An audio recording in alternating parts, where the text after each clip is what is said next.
enhancing highway safety, flood protection, and public education. And we're no stranger to enhancing fun, family outings, and even game time. Ackerman Esfold, working to enhance your everyday life. Our initial reaction when we realized he had 2 broken bones was fear. Then once we realized and got a plan with Trinity and our doctor, a lot of comfort. He told me that he can fix my arm, and he showed me a lot of stuff that he could do to help me. Trinity Health Orthopedics is as good as you can find anywhere in the country. A lot of us take pride in that, and that's why we stay here and we keep doing what we do. Trinity Health, making more possible. This presentation on the PSP Network is proudly brought to you by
Make sure to like and follow PSP Network on all social media platforms.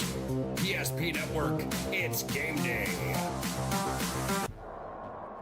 At Ryan Buick GMC, we treat every day like game day. 1.2-liter turbo engine, ultra-wide screen.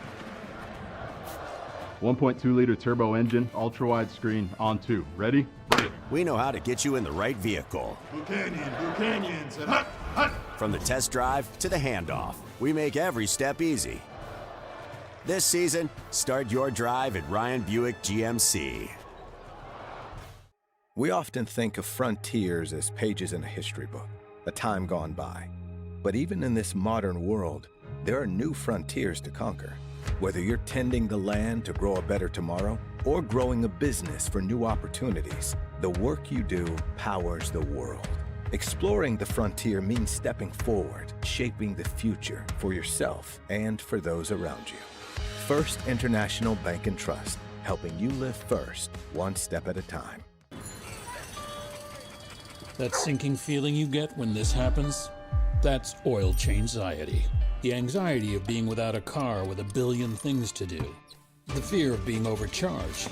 The stress of not knowing where to go or who to trust. But you never get those feelings at Valvoline Instant Oil Change, where you can watch us work right from your car, and we finish up in about 15 minutes. We changed your oil and did our 18-point safety check. Valvoline Instant Oil Change. Service you can see, experts you can trust.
WDA Baseball is on the air from Municipal Ballpark in Bismarck. We will have continuing coverage of the WDA Baseball Tournament 2026 variety as we get set for baseball on a nice afternoon. Temperatures climbed up into the 60s. There'll be a wind blowing out to left center field. As we get set for our Valvoline Instant Oil Change pregame show, Todd Dahmer's with you as the Mandan Braves, the number 8 seed, fresh off of a 2-zip win over the Jamestown Blue Jays in their WDA qualifying game, will score off against the number 1 seeded Legacy Sabres. Mandan 14-4, Legacy 17-9 on the campaign. As mentioned, Mandan number 8 and Legacy number 1 in the standings. This is your Valvoline Instant Oil Change pregame show. Timely services that don't slow you down. 15-minute oil changes, locations in Minot and Bismarck. You can find them online at VIOC.com. Let's take a look at those final standings in the WDA and how the teams come into the tournament today. We mentioned Legacy is the number 1 seed. How about those Minot North Sentinels? They might be the hottest team coming into the WDA as the Sentinels earned that number 2 seed. Bismarck High was number 1 for much of the season, and they will check in as the number 3 seed. Dickinson followed by Century. Minot High were the teams that earned their spots through their regular season play. And then Williston and Mandan won and earned their spots into the tournament. Williston defeating St. Mary's 2-1 in their qualifying game. So they're the 7 seed. And the Mandan Braves got a combined no-hit complete game effort from Ty Weiler and Troy Gerhardt to defeat Jamestown 2-zip. And so there were your final WDA standings today, brought to you by the UPS store, located on South Broadway in Minot in the Marketplace Foods Plaza, and they're there for all your packing and shipping needs. All right, fans, and here's the brackets. Got all 11 games from the WDA baseball tournament today, and we'll start it off here with Legacy and Mandan. That'll be game 1 here at noon. Follow that one up by the 4-seed Dickinson Mavericks and the Century Patriots. 2-seeded Minot North and Williston will start our evening session, and 3-seeded Bismarck and 6-seed Minot High in your final game today. Loser out, semifinals tomorrow, state qualifiers, and championship action on Saturday. And then stay tuned. We got some potential weather and maybe some rain coming into the capital city tomorrow, so they might be adjusting some of those start times. So just stay tuned to PSP on our social media platforms, as we will keep you updated as that develops. They could have an earlier start potentially tomorrow in the contest. Nothing settled yet, but they will get to that in just a moment. All right, fans, we'll take a timeout. Our Valvoline Instant Oil Change pregame show rolls on from the ballpark in Bismarck. Sun-splashed afternoon as we approach the noon hour here. We'll come back with our lineups. We'll come back with our keys to the game. We'll have our national anthem, and we'll get set for the first pitch today. The Braves and the Sabres will get the party started in the WDA baseball tournament from Bismarck. More of our Valvoline Instant Oil Change pregame show after this break on the PSP Network. Disaster strikes, you need help fast. At ServPro, we're on the road within the hour, ready to restore what matters most. Our certified technicians arrive prepared, backed with decades of experience and advanced tools to handle any challenge. Inside, our team gets to work, quickly assessing the damage and getting straight to work. So you can breathe easy, knowing trained professionals are here when it matters most. Call ServPro in Minot, Bismarck, or Williston today.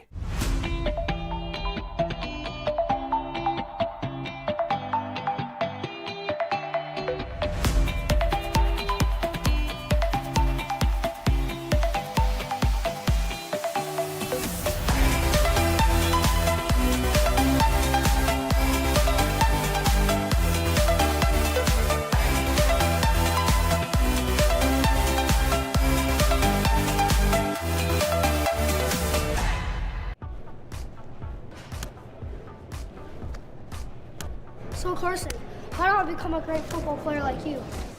Well, practice and having a professional team to answer the call and handle anything you throw their way is also important. Hey Carson, thanks for teaching crew about community banking at First Western. First Western, you can bank on us. Craving something real? Fuel your day with goodness that tastes as amazing as it feels. At Blissful Bee Juicery, we serve fresh, cold-pressed juice and smoothies. Nature's best in every sip. Nourish yourself with our vibrant acai bowls with fresh fruit and granola, power bowls, protein balls, hummus, parfaits, and carrot cake. Blissful Bee Juicery. Pure, simple, blissful. Now in 2 locations on North and South Broadway.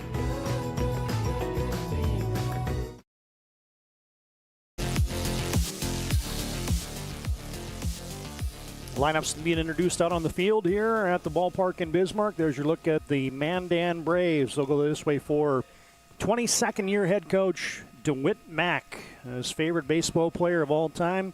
None other than Dan the Dazzleman Gladden. That's Coach Mack's favorite guy. He's a Twins fan, so maybe Bert Blyleven, Kirby Puckett, all those guys are his favorites, but the number one is the Dazzleman Dan Gladden. Zach Ryler will be playing center field leading off for the Braves. Aiden Bogner is hitting in the 2-hole. He's playing left field. Troy Gerhardt in right field. Batting third, Jack Took is playing third base and batting cleanup. Ty Weiler, the shortstop, will be batting fifth. Aiden Flieger will be pitching today for the Mandan Braves, and he'll be batting sixth. Dante Burdine, the first baseman, batting seventh. Mike Brajos, your DH, batting eighth. And your second baseman is Liam Keller today, batting ninth. Playing the catching position today, but not hitting, will be Eli Kleinknecht. All right, fans, it's time now before we get to the Legacy lineup. It's time for your keys to the game. Brought to you by Northern Plains Heating and Air. You can call Dylan today, get that furnace, and maybe better yet, the AC ready for the summer months ahead. Call him at 222-2155. 222-2155. That's Northern Plains Heating and Air. And your keys to the game today for the Mandan Braves. Yeah, let's pound the zone. No free passes. Make the Sabres earn it. Sabres, the one team in the tournament that they come in the number 10 team as according to batting average in the league out of 11 teams. So if you can get ahead of these guys and make the Sabres earn it, this could be a low-scoring type of game like some of these quarterfinal games are in the WDA. So the Mandan Braves yet pound the zone. And for the Legacy Sabres and their 8th-year head coach, check that 9th-year head coach, Eddie Streeter, they need some timely hits today.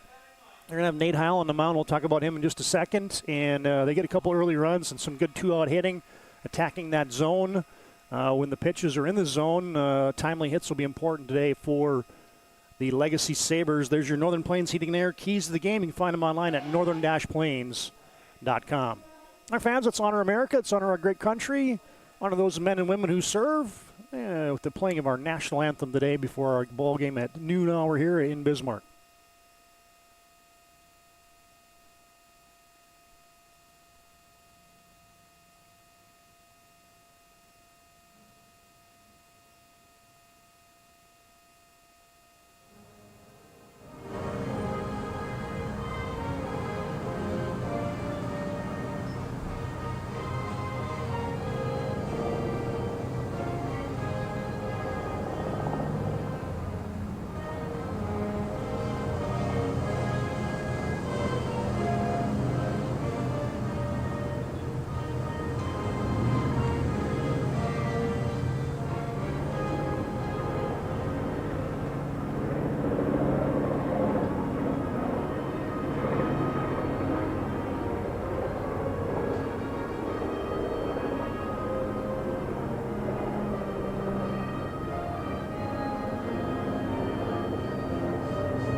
Well, heck, as part of that national anthem today on the PSP network, I heard a little Blackhawk flying over. I thought we were going to have a flyover from the North Dakota National Guard. I was wondering, boy, what did John Haugen, one of our main keys to the machine at the PSP network, one of our camera operators and lead producers, and he works in his day job at the North Dakota Army National Guard. I thought maybe he organized a Blackhawk flyover as they get the party started here in Bismarck for the WDA baseball tournament. All right, here's that lineup for the Legacy Sabres. Jack Juleson will be playing center field leading off. Carter Pearson at third base, batting second. Cooper Johnson, your catcher today, will be hitting third. Your cleanup man is Brady Wicke, he's the DH. Cole Wicke is the first baseman today, batting 5th, and Nate Heil will be on the hill, batting 6th. Liam Szymanski, your right fielder, batting 7th. Harrison Johnson, the shortstop, batting 8th. Ethan Urlacher, the second baseman, batting 9th, and playing left field, not hitting, Tavian Hawk. All right, let's tell you about the man on the hill. Boy, this guy's been a money guy for Coach Eddie Streeter. Stud on the hill last year for the Sabres, a sub-2 earned run average. A year ago, all WDA performer. And he's been filling up the stat sheet today as you see Nate Heil there on the bump. Here's the numbers for Nate as he comes into this one. Making his 7th start of the season. He's got 37 innings pitched. Giving up 36 hits. He's got a 4-1 record. 38 strikeouts against 10 walks. And a nice 2.08 earned run average for Nate Heil. All right, fans. Thanks again to Valvoline and Snow Change for bringing you our pregame show today. Timely services that don't slow you down. 15-minute oil changes. Locations in Minot and Bismarck. You can find them online at VIOC.com. And we'll welcome Zachary Weiler into the batter's box. And we are underway. Get that pregame graphic off of there. We are underway. Heil misses outside, ball 1. Delivery up and away. And quickly, Weiler has a hitting count here. Zach Weiler, of course, the younger brother of Ty Weiler, just threw 6 scoreless innings to get Mandan into this game as Weiler lofts one into left center field, and that is a long run, and nobody's going to get there. And that's going to find the gap, and quickly Weiler will hustle into second base. And how about that start for the Braves? Weiler with the leadoff double in an early Ryan Family Dealership replay. Weiler with a couple bat waggles, had a 2-0 count, aggressive in the zone, and he ripped it into left field. Juleson in left, and Tavian Hawk, check that, Tavian Hawk in center. Juleson in left, couldn't catch up with it, and Mandan with an early threat. Heil drops the bender in there for strike 1. Aiden Bogner, the leading hitter for the Mandan Braves. Done a few Braves games this season, and he's been atop of the heap. 371, he checks in now at the WDA tournament, a team-high batting average. Zach Weiler at second, and Bogner rips one to center field. Juleson on his horse comes up with it. Nice play in center field. That young man can cover some ground in center. Juleson hustling into the right center field gap. That one looked like it might be an RBI single for Bogner, but instead it's an F8, and there's one down here in the first. Heil out of the stretch, and now he's facing the 3-stick Troy Gerhardt. Mandan with just 2 seniors. Gerhardt Jr., Zach Weiler Jr., Bogner Jr. As Heil missed with the hook, ball 1, and a swing and a miss. Gerhardt comes up empty, and a little off-speed pitch there for Heil. Of course, Gerhardt had the big hits late in the season to tie up a game with Legacy that went to ultimately to extra innings. Mandan, check that, Legacy winning 7-6 in 9 innings. Gerhardt tied it up in the bottom of the 6th. Check that, the bottom of the 7th to send it into extra frames. And now Gerhardt's down the count. 1 ball, 2 strikes. Braves has barreled up 2 balls so far, and now there's a fly ball in the infield. Backing up is the second baseman Urlacher. He's not going to get it. It's going to fall in there. The right fielder couldn't get in there in time as Szymanski and Urlacher. It fell in between them, and Mandan's got something brewing here in the first. That's going to be an infield hit. Well, let's just call it a hit. As you see it dropping in between Szymanski and Urlacher there, and it brings up now Jack Took. Base hit for Gerhardt after the double by Zachary Weiler, and Mandan's got him on the corners here in the first. There's Weiler at third. Gerhardt gets his lead from first, and he is a threat to run. Heil will have to keep an eye on him as Jack Took's been swinging one of the better bats for Mandan late in the season. Took's got 3 home runs on the season, leading the team in that category, batting a smooth .320. He's got 2 men on here, 1 out, and the curveball stays in. And good to have the whole team assembled today. Landon Domrey's running the cameras for us on the network today. Brock Widener standing by. He'll have the call of games 2 and 3. Dickinson and Century coming up next. Gerhardt will take off for second. Throw down. Got him. Cooper Johnson just cut down. A guy that's hard to cut down. And a Ryan Family Dealership replay. You see, the pitch was a breaking ball. I thought Gerhardt would have a chance, but what a throw there by Cooper Johnson on the money. The slap tag for Harrison Johnson. It's the Johnson to Johnson put out. And there's 2 outs in the inning, but Jack Took slashes one up the middle. Zach Weiler will score, and Mandan has gotten to Nate Heil here in the first. Gerhardt was thrown out 2-6 for the second out of the inning, but then Took comes up with a big RBI base hit. Ryan Family Dealership replay. Took just sat back on the bender. How about that? You can find the good folks at Ryan Family Dealership online at driveryan.com. Mandan on top, 1-0. Courtesy of the RBI knock for Jack Took. We said he came in swinging a hot bat, as has Ty Weiler. He's gotten that batting average up near the 300 mark. Checking in now at 272. And he hits a fly ball and is going to reach the seats. Cooper Johnson has a look at it, but it gets about 1, 2, 3, 4, 5 rows back. Hey fans, BNC Bank brings you today's game. Bring our scoreboard season long. Your life's busy. They make managing money easy. Locations in North Dakota and Arizona. Find them online at bnc.bank. Mandan has struck early here in the first inning. 2 down. Your scoreboard says 1 down, but there is 2 down here in the first. So that's going to take the particulars a minute or two to get everything organized. We get that as a direct interface from the scoreboard. So there's nothing we can change.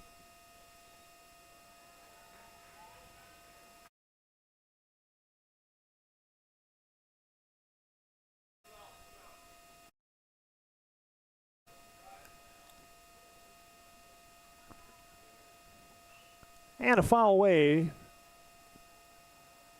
for Weiler, and the count is now 3-1. McMandan, how about that? 3-0 count for Weiler, and he was ripping. Aggressive swinging in the zone. As Took gets a lead at first, Heil delivers. Weiler pops it up. Looks like it's going to be the second baseman, Urlacher, and he puts it away. Weiler flies out to the second baseman for out number 3, but Mandan strikes. They get 1 run on 2 hits, and they leave 1, and after a half an inning, your number 8 seeded Mandan Braves have a lead, 1-0 over the Legacy Sabres. This is the WDA Baseball Tournament on the PSP Network.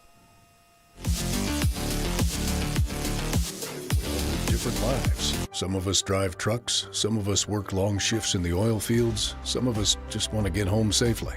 When an accident happens, whether it's on the highway, in the oil fields, or anywhere in between, we all need someone who isn't afraid to take on the big guys. At Schweigert, Clamine, and McBride, we fight for your rights, your recovery, and your future. Because no matter where you come from, when you're injured, you deserve justice and peace of mind. We're on your side. Schweigert, Clamine, and McBride. Some days, even your best intentions turn into unexpected disasters. So when life gets messy, ServPro's ready. Call ServPro of Minot, Bismarck, or Williston today.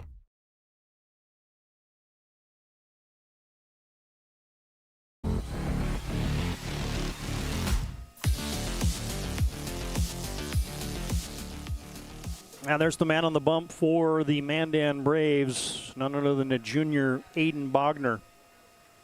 And Bogner comes into the contest today.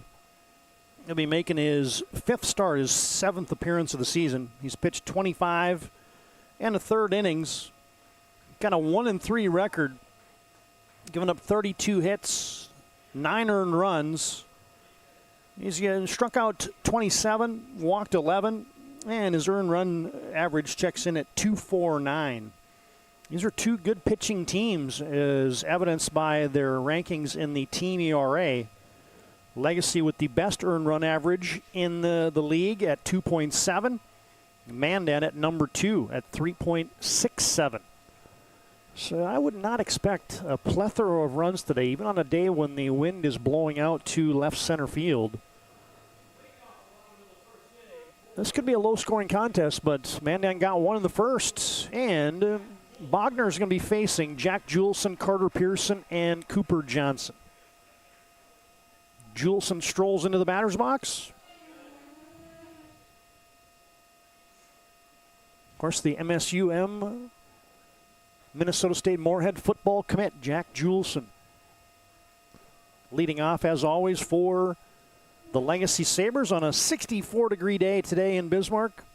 South-southeast wind at 18, and Juleson first pitch swinging. On the infield, the shortstop Weiler has it for out number 1. One pitch, one out for Aiden Bogner. Fly out to the shortstop. Juleson is out number 1 and brings up Carter Pearson. Pearson's been the hammer in this batting order for the Sabres the entire season. Leading the team in a number of categories, hits, doubles, and he smokes one down the right field line, but that is foul. Leads the team in hits, doubles, home runs with 329 RBIs, and batting .325. Only Sam Fricke has a higher batting average on the team.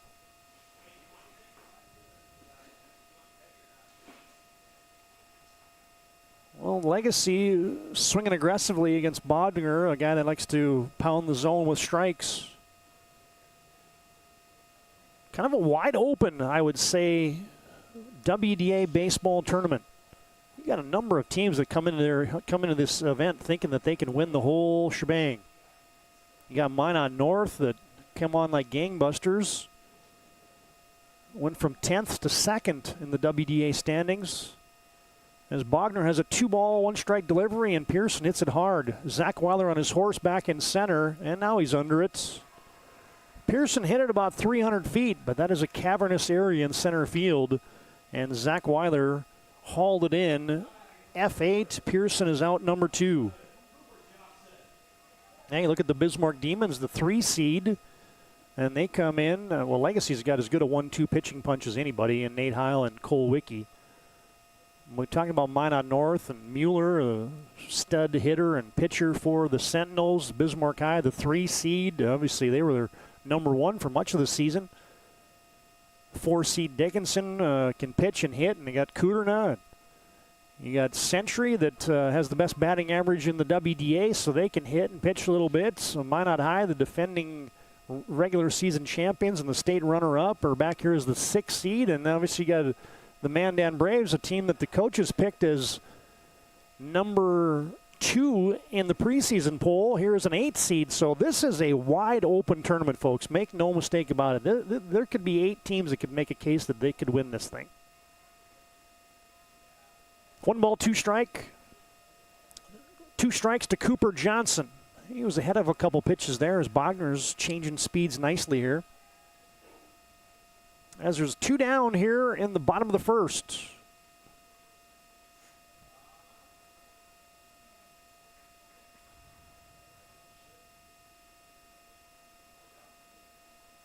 And the 1-2 just missed. Hey fans, today's game brought to you in part by Bobcat of Mandan and DCN. As now the 2-2 delivery, Bogner from the windup misses in. No, he caught the inside corner. Stay right 3. And that is a snapper mow him down inning. No runs, no hits, nobody left. And we've completed 1 from the quarterfinals of the WDA baseball tournament. Mandan on top 1-0. Here's that strikeout for Bogner as we send you to break here on the PSP Network.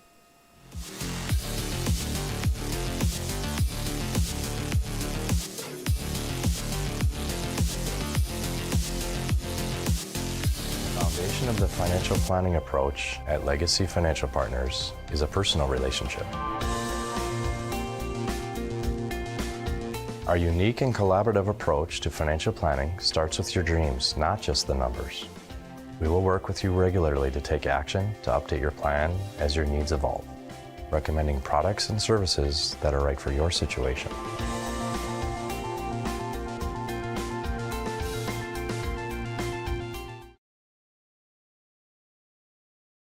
We often think of frontiers as pages in a history book, a time gone by.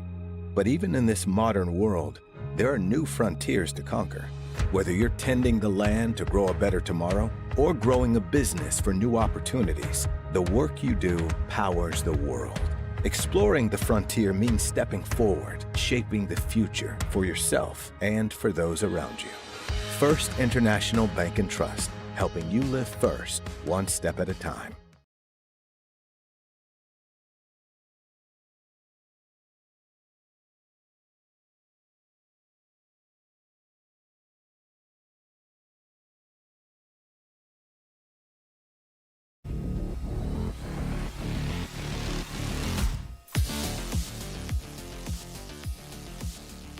Nate Howell back out there to work the second inning, and I have to apologize, folks. I got my Aidens mixed up. Aiden Flieger pitching today, not Aiden Bogner, who's in left field. So Aiden Flieger with a 1-2-3 snapper mow him down inning. Now he's up to bat here to start the second inning.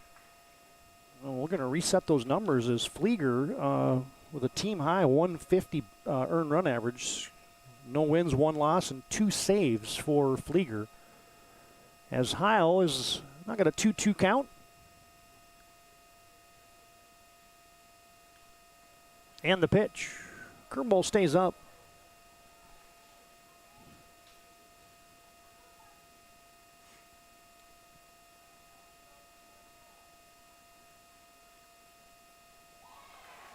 Strike 3. Heil sets down Flieger for out number 1 here. Let's get you another look at that one on your Ryan Family Dealership replay. Heil went to the gas on the inside half, and Flieger is down on strikes. Dante Burdine hits a number towards short. Harrison Johnson, nice pickup. Ooh, look like Ozzie Smith out there. Flieger down on the strikeouts. Burdine grounds out to short. Let's get you another look at that one. Watch this pickup here for Harrison Johnson. Yeah. Little in-between hop, and Johnson fires a strike over to Wiki at first, and quickly 2 down. Mike and Brauhaus almost got clipped by that inside curveball right there. Instead, it's in a ball 1 here in the second inning. High fastball, and Brauhaus comes up empty. Mike and Brauhaus batting .311 on the season. Got a home run, 4 doubles, a couple triples, and he waves and misses again as Heil looks like he has settled into the contest here. And here's the 1-2, just outside.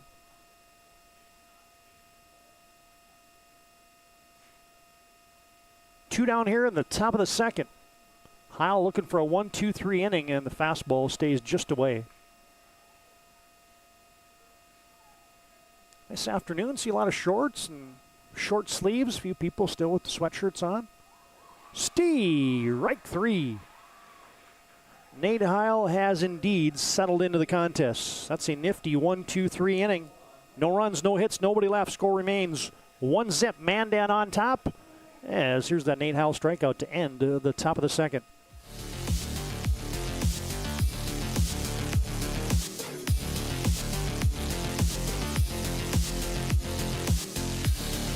Think of frontiers as pages in a history book, a time gone by. But even in this modern world, there are new frontiers to conquer. Whether you're tending the land to grow a better tomorrow or growing a business for new opportunities, the work you do powers the world. Exploring the frontier means stepping forward, shaping the future for yourself and for those around you. First International Bank and Trust, helping you live first, one step at a time. When disaster strikes, you need help fast. ServPro arrives within the hour with certified technicians and the tools to handle any challenge. Breathe easy. Trained professionals are here when it matters most. Call ServPro in Minot, Bismarck, or Williston today.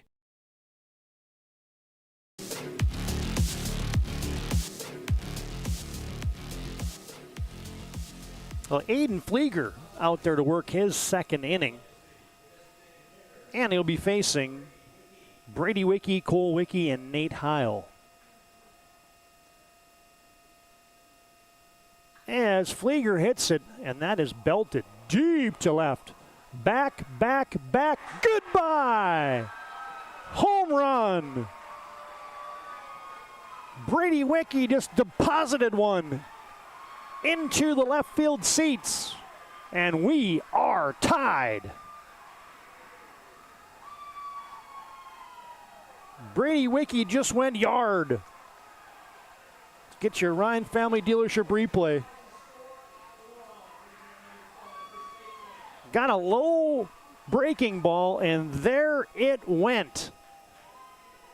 Look at that celebration coming out of the Legacy dugout. How about that? First home run of the season for Brady Wicke. And Cole Wicke comes up swinging.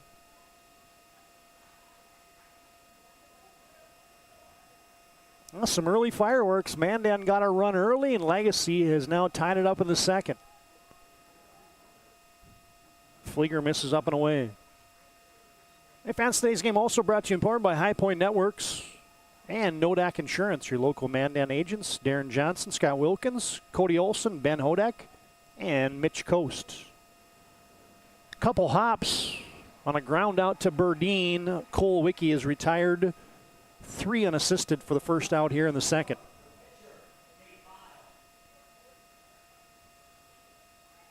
Yeah, for the Legacy Sabres, they had 3 home runs as a team, and Carter Pearson had all 3 of them.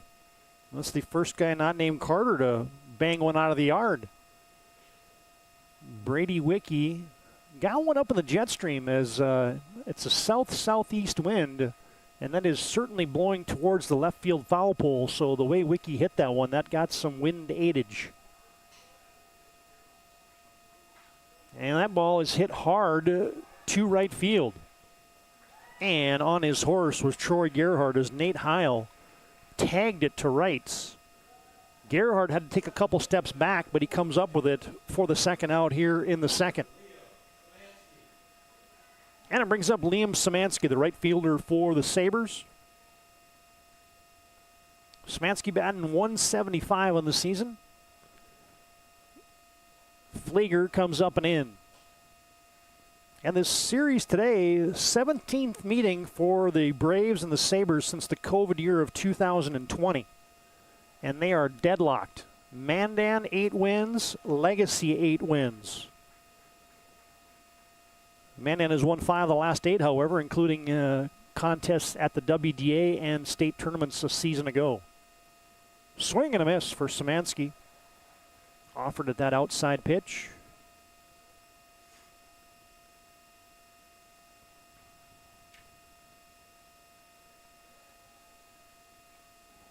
Szymanski slaps one to short. Weiler on a couple hops throws out Szymanski. 6-3 on the putouts, and Sabres tied up. They get 1 run on 1 hit, nobody left, and we've completed 2 from the first game of the day from the WDA quarterfinals. Mandan Legacy tied at 1, and here's that Brady Wicke. Big fly again as we send you to break.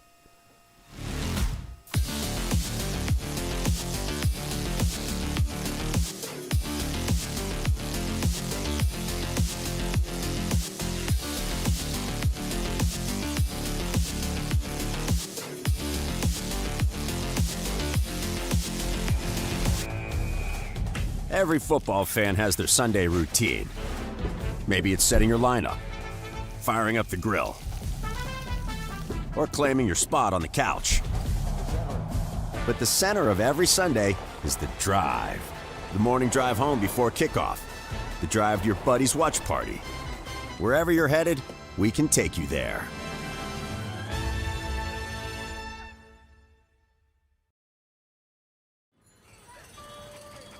That sinking feeling you get when this happens? That's oil change anxiety. The anxiety of being without a car with a billion things to do. The fear of being overcharged. The stress of not knowing where to go or who to trust. But you never get those feelings at Valvoline Instant Oil Change, where you can watch us work right from your car, and we finish up in about 15 minutes. We changed your oil and did our 18-point safety check. Valvoline Instant Oil Change. Service you can. First pitch swinging for Liam Keller, your 9-hitter, and the catcher today for the Mandan Braves, and he quickly flies it out to Szymanski in right field. As we welcome you back to the Bismarck Municipal Ballpark, Todd Domries, Landon Domries, Brock Reidner with you on the PSP Network today. Big tip of the cap to Nick Holberg as well, as he got a lot of graphics built for us for this tournament. As Mandan has turned the order around, and it brings up Zachary Weiler. A double and a score, scored a run in his first at bat.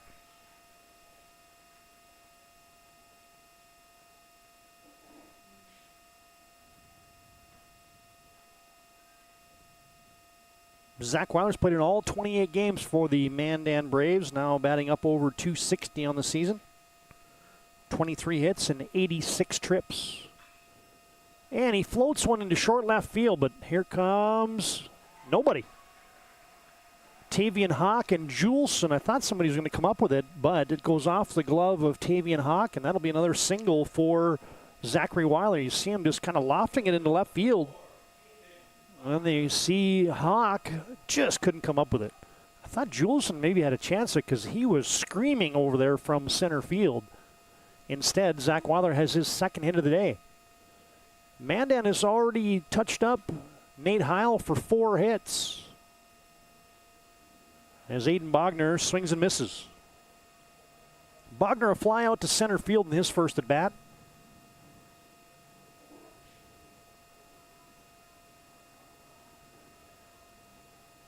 And the pitch from Heil. Bogner's going to lay down a bunt. That's a good one. Heil will pirouette and toss it to first.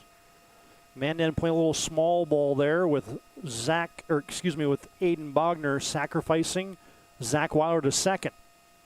And now 2 down and a runner in scoring position for Troy Gerhardt. Gerhardt had a kind of C&I single in the first. And then he was thrown out trying to steal before Jack Took had the RBI that brought home Zachary Weiler in the first. Gerhardt batting .346 in the season. And he's worked it to a 2-ball, no-strike count. There you see Zach Weiler at second. Howell from the stretch.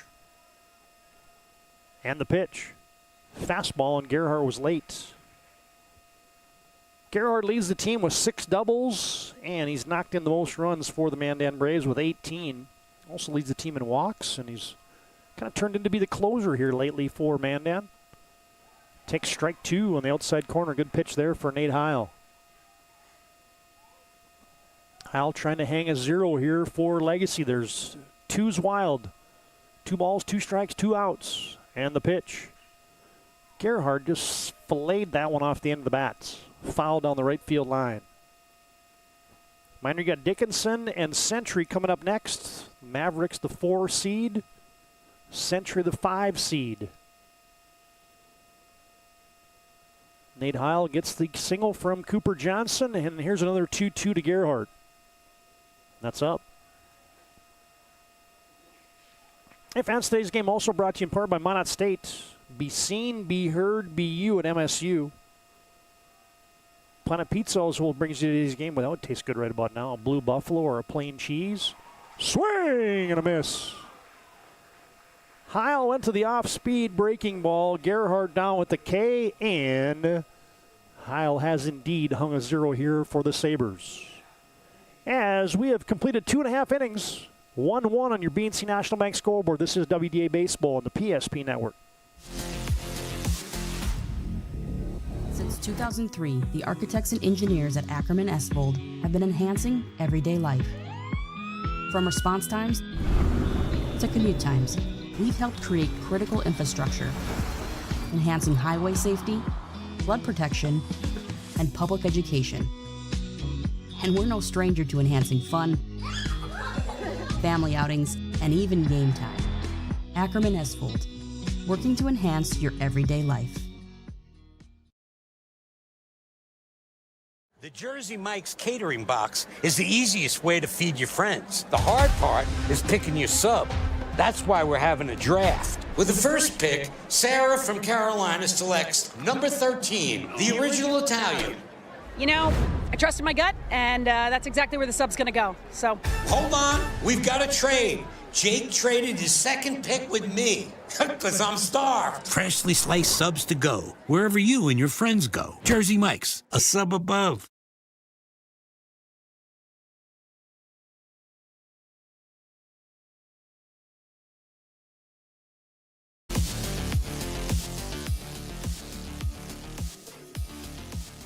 One as we head to the bottom of the third.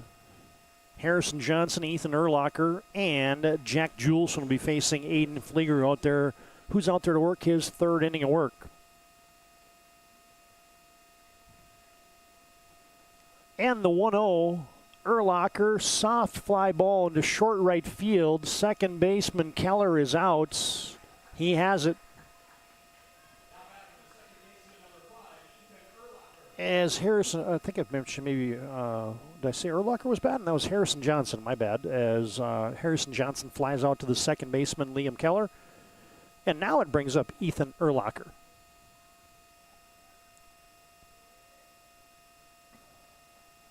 Breaking ball, strike one. Let's get you the rest of these numbers for Aiden Flieger. Aiden's making his 8th appearance. And this is an interesting fact. This is his first start of the season. How about that? DeWitt Mack, he's pitched 18 and 2/3 innings, so he's pitched a bunch of innings for Mandan, but it's all been in relief. As Flieger misses up and in. As mentioned earlier, Aiden's got an 0-1 record with 2 saves. He's given up 19 hits, just 4 earned runs. Got a nice 1.50 earned run average. But now he's fallen behind Urlacher 3-1. 64 degrees as we hit the noon hour here, past noon in Bismarck. 20-mile-an-hour wind blowing out to left center field. As 3-1 swinging there was Urlacher, and he hits it into the Larks tent. Is there a better baseball venue in western North Dakota than Municipal Ballpark here in Bismarck? I don't know, folks. There's a lot of good ones, but this might be my favorite. As Flieger couldn't get on top of that breaking ball, and Urlacher has a 1-out walk. Legacy will turn the order over to Jack Juleson, the senior. 2-time All-WDA football guy, an All-State football player. Numerous records for the Sabres. As they're going to check on the runner at first. Urlacher is back safely. He's a threat to run. Urlacher can pick him up and put him down. There might be some action here. It might be a hit and run potentially. No. Juleson gets thumped right between the 1 and the 4 on his jersey, and he is hit by a pitch. That will send Urlacher to second. Juleson aboard with the hit by pitch in the middle of the back, and now Carter Pearson, the leading hitter for Legacy. As you see Urlacher at second there. Pearson hit it hard his first time up, but Weiler went back about 300 feet and changed and tracked it down. As Pearson this time hits a very high fly, a mile high to center. Weiler in just about 2 or 3 steps. He has it. And 1 pitch, 1 down. Flieger made a good pitch right there. He got it in on the hands just ever so slightly for Pearson. And Zach Weiler tracked that one down in second. Good pitch there by Aiden Flieger. And now Cooper Johnson comes up. Legacy looking for a big 2-out knock here. Mandan looking to get into the dugout with this game still tied at 1. Flieger delivers. Johnson hits it hard. Bogner in left field has it. A line shot. Johnson delivered it. Bogner tracked it down in left, and Legacy threatens, but they do not score. No runs on no hits, and they leave 2 and 3 complete now on your BNC Bank scoreboard from the quarterfinals of the WDA Baseball Tournament. We're still 1-1. Mandan and Legacy doing battle.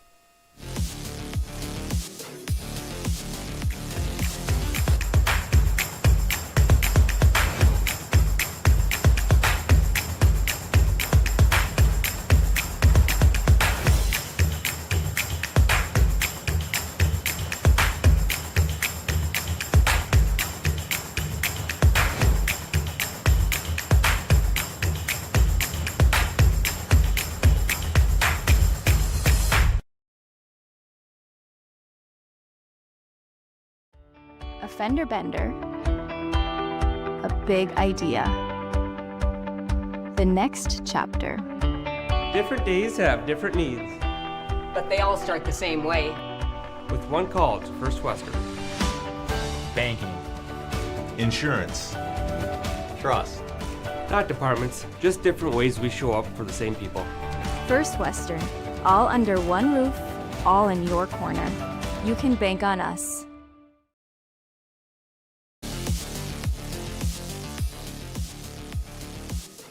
Good to have you tune into the PSP Network today. Maybe you're joining us from the office. Maybe it's lunch hour. Maybe you're just out of state, watching a grandkid. Thanks for tuning in. PSP Network would like to promote local athletes. Be sure to like and follow us on our social media platforms of Facebook, Instagram, X, and subscribe to our YouTube channel as well.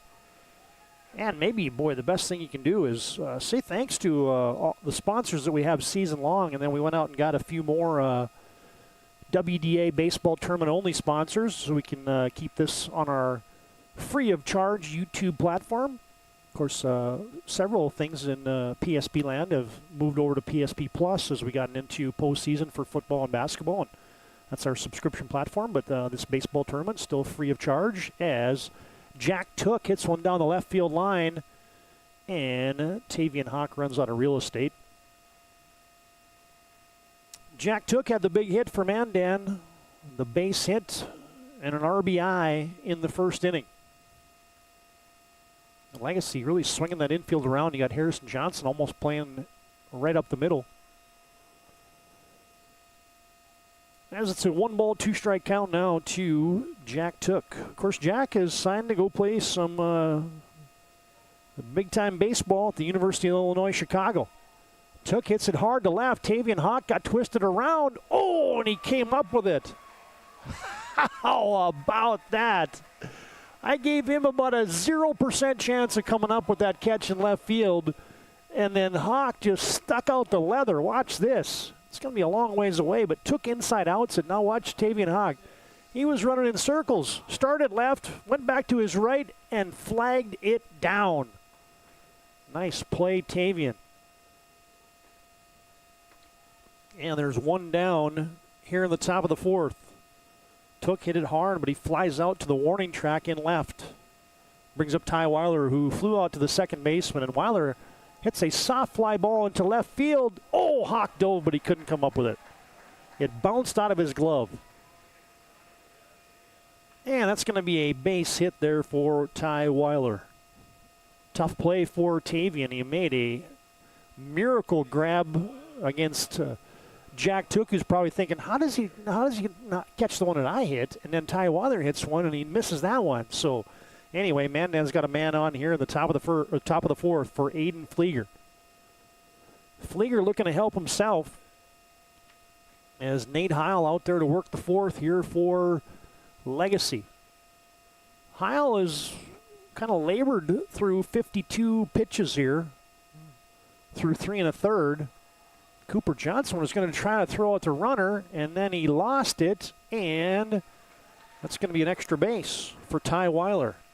A little bit to unpack here. Let's get you this on your Ryan Family Dealership replay. You see the lead there for Weiler, and the pitch, and Johnson was going to try to pick him off, and then the ball squirted away as he was transitioning it to his throwing hand, and then Weiler nabs second.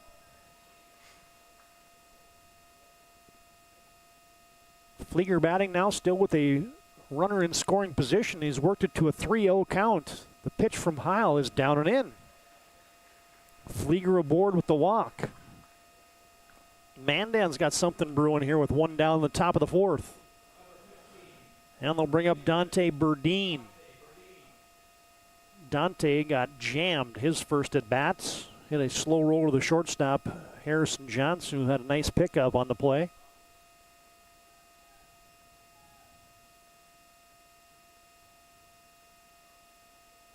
Dante Burdine, as you see the lead there at second base for Ty Weiler. Burdine with the big frame, hits another slow roller. Third baseman Pearson, shortstop. Oh, the 5-4-3 twin killing. What a turn. Pearson to Urlacher to Wicki. That's how you do it right there. For the Northside Bismarck kids, get your Ryan Family Dealership replay of this one. Burdine got jammed again. Hits it to Pearson. I thought he was going to tag the runner. Instead, he gets it to Urlacher. How about that turn by Urlacher?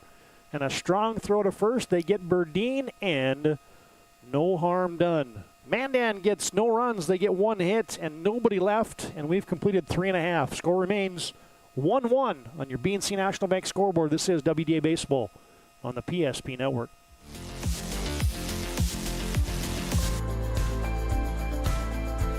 At Planning Team Financial Advisors, we help individuals create their personalized strategies. We specialize in financial planning, retirement planning, insurance, and 401k distribution options. Don't leave your future to chance. Call Planning Team Financial Advisors today for a free retirement review. Planning Team Financial Advisors, your plan, your future, your team.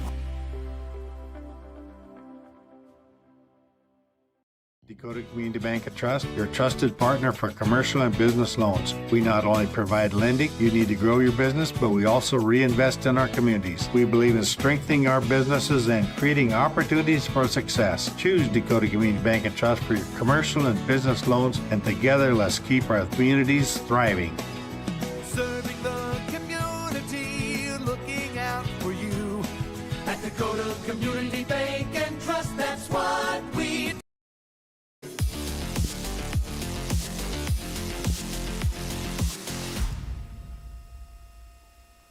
Brady Wicke stands in and takes strike one from Aiden Flieger. Wicke jacked one his first time up. And he takes outside ball 2. Check that, 1-1. Brady, the senior, good football player as well.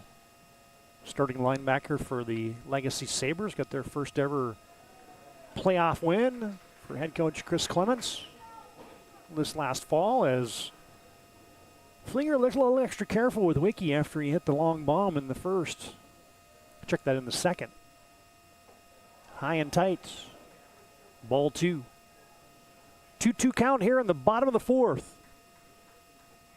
Mandan got their run in the top of the first. Legacy got a home run from Wicke in the bottom of the second to tie it up. Been zeros since then as Flieger misses away. We mentioned Heil has kind of labored through 56 pitches through 4 complete. Flieger's been a little more efficient with the pitch count. He's just at 37 here through 3.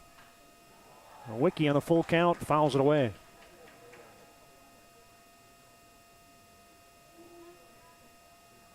Brady Wicke batting .241 on the season coming in, 13 hits and 54 trips. Another foul away. Wicke hanging tough.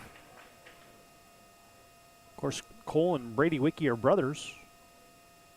Brady's had some big games. 2 for 3, a double, a couple RBIs against Minot.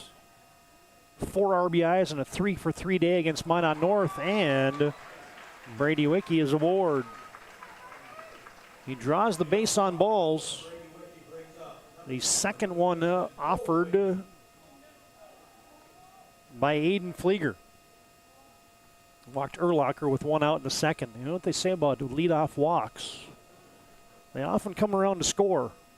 As here's Cole Wicke, and he puts down the bunt, and that's going to be fielded by Burdine in foul territory.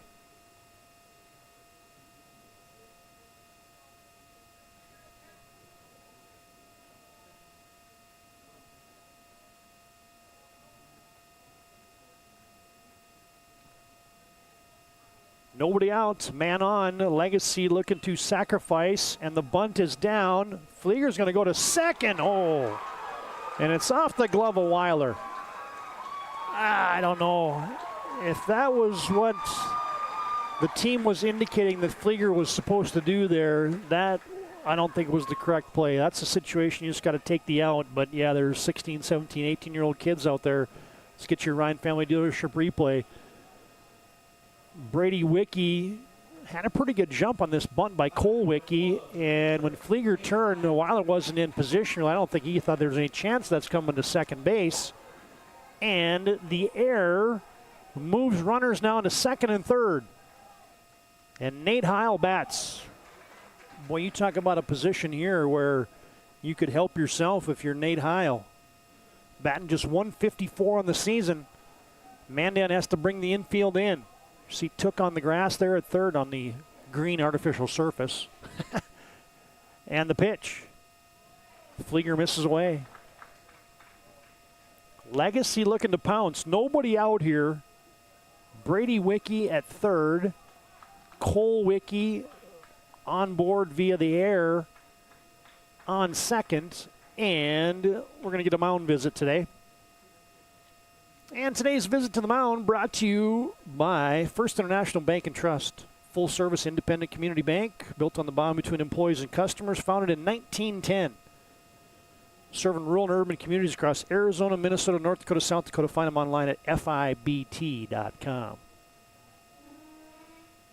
Now, big thanks to DCN and Bobcat of Mandan for bringing you today's game, along with High Point Networks and Nodak Insurance, your local Mandan agents. Darren Johnson, Scott Wilkins, Cody Olson, Ben Hodek, and Mitch Coast. Thanks for those teams, our folks, for bringing you today's game. There's some of our new sponsors added just for the WDA baseball tournament. Couldn't thank you enough. Farstead Oil also brings you today's game.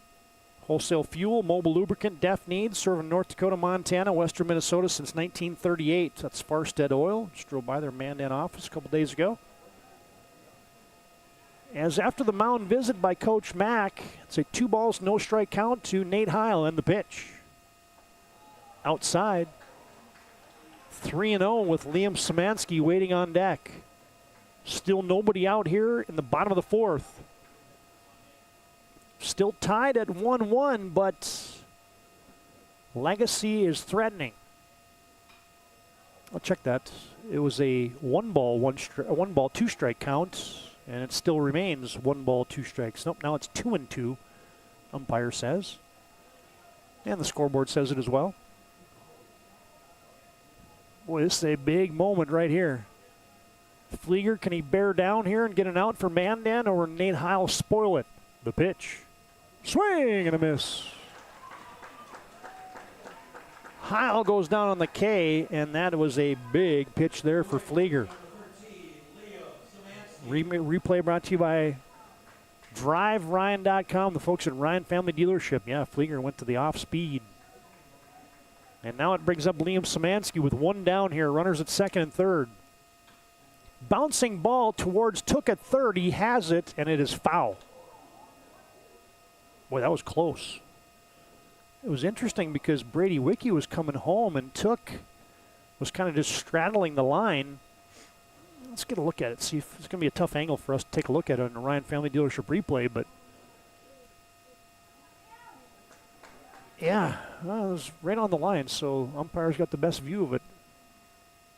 No balls, 1 strike, and the pitch. Bouncer to Weiler. He's got to come home. Here's the play at the plate. Out! Ty Weiler gets it to Klein Connect, and they cut down Brady Wicke. That was a pretty good pickup there by Klein Connect, too. That was kind of a short hop, it looked like. Watch this on your Ryan Family Dealership replay. 1 hopper to Weiler at short. Coming home, Klein Connect puts the tag on. There you see the out call, and Mandan has gotten a couple outs here, and Legacy does not have a run. Wicke is retired 6-2 for out number 2. Szymanski reaches on the fielder's choice. Now a big moment here for Harrison Johnson.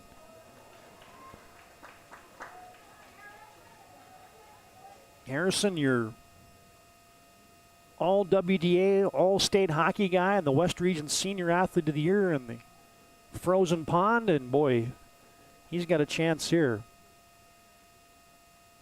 And the big hit against Mandan a week ago, a double in extra innings to give Legacy the leading, the go-ahead run late in the contest.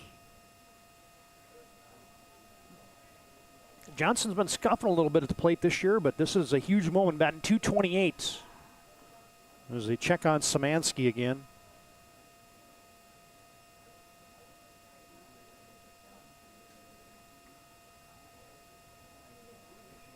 I mentioned Legacy getting that football win. The Sabres hockey team got their first ever win at the state hockey tournament as well. Harrison Johnson, a big piece of that. Part of that big line with Ben Garley and Beckham, Presley, McKay. And now you're getting a visit to the mound out there for Eli Kleinknecht. Going to have a word with Aiden Flieger here with a no ball, 2-strike count. Runners at first and third for Legacy with now 2 down. Mound visit today brought to you by ServPro. 24/7 emergency service, trained technicians, advanced technology, fire and water cleanup and restoration at ServPro. This would be a little bit of a Houdini effort here for Aiden Flieger if he can work out of this jam. Second and third with nobody out. And Flieger is 1 pitch away from getting out of this. Harrison Johnson hung tough there on the high gas. And will do it again. Szymanski with the lead at first. Cole Wicke on at third, looking to put the Sabres ahead as Flieger misses up and in.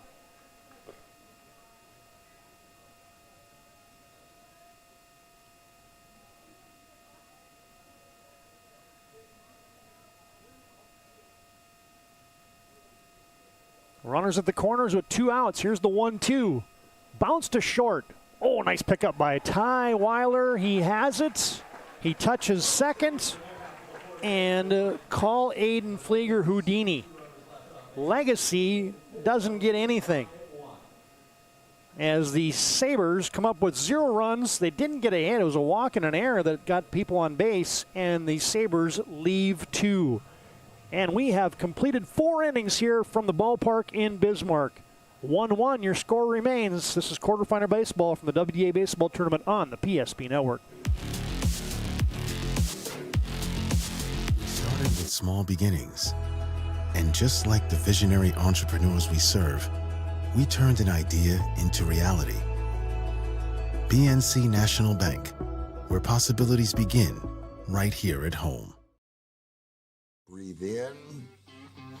I can't believe I wrecked my car.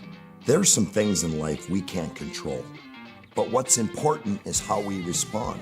At Jerome's Collision Center, they provide the highest quality of service, assuring the job gets done stress-free and making it feel like a breath of fresh air. And to give you peace of mind, they handle the insurance. Are you even a therapist? Don't worry about it. Jerome's, they're the experts. Jerome's.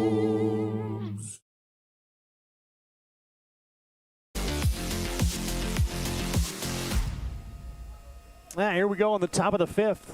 With these 7-inning games when 2 good pitchers are dealing out there. Go quickly. As Nate Heil gets hit hard. As Brajos has just found the gap. Mike and Brajos is going to chug for second, and he is in. A leadoff double for the freshman Brajos. And Mandan, after getting out of a second and third no-out jam in the bottom of the 4th, has got it started here in the 5th. Here's a Ryan Family Dealership replay. Boy, lefty-to-lefty matchup, and Brajos just took the inside fastball and ripped it between Szymanski and Juleson. And you see Brajos chugging all the way into second there. And now Nate Heil's got to try to work out of a jam. 1 on, nobody out. And Liam Keller was squaring around looking to bunt. And Mandan trying to play a little small ball here. Got Pearson in close at third. He's got to probably cover the base, though, it looks like. Looks like they're going to bring Wicke in at first and have Heil maybe cover the third base side. And now he swings away, and Keller hits it in the hole. They're going to try to throw it to Brajos, and everybody's safe. That's the only play that Harrison Johnson had at short. He had the dive to get it. It's going to be an infield hit for Liam Keller. And now Mandan's got him on the corners here with nobody out. And it brings up Zach Weiler, who, oh, by the way, is 2 for 2. Doubled and scored in the first. Had a single and was stranded at second in the third. And Weiler rakes one down the left field line, and that is fair. Extra bases. Brajos is in. They're waving the runner. Oh, and he falls. And now he's got to get back to third. And now it's Bob. Safe. How about that? Zach Weiler with the double. That's going to score Brajos. Here's a Ryan Family Dealership replay. Liam Keller was coming around and they were going to wave him home. As you see Tavian Hawken left the relay, and then you see Keller went down, and that's where our replay ends. But somehow Liam Keller got back to third, and now you get a visit to the mound as Mandan has now taken the lead 2-1 here. And the scoreboard hasn't updated yet, but it's 2-1 Mandan. As this mound visit today brought to you by Bones Barbecue Sauce. True North Dakota original, created and bottled right here in North Dakota. Premium barbecue sauce, perfect on anything from ribs to burgers to veggies. Find it at your local grocery store, Cashwise Marketplace, and Family Fare. Mandan is ahead now 2-1. Legacy has to bring the infield in. Runners at second and third for Aiden Bogner.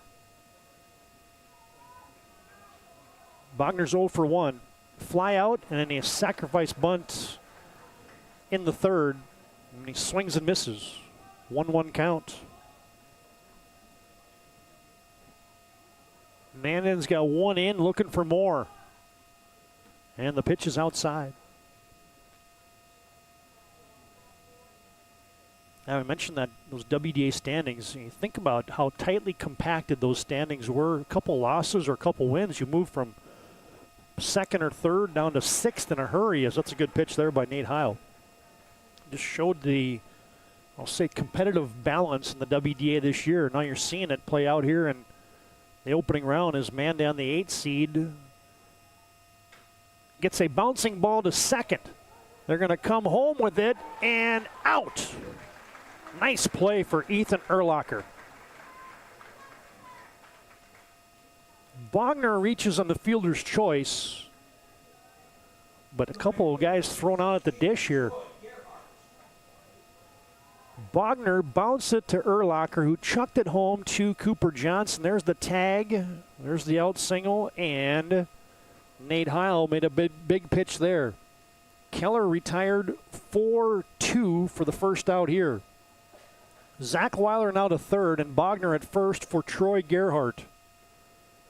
And Heil misses away. Gerhardt's 1 for 2, singled and was thrown out stealing in the first, and struck out in the third.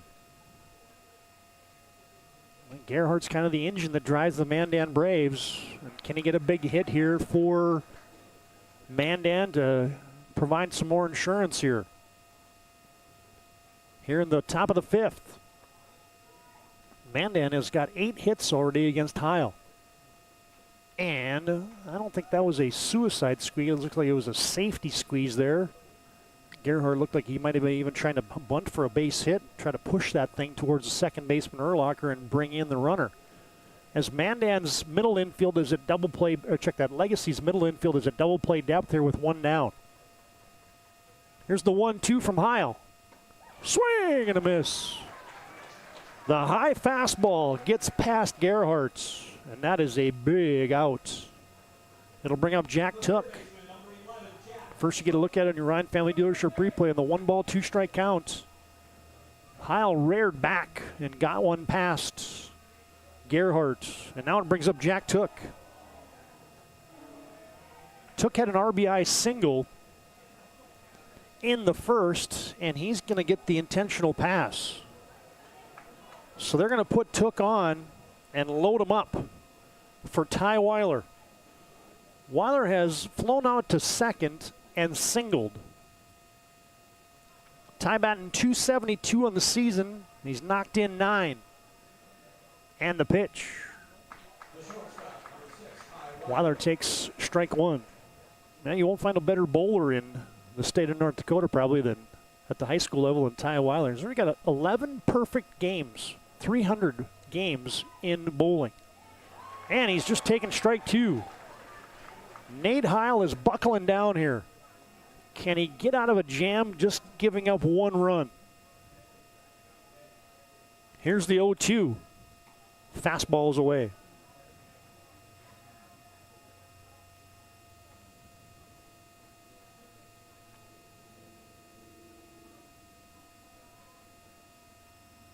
And the pitch.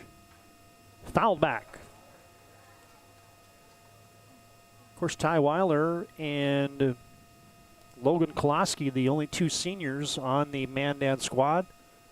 Adam Walker was a senior, is hurt. Hasn't been able to play baseball for getting hurt in hockey. And Nate Heil has done his best version of a Houdini. He strikes out Weiler, and that will do it here in the top of the fifth. As Mandan gets a run, they have a lead as the Braves get 3 hits and they leave 3. New score as we head to the bottom of the fifth. Mandan 2, Legacy 1. This is WDA Baseball on the PSP Network. Here's that big pitch for Nate Heil.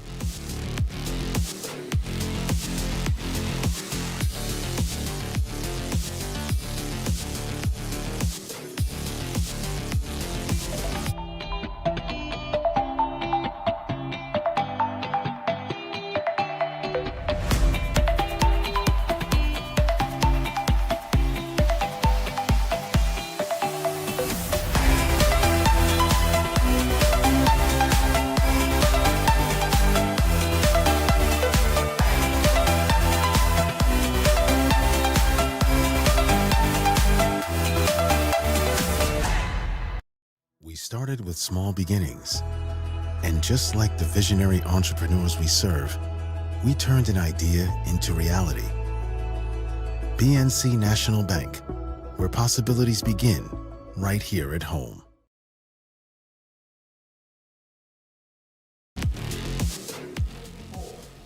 Now Mandan has gotten the lead, and we'll turn it over to now Aiden Bogner. I mentioned he was pitching earlier, but it was Aiden Flieger.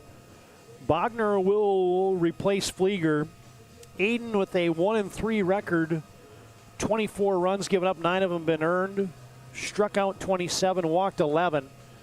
Nice 2.49 earned run average for Aiden Bogner, the junior. Final line for Aiden Flieger. He goes 4 innings, gives up just 1 hit, 1 run it was earned, walked 2 and struck out 2. Aiden Flieger finishes the day with 54 pitches. And Aiden Bogner now will be facing Urlacher, Juleson, and Pearson. 9-1-2 for the Sabres. This game's kind of reminding me of the opening game of the WDA baseball tournament last year in Williston, where Minot defeated Bismarck 1-0 in the 1-8 game. Some of these opening games of the WDA tournament, every team's got a pitcher or two that's really good, and so a lot of those aces get on the bump here, and you don't see a lot of the runs scored in this opening round of the WDA. As Mandan's put up 2, and now they turn it over to Aiden Bogner. Swing and a miss. Flieger gets it past Urlacher. Check that. Bogner gets it past Urlacher. Now, if you're a Mandan Braves fan, you remember the quality innings pitched in the WDA championship last year by Aiden Bogner, as Mandan beat Minot 9-8 in that WDA championship last year. So the Braves are defending tournament champions here. Leading Legacy here in the bottom of the fifth. It's a 1-ball, 2-strike count to Urlacher. Bogner misses outside. Urlacher walked and was stranded at second in the third.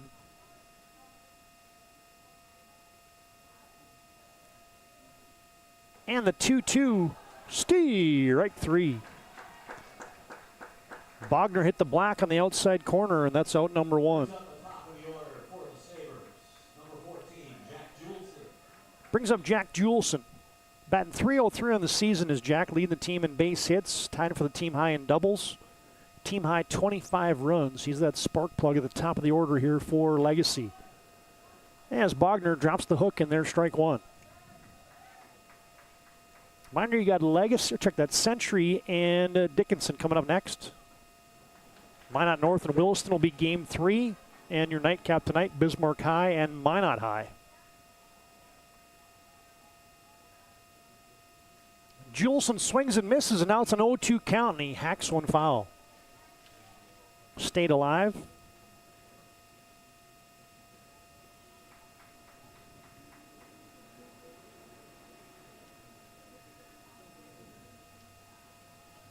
And here's another 0-2. Juleson down the right field line. Dante Burdine has it. F3 for out number 2 here in the 5th. Hey, fans, today's game brought to you in part by Nodak Insurance, your local Mandan agents, Darren Johnson, Scott Wilkins, Cody Olson, Ben Hodak, and Mitch Coast. Today's game also brought to you in part by High Point Networks, DCN, and Bobcat of Mandan. As Pearson just got drilled. The hit by pitch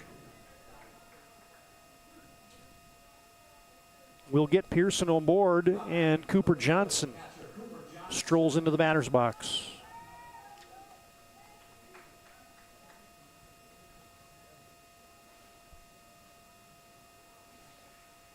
Man on here with 2 down. Johnson to left center field. Weiler on the gallop, and he tracks it down in left center field. Boy, Cooper Johnson's hit a couple balls hard today, but nothing to show for it. The fly out to center field is out number 3, F8. And so, Legacy, no runs. They get no hits, and they leave 1. And 5 innings are in the books here from the first game of the day at the WDA Baseball Tournament. Mandan on top, 2-1 on your BNC Bank scoreboard. I'm Jared Lundeen, owner of Trusted Tire and Auto. Around here, winters can be long and roads can be rough. That's why you deserve a reliable partner. We carry premium tires installed by our certified team of experts, and our total car care covers it all, from brakes, transmissions, diagnostics, and more. And trust, we know it's built through real local connections, even small things like a handwritten thank you. Choose us for trusted service that goes the extra mile. Sincerely, Jared.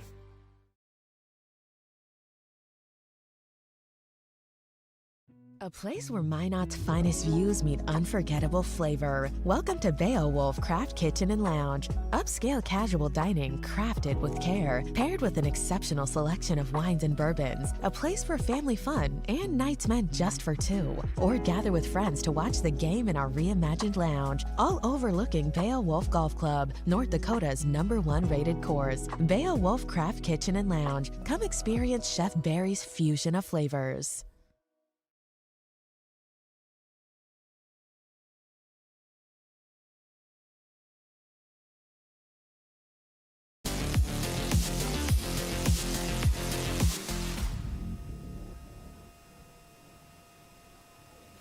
Thanks for spending your afternoon with us on the PSP Network. Todd Domrys alongside Landon Domrys, Brock Widener waiting in the wings as we go to the 6th in Game 1. Nate Heil deals, and a swing and a miss. Aiden Flieger batting. He's walked and struck out today. And Flieger hits a number to center. Juleson quickly in. And he has it into the leather. Flieger retired F8 for out number 1. Get a good look there at Jack Juleson. Boy, he covers a lot of ground in center field for the Sabres. And it brings up Dante Burdine. Oh, Howell threw it behind him. Oh, and I got him. Just hit him on the back of the pants. Burdine is aboard via the hit by pitch. And it'll bring up Mikan Brajos. Mikan might have hit one of the harder balls today for Mandan as he roped a double and then came around to score the go-ahead run in the 5th. And the pitch from Heil. Curveball, strike 1. Brajos, also the hockey guy for the Mandan Braves. At one point in time during the season, they're going to try to bunt as Brajos fouls that one away. At one point in time, Brajos, the freshman, is leading the team in innings pitched, starts, wins, walks, Ks. Kind of run into a little freshman slump on the bump, but as Mandan advances in this tournament, they're going to need Mikan. As you probably get a Jack Took if he's able to pitch tomorrow for Mandan, but these tournaments, as you get into games 2 and 3, you're going to need all your arms, and that's where that pitching depth comes into play. Ty Weiler has got 50 pitches left as he threw a no-hitter for Mandan along with Troy Gerhardt, who pitched the 7th, as Heil just missed inside. It's a 2-2 count to Brajos. Breaking ball, fly ball on the left side. Hawk started back. Now he's got to charge in. Oh, and he overran it. Gets over his head. And now it's a merry-go-round on the base pass. Burdine is going to dive into third, and he gets there.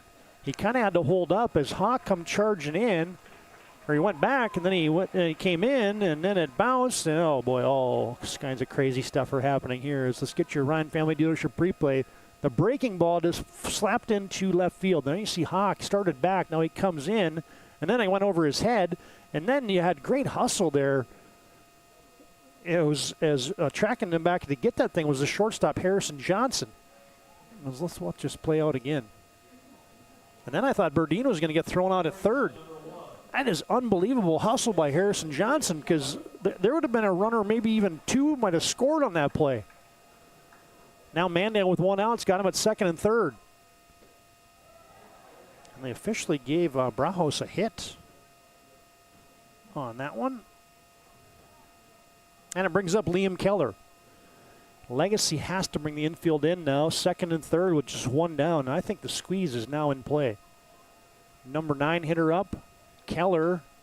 Fly ball, short right field. Urlach of the second baseman back Szymanski. They can't get another fly ball. It drops, and my, oh my. These are not easy plays, but Legacy's not making the plays right now. Fly ball here by Keller. Urlacher was playing in on the infield, and then he and Szymanski almost got tangled up, and that is going to drop. And Mandan gets an insurance run. Burdine comes in to score. Brajos to third. Keller is on a board at first. And they still haven't put up error or hit yet, as Zach Weiler's been having a day here. He's 3 for 3. He's got 2 doubles and a single.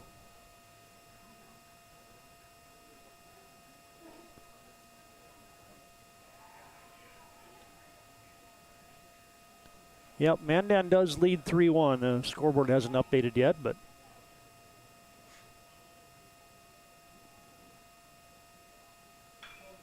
and Weiler with a fly ball to right center field. Juleson over to get it, and that's going to be deep enough to bring home another run. The sac fly for Zach Weiler. He pops it into right center field. Juleson over to get it. That's the second out of the inning. And there you see Brajos coming in to score. And Mandan now leads 4-1.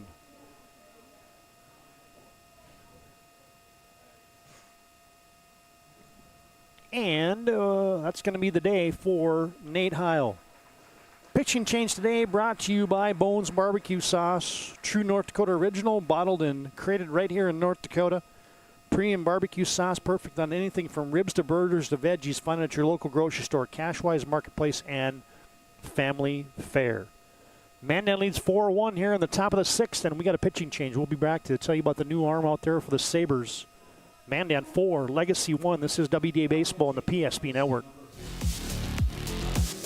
Evolution Genetics, established by a group of dedicated farmers and seedsmen. With years of experience in farming, certified seed production, and crop consulting, we understand the needs of producers across central and western North Dakota and eastern Montana, because we're farmers too. We provide the best genetics for your farm by customizing seed and input choices to meet each grower's needs. Evolution Genetics, seed for your future. Excuse me. I love sports. But sometimes, like when a t-shirt cannon hits me square in the nachos, I wonder, is Sport Clips better than sports? Because sports plus a hot steamed towel beats sports plus hot exploding cheese. I like your shirt. Thanks. It was free. Sport Clips. It's a game changer.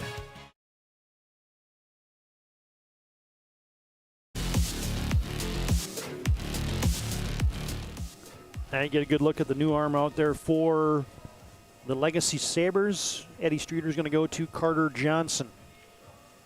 Carter's going to be making his 11th appearance. He started 2 games and he's made 9 appearances now in relief. He's got an 0-2 record. He's given up 14 hits, 11 earned runs, struck out 14, walked 7, and he's got a 4.05 earned run average for Carter Johnson. And there's 2 outs here in the 6th. Man down with a runner at first. That is Liam Keller. He takes off for second. Cooper Johnson's throw down, no good. Keller has swiped second. And so now Aiden Bogner has a man in scoring position. Mandan looking to tack on another one. You see Keller who just swiped the bag. Carter Johnson dealt ball 1.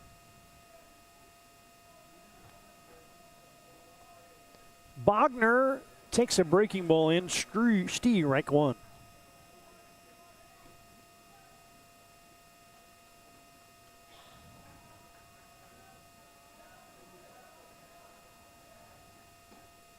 And the pitch is down and away.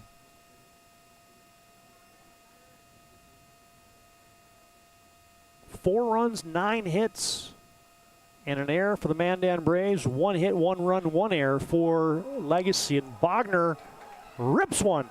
He tattoos it off the wall. And that's going to plate a run. A ringing RBI double for Mandan's leading hitter, Aiden Bogner. Give him a double and an RBI. Keller easily scores, and Mandan now leads 5-1. Yeah, you're going to follow Bogner into the dugout there. He's going to get some high fives. We'll go to a pinch runner for him. Get your Ryan Family Dealership replay. I just about got out of here. As Carter Johnson fired a high fastball that Bogner liked. And watch that, baby. That thing hit right off the fence. And then it allowed Keller to come all the way around to score as Troy Gerhardt takes ball 1.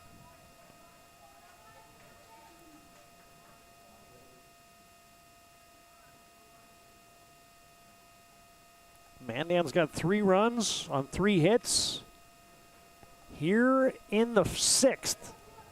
And now the Braves lead 5-1. And the pitch. Strike 1. Gerhardt's 1 for 3 today. Had a base hit, struck out twice. Still another runner in scoring position out there for Mandan. Carter Johnson low and away.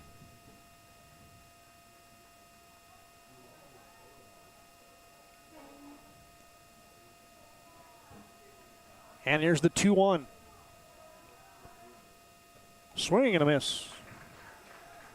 Legacy swept Mandan back on May 11th, 7-6 in 9 innings, and then 9-2.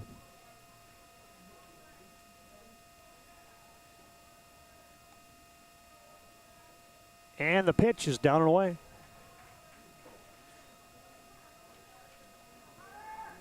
Full count payoff pitch. There haven't been a lot of full counts today. Both pitchers' staffs have been pounding the zone. And the pitch. Strike 3. Carter Johnson sets down Troy Gerhardt, but Mandan strikes. The Braves get 3 runs on 3 hits. They leave 1, and after 5.5 complete, Mandan now leads 5-1 on your BNC Bank scoreboard. This is the opening round of the WDA Baseball Tournament on the PSP Network.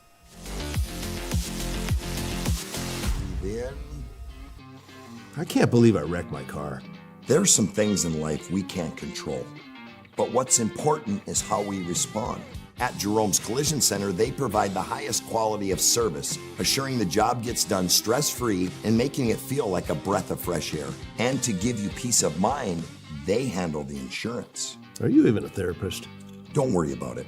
Jerome's, they're the experts. Jerome's. Our initial reaction when we realized he had 2 broken bones was fear. Then once we realized and got a plan with Trinity and our doctor, a lot of comfort. He told me that he can fix my arm, and he showed me a lot of stuff that he could do to help me. Trinity Health Orthopedics is as good as you can find anywhere in the country. A lot of us take pride in that, and that's why we stay here and we keep doing what we do. Trinity Health, making more possible.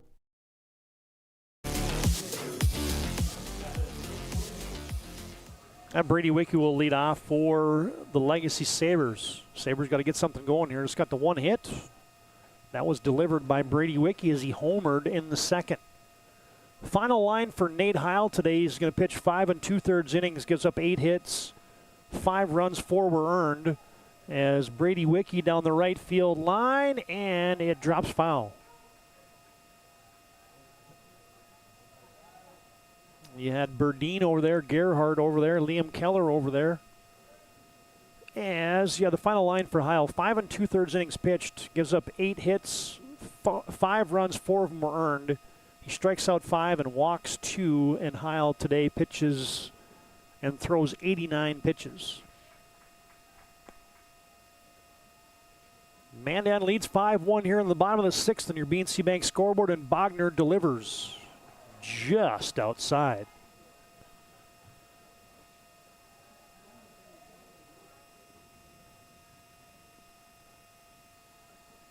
And the pitch. Strike 3. That time, Bogner got the call.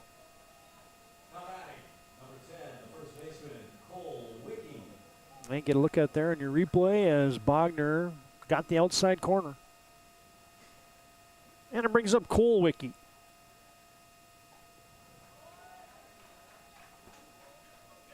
Cole had a sacrifice bunt in the 4th and grounded out to the first baseman in his 2 trips today.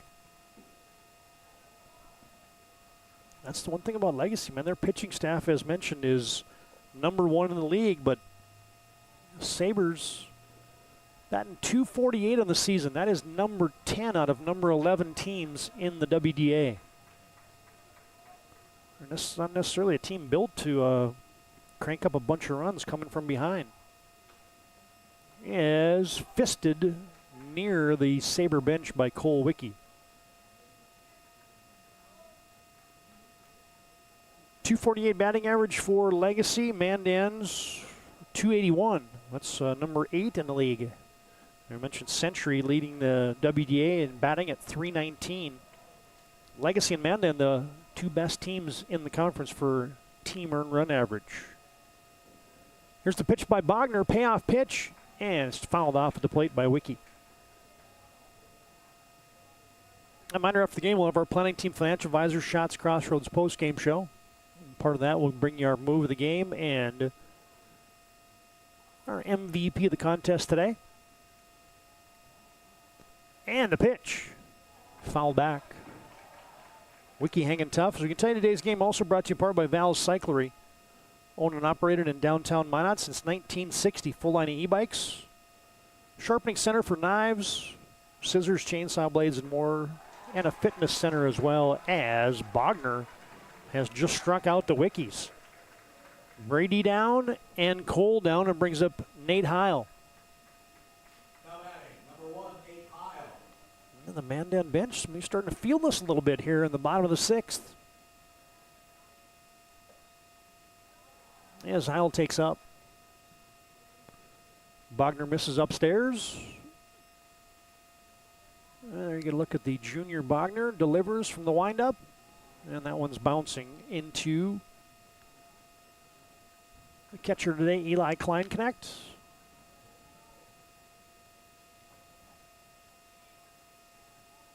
And the pitch. Up.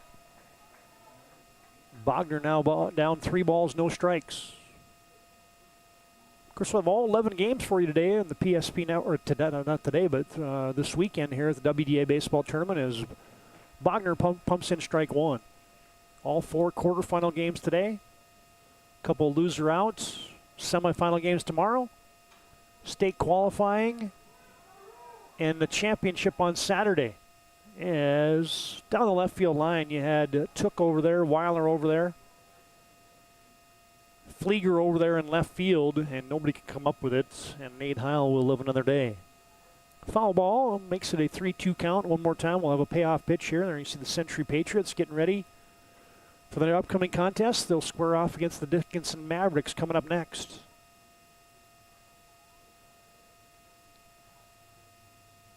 And the pitch. Strike 3.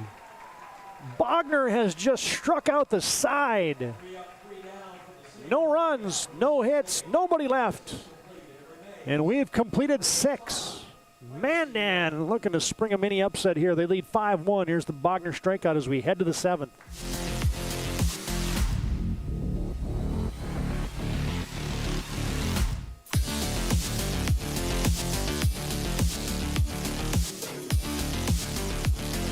Of the financial planning approach at Legacy Financial Partners is a personal relationship.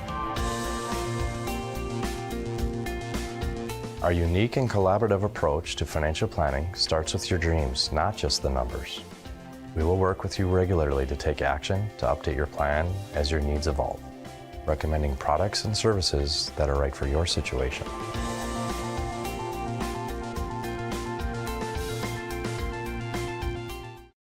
Some days, even your best intentions turn into unexpected disasters.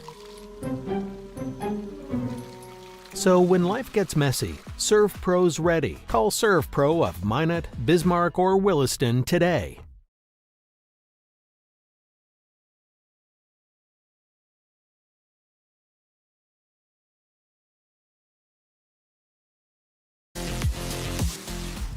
Now leading off the 7th, Jack Took climbs into the batter's box for the Mandan Braves, who lead 5-1 on that BNC Bank scoreboard. Locations across North Dakota, Minnesota, Arizona. You can find BNC Bank online at bnc.bank as they provide you with banking and wealth management services for your business and family.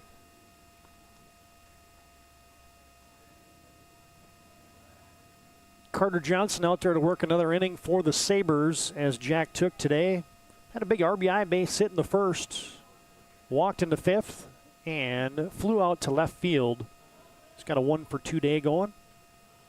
Foul tip. 3-0 green light for Jack Took, who leads the squad with 3 home runs on the season. Get a good look at Jack there. A tough start to the season on the hill, but man, this pitching has been coming on. See what Jack looks like as this tournament progresses here for Mandan. Kind of wondered if Took was going to be on the hill today for Mandan against the number 1 seeded Legacy Sabres, but Coach Mack saying, you know what, I'm going to keep my horse for game 2. And swing and a miss. Carter Johnson goes to the off-speed pitch. And the strikeout for Jack Took is out number 1 here in the top of the 7th. Hi, fans, against today's game brought to you by DCN, brought to you by Bobcat of Mandan and High Point Networks. As a hot shot towards third, 1 hop for Carter Pearson, and he throws out Ty Weiler. 5-3 on the putout for out number 2. And today's game also brought to you in part by Nodak Insurance, your local agents, Darren Johnson, Scott Wilkins, Cody Olson, Ben Hodak, and Mitch Coast. Quickly 2 down the 7th. Aiden Flieger takes strike 1. And the pitch. Foul tip at the dish. Looks like we're going to quickly get to the 7th inning here as the umpires. That one got a little piece of Cooper Johnson back there, so.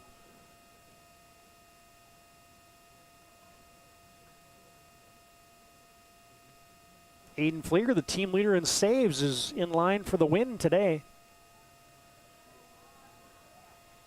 And the pitch behind Flieger.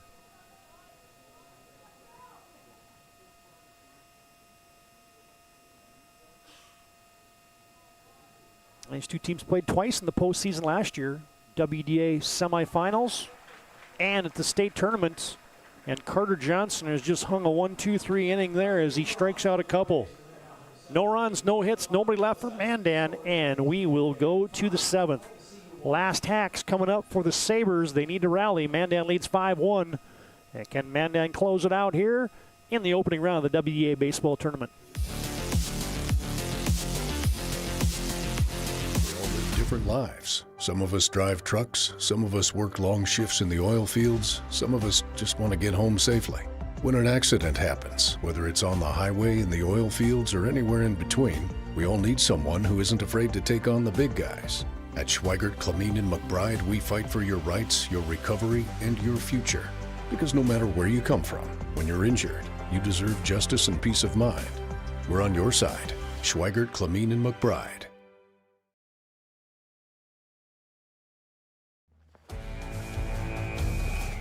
Every football fan has their Sunday routine.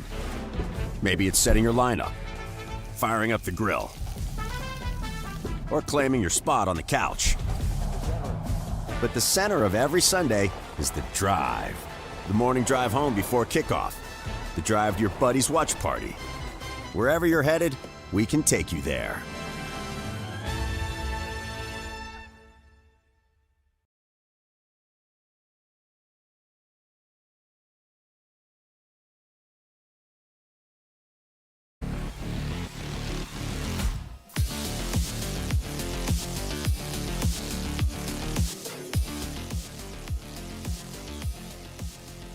All right, the Sabres got 7-8-9 up for the home team legacy here in the bottom of the 7th, and Liam Szymanski high fly on the infield. Keller is under at second base, and he hauls it in. Szymanski flies out to second, and one down in the 7th. A reminder, our planning team financial advisor, Shots Crossroads postgame show comes up next. And it brings up Harrison Johnson. 0 for 2, reached on a fielder's choice, and he smacks one up the middle. And that's how rallies get started. Harrison Johnson, the solid base knock up the middle. Hit it right where it came from. Bogner delivered it. Harrison Johnson, a solid hit right up the middle, top of the mound. And it brings up Ethan Urlacher. 0 for 1 on the day, walked and struck out. Bogner's coming in here and pitched nicely for Mandan, as did Aiden Flieger. Flieger goes 4 strong. As they check on the runner at first, is Harrison Johnson's not going anywhere, down 5-1 in the 7th. Here's the 0-1 to Urlacher, up and in.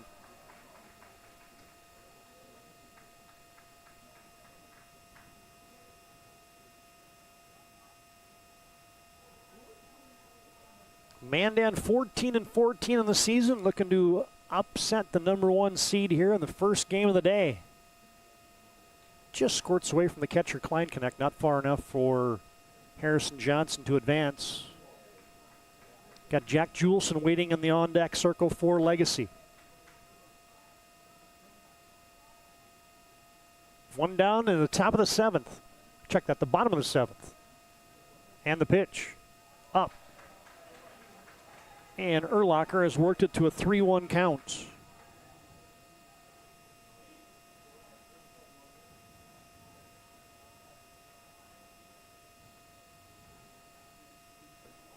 And down and in. Ball 4. So this has been a bit of an area of concern for Mandan this year. Had a hard time closing off games. They were walked off by Century and Williston earlier in the season, and so I think that's what Coach Mack wants to come out here and talk about as you get a mound visit. Today brought to you by Jerome's Collision Center. At Jerome's, their goal is to help you get your car and life back on the road, both literally and metaphorically. Been doing it since 1975. 701-852-5126. You can call them and schedule your collision repair or their service. It's their specialty at Jerome's Collision Center as we have a pitching change. Looks like it's going to be Troy Gerhardt, I believe. Yep. It is indeed going to be Troy Gerhardt. They'll go to their big junior to try to close this one out. We'll tell you about Gerhardt's when we come back. 5-1, Mandan leads in the bottom of the 7th. Legacy threatening with a couple runners on. This is WDA Baseball on the PSP Network.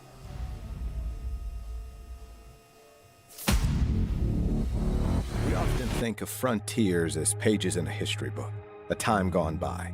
But even in this modern world, there are new frontiers to conquer. Whether you're tending the land to grow a better tomorrow or growing a business for new opportunities, the work you do powers the world. Exploring the frontier means stepping forward, shaping the future for yourself and for those around you. First International Bank and Trust, helping you live first, one step at a time. When disaster strikes, you need help fast. ServPro arrives within the hour with certified technicians and the tools to handle any challenge. Breathe easy. Trained professionals are here when it matters most. Call ServPro in Minot, Bismarck, or Williston today.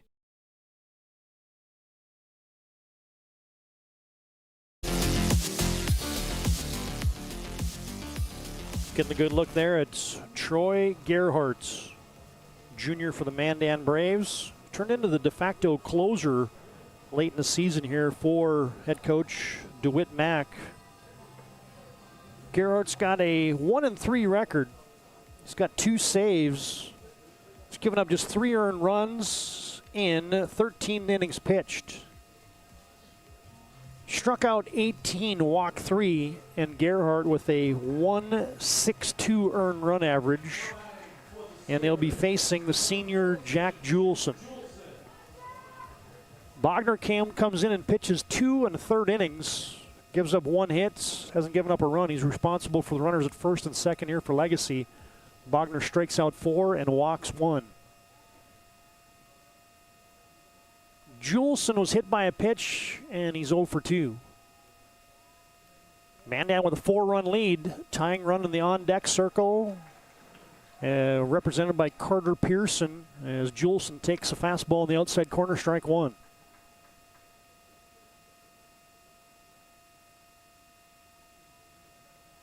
And here's the 0-1 from the burly right-hander Gerhardt, just down low.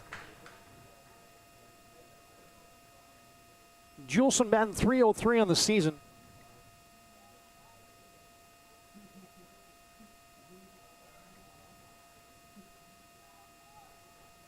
Gerhardt has the sign from the stretch. He delivers. Bounces. All of a sudden, if Juleson finds a way to get on base, then you've got a developing situation. Carter Pearson would be the tying run at the plate here in the 7th with 1 down. Here's the 2-1. Just about hit him. Ball 3.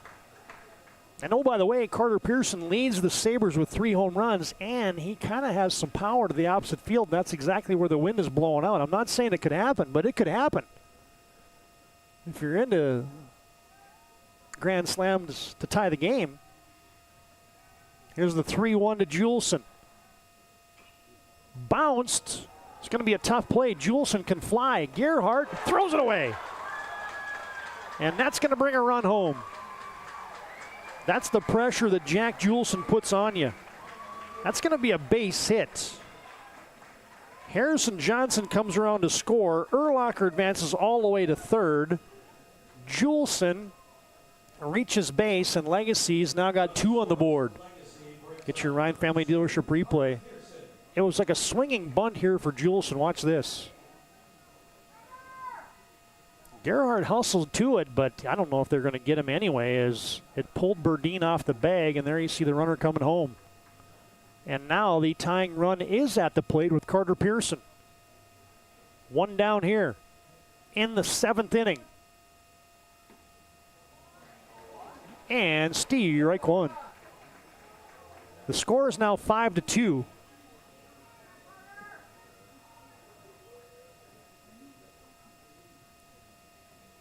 Yeah, even though your scoreboard says 5-1, the score is now 5-2. Legacy's got the tying run at the plate. And that's outside.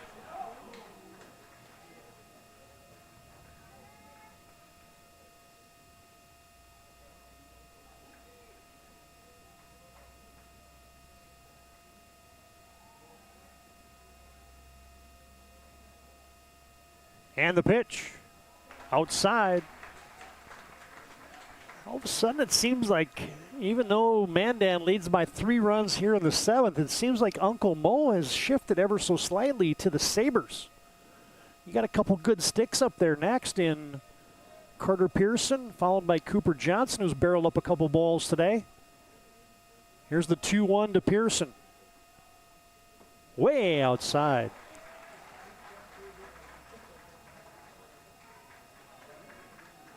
Well, when Harrison Johnson had a base hit up the middle, that's as simply as a rally can start. There you see Cooper Johnson on deck, and now you're going to get another mound visit here.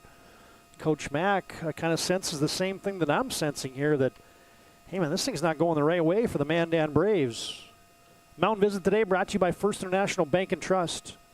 Full-service, family-owned independent community bank, founded in 1910, serving rural and urban communities across Arizona, Minnesota, North Dakota, South Dakota. Find them online at FIBT.com. A quick look at the WDA bracket. Of course, this is game 1. Legacy and Mandan doing battle here. The Braves, the 8th seed, leading here in the 7th. You got Dickinson and Century coming up next. Minot North and Williston later on today. And then your nightcap, Bismarck and Minot High. Full day. You can watch it all right here on the PSP Network. Interesting note about that Bismarck-Minot game, as these teams have played 13 times in the last 4 years. Minot's won 12 out of those 13 games against the aforementioned Bismarck Demons. 5-2 here in the 7th. Pearson's the tying run at the plate. He's got a 3-1 count against Gerhardt. And the pitch. Fly ball down the left field line, and it's going to float out of play. Took over there with a look. Runs out of real estate. And now it's a full count payoff pitch. Legacy, if they pick up a couple wins here in the tournament, will advance to their 4th straight State A tournament appearance. Same story for Mandan. Both these teams have been back-to-back-to-back state tournament trips. Here's the payoff pitch, 3-2 from the junior Gerhardt. Ball 4. Woo! That was close. Let's get your Ryan Family Dealership replay of that one. You don't have the box that you can challenge. If there would have been that imaginary box there, I think that might have caught it, folks, but now they are loaded for Cooper Johnson. How about the drama oozing here in the 7th? One down. Gerhardt delivers. Cooper Johnson, he doesn't get cheated in the box, I can tell you that much. Cooper comes up there hacking. The sophomore, also a basketball guy for Coach Horner and the Sabres. Here's the 0-1. Fly ball to the outfield. Zach Weiler has a beat on it. He has it. The runners will tag. Weiler throws it home. It's cut off, and that'll be a sac fly. Urlacher comes in to score. The other runners hold put, so Juleson's still at second. Pearson's at first. Cooper Johnson has the sac fly RBI. Legacy has plated 2 here in the 7th, and it's 5-3. And it brings up Brady Wicke, who went yard his first at bat today. He's got a 1-for-2 day going. Mandan 1 out away from advancing to the semifinals. Gerhardt delivers to Wicke. Swing and a miss. Brady Wickey's now the winning run. He was looking to walk it off right there with that tomahawk hack. Here's the 0-1. Another swing and a miss. And now Legacy's down to their final strike. Mandan looking to close the door here. Tying run at first. Winning run at the plate. Here's the 0-2. High and tight. And Brady Wickey fouls it off and stays alive. If Brady Wickey can get on, Cole Wickey bats next for Legacy.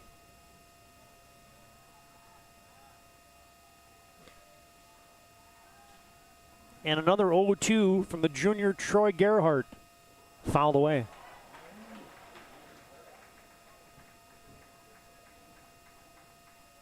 Well, the fans and those of you tuning in the PSP Network have gotten their money's worth on the game number 1 here from the WDA tournament. Man, just keep it locked right here to the network, as I think this whole tournament's going to be like this. Here's another 0-2 with 2 down here in the bottom of the 7th. And the pitch. Swing and a miss. And Mandan has done it. Gerhardt is the leader emotionally and a lot of the times on the field, and he gets the final strikeout, and the Sabres have lost their opening round game. Mandan wins it 5-3. Planning Team Financial Advisors, Shots Crossroads postgame show comes up next. Planning Team Financial Advisors helping clients work towards financial freedom. And Shots Crossroads, your postgame headquarters. You can order online at shotscrossroads.com. 5-3, Mandan wins it. And here's that final strikeout as we'll come back with our postgame after this break on the PSB Network.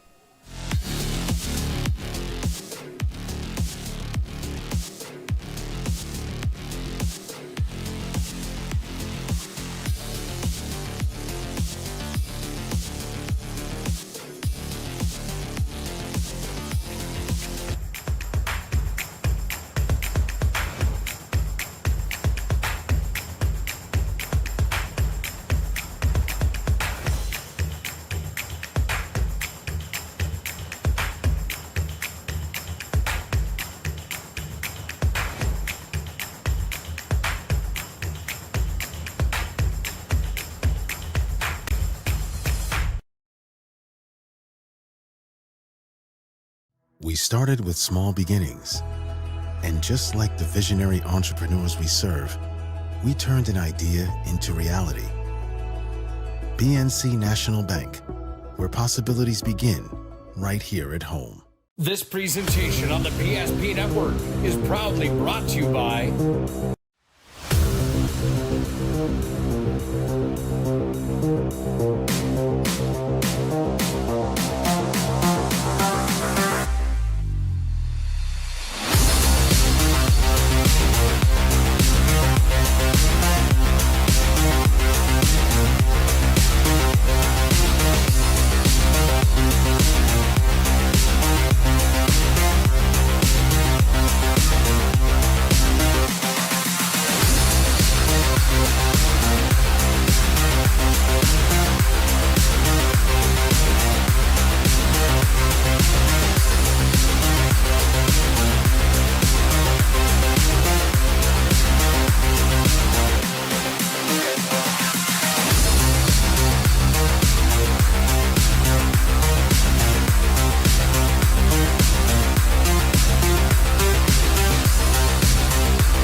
sure to like and follow PSP Network on all social media platforms.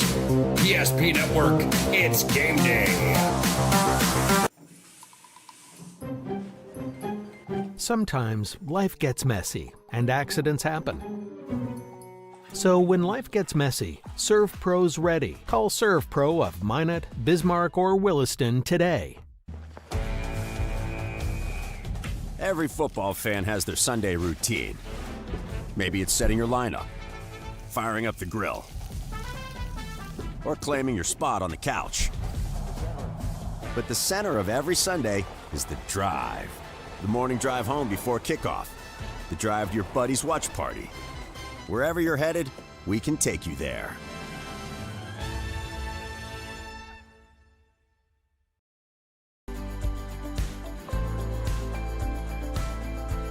At Planning Team Financial Advisors, we help individuals create their personalized strategies. We specialize in financial planning, retirement planning, insurance, and 401k distribution options. Don't leave your future to chance. Call Planning Team Financial Advisors today for a free retirement review. Planning Team Financial Advisors, your plan, your future, your team.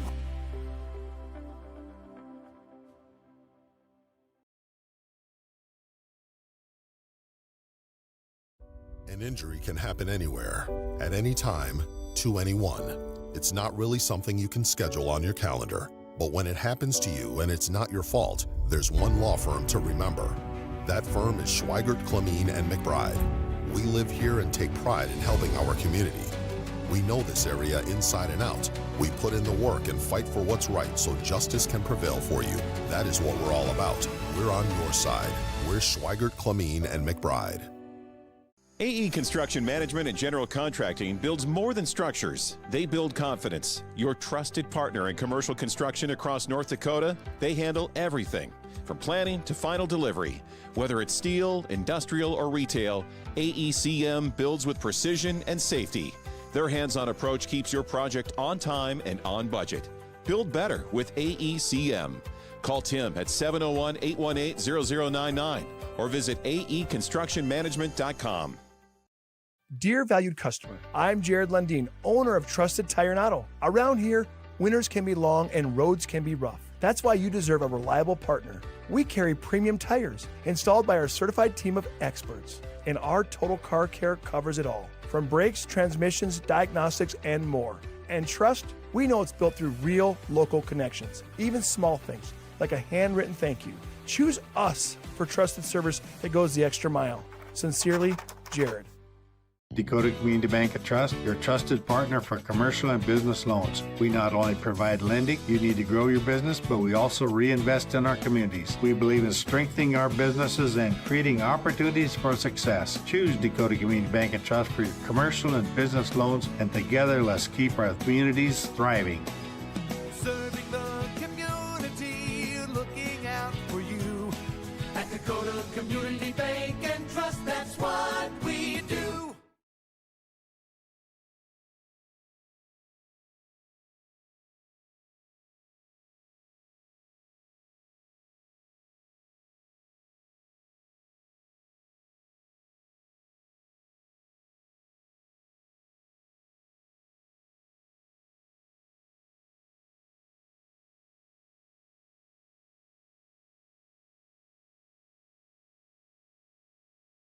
This presentation on the PSP Network is proudly brought to you by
Now back in our Planning Team Financial Advisors Shots Crossroads postgame show. Planning Team Financial Advisors helping clients work towards financial freedom. And Shots Crossroads, your postgame headquarters. You can order online at shotscrossroads.com. Mandan, your 8 seed, has sprung a mini upset in Game 1. Braves hang on and they win 5-3 over the number 1 seeded Legacy Sabres.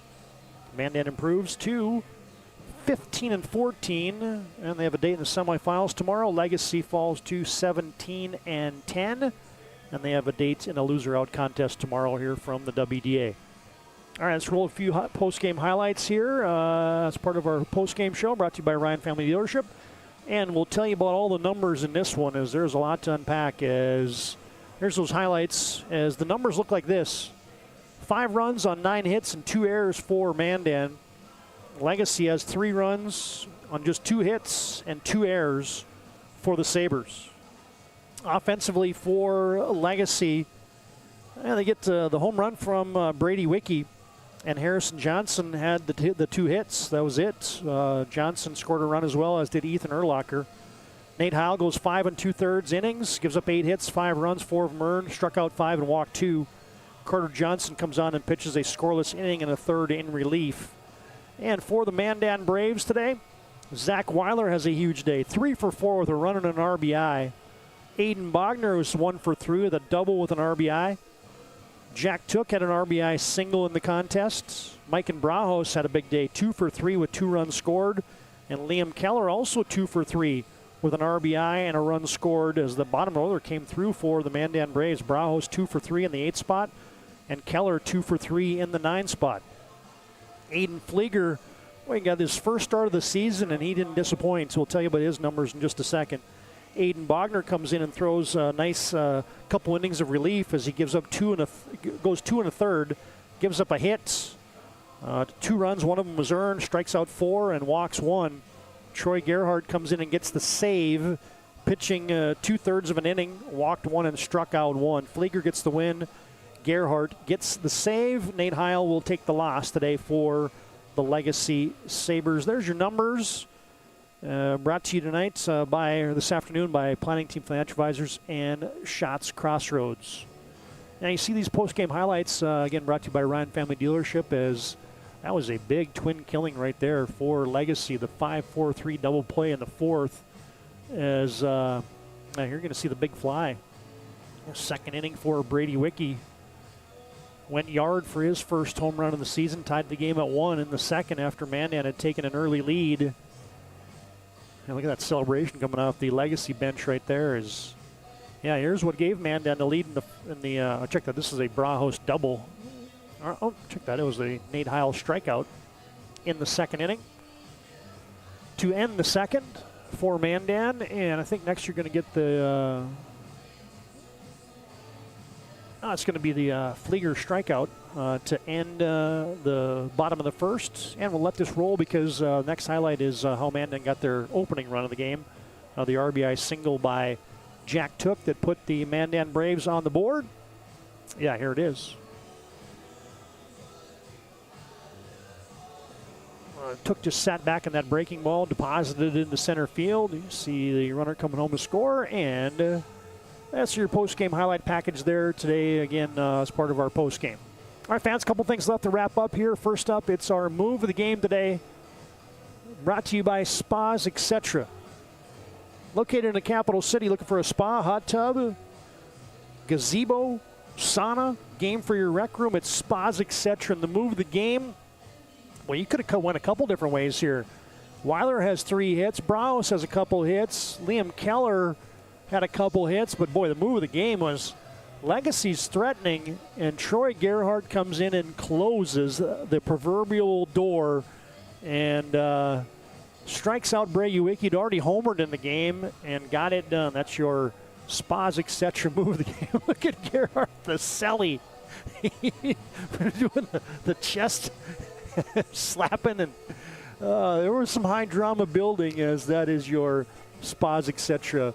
move of the game. Spas, sauna, hot tub, game for your rec room. It's Spas Etc. All right, the bracket has been updated, and here's what it looks like. The Mandan, fresh off that 5-3 win, advances into the semifinals. Legacy to loser out contest. Coming up next, it'll be Dickinson and Century. North and Williston in the evening games, along with Bismarck and Minot High. All right, fans, last thing for us, it's our MVP of the contest. You can check in online with the hire stylist today at sportclips.com. And Sport Clips, they keep you looking your best. And boy, looking his best today was our MVP of the contest for the Mandan Braves. He comes in and gets his first start of the season. Aiden Flieger, the guy that leads the team in saves, comes in and pitches 4 quality innings today. Get a good look at Flieger here. Gives up just 1 hit, 1 run, it was earned. He strikes out 2 and walks 2, and Flieger gives Mandan 4 quality innings, and he is your MVP of the game. His first start, and he gets the W today for the Mandan Braves as they upset the Legacy Sabres.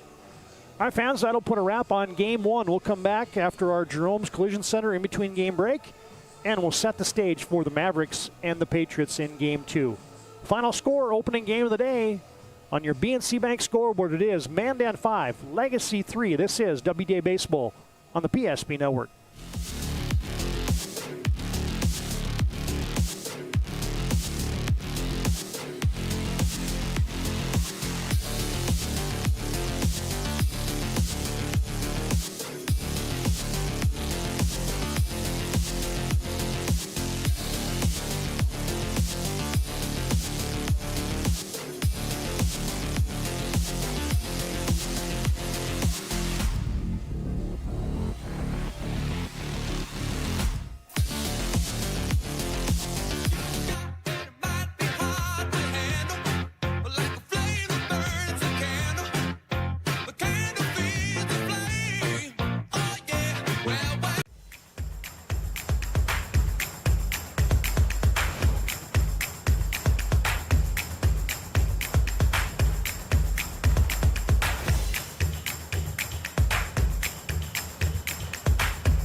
We started with small beginnings, and just like the visionary entrepreneurs we serve, we turned an idea into reality.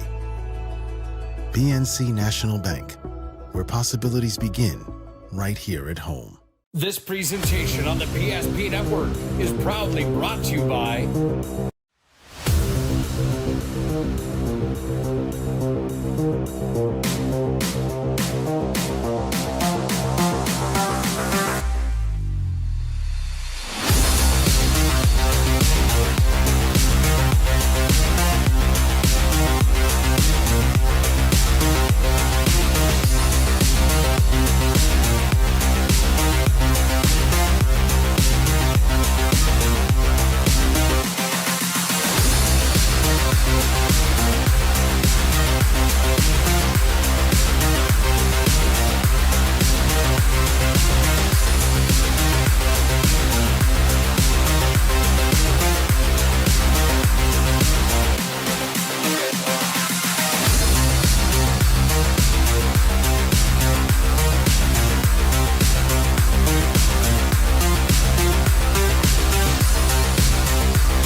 Make sure to like and follow PSP Network on all social media platforms.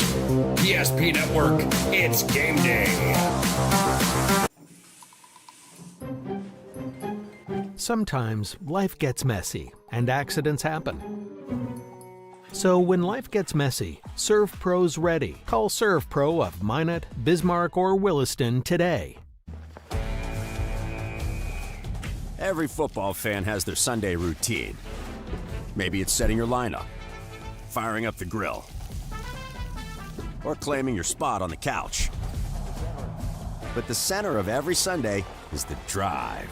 The morning drive home before kickoff. The drive to your buddy's watch party. Wherever you're headed, we can take you there.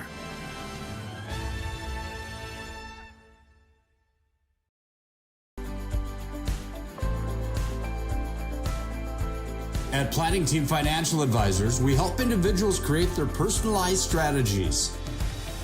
We specialize in financial planning, retirement planning, insurance, and 401k distribution options. Don't leave your future to chance. Call Planning Team Financial Advisors today for a free retirement review. Planning Team Financial Advisors, your plan, your future, your team.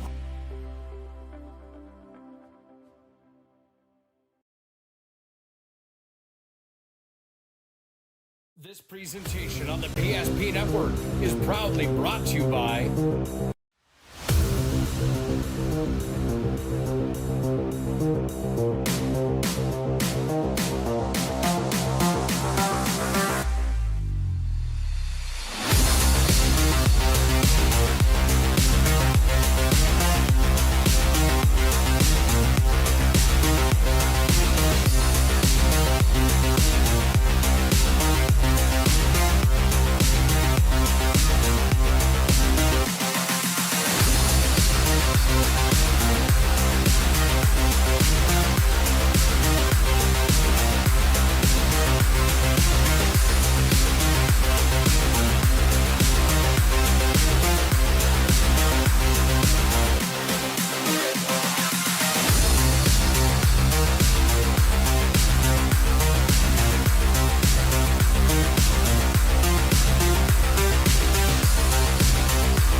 Make sure to like and follow PSP Network on all social media platforms.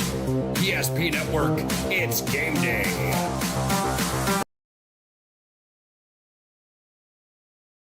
An injury can happen anywhere, at any time, to anyone. It's not really something you can schedule on your calendar. But when it happens to you and it's not your fault, there's one law firm to remember. That firm is Schweigert, Clemene, and McBride. We live here and take pride in helping our community. We know this area inside and out. We put in the work and fight for what's right so justice can prevail for you. That is what we're all about. We're on your side. We're Schweigert, Clemene, and McBride. AE Construction Management and General Contracting builds more than structures. They build confidence. Your trusted partner in commercial construction across North Dakota, they handle everything from planning to final delivery. Whether it's steel, industrial, or retail, AECM builds with precision and safety. Their hands-on approach keeps your project on time and on budget. Build better with AECM. Call Tim at 701-818-0099 or visit aeconstructionmanagement.com. Dear valued customer, I'm Jared Lundeen, owner of Trusted Tire and Auto. Around here, winters can be long and roads can be rough. That's why you deserve a reliable partner. We carry premium tires installed by our certified team of experts, and our total car care covers it all, from brakes, transmissions, diagnostics, and more. And trust, we know it's built through real local connections, even small things like a handwritten thank you. Choose us for trusted service that goes the extra mile. Sincerely, Jared. Dakota Community Bank and Trust, your trusted partner for commercial and business loans. We not only provide lending you need to grow your business, but we also reinvest in our communities. We believe in strengthening our businesses and creating opportunities for success. Choose Dakota Community Bank and Trust for your commercial and business loans, and together let's keep our communities thriving. Serving the community, looking out for you. At Dakota Community Bank and Trust, that's what we do.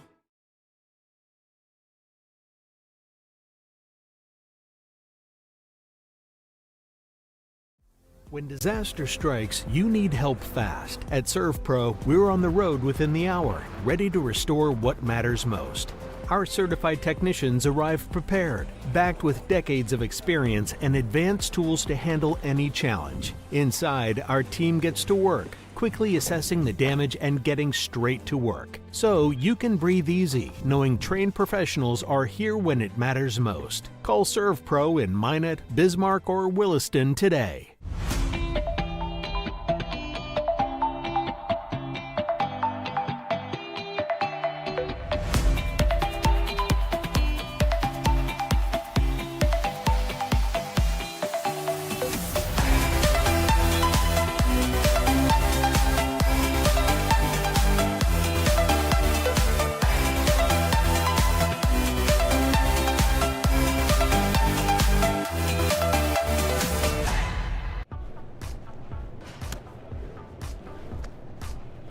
So Carson, how do I become a great football player like you? Well, practice and having a professional team to answer the call and handle anything you throw their way is also important. Hey Carson, thanks for teaching crew about community banking at First Western. First Western, you can bank on us. Craving something real? Fuel your day with goodness that tastes as amazing as it feels. At Blissful Bee Juicery, we serve fresh, cold-pressed juice and smoothies, nature's best in every sip. Nourish yourself with our vibrant acai bowls with fresh fruit and granola, power bowls, protein balls, hummus, parfaits, and carrot cake. Blissful Bee Juicery. Pure, simple, blissful. Now in 2 locations on North and South Broadway.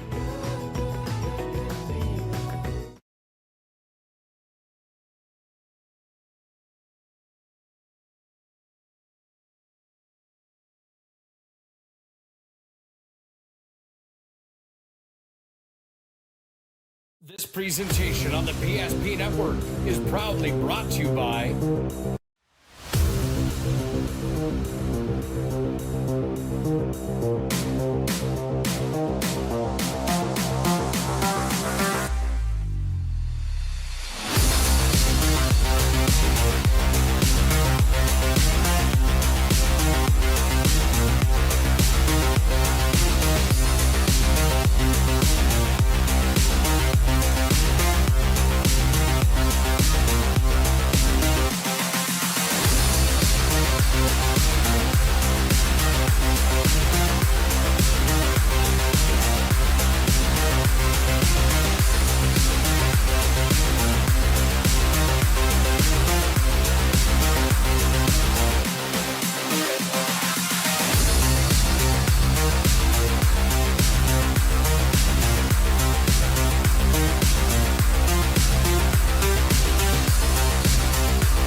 Make sure to like and follow PSP Network on all social media platforms.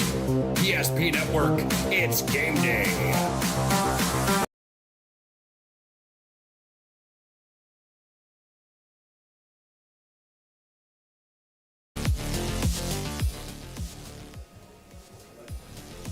Welcome back in to the Municipal Ballpark here in Bismarck as the Dickinson Mavericks take on the Century Patriots for game number 2 of the doubleheader. I'm Brock Widener joining you for games 2 and 3, and there's a nice shot of the Century Patriots. And these two teams, though, they have already played the doubleheader, and it was a very entertaining doubleheader, and it wasn't long ago. This was actually Century's last opponent was Dickinson in the regular season, and a short turnaround where these two teams meet, again, pretty much exactly a week from last week there when it was a sweep for Dickinson's favor, 4-1 and 4-3. Dickinson got just superb pitching in that doubleheader. They were able to see Kyler Kuderna go 7 strong innings, go the perfect game or complete game there, get a 4-1 win, and then Emerson Simiano in game number 2 went 7 strong innings. The game went to extra innings, then Jordan Ham came in relief and got things done in the 8th, where Dickinson was able to win that one 4-3.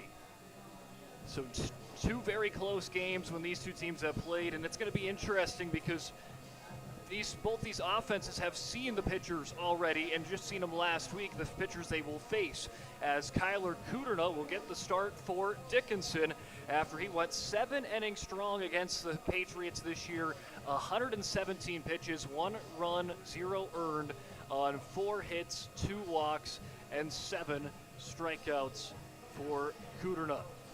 Then getting the nod for the Century Patriots, it's going to be Maxon Updahl, as Maxon went 5 innings, pitched 67 pitches, gave up 2 runs, 1 earned, 8 hits, 1 walk, no strikeouts against Dickinson last week.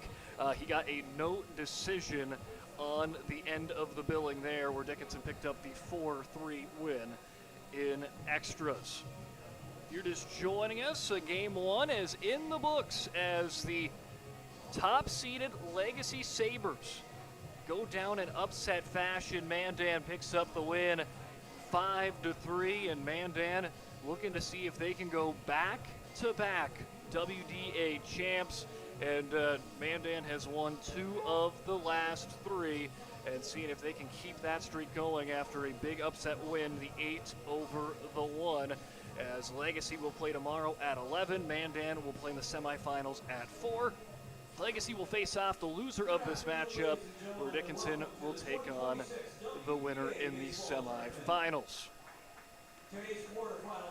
Well, the keys to the game in this one, I mean, for Century, it's short memory, but it's also maybe wanting a little bit of revenge against the Mavericks. I mean, Century was a team that was able to kind of get rolling there towards the back end, middle to back end of the season.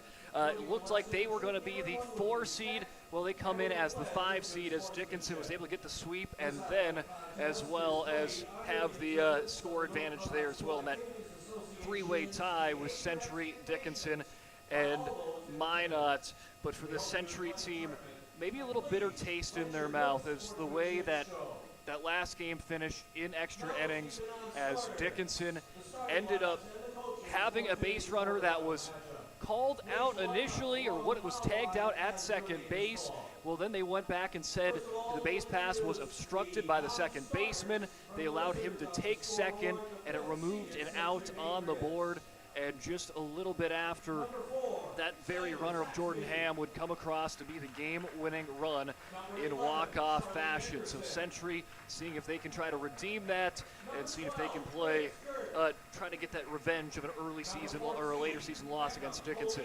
For the Dickinson Mavericks, for them, it's all about staying hot. I mean, that is the key for the Mavericks.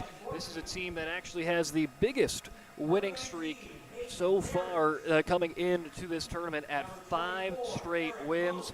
After winning their second game against Wilson, they swept Century and they swept St. Mary's last week. They had 3 doubleheaders and went 5 for 6. They are red hot right now, and they had a big senior day for them where they had 27 combined hits, and for the 4 seniors for Dickinson, they had 15 of those 27 hits. It was a big day for Dickinson to end the regular season and give them momentum, and seeing if they can kind of keep that momentum going on. But it's going to be all about pitching here this tournament. Just some pitching notes to keep an eye on for postseason pitching. Your daily limit's 120. Your tournament limit is 135. You can appear 3 times. Pitch count for days rest. If you pitch 45 or under, you don't have to rest today. 46 to 90 pitches, you just have to rest 1 day. So a lot of those pitchers today will be in that category probably, and then you can see them day 3. And then if you pitch 91 to 120 pitches, that would be the end of your tournament if you do that today, with needing 2 days rest. Also, it wouldn't affect this game or these pitchers, but play-in games do count towards the pitching limits, so that would more a factor for Mandan, who we just saw, as well as Williston, who you'll see later on after this one, where they'll take on Minot North. So after conclusion of this one, around 4:30, Minot North taking on Williston, and Bismarck Minot, your nightcap, as Todd Domries will be back in the saddle for that one to close out day 1 of the WDA baseball tournament.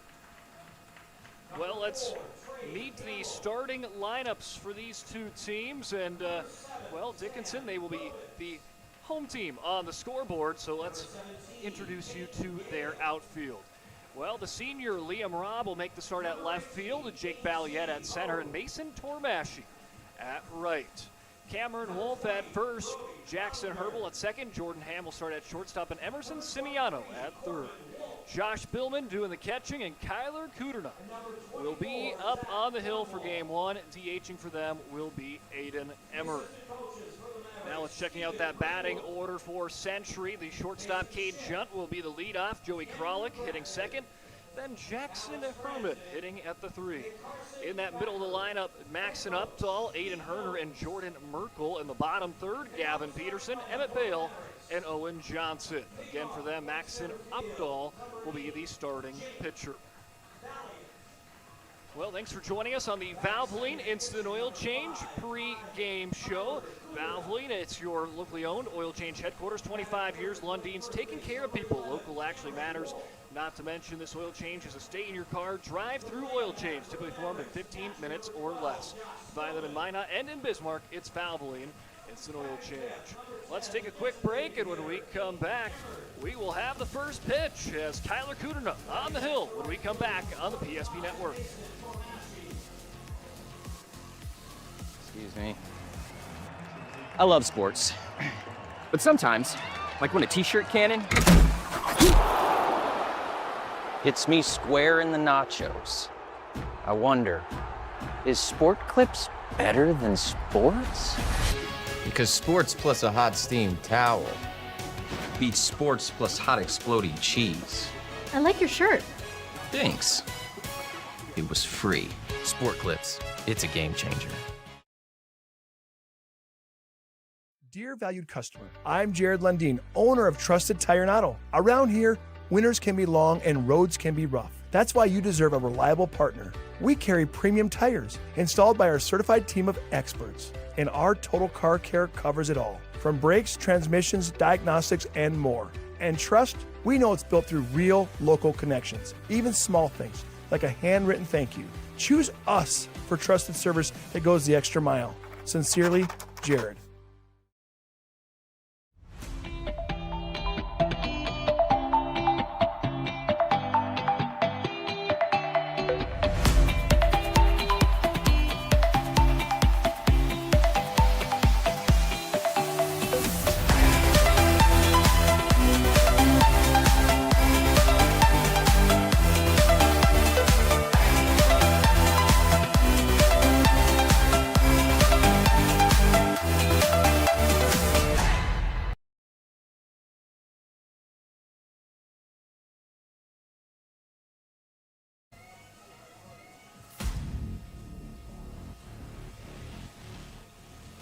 And there's Kyler Kuderna warming up for his first start of the tournament. The North Dakota State Bison commit. We headed out to Fargo for next season, but before then, he's got tasked with making the start in Game 1 in the WDA tournament for the Dickinson Mavericks. Kyler Kuderna, he's got a great record, 6 wins, 1 loss, and 9 games played, 6 games started, a 1.44 ERA through 39 innings pitched.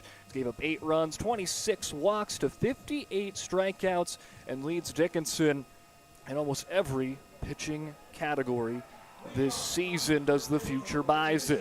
And he will face off first against Cade Junt, as Junt, 28 games played, a 3.43 batting average for Junt, and he's seeing if he can pick up a big hit to start. It would be his 36th on the season for Junt, but was held to just 1 hit against Dickinson this year. He went 1 for 7, and it did that 1 hit did come against Kyler Kuderna, as Kuderna delivers there early for a strike. Brings the count to 1-2.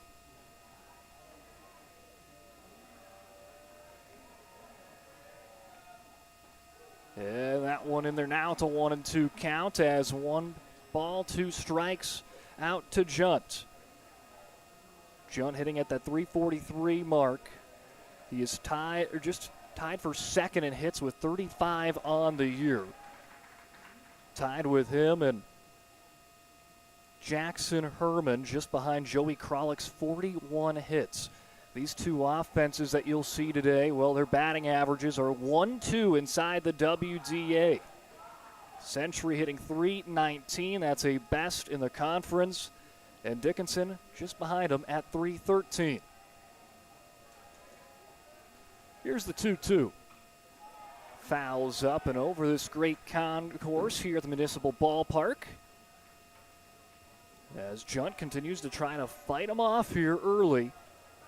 2-2, Kuderna seeing if he can try to find this punch out to start for the Mavericks. Junt puts another one in play. Wolf up near the netting there, but it does go foul, and we continue to stay at this 2-2 rendezvous between these two teams as we continue to go and stay at this count.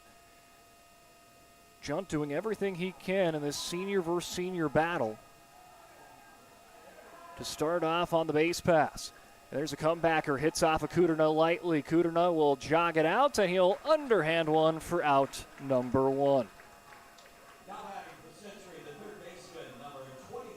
So 1 down on the ground out. And now that brings up Joey Krolick, who leads them in hits with 41 on the campaign. 41 hits, a .410 average. There's a little check swing. Scooped up by Ham. He's got to hurry and just gets him by a step. Good hustle effort there by Krolick, but Ham's throw beats him to first base, and back-to-back grounders turn into back-to-back outs. And now it leans on to Jackson Herman to try to extend the top of the first. 2 outs, bases empty here to start for Kuderna. Jackson Herman leads the squad in batting average, hitting .412.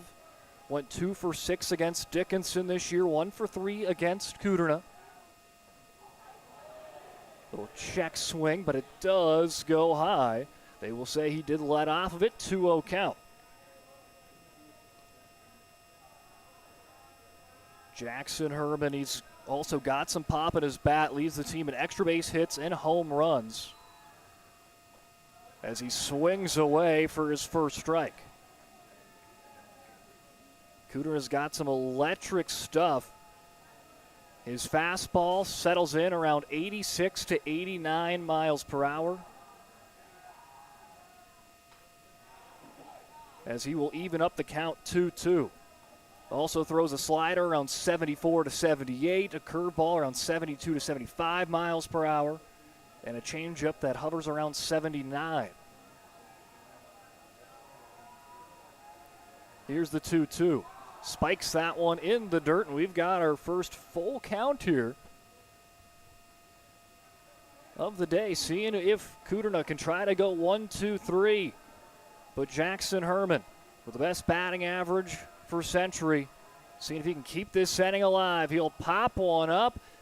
Shallow right field. Mason Tormashy gets a read. He puts it in the glove, and that will be the end of the top of the first inning. 1, 2, 3 inning for Kyler Kudrna and the future North Dakota State Bison, dealing early here in their first round of the WDA tournament. Dear valued customer, I'm Jared Lundeen, owner of Trusted Tire and Auto. Around here, winters can be long and roads can be rough. That's why you deserve a reliable partner. We carry premium tires installed by our certified team of experts, and our total car care covers it all, from brakes, transmissions, diagnostics, and more. And trust, we know it's built through real local connections, even small things like a handwritten thank you. Choose us for trusted service that goes the extra mile. Sincerely, Jared.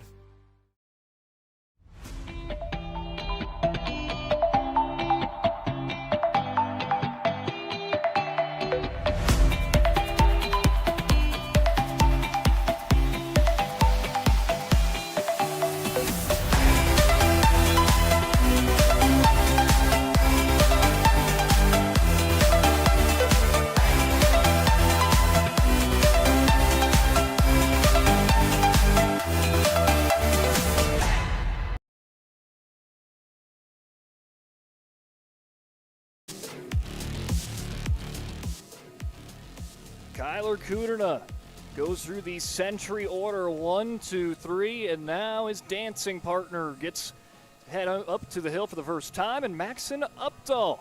These two pitchers played each other against last week, but again, did not go head-to-head as Kudrna had game 1 start for Dickinson, and then Century started in game 2 for Century, but now they'll go head-to-head here in the opening round. Winner will take on Mandan. Fall, you will play against Legacy in a loser-out matchup tomorrow morning. Well, Jake Balliet, not many swinging the bat hotter for the Mavericks as of late than Jake. As the senior, a part of the huge senior day effort. Those 4 seniors put on quite the show last Friday, where they combined for 15 of the team's 27 hits. Jake Balliet was able to help a big part of that, as that finds it there for strike 1, evens it up 1-1. He found plenty of success against Bismarck Century, 4 for 7 last Wednesday, against Century, as Balliet will pop it up. Looking in to try to grab that one is the left fielder, but it drops right in front of Gavin Peterson, foul. Again, Balliet went 4 for 7, 2 runs, an RBI, and a stolen base. Went 2 for 4 in game 2, where he picked up a couple of hits against Updahl. Updahl was able to go 5 innings strong against these Mavericks, 67 pitches. Got the no decision in that game, as he'll send up another high. 2-2 count to Balliet, as Jake hitting .348 on the year. The lefty awaits. And inside for ball 3. Jake Balliet will bring up the full count. 23 hits on the year. He started this year hitting around the 6 or 7 spot in the lineup, and then he just kind of got hot, and they moved him up to be the leadoff. And he's going to draw a leadoff walk, does Jake Balliet.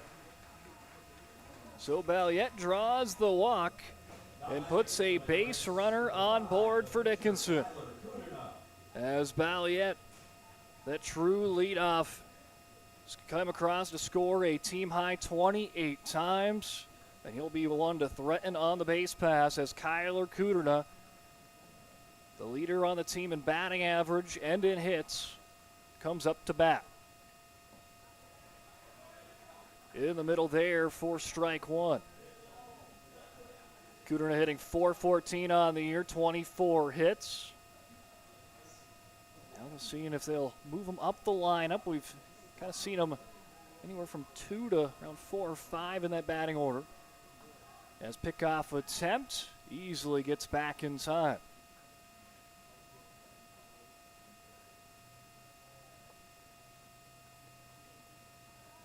Oh, 1. Opdahl takes a peek over at first. Gives a nod, he'll deliver. Runner goes in Balliet. He's going to show his speed as he's in safely. Jake Balliet steals second base, and Dickinson threatening early here in the bottom of the first inning with a runner in scoring position with no outs, and Kudrna in the batter's box down 0-2. Cameron Wolf on deck, Josh Spillman right behind him.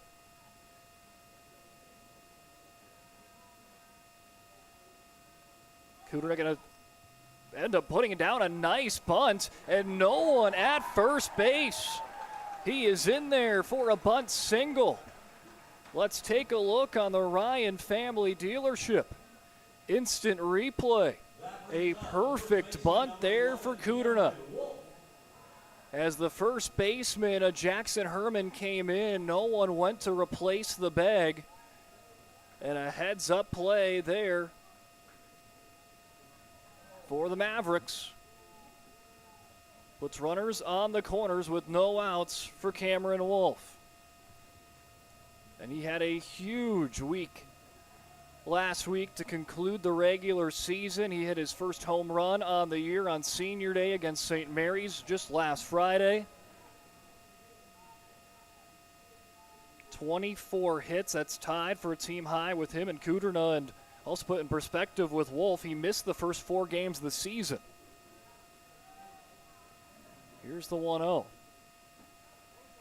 Nice pitch for Opdahl. That will clip in. 1-1 it goes. Wolf hitting .381 on the year. Went 3 for 6 against Century. Went 3 for 4 in that game 2 where Opdahl pitched. Opdahl and Emmett Pale as that one checks it over at first. But the courtesy runner of Jimmy Leeson slides in safely. Leeson scored 7 runs this year as the courtesy runner. He's got some speed, does the young freshman. Here's the 1-1 to Wolf. They'll check back with Leeson.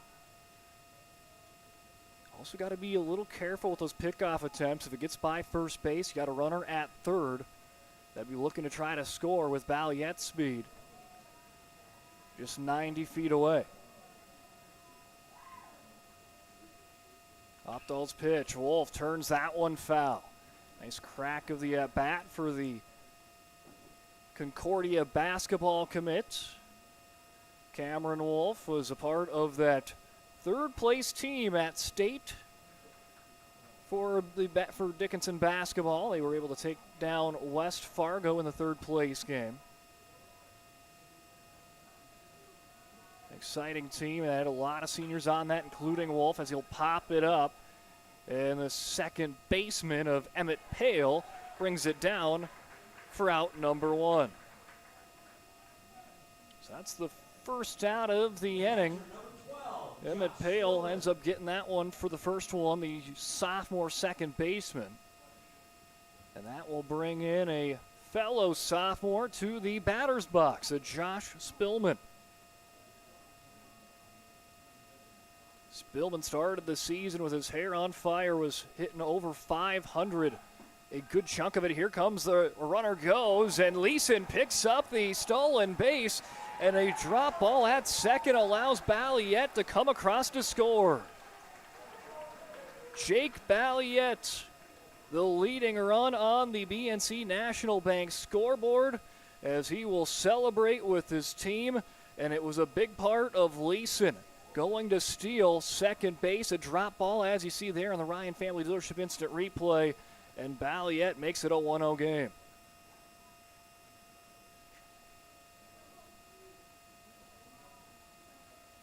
Josh Billman awaits his first pitch of the at-bat. Second pitch, 1-1 the count goes to. Is that one out? Josh Billman, 348 average. Again, he was hitting around 570 early in the year. Then went through a little bit of that sophomore slump, but has rebounded nicely to close out the season. Went 3 for 6 against Century. Just last week, there's a little ground ball. It was deep in the infield. Nice play to get the out, and Cade jumped. They'll try to double up with Leeson heading to third base, but the freshman there in time. Fantastic play by Cade Junt for out number 2. It was deep played there in the infield. Just scraping there the green in the outfield. As Leeson 90 feet away as he does advance. Trying to keep the inning alive is Aiden Emmert, seeing if he can try to get in a insurance RBI here in the first inning. Emmert, a freshman, 256, 10 for 39 this year. Then in the late part of the season, started getting nods on the pitching hill as well, and kind of dazzled there, so wouldn't be surprised if you maybe see Emmert in relief some point. Might not have the innings pitched as a couple of his other pitchers in the bullpen, but has some strong innings to close out this year. Might give him a look if need be. How this tournament shakes out for DHS. As Opdahl has him evened at 1-1 and gets a big swing out of Emmert there, 1-2. Emmert seeing if, or excuse me, Opdahl seeing if he can just limit the Mavericks to 1. That's going to be big here in this tournament, trying to keep in striking distance. You saw that in game number 1. It was a 5-1 game, and Legacy was able to make it 5-3. They threatened to tie it late. They were down by 4 in that final inning. It was just a little bit too much for them to chew there at the end. 2 balls, 2 strikes. Opdahl settles in. Through the windup. Delivers the pitch, and that one, it's going to be deemed a hit Emmert on the elbow. As Emmert takes his base, and they got runners on the corners.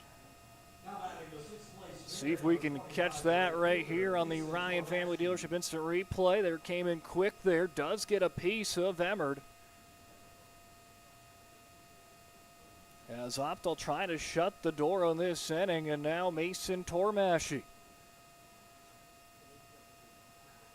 Carved his way at the beginning of the year, getting some at-bats. They're off the bench, sometimes as the DH, but mostly as a kind of platoon outfielder. But as of late, he has started making his way into this starting lineup. Hitting 7 for 26. That comes out to a 269 average on the season.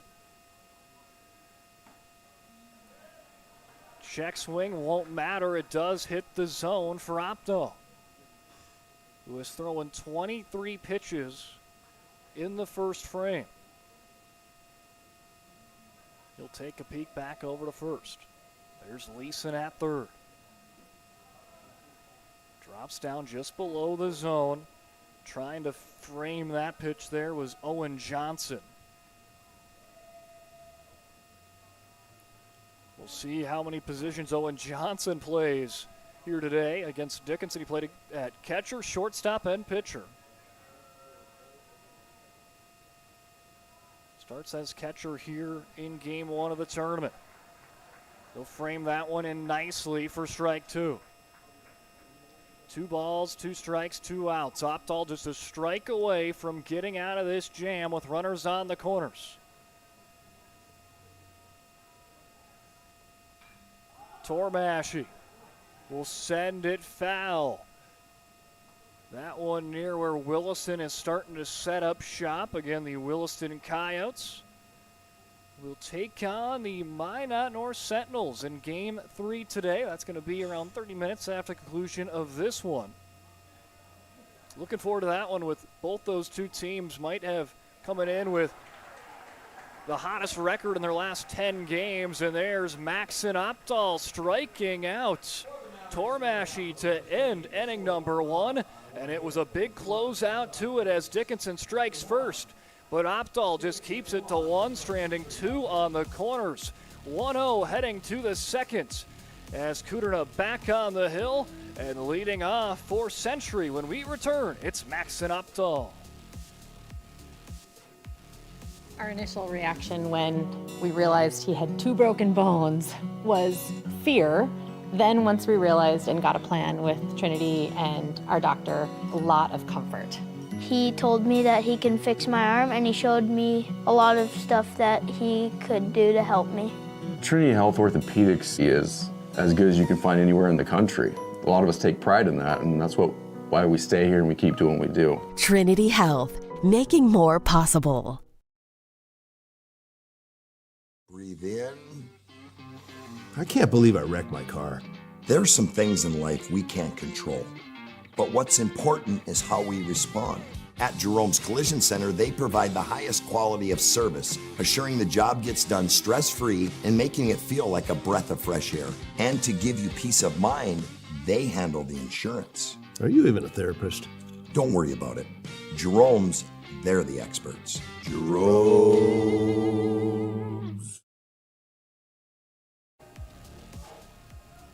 Welcome back in as we enter into inning number 2 as the second inning brought to you by Minot State. The best way to predict your future is to create it. With over 100 areas of study at Minot State, you'll earn the degree for the career desire, with more than 96% of recent Minot State grads employed or continuing their education. MSU grads get jobs, period. Minot State University, be seen, be heard, be you. As Opdahl sees a 1-1 count coming his way, and that one way high and inside for ball 2. Maxon Opdahl seeing if he can try to lead off with a hit and get on the base pass for his Century Patriots and try to get some run support. That's what you kind of have to do sometimes as that two-way player, as a pitcher and as a hitter. You saw Kyler Kudrna do that with a nice bunt in the batter's box. Helped move Jake Balliet a little closer to home. You eventually get there. Opdahl with a chopper. Wolf scoops it up, plays it to Kudrna, who was following suit for out number 1. Batting fifth, the right fielder, number 8, Aiden Herner. 1 up, 1 down for Century as Cameron Wolf and Kudrna connect there on the ground ball. Now that brings up Aiden Herner. Fastball up high for ball 1. Aiden Herner, a junior, hitting .250 on the season. Big swing from him to go down. Reading this one up 1-1. Aiden Herner went hitless against the Mavericks last week, 0 for 7. And Kudrna will go up 1-2 against Herner as Kudrna struck out number 8 in red 2 times just a week ago. Herner won't go down on a strikeout. He'll send a chopper. Herbal has to jump up high, and it sends it down low. He had to rush the throw. Herner speed gets him on the base pass. Be interesting to call that one a hit or an error there on the BNC National Bank scoreboard, but either way, Herner aboard. Just a high hit ball there, kind of catches off the turf, jumps up, and good work there by Herbal to climb the ladder, keep that one in the infield, make a play, but they will call that one an infield single. Just got a friendly Patriots hop, and Herner and his Patriots will take that any day of the week. As Josh Merkel now has a runner on the base pass to work with.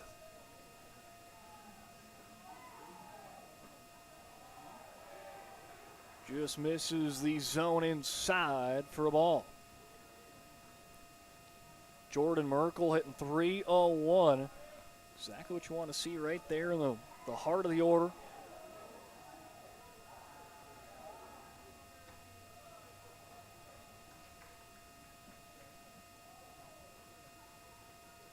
Hitting at that 6th spot. On deck is Gavin Peterson, Emmett Pale, and Owen Johnson have yet to hit there in the lineup here early on for Century. 2-1 count as Ham cuts it off his back foot. It will not go as back-to-back infield singles for Century. There's the Patriots. They are fired up. Great shot there by Landon Domries. Let's take a look on this play that Ham tried to throw off his back foot deep there in the infield. Just nothing doing there with the speed of Merkel. Patriots playing that small ball, but it's helping them get closer and closer to tying this game up. Tying run at second. Go ahead at first here in inning number 2. After Dickinson struck first, picking up a run on 1 hit in inning number 1. Swing and miss for Gavin Peterson. Falls down 0-2. Peterson 291 this year, 23 hits. And this is something that there's no easy spot in this lineup for Century. There's a big reason why they have the best batting average in all of the WDA. There's no quote-unquote easy out.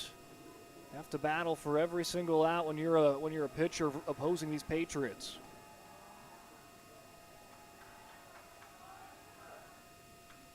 As Peterson gets a piece of it, fouls it back. Well, Peterson, the left fielder today, 1 for 5 against Dickinson last week. That hit came against Emerson Simiano in game 2. His held hitless here against Kuderna, who he faces here in the WDA tournament.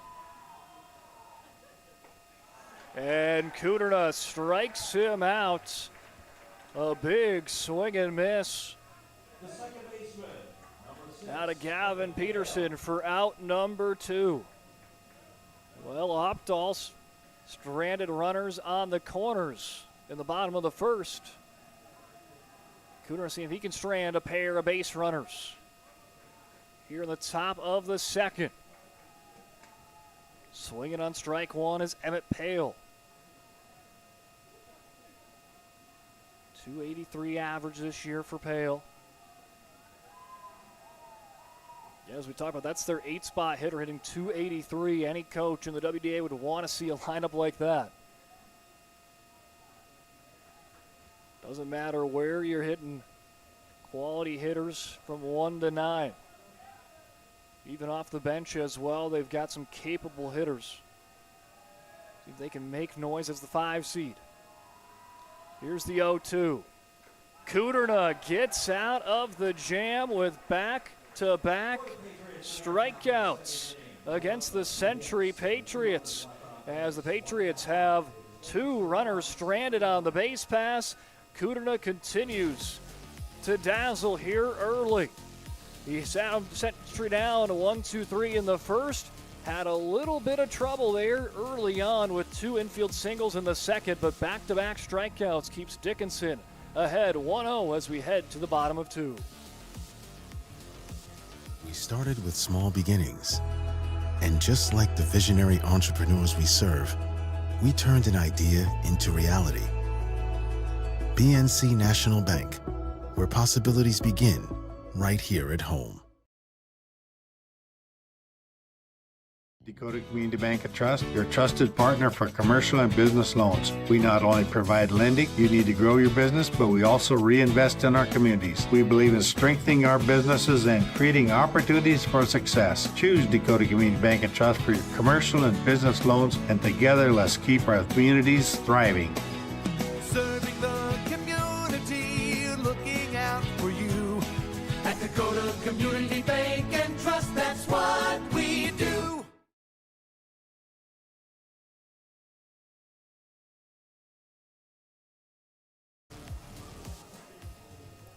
Max and Opdahl back in for a second inning of work. for the Century Patriots that find themselves down early 1-0. Well, when these two faced off each other just 7 days ago, we had two fantastic pitching battles in those games. Well, I think we're going to be probably seeing that here again for a third time on the season between Century and Dickinson. Again, batting average, very similar. I mean, just overall team statistics, these teams find each other pretty much dead even in every single one. Century hitting .319, Dickinson hitting .313. That's first and second in the West region.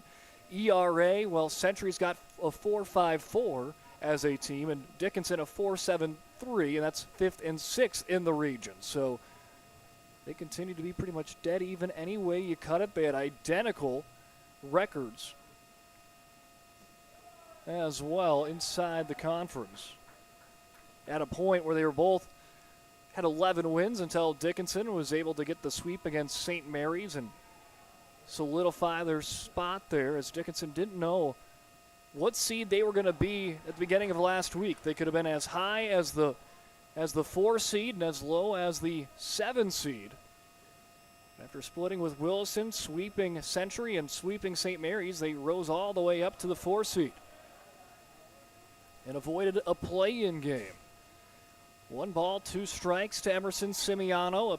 You'll see back-to-back Dickinson Trinity Titans in this batting order for Dickinson.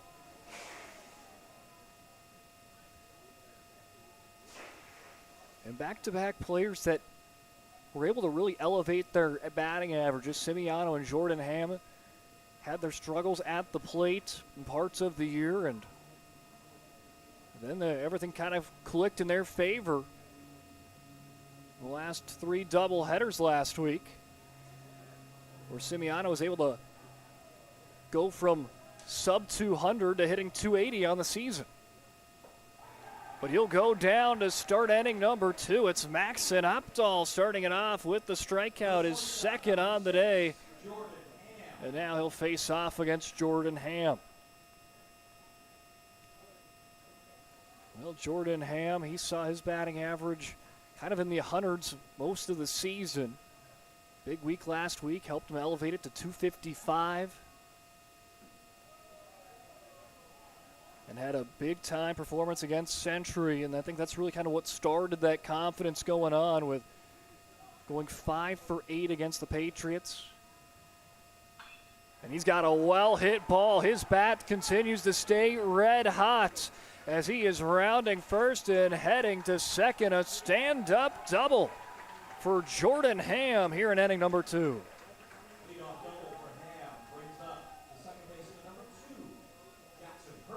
Just a crazy statistic for him. If you take away, if you kind of go from last week to every other week combined, you just look at those 3 doubleheaders. He had more hits in those 3 doubleheaders to end the season combined than the rest of the year. And it just, his bat got hot at the right time. The bat and that confidence of just turning around and trusting your ability. As Jackson Herbal, hitting at the 9 spot, gets contact. A nice little diving effort for Herman. He'll get up and hit first base for out number 2 as Ham scurries to third. There's Jackson Herman picking up a big time out for out number 2. Let's see it here. Herbal just gets an awkward piece of that one. Herman jumps out in front and wins the race to first base.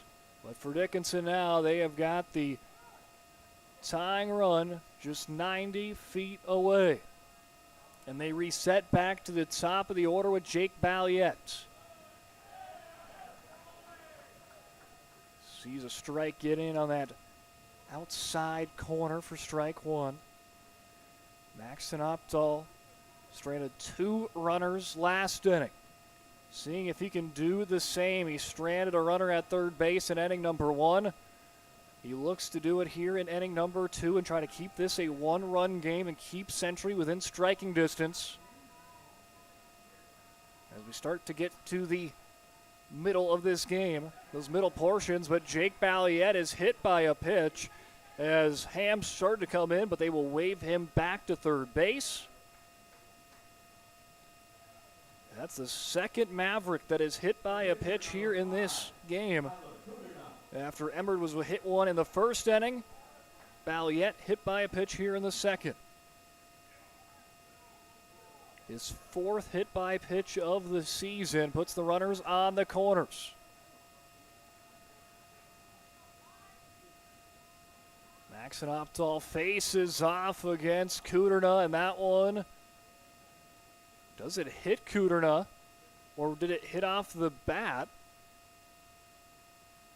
As I think it got the knob there as the runner at first base of Jake Balliet kind of staying between first and second. He's not going to second.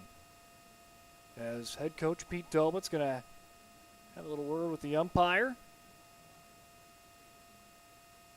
Cooter will now talk with his head coach. And it did get him, but I think it hit off that knob and hit the bat as well as the hand. So they'll call it for strike one. 0-1 there as Opdahl, maybe just a couple centimeters away from hitting back-to-back hitters, as here goes the runner to second base, and Balliet will push his way in on a stolen base. He'll put himself with a stolen base in the first inning in scoring position, and would it be the lone score on the board thus far. And 2 outs here this inning. Opdahl seeing if he can try to strand these two Mavericks. As Kuderna plays it up high in the infield, right up and down into the catcher's mitt of Johnson. For out number 3, the catcher making a big-time play, catching that one for the third out and stranding 2 Mavericks in scoring position. As the Mavericks have 1 on the board, but Maxon Opdahl has stranded 4 runners on the base pass in the first 2 innings to keep them within 1.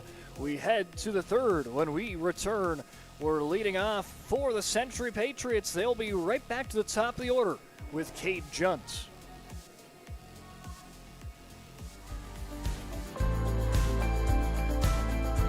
At Planning Team Financial Advisors, we help individuals create their personalized strategies. We specialize in financial planning, retirement planning, insurance, and 401k distribution options. Don't leave your future to chance. Call Planning Team Financial Advisors today for a free retirement review. Planning Team Financial Advisors, your plan, your future, your team.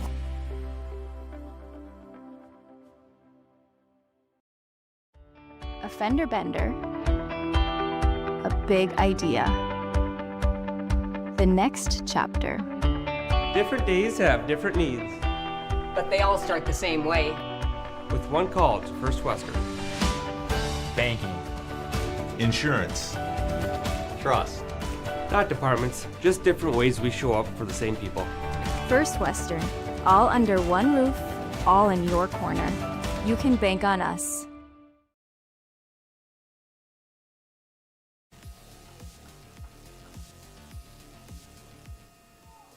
Well, after ending last inning with a catch as the catcher, he'll start the third in the batter's box. Then it will be Cade Junt and Joey Kralik. The 3 Patriots due to hit as Century trails by 1. Kyler Kuderna on the hill. He was in the batter's box where a pitch was inside and it ended up hitting the bat, but I think it might have got a little bit of the finger as well, or may have just stung as well. Who knows, but I'm thinking that was probably the left hand, so he should be fine with being a right-handed pitcher. As that pitch goes outside, and we'll even up on 1-1. Owen Johnson, the last hitter in the starting lineup on either team to hit here in this ball game in the quarterfinals as he pops it up. Cameron Wolf was charging in last second. He gives the honors to the catcher, Spillman, for out number 1. Maybe a little bit of a scare there for Dickinson. As you'll see, Cameron Wolf rushing in, and last second, Spillman calls him off. But anyway, you cut it, that'll be out number 1. And now they reset to the top of the order with Cade Junt, who grounded out in the first, and he'll be hit by a pitch here in the third. Pitch sails inside, it will get Junt, and he will mark his way to first base. So Cade Junt on board with his third hit by pitch of the season, and now you bring up your hit leader, Joey Kralik. His 41 hits on the campaign.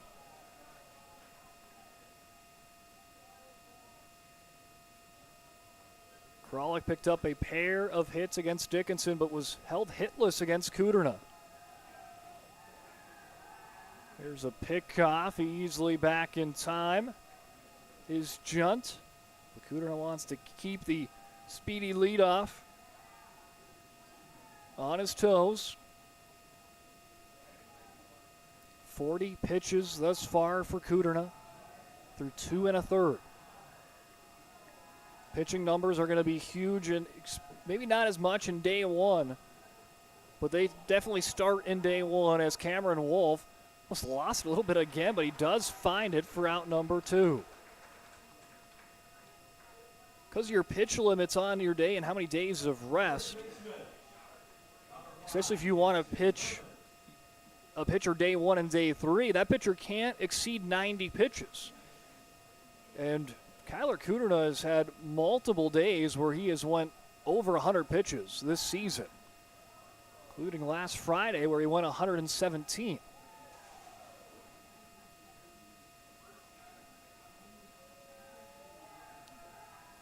Last Wednesday, excuse me. As runner goes, and a beautiful pickoff there, catching him, stealing is Spillman. As he catches Junt at second base for the final out, let's take a look at it. It's going to bring in to the Ryan Family Dealership, bringing us into the break. Josh Spillman with the hot hand, and he celebrates with his team as they stay up 1-0, and we make our way back to the bottom of the third after another efficient inning for Kyler Kudrna. A fender bender. A big idea. The next chapter. Different days have different needs. But they all start the same way. With one call to First Western. Banking. Insurance. Trust. Not departments, just different ways we show up for the same people. First Western. All under one roof, all in your corner. You can bank on us.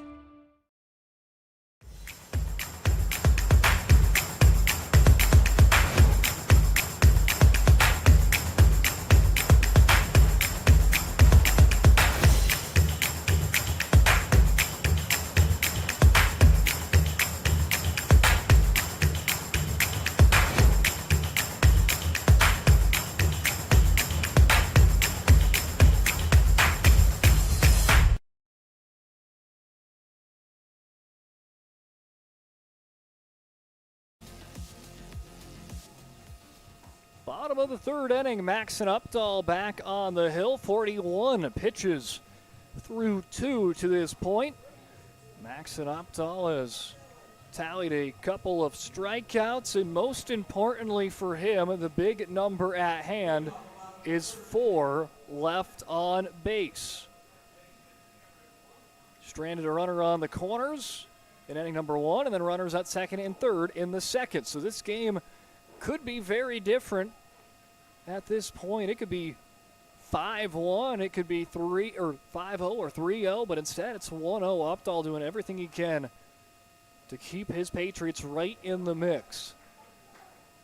Because when you get to the 5th, 6th, 7th inning, that's where the Mavericks are going to have maybe some decisions to make. Pitching, I mean, how far do you bring Kudrna? I would assume you wouldn't want to exceed the 90-pitch mark, because then that would take him out and would not let him be available for day 3 if you get to that point. But also that same point, you can't get to day 3 without a win in day 1 or day 2. So be interesting to see how all these teams are going to continue to kind of teeter-totter on that pitching line. We saw Mandan use quite a few different pitchers. Legacy used a couple, I think 2 as well. That's 2 balls, 2 strikes to Cameron Wolf to lead off here this inning. Wolf just going to stick the bat out there. Is it going to find a gap? It's cut off by the shortstop. And what a fantastic play by Cade Junt for the opening out of the inning. Oh my. Spectacular play that somehow cuts out a single, just poking the bat out. A long run for Junt, and he beats him by half a step. Cade Junt dazzles with a big time out. And not only that, it is just helping out your pitcher in a big time way.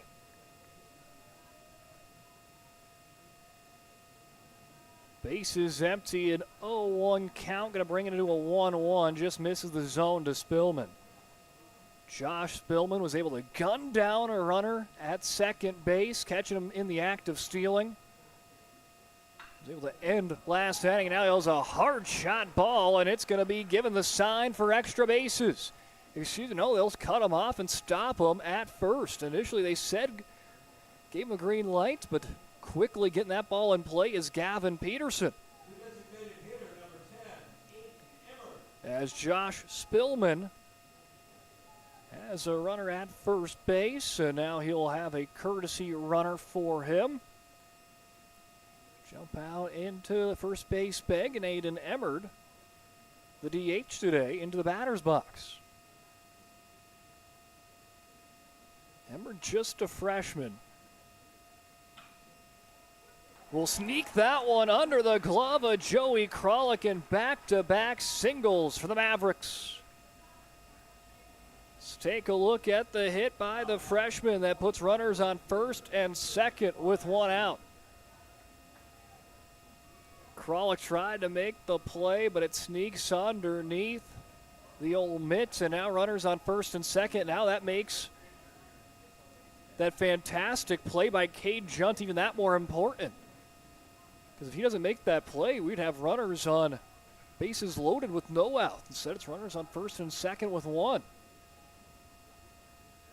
And Mason Tormashy will pop one up and play. The courtesy runner at second is Trey Campbell. A part of that kind of revolving door of outfielders they have. And Dickinson has 5-6 outfielders that you've kind of seen rotate throughout the season. Here's the 0-1. I mean, Jake Balliette and Kyler Kuderna, whoever's not, if Kuderna's pitching, then Balliette's out in center. If not, then you'll see Kuderna out in center field, and then left and right field has had a fair amount of players out there. Mason Tormashy has been one of those platoon players. It's just his freshman campaign getting some valuable experience as he pops it up. And I think it also shows the confidence that Coach Dobitz and his coaching staff have in these freshmen, because they're batting back-to-back in the order with Emmerd and Tormashy. Here's the 0-2. Opdahl struck out Tormashy in the first, and he will do it again here in the third inning. As Maxon Opdahl picks up his third strikeout through 2 2/3. As the junior has faced a fair share of traffic on the base pass, but he has done a great job of limiting it. Just 1 run on the BNC National Bank scoreboard. As Emerson Simiano, a quick chat with Coach Dobitz, and now the righty in the box trying to extend the inning. Runners on first and second.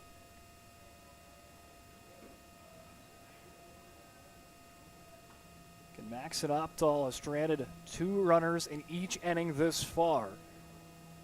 And if he could close out of this, it would be another 2 left on base inning for Dickinson.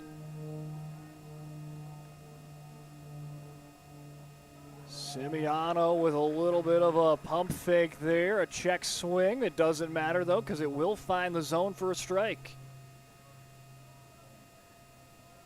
Simiano struck out to start the second inning. Now he tries to keep the third inning afloat, and another little check swing there that will find the zone again. Could not quite pull the trigger. 1 ball, 2 strikes. Opdahl, he's been kind of the magic man on the hill. Facing traffic, but making it disappear. Can he do it again? Fended off foul. Simiano going to fight it off. One of the best basketball players in Class A this year for Dickinson Trinity. All Region 4 squad down there for the Titans. And he smokes it into the glove of Joey Kralik for out number 3, and Opdahl does it again. He will strand 6 base runners in the first 3 innings of play and keep Century right in the mix. It's a 1-0 game as we reach right in that halfway inning, the 4th coming your way as we head on over and take a look at this catch to send us to the 4th. Here's Joey Kralik with the quick mitt.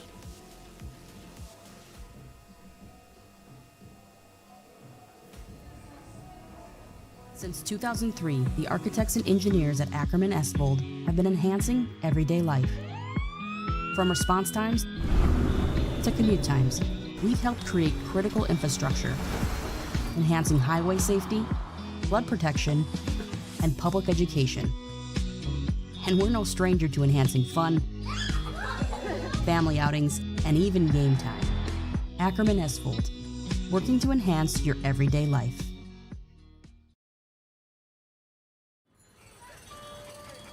That sinking feeling you get when this happens? That's oil change-anxiety. The anxiety of being without a car with a billion things to do. The fear of being overcharged. The stress of not knowing where to go or who to trust. But you never get those feelings at Valvoline Instant Oil Change, where you can watch us work right from your car, and we... Welcome back in as we enter the 4th inning here in game number 2 today. Today's game brought to you in part by DSN, Bobcat of Mandan. As a first hit there for Jackson Herman to start the 4th inning, tying run at first.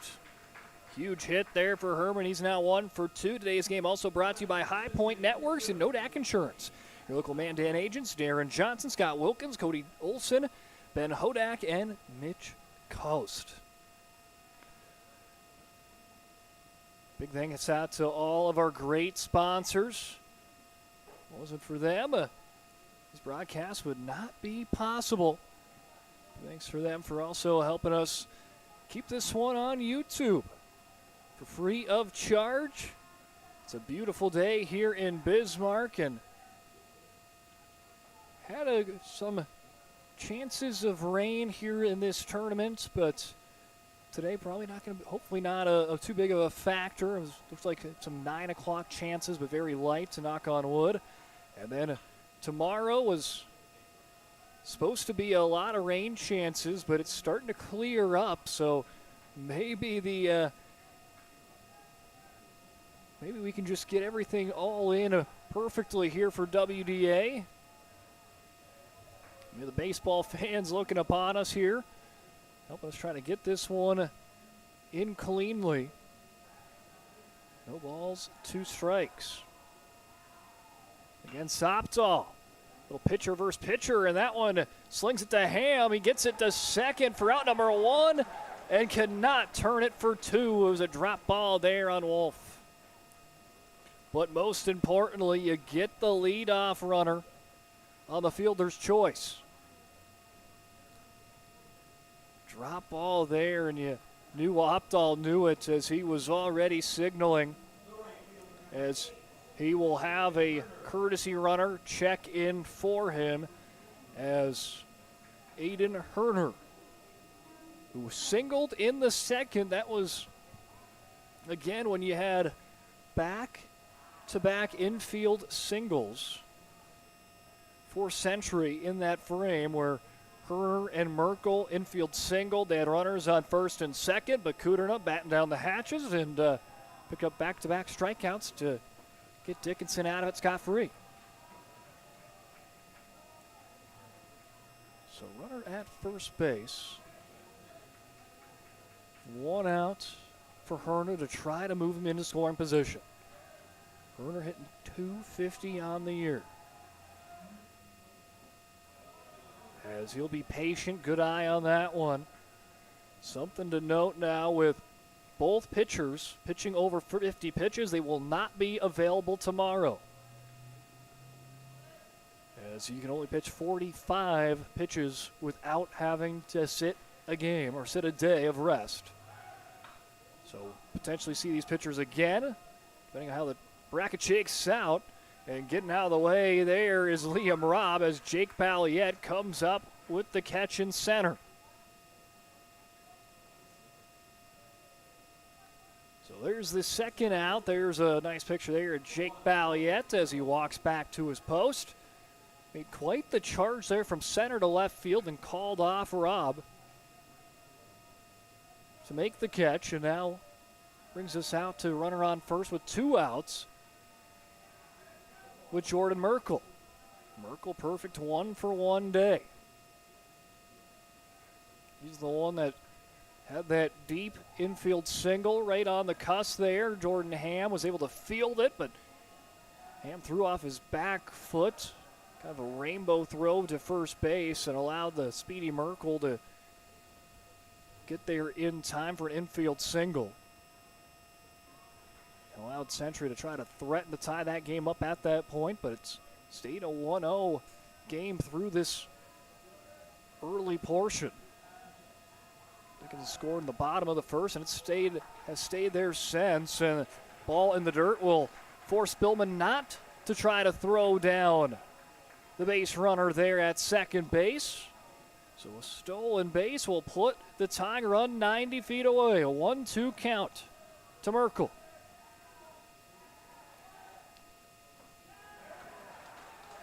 And he will ring him up. Kyler Kuderna with another big strikeout, his third on the day. Keeps Dickinson up 1-0 as he strands the tying run at second base. We head towards the bottom of the fourth inning. When we come back, leading off for Dickinson will be Jordan Ham.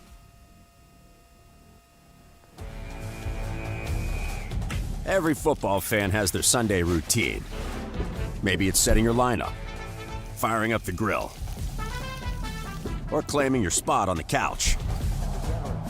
But the center of every Sunday is the drive. The morning drive home before kickoff. The drive to your buddy's watch party. Wherever you're headed, we can take you there.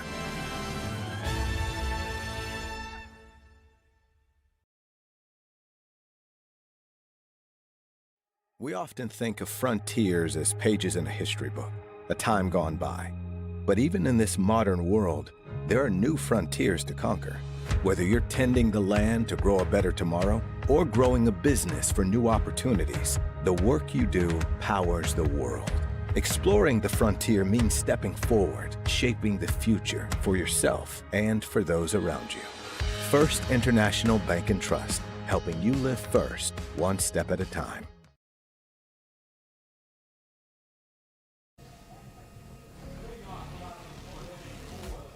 Today's game brought to you in part by the UPS store located on South Broadway in Minot. Open Monday through Friday, 8:30 to 7, and Saturday, 8:30 to 3. The UPS store located in the Marketplace Food Plaza for all your packing and shipping needs. Also, today's game brought to you in part by Planet Pizza, the best pizza on the planet. As first strike thrown in there by Opdahl as he faces off against Jordan Ham. The lone batter that has a extra base hit here in this one.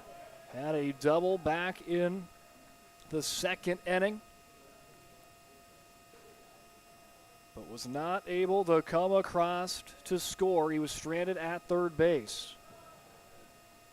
As Opdahl has stranded 6 Dickinson runners on the base pass, 2 each inning. Here are the first 3. So plenty of traffic on board for Dickinson.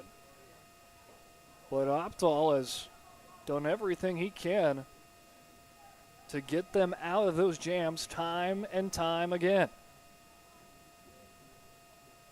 The lone run came from the leadoff for Dickinson. Jake Balliet, but Ham deep into left field.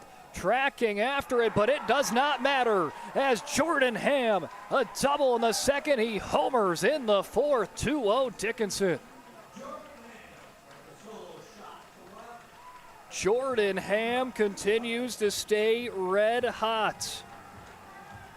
We talked about him where his batting average was under 200 much of the season. Continued to stay confident with his approach, and it's paying dividends as he's reached it up now, hitting over 260. And there it is, right up and over, as watching there for it was Gavin Peterson. And we've got ourselves now a 2-0 game.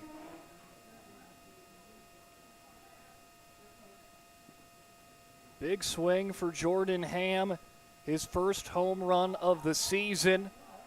And now a little pop-up into the glove of Johnson for out number 1. So Herbal will go down on the pop-up, 1 away with the bases empty. Also something to note with Jordan Ham, he came into the day with 1 extra base hit in the entire season. And in this game alone, through 4 innings, he has 2 extra base hits, so already doubled and then some of what he's done throughout the season with those extra base knocks. And that one brought it up to a 2-0 game with Jake Balliet back at the top of the order. He was the first run of this game. And he'll come back up here in the fourth. He drew a walk in the first, stole a base, came across to score. In the second inning, he was hit by a pitch and stole a base. Reached both times, 2 stolen bases for Jake. As he'll send out a flare that will just go foul. Good effort, though, by Joey Kralik. He's had some nice plays out on third base. He has been busy out there so far, and trying to make a play in foul territory. Just had too much slice on that one. 1 ball, 2 strikes, 1 out. On deck, Kyler Kuderna, who's 1 for 2.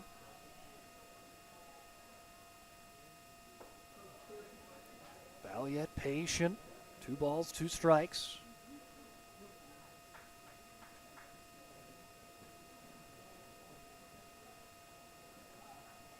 As Opdahl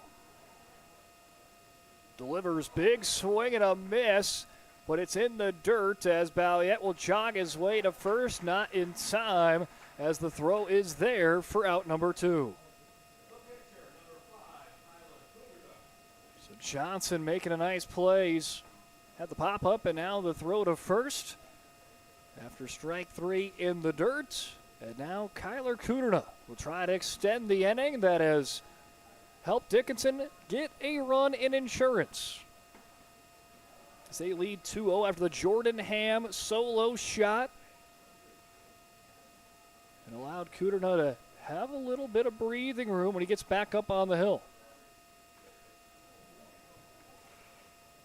It's always that question of who do you throw day one? Do you throw your quote-unquote ace and try to keep him under 90 pitches so he has a chance to pitch day 3? Do you pitch him right away? Because if you don't win the first 2 days, there is no day 3, and it continues just to kind of be that chess match. We've seen teams do a lot of different scenarios, and there's a chopper fielded by Cade Junt, and it is there for out number 3.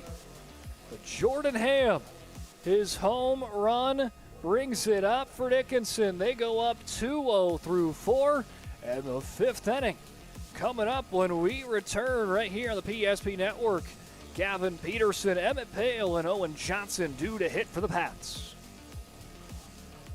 Some days, even your best intentions turn into unexpected disasters. So when life gets messy, ServPro's ready. Call ServPro of Minot, Bismarck, or Williston today. We all live different lives. Some of us drive trucks, some of us work long shifts in the oil fields, some of us just want to get home safely. When an accident happens, whether it's on the highway, in the oil fields, or anywhere in between, we all need someone who isn't afraid to take on the big guys. At Schweigert, Clamine, and McBride, we fight for your rights, your recovery, and your future. Because no matter where you come from, when you're injured, you deserve justice and peace of mind. We're on your side. Schweigert, Clamine, and McBride.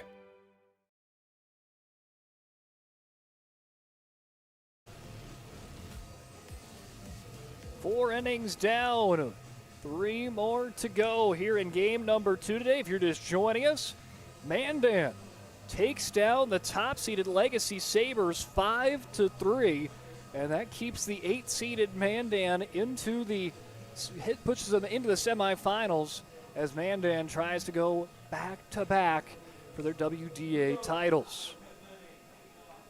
Today's game brought to you in part by Northern Plains Heating and Air. No other choice to their heating and air game than Northern Plains Heating and Air. Call Dylan today at 222-2155.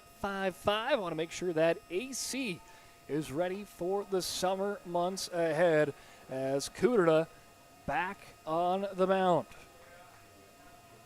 55 pitches through 4 innings. And now he'll come up here early again, seeing if he can try to establish that zone. 1-1 count to start. As he faces off against Gavin Peterson. Gavin Peterson, he had the front row seat to the Jordan Ham homer. Hit right over his head and over the left field wall to make Dickinson go up 2-0.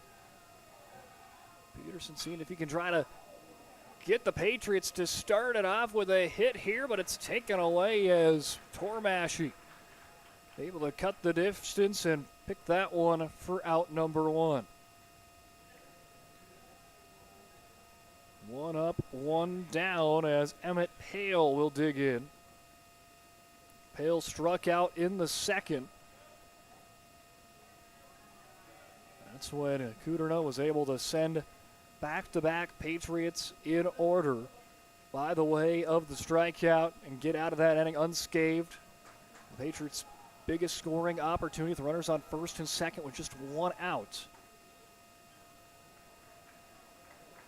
These two pitchers have done a phenomenal job of limiting of what you see on the BNC National Bank scoreboard. 0-2 to Pale. Fights it off foul. Good work there by Pale. Young sophomore getting plenty of playing time and experience this season for the Patriots. Have some great underclassmen for both these two teams, but Pale will be rung up looking as Kudrna strikes him out for a second time today, and this time for out number 2 in the 5th. Sending Owen Johnson with the honors of trying to extend the 5th inning. As Kyler Kudrna going to tie up the laces, take care of the shoe, and he's back on the rubber. He sends that one foul. Johnson 0 for 1. Again, the kind of do-it-all player, catcher, shortstop, pitcher, can do a little bit of everything. He sends that one right on the line on the first base line, scooped up by Cameron Wolf for out number 3. And Kyler Kudrna sends him down in order 1, 2, 3. He's got 65 pitches through 5 innings. And he has Dickinson up top 2-0 as we head to the bottom of the 5th. We all live different lives. Some of us drive trucks, some of us work long shifts in the oil fields, some of us just want to get home safely. When an accident happens, whether it's on the highway, in the oil fields, or anywhere in between, we all need someone who isn't afraid to take on the big guys. At Schweigert, Clamine, and McBride, we fight for your rights, your recovery, and your future. Because no matter where you come from, when you're injured, you deserve justice and peace of mind. We're on your side. Schweigert, Clamine, and McBride. We started with small beginnings. And just like the visionary entrepreneurs we serve, we turned an idea into reality. BNC National Bank, where possibilities begin right here at home. When disaster strikes, you need help fast. ServPro arrives within the hour with certified technicians and the tools to handle any challenge. Breathe easy. Trained professionals are here when it matters most. Call ServPro in Minot, Bismarck, or Williston today.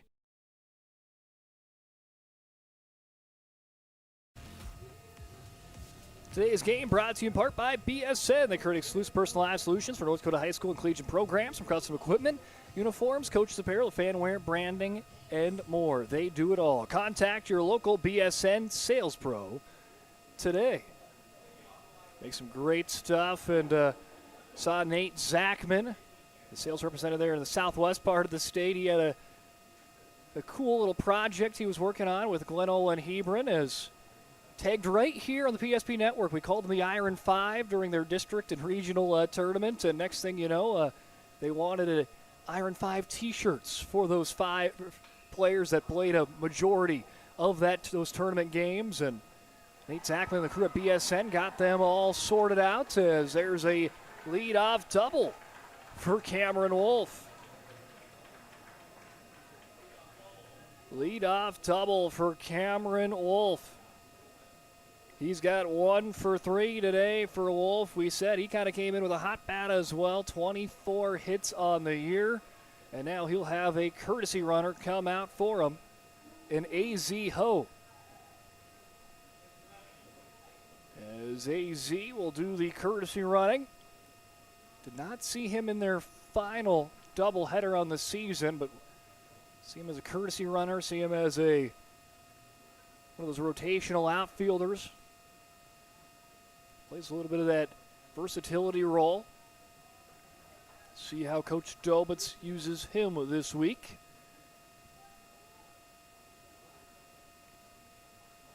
As digging in, Josh Spillman, 1 for 2 with a single back in the third. Spillman, 0-1 count. The runner in scoring position. Spillman will call time. Sophomore, that multi-sports sophomore, was the newcomer of the year on the Dickinson hockey team. Picked up a couple of points there on the season, but again, kind of showed his versatility. Played a little defense to start the year, and then kind of transitioned to forward. 1 ball, 1 strike. Opdahl up to 77 pitches.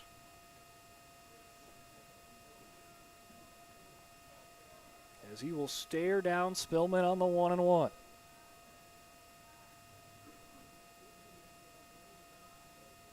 Delivers, Spillman gets a piece of it. Well, for Century, taking a look at their pitchers. You got Jackson Herman, Jordan Merkel, and Joey Kralik. I mean, Herman and Merkel have started the majority of their games. Kralik has been used as kind of a starting pitcher as well as that quote-unquote closer at points. You'd have to think on the road ahead of who would be making those next 2 starts, as popping it up, and that one into the glove of Junt. And that would also kind of narrow down of who would be available to come out of the bullpen. It'll be interesting to see how they use Kralik this week. Do you use him as a starter, or do you use him as your bullpen guy and try to keep him under the 45 pitches each day? See if you can try to work him out to try to be that relief guy in the bullpen for all 3 days of the tournament. But also have some other capable options down in the bullpen, like the catcher of Owen Johnson. Catches that one for strike 1. So after Spillman goes down, for the first out. Aiden Emmert, who's 1 for 1 with a single and a hit by pitch, the freshman. The runner in scoring position. As AZ dancing all around your screen. So cat and mouse game.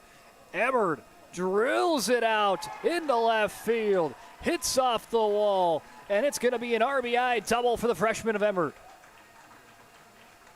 As Dickinson tallies in another, gets an insurance marker here in the 5th.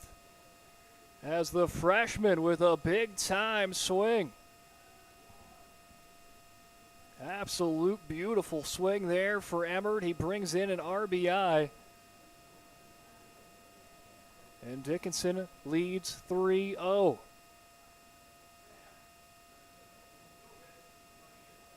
And now Sam Dobitz will be the courtesy runner at second base for the catch, or for the DH there of Emmert.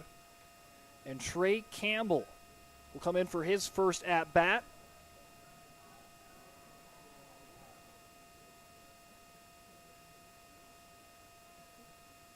Campbell again, one of those outfielders kind of in that shuffle. Started off the bench today, but he has since relieved Mason Tormashy, who made the start at right field. This kind of gives that flex. You got Liam Robb, you got AZ Ho, you got Mason Tormashy, you got Trey Campbell, all four kind of just rotate throughout on the corner outfield spots throughout the season, and see a lot of substituting within the game for Dickinson. As Campbell lops it up to left field, Peterson right there for out number 2. Didn't have to go far for it as he hauls it in. This inning has saw 2 doubles for Dickinson and a run scored. Cameron Wolf started this inning off with a double, and Aiden Emmert helping drive him home.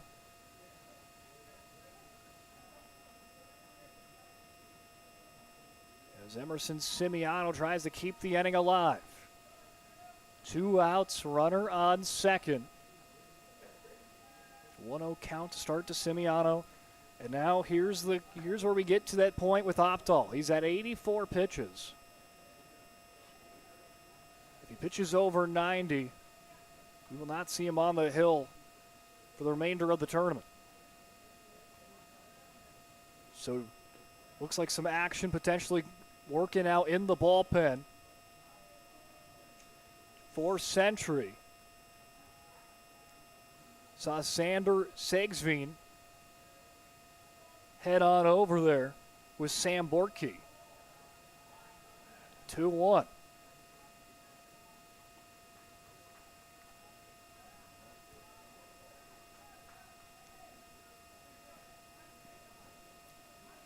There's the action in the bullpen.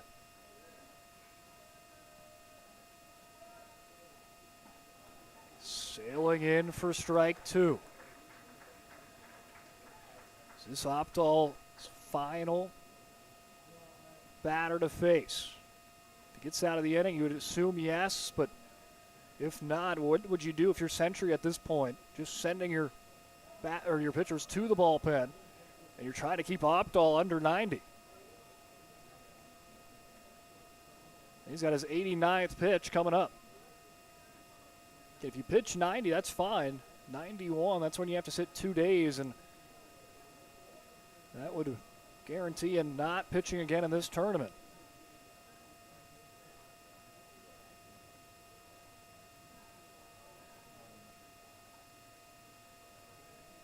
Opdahl with the stare down. 2 balls, 2 strikes.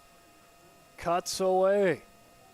And now adds to the little bit of that pitching drama again. Here is the 90th pitch for Opdahl. That's what he's got left for just having to wait a day. And he can pitch again on Thursday, or on Saturday, excuse me.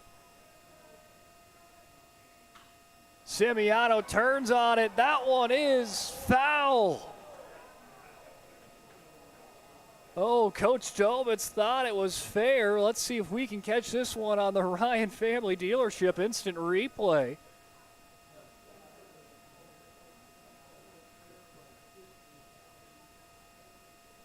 Tough to tell there. But they will call that one foul. And Maxon Opdahl will throw his 91st pitch. So this will be the end of the pitching side of the tournament for him. As he has gone 5 innings strong, trying to help get out of this 5th inning. Simiano fouls it back, but that's also kind of a testament to the pitching depth for Century as well. And you got Jackson Herman, Jordan Merkel, Joey Kralik, Owen Johnson, Sandor Segsveen, Emmett Pale, all options that have been battle-tested in their own ways this year. As well as plenty of others that have got a few innings this season as that one fouled back. As Simiano has made Opdahl work for this last out.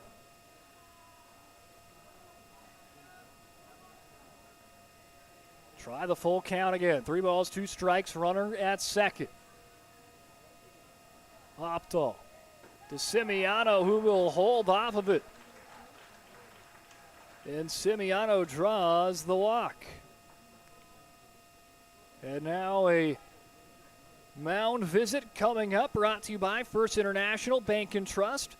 First International Bank and Trust, full service, family owned, independent community bank built on the bond between their employees and customers. Founded in 1910, growing to serve rural and urban communities across Arizona, Minnesota, North Dakota, South Dakota. You can find them online at FIBT.com.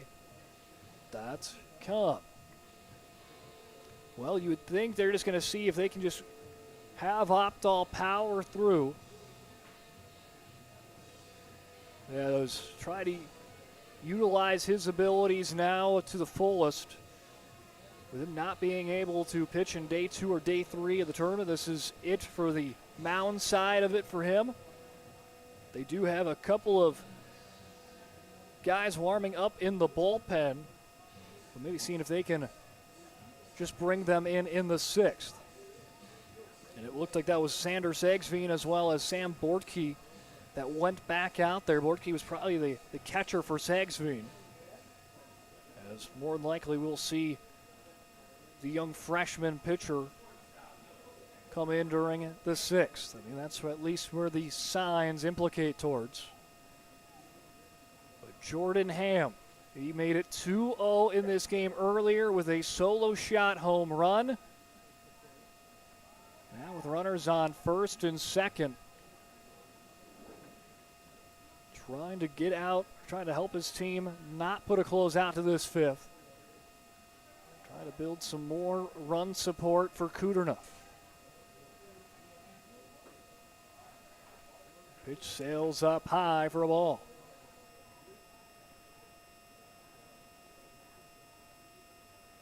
Opdahl's 95 pitches. Again, his final game played of the regular season. Went 5 innings pitched through 67 pitches against these Mavericks. Was stellar, just gave him 1 run in that outing. Today has been battle-tested with a lot of base runners on, has stranded more than he's let across to tag home. But Jordan Ham with another well-hit ball to left field. It bangs off of the wall. It's extra bases for Dickinson. And it's a 2-run double for Jordan Ham. As Ham continues to stay red hot, he has got 3 extra base hits. Again, coming into the day, the entire season, he only had 1 extra base hit. He's got 3 here in the WDA tournament in Game 1. More RBIs for Ham. Now let's check this one out. The 2-run double for the Dickinson Trinity Jr. Well hit ball. You could see Coach Dobitz waving his arm as soon as that ball was hit. He knew it was extra bases as soon as the crack of the bat. Another mound visit. This one brought to you in part by ServPro, 24/7 emergency service, trained technicians, advanced technology, fire, water, cleanup, and restoration. It's ServPro. ServPro going to help us bring in the pitching change, as that's going to be it for Maxon Opdahl. He goes 5 innings, 4 2/3 to be exact. Sees 5 runs come across, and he will call it a day as we will meet the next Century pitcher when we come back right here on the PSP Network. Dickinson leads 5-0. A place where Minot's finest views meet unforgettable flavor. Welcome to Beowulf Craft Kitchen and Lounge. Upscale casual dining crafted with care, paired with an exceptional selection of wines and bourbons. A place for family fun and nights meant just for two. Or gather with friends to watch the game in our reimagined lounge. All overlooking Beowulf Golf Club, North Dakota's #1 rated course. Beowulf Craft Kitchen and Lounge. Come experience Chef Barry's fusion of flavors. Evolution Genetics, established by a group of dedicated farmers and seedsmen. With years of experience in farming, certified seed production, and crop consulting, we understand the needs of producers across central and western North Dakota and eastern Montana, because we're farmers too. We provide the best genetics for your farm by customizing seed and input choices to meet each grower's needs. Evolution Genetics, seed for your future.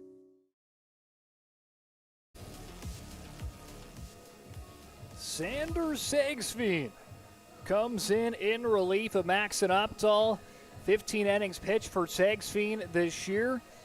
7 games played, 1 game started, a 3.27 ERA, 15 strikeouts to 9 walks. So Sagsveen will be in there for Century after Maxon Opdahl goes 4.2, 4 2/3 innings pitched, gave up 5 earned runs on 8 hits, 2 walks, 4 strikeouts through 97 pitches for Opdahl. But his ending line not yet done, as he does have a runner at second base that Sagsveen will inherit.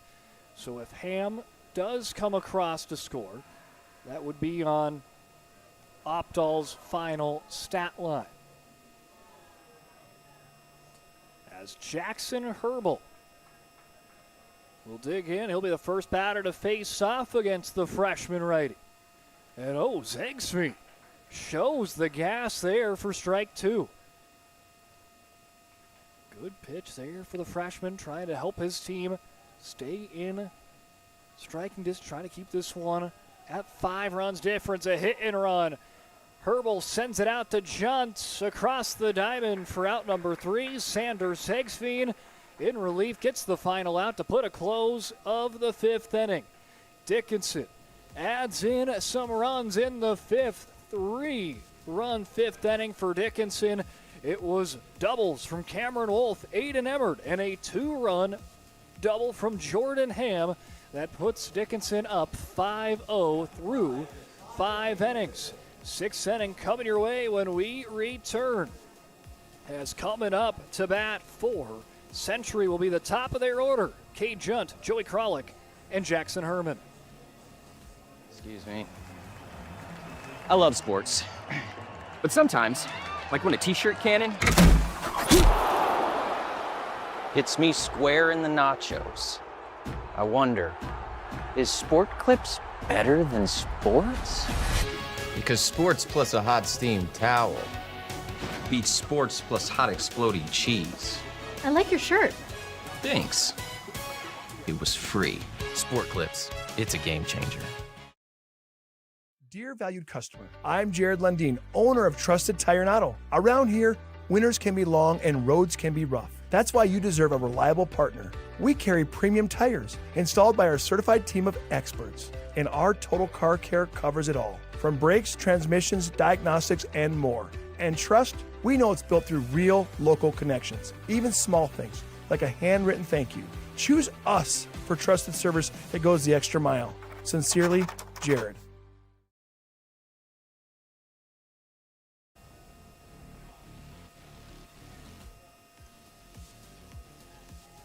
Kyler Cunita back in for a 6th inning of work, 65 pitches through 5 innings. As Dickinson leads by 5 after a 3-run 5th frame, led by the double party. 3 doubles in the 5th. Chopper fielded, cleanly by Ham. 1 up, 1 down. Now you start getting to the point, when you're Century, of starting to count the outs. Saying, hey, we need to score 5 runs, but now we got 5 outs to do it. See if they can try to come from behind. Again, if you fall in this game, you'll take on Legacy tomorrow at 11. If you win, you take on Mandan in the semifinals at 4. After the 8-seed Mandan took down the top-seeded Sabres, and a well-hit ball by Kralik. It takes a one-hop bounce in left field in the glove of Liam Robb. And there's a single for Kralik.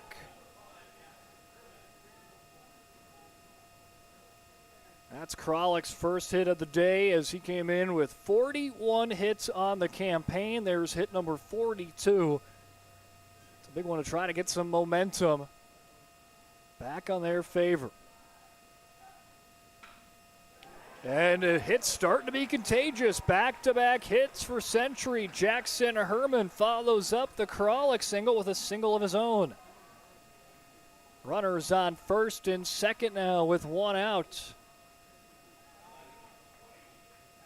And now Maxon Opdahl, who's the starting pitcher for Century. Saw 5 runs come across. Now seeing if he can help with that run support for Xander Sagsveen, who's coming in relief of him.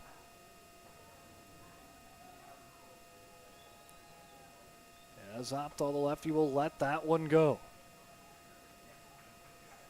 Number to watch there for Kudrna is, again, 91 pitches, and then you can't pitch in day 3. He's at 71 right now. Interesting to see what's the plan for him. 2-0 count. It's Opdahl. Kudrna battles right back, picks up the strike. Maxon Opdahl hitting .380. But he has been a patient batter. 18 walks in the regular season. That was a team high for Opdahl. As he'll swing away there, up and over. Right by where Minot North is warming up. Again, stay tuned. After this game, we still got 2 more to come. Minot North, the 2 seed, taking on Williston. 2 teams that have come in red hot here in the month of May. And then Bismarck will take on Minot in the nightcap. Chopper and lost between the legs of Jackson Herbal. And now that will bring up runners loading the bases for Aiden Herner. In between the legs there, just could not quite field it. And now that's going to bring up a mound visit for Dickinson, brought to you in part by First International Bank and Trust. And you can find them online at FIBT.com. Today's game brought to you in part by Farstead Oil. Contact Farstead Oil today. Find out their skilled sales team can help you achieve your wholesale fuel, mobile units, and DEF needs. Proudly serving North Dakota, Montana, Western Minnesota since 1938. Committed to outstanding customer service and reliability. Farstead Oil. As well as Val Cyclerly and Bones Barbecue Sauce, a true North Dakota original, created and bottled right here in North Dakota. Well, Kyler Kudrna has had a few challenges and a few runners on the base pass, but here's Century's biggest chance. Bases loaded, 1 out here in the top of the 6th. Aiden Herner seeing if he can come up with a big-time swing to put Century right back in striking distance. Here in the final stages of this game. Last couple of innings, and seeing if they can try to mount a come-from-behind win. Kudrna seeing if he can shut the door on that. 77 pitches for Kudrna. You think the plan for him now is finish 6 and see where your pitch count is, and then debate and see if you want to leave pitches on the dock for him or not. As there's a swing and a miss for Herner. And Kudrna will see if he can try to come out with the magician's act with the bases loaded with one out. There's out number 2 and 1 out away from getting out of it unscathed. But he's got to face Jordan Merkel to do that. Pitch low and outside for ball 1. Jordan Merkel seeing if he can play the hero to keep him in the ball game. Again, you still got to play the 7th, but you don't know how many opportunities and what opportunity you will have in the 7th inning. But you know here in the 6th, you have the bases loaded. 1 ball, 1 strike. Merkel fouls it off. 1-2. Kudrna just now a pitch away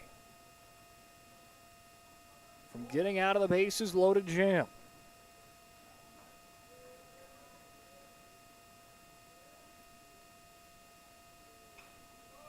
Merkel going to make him fight for it a little bit. 1 ball, 2 strikes, going to keep in on the count. Merkel 1 for 2, singled in the 2nd. He's also 1 for 3 just last Wednesday against Kyler Kudrna.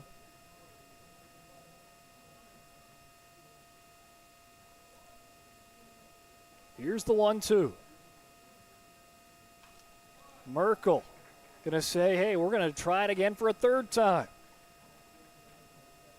A lot of fight in this at-bat from the junior. Not giving up, not backing down. Against the North Dakota State commit. Why not foul the other one off, but this one could be in dropping territory. No, it does go up and over the netting. Cameron Wolf escorted that one all the way out of play just in case that would drop fair, seeing if you could end it in foul territory.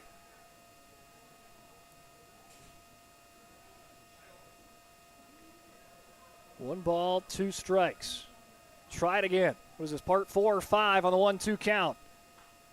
Merkel said, hey, let's add another.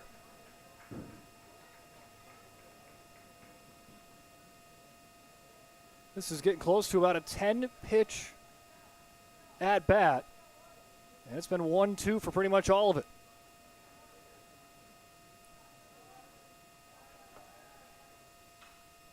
Why not? One more. They continue to follow right over there. Up and over the Dickinson dugout again. Well, if he fouls off another 4 more, then Dickinson will have quite the decision to make with Kudrna. Or if he reaches on base, he'll have a decision to make as well. But here's a pop-up. Herbal will be called off by Jordan Ham. He makes the catch, and he pulls off the magician's act once again this season. Kyler Kudrna faced with the bases loaded here in the 6th.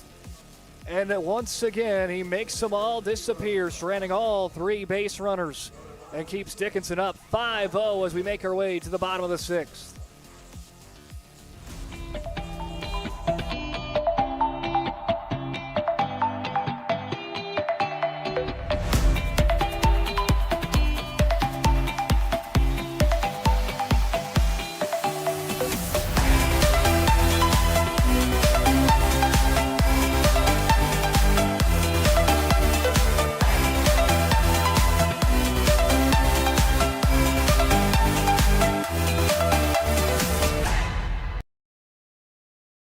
Our initial reaction when we realized he had 2 broken bones was fear. Then once we realized and got a plan with Trinity and our doctor, a lot of comfort. He told me that he can fix my arm, and he showed me a lot of stuff that he could do to help me. Trinity Health Orthopedics is as good as you can find anywhere in the country. A lot of us take pride in that, and that's why we stay here and we keep doing what we do. Trinity Health, making more possible.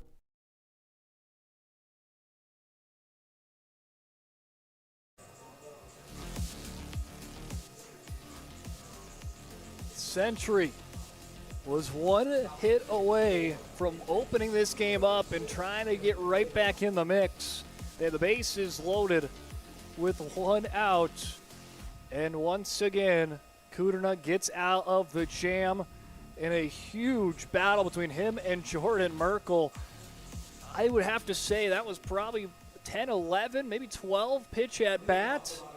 Had a whole lot of foul tips by Merkel, probably around 6 or 7 of them.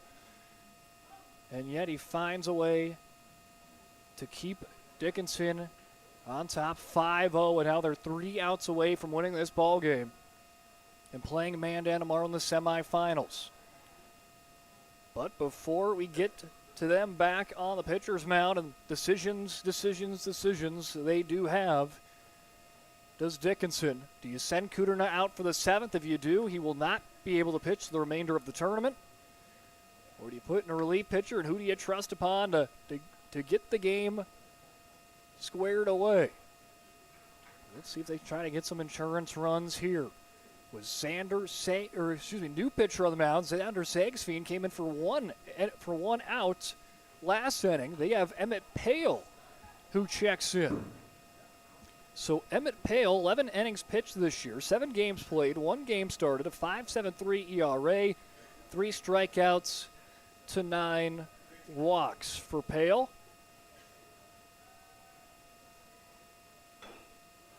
As Jake Balliet plays it into right field, Aiden Herner backs up near the warning track, and he will make the catch for the first out.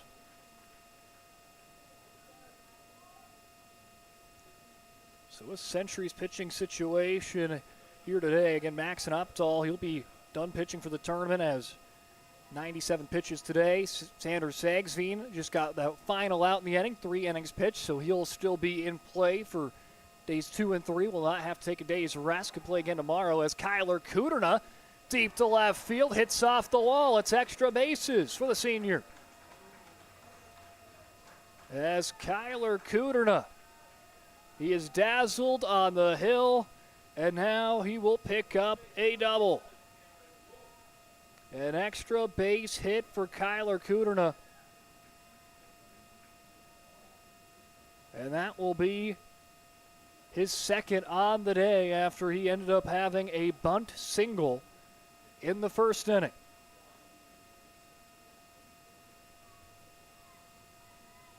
Cameron Wolf now has Jimmy Leeson at second base. Wolf high in the sky. Merkel getting a read. Leeson will tag up. Merkel's throw to third off course. It goes all the way down to the wall there, but backing up, Updahl's the pitcher. Or Kralik, is the pitcher there of Pale, and forces Leeson to stay at third. Josh Spillman, 1 for 3 day. Singled back in the third, did the sophomore catcher. He'll like the first pitch and swing at it, sends it foul down the left field line.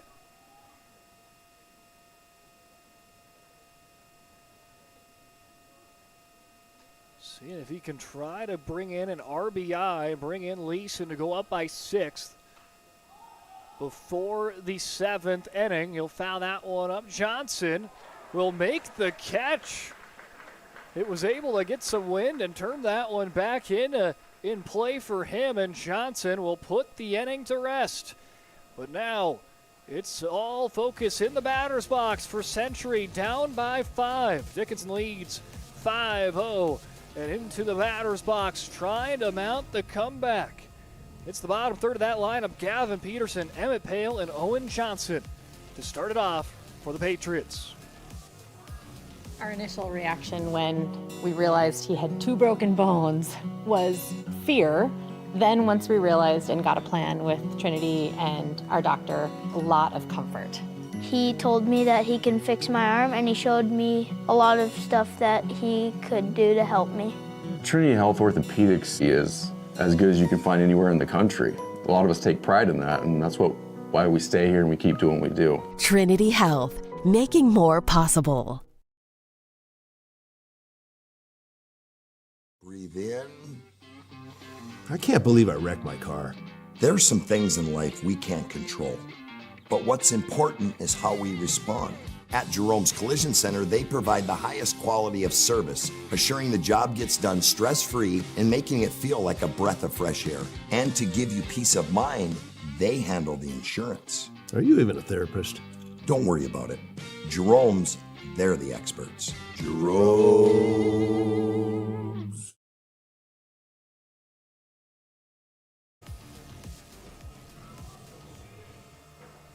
Well, Dickinson has made their decision. They are going to keep it rolling with Kyler Kuderna.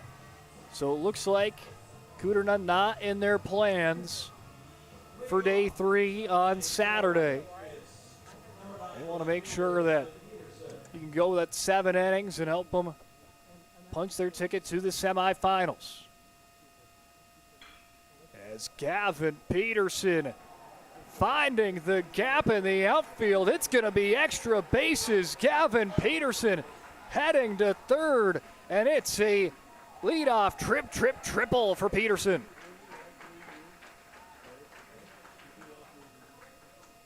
Gavin Peterson saying, hey, the Century Patriots not going down without a fight. A well-hit ball there for Peterson. And with Century already threatening early here in the 7th, that just makes what Kyler Kuderna did to get out of the 6th that much more pivotal. This was the same, pretty much very similar point to game number 1 today. Mandan led 5-1 in the 7th inning. Legacy was able to pick up 2 runs in that frame, but the top-seeded Sabres did fall short 5-3. Now again, a 5-0 game, but got a runner at first base, or third base. Getting kind of hit by the pitch there, but did make that swing. Is Beckham Holland. As Holland in as a pinch hitter in this mark here today. Pinch hitting for Emmett Pale.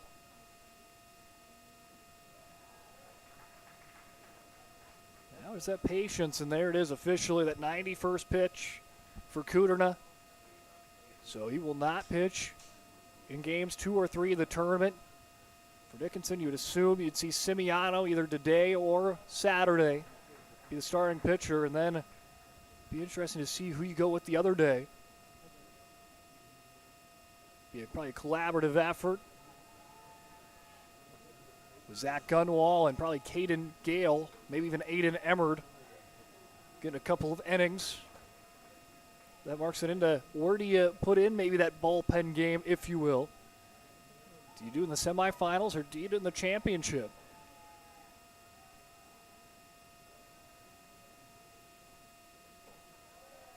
Just different scenarios for pretty much every team. You saw Legacy kind of throw their number 2. They kept their ace for later in this tournament. Dickinson elects to pitch their ace right away. Diving effort for Wolf. A run will come across to score, but a fantastic play to get the out. And exactly what Dickinson's willing to do at this point in the game, trade an out for a run. And Cameron Wolf, fantastic at that right there. There's the senior first baseman diving out, making sure that one wasn't getting to the outfield. He'll flip it on over to his fellow senior and pitcher Kyler Kuderna for the out. But for Beckham Holland, you check in and you get an RBI. Huge at-bat there for him. That was his first RBI on the season for Beckham. And it comes at the WDA tournament.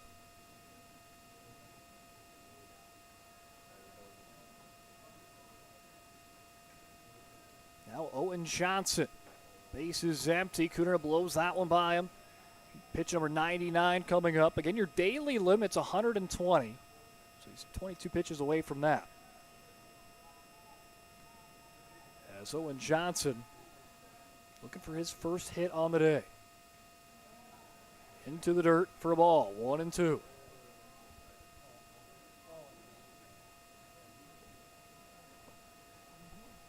reset back to the top of the order with Cade Junt on deck.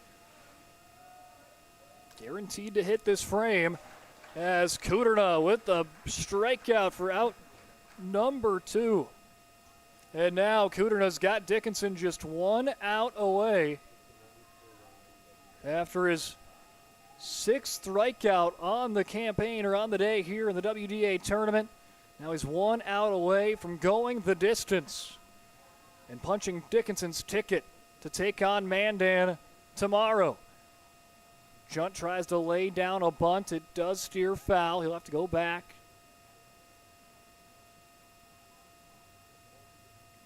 Century needs a rally to stay alive. They'll need 4 runs before the next out is recorded.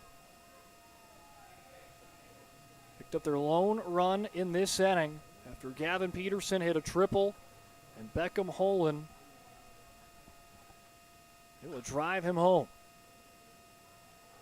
Cameron Wolf, he will book it into foul territory, up and over the netting again, foul. Brings the count to 0-2, and now Kuderna just a pitch away. He will make sure Cameron Wolf is good to go there as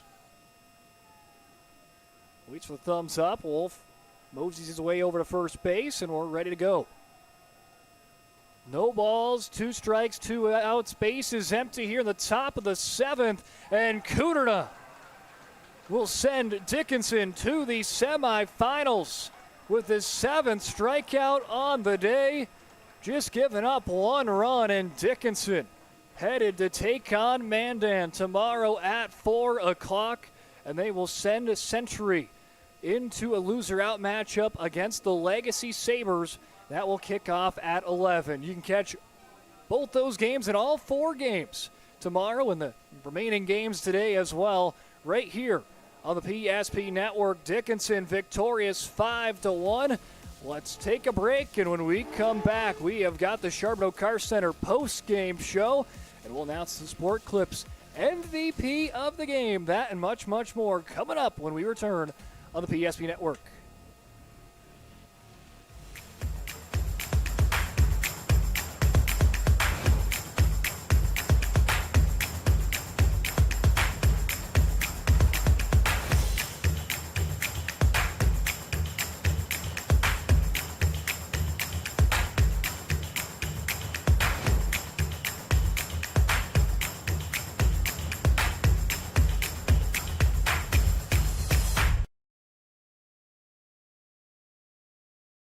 We started with small beginnings.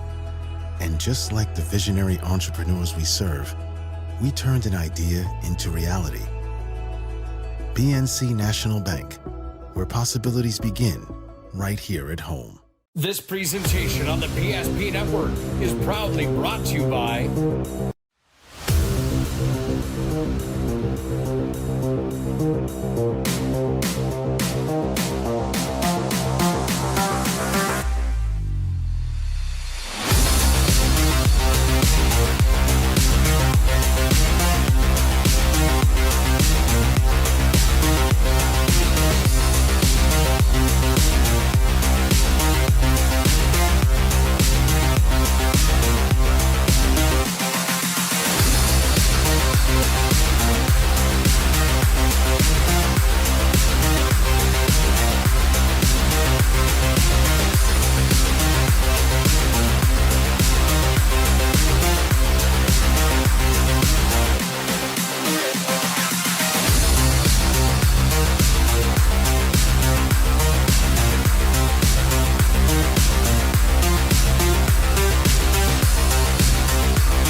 sure to like and follow PSP Network on all social media platforms. PSP Network, it's game day. Sometimes life gets messy and accidents happen. So when life gets messy, Serve Pro's ready. Call Serve Pro of Minot, Bismarck, or Williston today. Every football fan has their Sunday routine. Maybe it's setting your lineup, firing up the grill, or claiming your spot on the couch. But the center of every Sunday is the drive. The morning drive home before kickoff. The drive to your buddy's watch party. Wherever you're headed, we can take you there.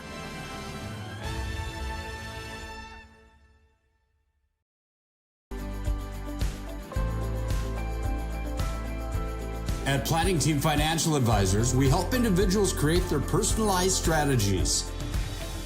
We specialize in financial planning, retirement planning, insurance, and 401k distribution options. Don't leave your future to chance. Call Planning Team Financial Advisors today for a free retirement review. Planning Team Financial Advisors, your plan, your future, your team.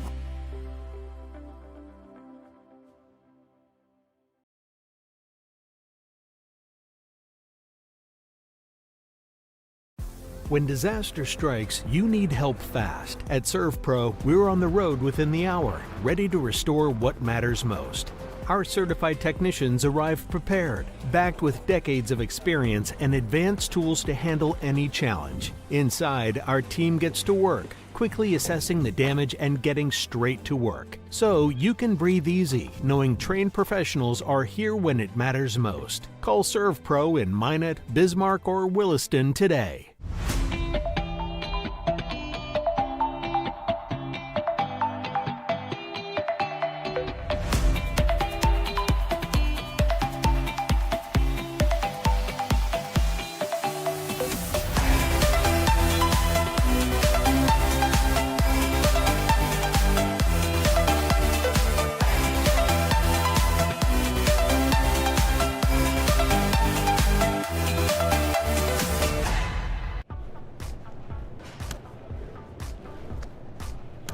So Carson, how do I become a great football player like you?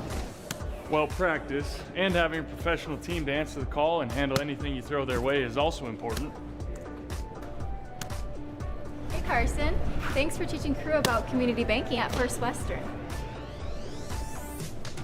First Western, you can bank on us. Craving something real? Fuel your day with goodness that tastes as amazing as it feels. At Blissful Bee Juicery, we serve fresh, cold-pressed juice and smoothies, nature's best in every sip. Nourish yourself with our vibrant acai bowls with fresh fruit and granola, power bowls, protein balls, hummus, parfaits, and carrot cake. Blissful Bee Juicery. Pure, simple, blissful. Now in 2 locations on North and South Broadway.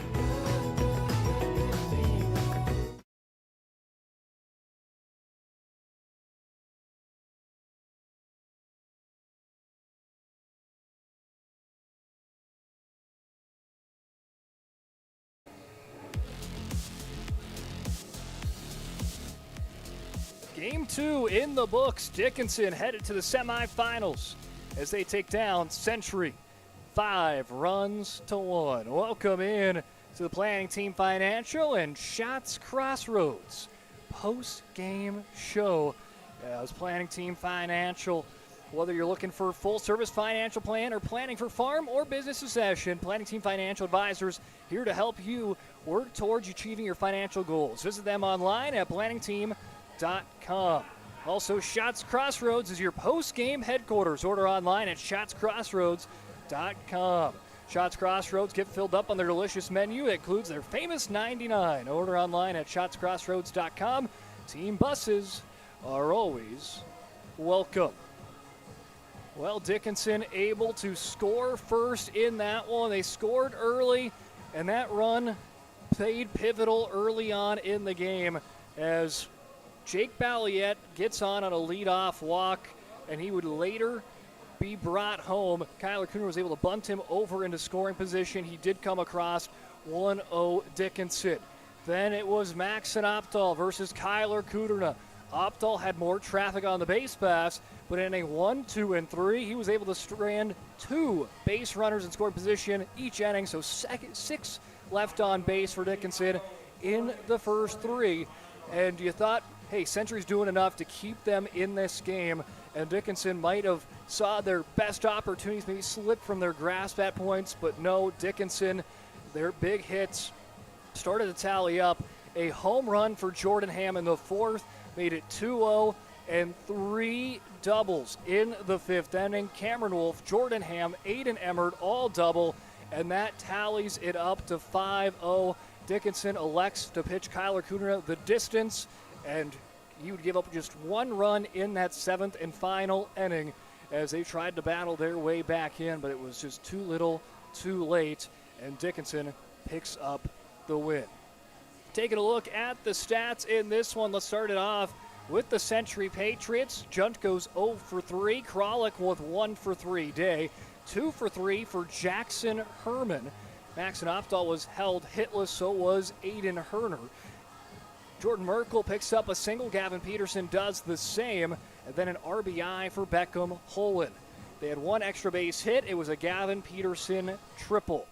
Pitching for them, Maxon Opdahl. He went 4 2/3 innings, 97 pitches, gave up 5 runs on 8 hits, 2 walks, 4 strikeouts. Sander Sagsveen pitched 1 out there to close out the 5th inning in just 3 pitches. And then Emmett Pale went the last inning, gave up no runs on 1 hit. For the Dickinson Mavericks, Jake Balietti drew a walk, scored a run. Kyler Kuderna with a 2-hit day. Cameron Wolf picked up a double. Josh Billman with a single. Aiden Emmert went 2 for 2, did the freshman with an RBI. Mason Tormashy went 0 for 2. And then Emerson Semiano picked up a run and a walk. Jordan Ham went 3 for 3 with 3 RBIs. And then moving on over to for extra base hits, Ham had 2 doubles and a home run. Emmert, Wolf, and Kuderna all had doubles as well. Kyler Kuderna, the winning pitcher, went 104 pitches through 7 innings, gave up 1 run through 5 hits, no walks, 7 strikeouts for Kyler Kuderna as the Dickinson Mavericks pick up the win, and they will head on over to the semifinals. Well, that's going to bring us up to our Sport Clips MVP of the game. Sports Clips brings you the MVP of the matchup. Home of the MVP haircut experience. Nothing come close to making you feel like an MVP, quite like the MV experience at Sport Clips. Today's Sport Clips MVPs, again MVPs, we're getting out 2 of them for the Dickinson Mavericks. Well, you got to have the offense and you got to have the pitching this time of year. And it was the perfect yin to the yang here with their 2. It's Kyler Kuderna and Jordan Ham. Kyler Kuderna perfect there on the hill to get the win against 7 innings pitched. Gave up just 1 run on 5 hits, no walks, 7 strikeouts through 104 pitches. And then Mr. Extra Base Hit, 1 extra base hit all season long in the regular season. He has 3 here today in this game alone. 3 hits, 3 extra base hits, a run, and 3 RBIs for Jordan Ham. 2 doubles and a home run as Dickinson picks up the win 5-1. Well, let's take a look at that updated bracket coming up for you right here on the WDA tournament. Well, Legacy fell to Mandan 5-3, and Dickinson takes care of Century 5-1. So that brings us up into our nightcap games, if you will. Minot North will take on Williston. Bismarck and Minot High will be the finale here in day number 1. Legacy will take on Century. That game will be at 11 o'clock tomorrow. And Mandan versus Dickinson in the semifinals, with the winner punching their ticket to the WDA championship game at Saturday night. That game going to be at 4 o'clock tomorrow. Well, let's take a break, and when we come back, we'll have the Valvoline Instant Oil Change pregame show for our 3rd game of the day. Minot North taking on the Williston Coyotes.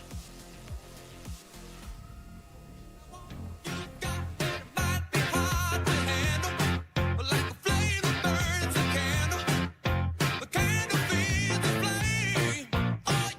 Only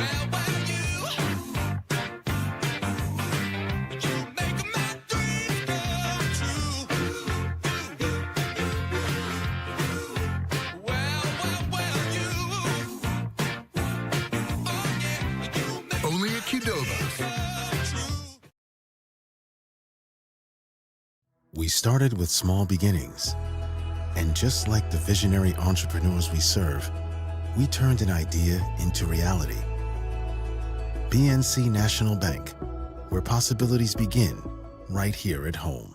This presentation on the PSP Network is proudly brought to you by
Make sure to like and follow PSP Network on all social media platforms. PSP Network, it's game day. Sometimes life gets messy and accidents happen. So when life gets messy, ServPro's ready. Call ServPro of Minot, Bismarck, or Williston today. The foundation of the financial planning approach at Legacy Financial Partners is a personal relationship. Our unique and collaborative approach to financial planning starts with your dreams, not just the numbers. We will work with you regularly to take action to update your plan as your needs evolve, recommending products and services that are right for your situation.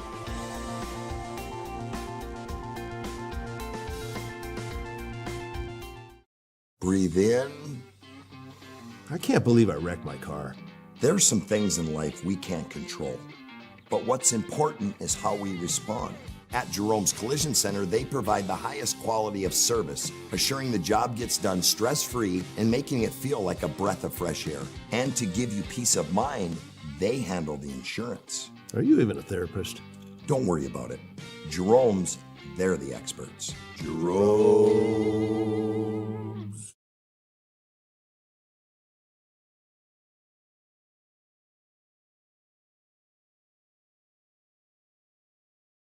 A place where Minot's finest views meet unforgettable flavor. Welcome to Beowulf Craft Kitchen and Lounge. Upscale casual dining crafted with care, paired with an exceptional selection of wines and bourbons. A place for family fun and nights meant just for two. Or gather with friends to watch the game in our reimagined lounge, all overlooking Beowulf Golf Club, North Dakota's #1 rated course. Beowulf Craft Kitchen and Lounge. Come experience Chef Barry's fusion of flavors.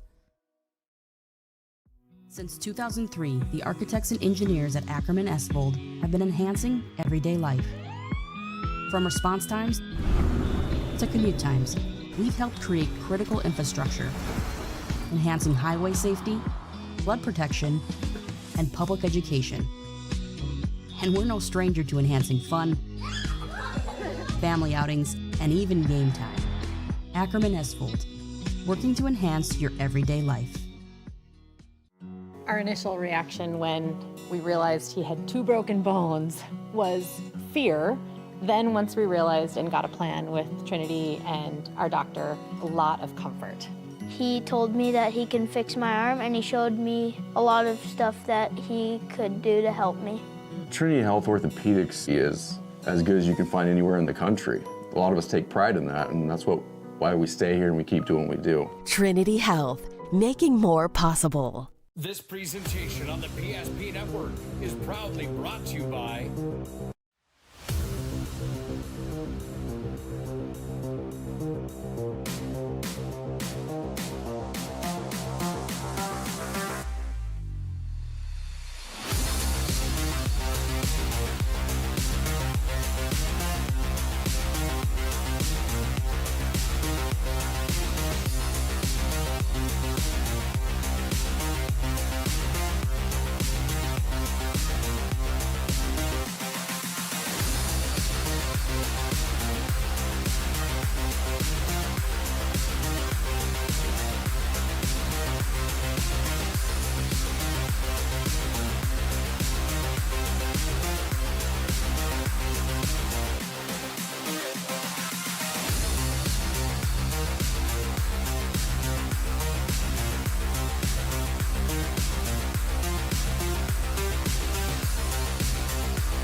Make sure to like and follow PSP Network on all social media platforms. PSP Network, it's game day. At Ryan Buick GMC, we treat every day like game day. 1.2-liter turbo engine, ultra-wide screen. 1.2-liter turbo engine, ultra-wide screen, on 2. Ready? Ready. We know how to get you in the right vehicle. Blue Canyons, and hut, hut. From the test drive to the handoff, we make every step easy. This season, start your drive at Ryan Buick GMC. We often think of frontiers as pages in a history book, a time gone by. But even in this modern world, there are new frontiers to conquer. Whether you're tending the land to grow a better tomorrow or growing a business for new opportunities, the work you do powers the world. Exploring the frontier means stepping forward, shaping the future for yourself and for those around you. First International Bank and Trust, helping you live first, one step at a time. That sinking feeling you get when this happens? That's oil change-anxiety. The anxiety of being without a car with a billion things to do. The fear of being overcharged. The stress of not knowing where to go or who to trust. But you never get those feelings at Valvoline Instant Oil Change, where you can watch us work right from your car, and we finish up in about 15 minutes. We changed your oil and did our 18-point safety check. Valvoline Instant Oil Change. Service you can see, experts you can trust.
When disaster strikes, you need help fast. At ServPro, we're on the road within the hour, ready to restore what matters most.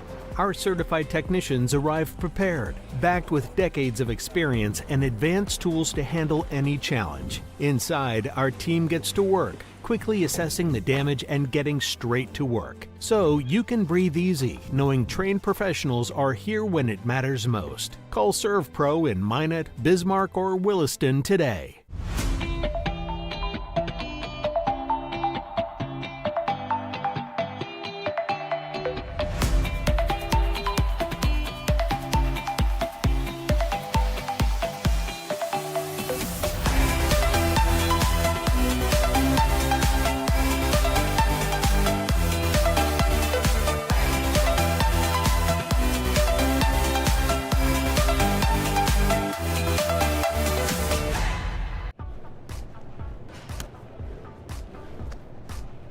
So Carson, how do I become a great football player like you?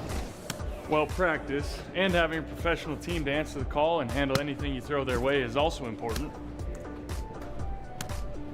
Hey Carson, thanks for teaching crew about community banking at First Western. First Western, you can bank on us. Craving something real? Fuel your day with goodness that tastes as amazing as it feels. At Blissful Bee Juicery, we serve fresh, cold-pressed juice and smoothies. Nature's best in every sip. Nourish yourself with our vibrant acai bowls with fresh fruit and granola, power bowls, protein balls, hummus, parfaits, and carrot cake. Blissful Bee Juicery. Pure, simple, blissful. Now in 2 locations on North and South Broadway.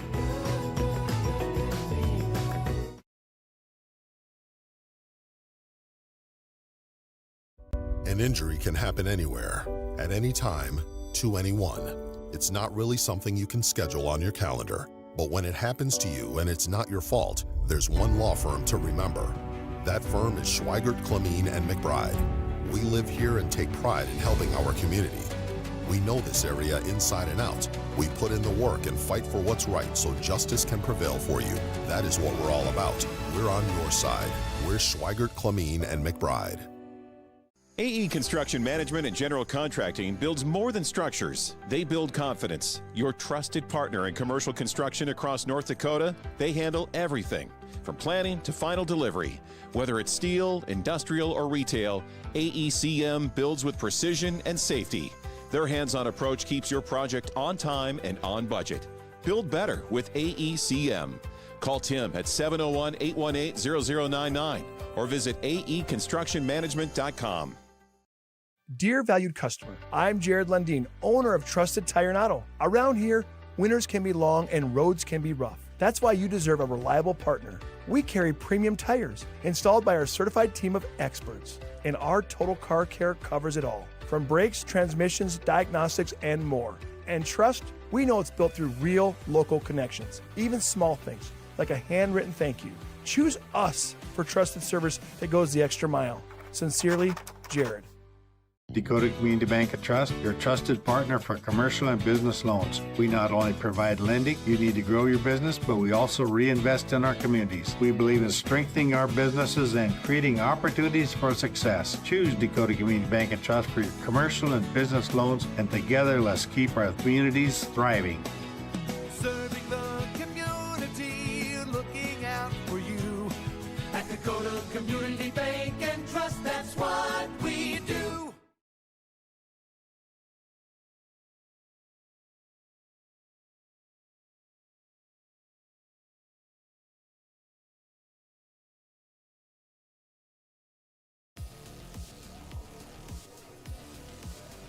Welcome back in here to Municipal Ballpark for game number 3 of the WDA Tournament Quarterfinals, as Legacy fell to Mandan 5-3. Dickinson defeated Century 5-1, and that brings us up in to our last 2 games of the day, as Minot North will take on Williston and Bismarck versus Minot.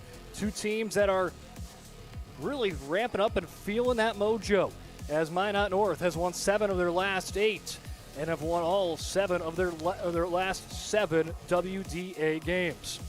For the Williston Coyotes, well, they've won 10 of their last 12, and they have got a little bit of that run fever right now. 9 of the last 10 regular season games for Williston, they had 8 or more runs. Williston also had to win their way in a play-in game 2-1 against St.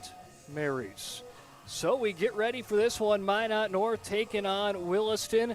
And, well, we're taking a look at their starting pitchers on today's game. Starting it off, Brody Mueller will start it off for Minot North. He will get on the hill to start this game. And Dylan Pitsley will be his dancing partner starting for the Williston Coyotes. Well, let's take a quick break. When we come back, we'll have some thoughts going in as well as first pitch of game number 3 between Williston and Minot North when we return. Since 2003, the architects and engineers at Ackerman Esvold have been enhancing everyday life. From response times to commute times, we've helped create critical infrastructure, enhancing highway safety, flood protection, and public education. And we're no stranger to enhancing fun, family outings, and even game time. Ackerman Esvold, working to enhance your everyday life. Our initial reaction when we realized he had 2 broken bones was fear. Then once we realized and got a plan with Trinity and our doctor, a lot of comfort. He told me that he can fix my arm, and he showed me a lot of stuff that he could do to help me. Trinity Health Orthopedics is as good as you can find anywhere in the country. A lot of us take pride in that, and that's why we stay here and we keep doing what we do. Trinity Health, making more possible. This presentation on the PSP Network is proudly brought to you by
Make sure to like and follow PSP Network on all social media platforms.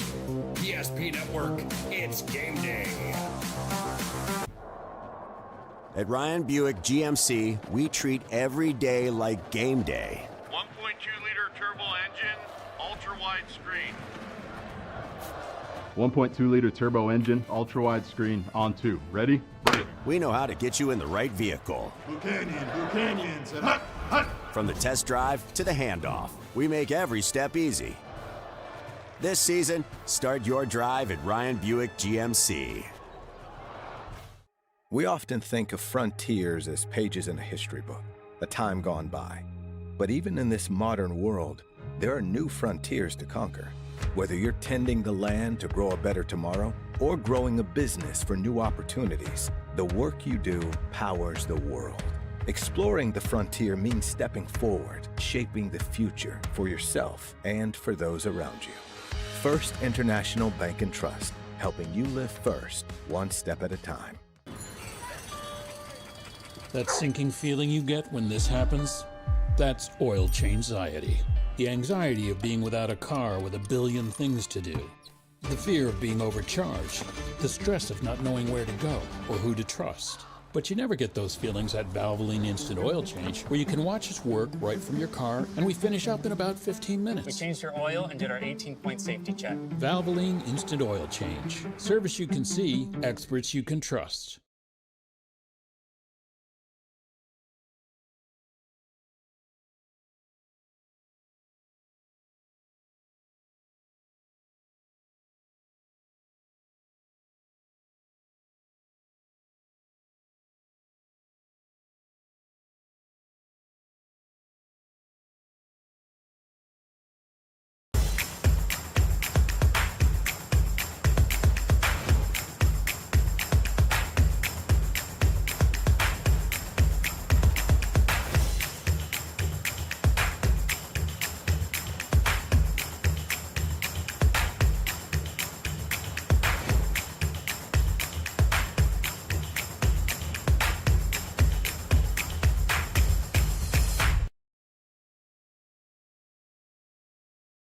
We started with small beginnings, and just like the visionary entrepreneurs we serve, we turned an idea into reality. PNC National Bank, where possibilities begin right here at home. This presentation on the PSP Network is proudly brought to you by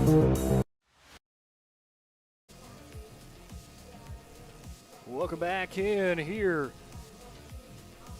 to the capital city of Bismarck, as 2 games already down, and we are getting ready for our 3rd game of the day, where Minot North takes on the Williston Coyotes. Well, this game is going to be a fun one. I'm looking forward to this one.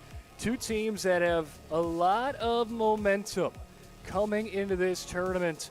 As we mentioned, 7 for their last 8 for Minot North, 10 for their last 12 in the Williston Coyotes. So 2 teams that are playing some of their best baseball down the stretch. Williston had to win in a play-in game. They did just that, 2-1, to make their way into this tournament against the St. Mary's Saints. And now they'll see if they can try to play an upset. We've already seen the 8 take down the 1 and Mandan over Legacy. Now we'll just have to wait and see if Williston can try to play that same spoiler in this party this time around. I'm Brock Widener, joining you here as Brittany Mueller will be the starting pitcher for the Minot North Sentinels. They are the number 2 seed in this tournament. And a huge kind of turn for them, a positive turn for this Minot North team after last season. Only 3 wins last year. This season have bumped it up to a 16-7 record. And last year they missed out on the WDA tournament. This year they're one of the favorites to take it. It's just crazy how 1 year can kind of change the momentum of a program. But it certainly has there in the Magic City for Minot North. As Jackson Janot is leading off for the Williston Coyotes. Janot, a .407 hitter, 33 hits on the season. That's a team high. Went 2 for 4 against St. Mary's in the play-in. As that one drops down low. They will beat St. Mary's 2-1. They scored in the first inning, then it went up 2-0 through 5. St. Mary's battled back giving it within 1 in the 6th. Here comes Janot with a little bit of a dribbler, a bouncing ball, and it's tough to field there for Danielson to get it in time. And there's a single for Jackson Janot. So Jackson Janot will lead it off with a single. And Williston, as we mentioned, they have been on the offensive tear as of late, putting up a whole lot of runs. Moving back in and, taking away that play-in game in the regular season. Closed it out with 9 of their last 10 regular season games, scoring 8 or more runs in each of those contests. A huge swing there for Justin Ergens, comes up empty-handed. Well, Justin Ergens, he is team high in home runs. 3 home runs for the home run leading team in the WDA, the Williston Coyotes. They're tied with Century with 9 home runs as a squad this year.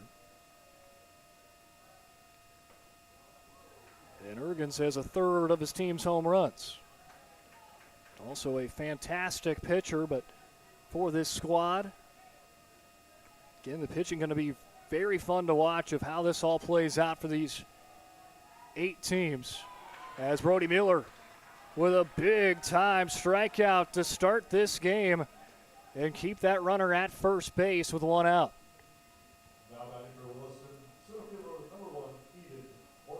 So Mueller will pick up strikeout number 1 on his tally.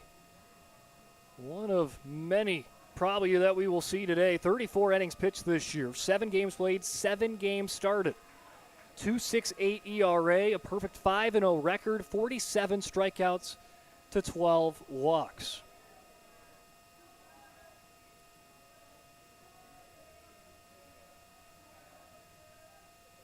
As Eden Mortensen hitting at the 3 spot for the Coyotes.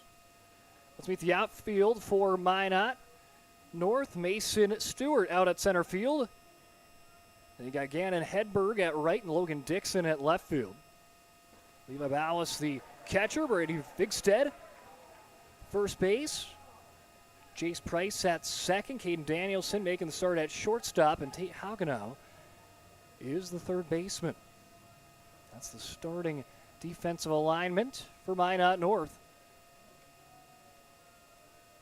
as they begin their first quest in the WDA tournament for the young school. The Magic City last year was their first full season, first full baseball season. Again, only 3 wins, did not make the tournament, lost in a play-in game. Second full year, they are the number 2 seed in this tournament and have aspirations and hopes of taking home their first crown.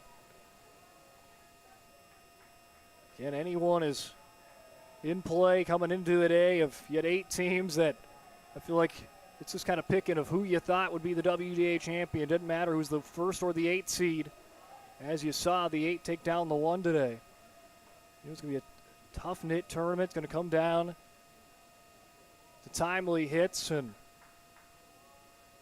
a lot of pitching decisions for that coaching for these coaching staffs this week. As Eden Mortensen, full count, 3 balls, 2 strikes, fouls it off. Well, Eden Mortensen, the senior, hitting .345, 30 hits this year. He has a team-high 14 extra base hits, leads the team with 23 runs batted in and 27 runs.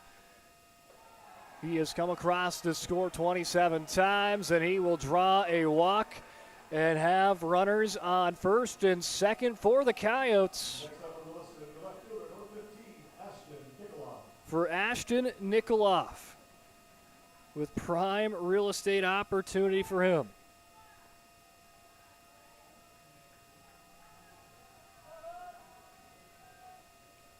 Nikoloff's got runners on first and second. He'll swing away.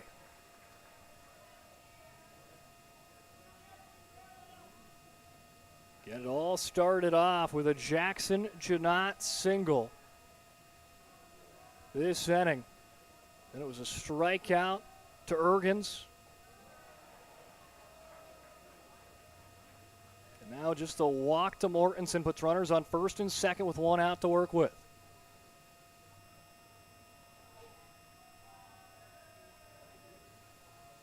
He waits the 1-1, does Nickoloff, and a huge swing from him again. He wants all of it, but he's getting none of it. As Mueller, one pitch away from the K.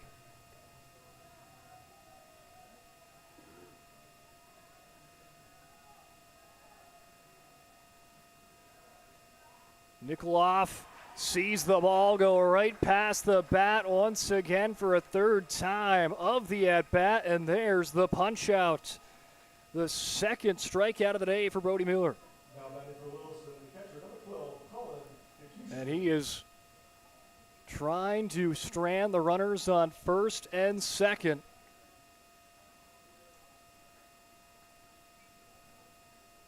Now he's just one out away from doing it. Colin McQuiston trying to extend this frame and try to give Williston the lead here in the first frame. Colin McQuiston has worked in this lineup at the right time. Last year, 288, but this year only played in 4 games played, hitting .750. He was a perfect 1-for-1 in the play-in game. And he's got the heart of the order. Hitting at the 5 spot today, doesn't McQuiston. Takes one swing to try to tally a run.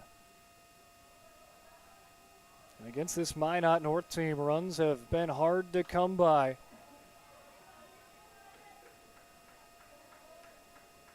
They have not lost a game where they have given up 5 or more runs. They just don't give up 5 or more runs very often.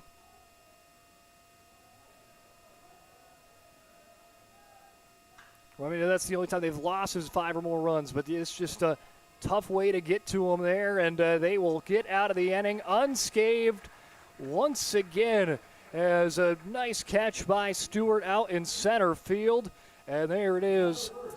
They will get out of it, stranding 2 Coyotes on the base pass at first and second, and we've got ourselves a scoreless start to the game, 0-0 as we head to the bottom of the first inning, where Minot North will bat for the first time. Mason Stewart, Brody Mueller, and Gannon Hedberg will lead off.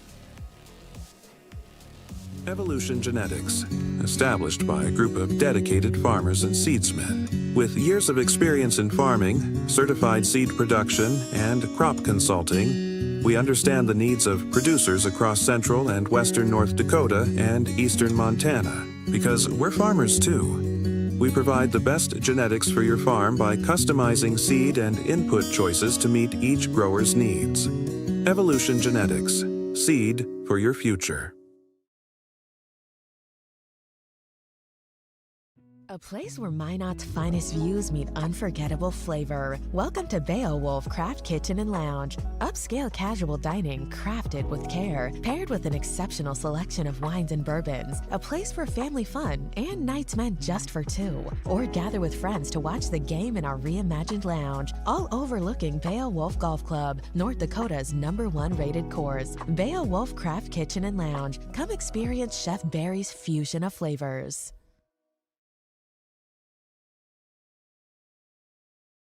We started with small beginnings. And just like the visionary entrepreneurs we serve, we turned an idea into reality. PNC National Bank, where possibilities begin right here at home.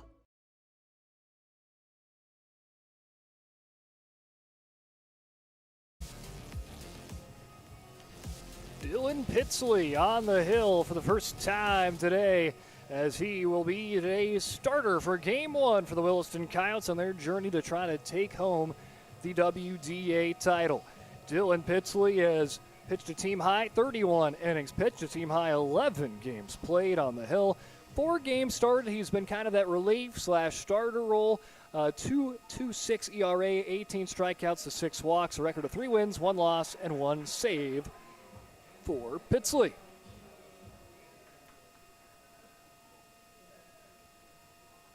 Let's meet the outfield there. Ashton Nikoloff in left field, Ed Mortison in center, and Brooks Brotling in right field. Jackson Janot making the start at third base, Justin Ergens at shortstop, Holter at second base, and Rick Carnes at first.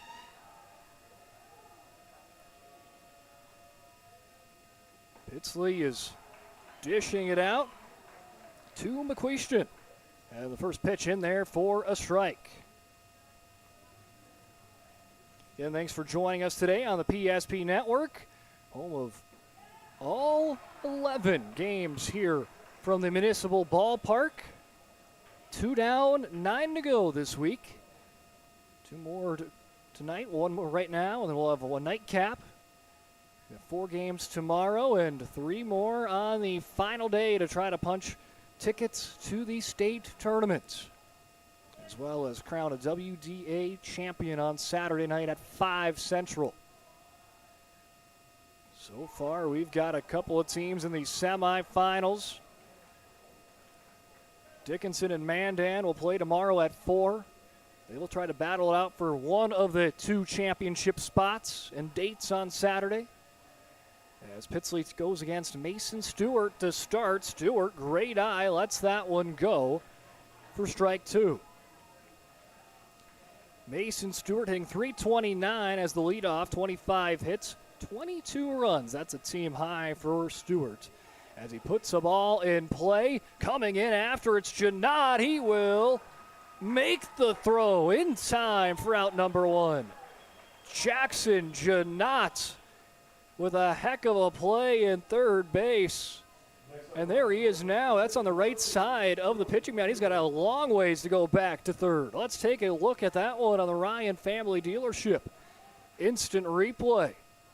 There's the chopper coming in and making quite the trip to come and get that one. Jackson Janot will come up with a crucial first out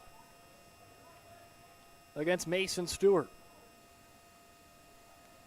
Now Brody Mueller, the lefty.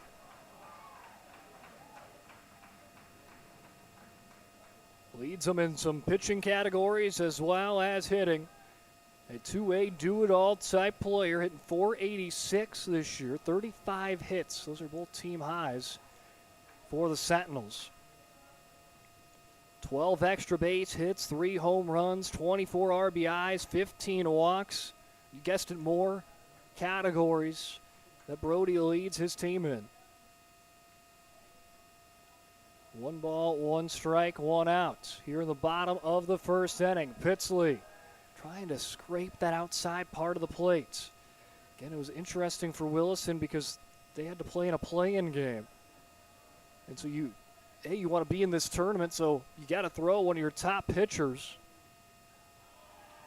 to get into the WDA tournament. They threw Justin Ergens to get him into this tournament after 7 innings pitched on Monday, 96 pitches, 1 earned run on 2 hits, 1 walk, and 9 strikeouts.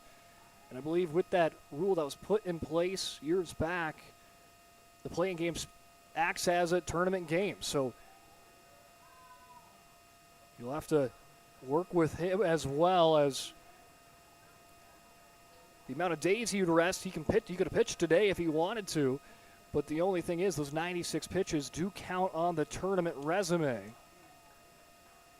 You only have 135 max, so for Ergens, we'll only see about 30, 40 pitches from him this tournament. Just depends on potentially when we will see it as Mueller draws the walk against Pitsley. So Mueller draws a walk. That'll bring out Gannon Hedberg into the batter's box with a runner on first base, as Mueller will have a courtesy runner out there for him. As the pitcher going to share some tips on over to the man in deck and Logan Dixon. Pickoff attempt. Back in safely.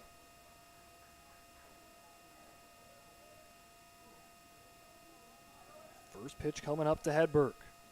The senior averaging .295. Comes up with a nice swing there, just gets a piece of it foul.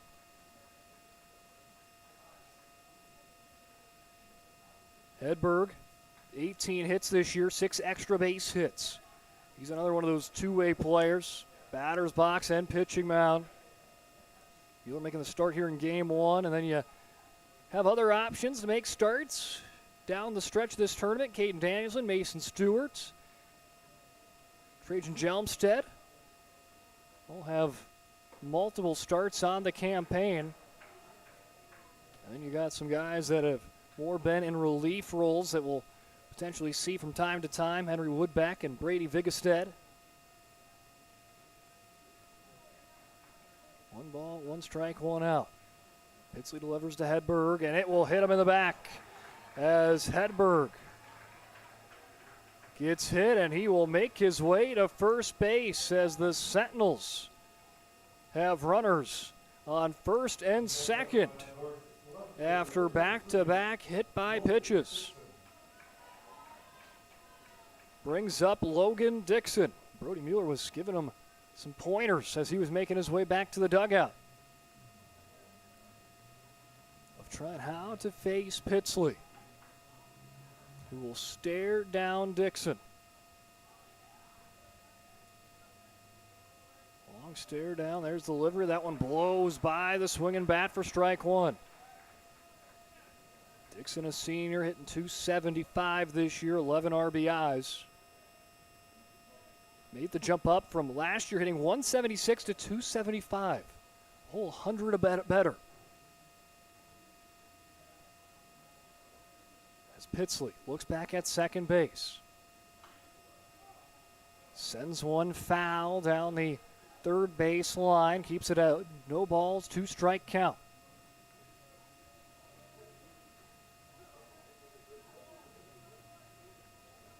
Pitsley seeing if he can be the next line of pitchers that can get out of an early jam. Saw Kyler Cooter do that a couple of times throughout the game and help Dickinson to a 5-1 win. Saw Maxon Opdahl keep his Century Patriots with a lot of base runners stranded, and there's Pitsley with a big-time strikeout on Logan Dixon. 2 down here in inning number 1. As Levi Ballas, the catcher, looks to extend the inning. Again, a very upperclassman-heavy part of this lineup. Lots of seniors and juniors in this part of the lineup. Pretty much one junior, senior, now another senior as Ballas plays that one into right field, and making the catch out in right field is Brooks Bratlin as he goes down. I believe he did make the catch as Bratlin is going to quickly get attended to. Let's take an injury break as Williston gets out of the jam with a fantastic catch by Bratlin, but he is down holding his knee out in right field. Second inning coming up when we return. Dear valued customer, I'm Jared Lundeen, owner of Trusted Tire and Auto. Around here, winters can be long and roads can be rough. That's why you deserve a reliable partner. We carry premium tires installed by our certified team of experts, and our total car care covers it all, from brakes, transmissions, diagnostics, and more. And trust, we know it's built through real local connections, even small things like a handwritten thank you. Choose us for trusted service that goes the extra mile. Sincerely, Jared. An injury can happen anywhere, at any time, to anyone. It's not really something you can schedule on your calendar. But when it happens to you and it's not your fault, there's one law firm to remember. That firm is Schweigert, Clemene, and McBride. We live here and take pride in helping our community. We know this area inside and out. We put in the work and fight for what's right so justice can prevail for you. That is what we're all about. We're on your side. We're Schweigert, Clemene, and McBride. AE Construction Management and General Contracting builds more than structures. They build confidence. Your trusted partner in commercial construction across North Dakota, they handle everything from planning to final delivery. Whether it's steel, industrial, or retail, AECM builds with precision and safety. Their hands-on approach keeps your project on time and on budget. Build better with AECM. Call Tim at 701-818-0099 or visit aeconstructionmanagement.com. Dear valued customer, I'm Jared Lundeen, owner of Trusted Tire and Auto. Around here, winters can be long and roads can be rough. That's why you deserve a reliable partner. We carry premium tires installed by our certified team of experts, and our total car care covers it all. Brooks Bratlin, after a fantastic catch out in right field, is being helped off the field. Looks like a potential hyperextension there, as tried to make the play, and with the turf, kind of a little bit of that awkward look there, but Brooks Bratlin powered through the pain, made the catch, and now they will help him off into the sideline. In a scoreless game, 0-0, with runners on first and second for Minot North. A well-hit ball out in right field by Levi Ballas, but Brooks Bratlin able to make the catch and retire the side, keeps this one 0-0, as Minot North will head back out to the outfield, and Williston will be in the batter's box when we return for inning number 2 here on the PSP Network. Evolution Genetics, established by a group of dedicated farmers and seedsmen. With years of experience in farming, certified seed production, and crop consulting, we understand the needs of producers across central and western North Dakota and eastern Montana, because we're farmers too. We provide the best genetics for your farm by customizing seed and input choices to meet each grower's needs. Evolution Genetics, seed for your future. Excuse me. I love sports. But sometimes, like when a t-shirt cannon hits me square in the nachos, I wonder, is Sport Clips better than sports? Because sports plus a hot steamed towel beats sports plus hot exploding cheese. I like your shirt. Thanks. It was free. Sport Clips, it's a game changer.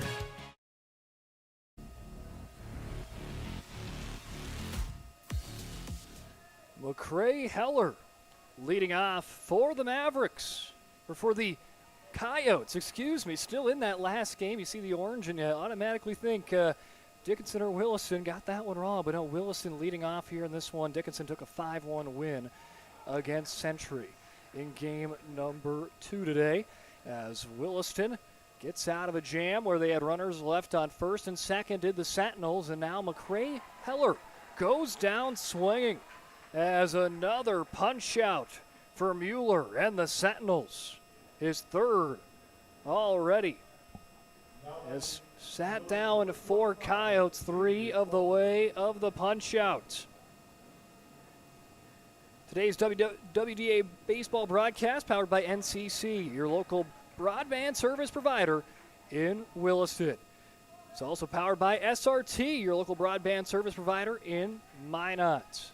Big thanks out to all of our great tournament sponsors helping us bring you coverage to wherever you're watching, the office, home.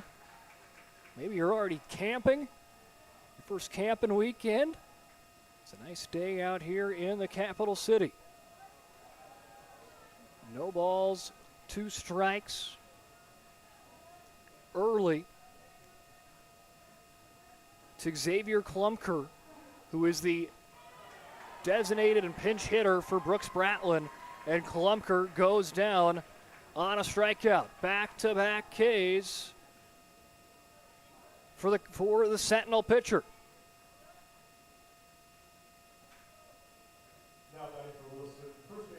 Back-to-back Ks to start for the Coyotes, and seeing if they can try to get some momentum back on their side, as Rhett Carnes, the first baseman today, will take that one low for ball 2. Rhett Carnes hitting .293, 12 hits on the year for the senior. Went 0 for 2 in the play-in versus St. Mary's, as he will play it into right field, but making the play underneath it. It does drop there as Hedberg not get there, and there's a Carnes single. So Rhett Carnes, the senior, hitting at the 8 spot, finds a way to get on the base pass. They'll take that one on an air. And Carnes will give Carson Holter someone to try to hit around the base pass. Mueller bounces right back, though, with the strike, not phased. As Carson Holter, a junior, hitting .318. I mean, just fantastic batting averages when you got guys hitting .318 at your 9 spot. Wilson had the 5th best batting average coming into the day, .309, but really from first to that 5th spot, I mean, they're just fractions. .319 to .309 gets you from 1st to 5th. Minot North right behind him, hitting .299 in 6th in the conference. But right now, Brody Mueller wheeling and dealing on another level. A 3-strikeout inning for Brody Mueller. He's got 5 strikeouts and his 6 outs on the day. Minot North comes up to bat. We've got a tie game headed to the bottom of 2.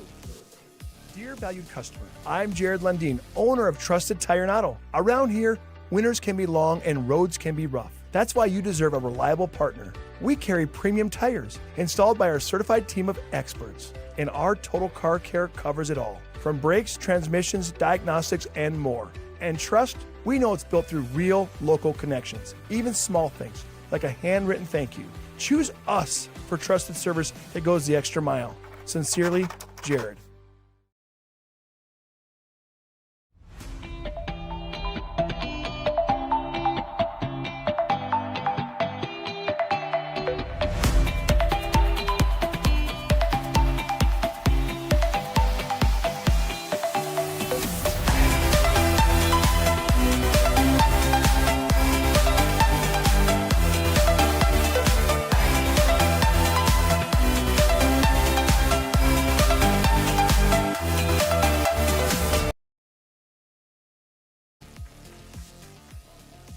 Xavier Klumker will be out at right field here in the 2nd inning. And that was after Brooks Bratlin ended up going down with an injury out in right field in inning number 1 to close out the frame. And now Dylan Pitsley back on the hill. He had to strand 2 runners on the base pass in inning number 1. Both reached on hit by pitches. And now he'll blow a pitch right by Jace Price for strike number 1. 1 ball, 1 strike to Price. Well, Jace Price, a junior, averaging .300 on the season, 18 hits. He'll spray one out to right field. He'll challenge Klumker early. And Xavier Klumker comes away with his first catch as he's checked in this inning in right field. Made the contact, was able to try to challenge in the sub early on, but Klumker rises to the challenge for out number 1. So after Price goes out of the way of the flyout, that brings up Vigestad, the first baseman. Vigestad, first pitch, he's swinging out into center field, tracking it down as Mortensen. 2 up, 2 down, and the outfield getting some work in for the Coyotes. They get some early tread on their tires, a little bit of some mileage on the legs there of the outfield. A couple of nice catches there to go up down to the final out for Minot North here in the bottom of the 2nd inning.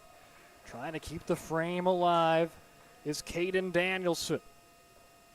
143 average and limited at-bats, 3 hits this year. He is a big-time player on the hill for this Minot North team. With Mueller and Danielson as the Sentinels' 1-2 punch. Be fun to be able to watch him at some point in this tournament, as Pitsley's got him at 2-1 right now.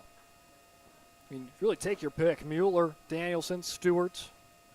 I mean, it's a split in hairs there as their top three. And when you're looking at starting pitcher rotations, a lot of teams, they have maybe one ace or two big quality starters, but this is a team that has three and really built for tournament time. As Caden Danielson draws a walk. So known for his work on the hill, he gets a big start to this game in the batter's box, draws a walk. And now Haugenow hitting at the 9 hole. We'll see if he can extend this inning and reset the lineup to the top of the order for the Sentinels.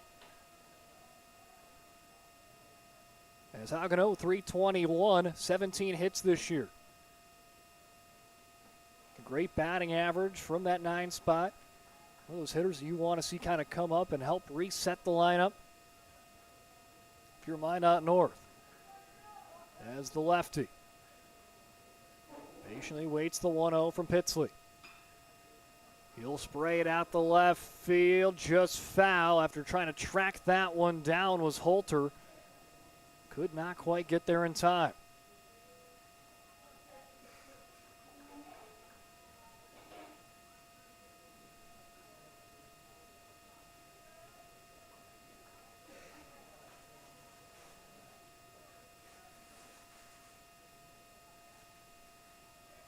Here's the 1-1.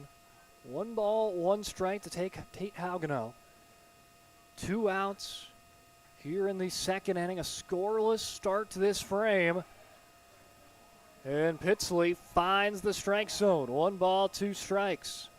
Way to battle back there for Pitsley, the senior. He's been battle tested, but has had a fantastic year. 2.68 ERA through 31 innings pitched. Haugenow fouls it off. 1 ball, 2 strikes. Pitsley will work back onto the top of the hill as he stares down on Haugenow. Tate Haugenow, part of that Minot United hockey team that saw a lot of success this year. The WDA champions on the ice. Now seeing if he can try to help Minot North make a run in their first year in the WDA tournament. Pitsley on the 1-2. Haugenow sends it out to left center. And making his second catch of the inning is Eden Mortensen for the 3rd out. And we have got a scoreless game through 2. Williston 0, Minot North 0, 3rd inning. Coming up when we return. Leading off for the Williston Coyotes when we come back. It's Jackson Janot, Justin Ergens, and Eden Mortensen, the top of the lineup when we return on the PSP Network. We started with small beginnings. And just like the visionary entrepreneurs we serve, we turned an idea into reality. PNC National Bank, where possibilities begin right here at home. Dakota Community Bank and Trust, your trusted partner for commercial and business loans. We not only provide lending you need to grow your business, but we also reinvest in our communities. We believe in strengthening our businesses and creating opportunities for success. Choose Dakota Community Bank and Trust for your commercial and business loans, and together let's keep our communities thriving. Serving the community, looking out for you. At Dakota Community Bank and Trust, that's what we do.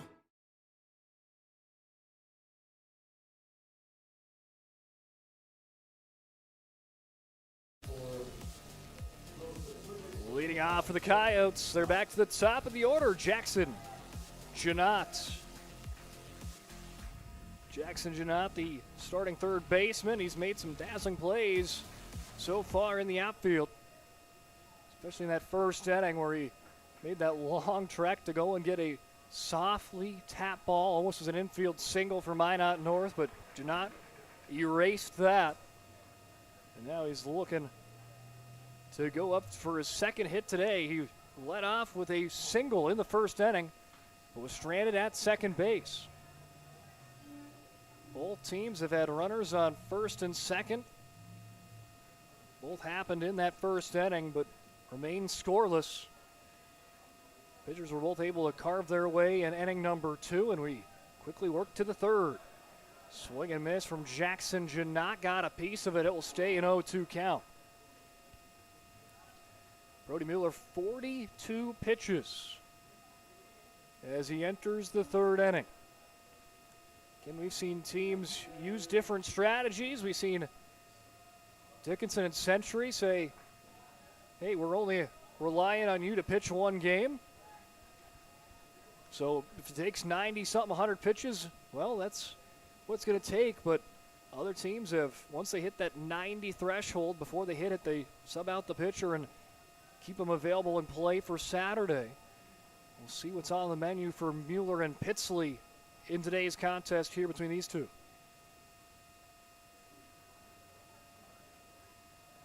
Here's the 1-2 to Janot. A big swing and a miss as he swings out of his shoes.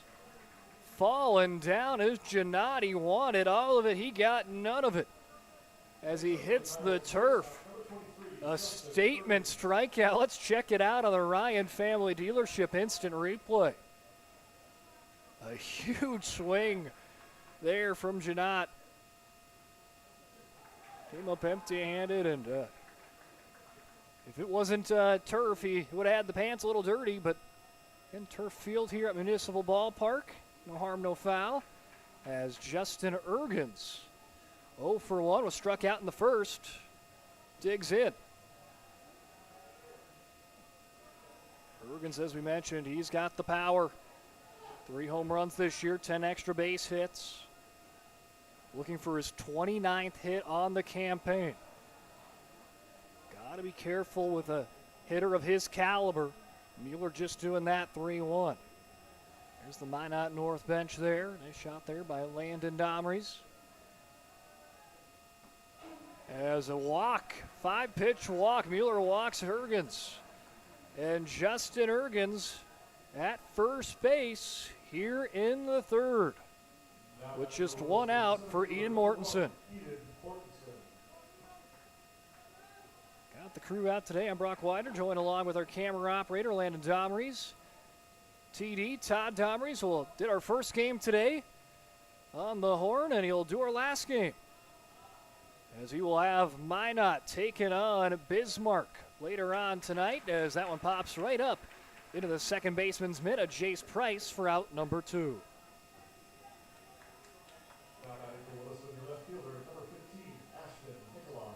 And now Ashton Nikoloff will try to keep the inning alive for Williston with a runner on first base. No runners have been past second here in the first almost 2.5 innings of the game. Nikoloff, big swing.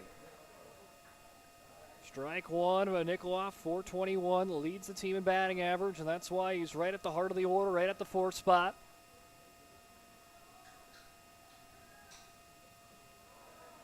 Patient there, just holds off 1-1. You tell he wanted it. Kind of the shuffle of the feet there, but keeps the hands where they are, does not let that bat go around.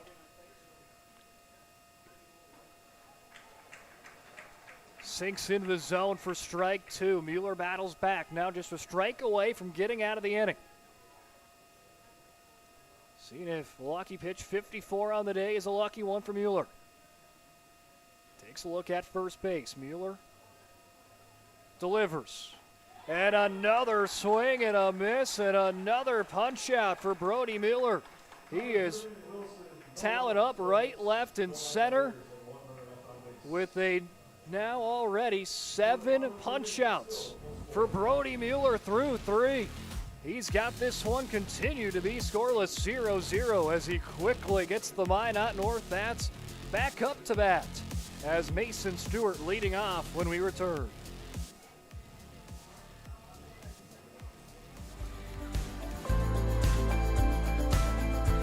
At Planning Team Financial Advisors, we help individuals create their personalized strategies.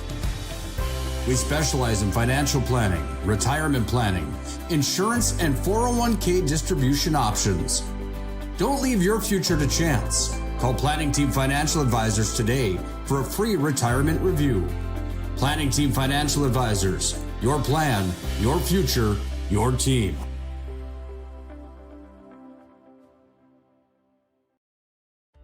A fender bender. A big idea. The next chapter. Different days have different needs. But they all start the same way. With one call to First Western. Banking. Insurance. Trust. Not departments, just different ways we show up for the same people. First Western. All under one roof, all in your corner. You can bank on us.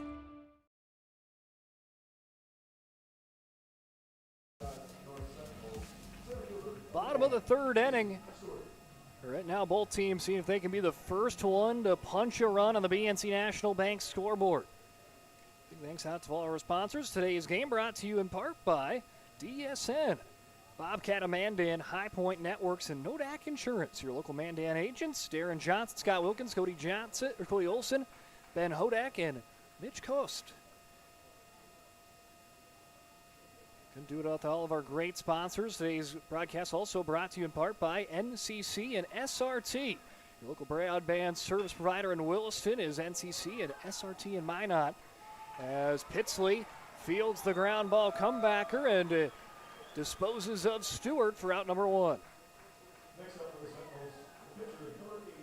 So one up, one down as Pitsley done a solid job right now, and he's done it efficiently. 36 pitches through 2 1/3. As him and Colin McQuestion have been on the same page thus far. Mueller sends that one right off of Janot. And Mueller is in on, we'll see if they call that a single or an error, but either way, Minot North has got a runner on the base pass. Ty Iverson will do the pinch running for him. And they will take that one on an error, I do believe, there on Williston. A hard hit ball has put a runner on the base pass. Hey, you put a ball in play and good things happen. Doesn't matter if it's a hit or not. If you're on base, that's all that matters. And now you got the go-ahead run at first base here in the bottom of the third.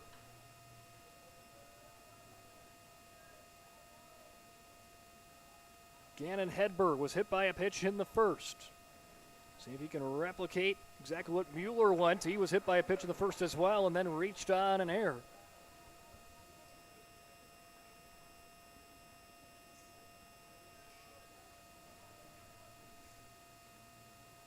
One game.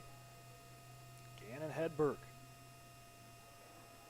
So that one drops in front of the catcher. Now will be scooped up by McQuestion.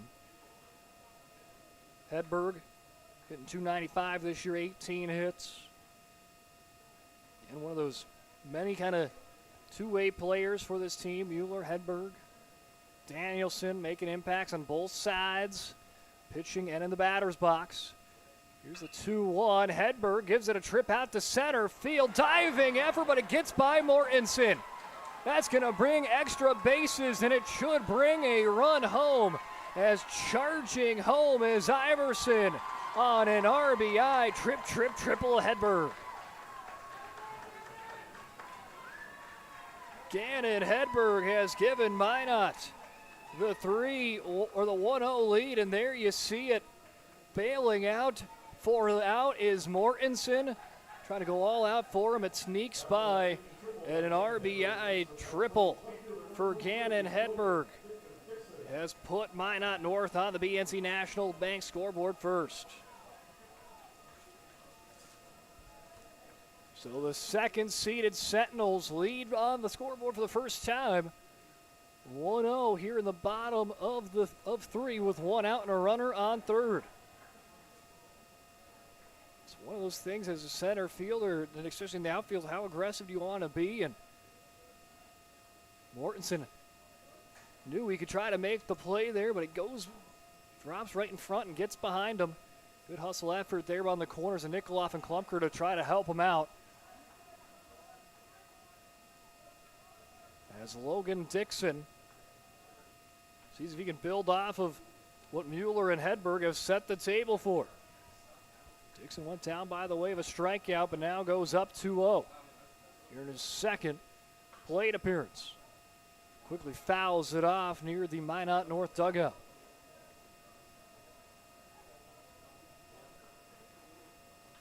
Two balls, one strike to Dixon.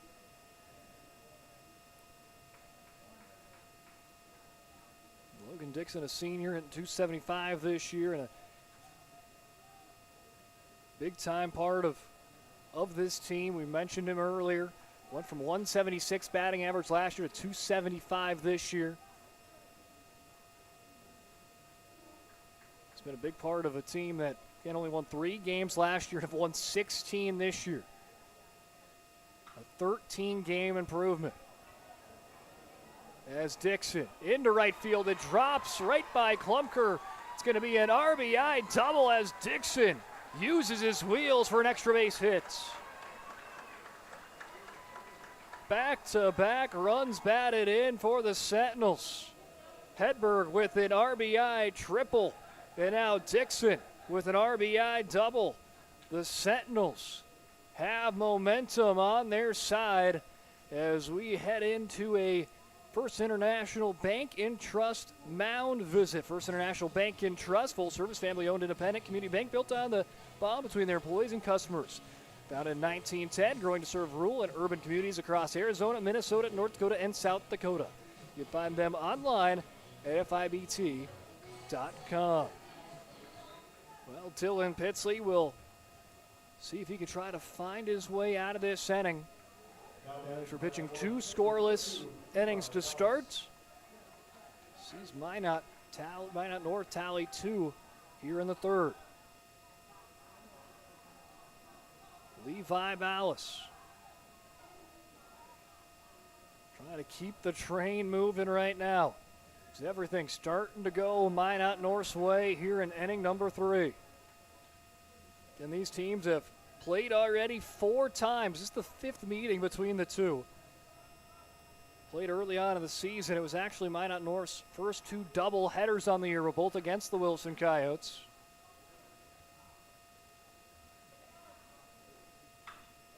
As Ballas into center, Mortensen tracks it down, brings the catch, tagging up, and they will advance a runner 90 feet closer to home as Dixon at third. In their 4 meetings, Minot North 3-1 against the Coyotes with 10-1 and 5-4 victories back on March 28th. Then on April 10th in Williston, Coyotes took game 1 in that series 7-3 before Minot North won it 4-1. The split was the series, though, that counted in the standings, the conference standings. And a lot of baseball has been played there since these two teams met. Well, basically month of April and in May. It's 2 months of not seeing the opposing team. And another well-hit ball. This one gonna drop for Jace Price. And it's an RBI single for Price and the Sentinels. They're up 3-0. RBI triple, double, and single this inning for Hedberg, Dixon, and now Jace Price respectively, as they continue to celebrate there on the Minot North dugout.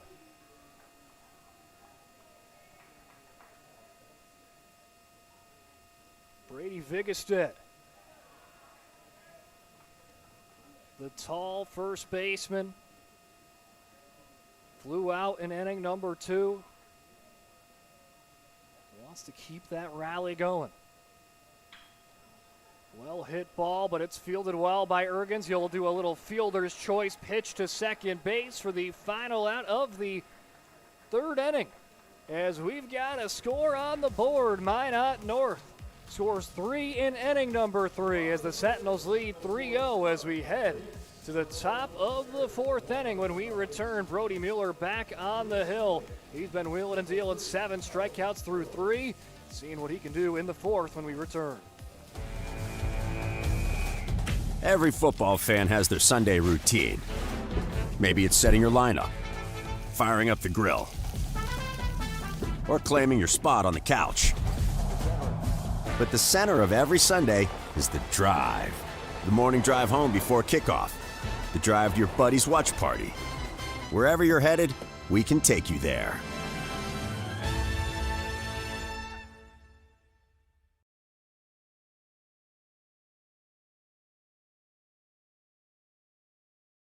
We often think of frontiers as pages in a history book, a time gone by.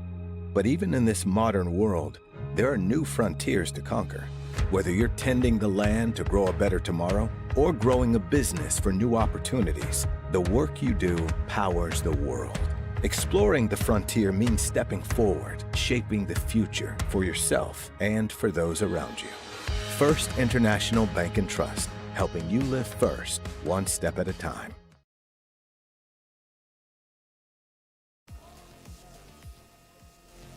Minot North, a 3-run third inning, has put them in the driver's seat as we approach the halfway point. In our third game today, 3-0, they lead over Williston. You're just joining us. Legacy, the top-seeded Sabres, go down in day one against Mandan 5-3. Dickinson defeats Century 5-1. So it brings us our first matchup tomorrow at 11 o'clock, Legacy versus Mandan. And our first semifinal of the two tomorrow will be Mandan versus Dickinson. So Century, will be the first matchup tomorrow at 11. Little battle of the capital city to start us off. And Dickinson, Mandan, two teams that were projected to finish second and third. At the preseason poll will face off there in the semifinal. Also to note, with Legacy and Mandan, they were their first matchup today in the quarterfinals. In the preseason coaches poll, they were projected to be 1-2. That was projected to be our WDA championship game at the beginning of the season, and we ended up getting in the day one of the WDA tournament. And Mandan had to work their way in a play-in game, the defending champ Braves. Did that on Monday, and then they pick up a strong showing there. Maiden Flieger and company to pick up the win. 6 out of the zone, 1 ball, 2 strikes. To Colin McQuestion.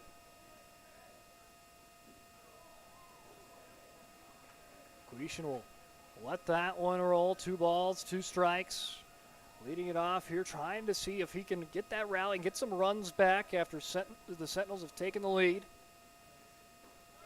But McQuestion rung up looking. And the strikeout party continues for Mueller and the Sentinels.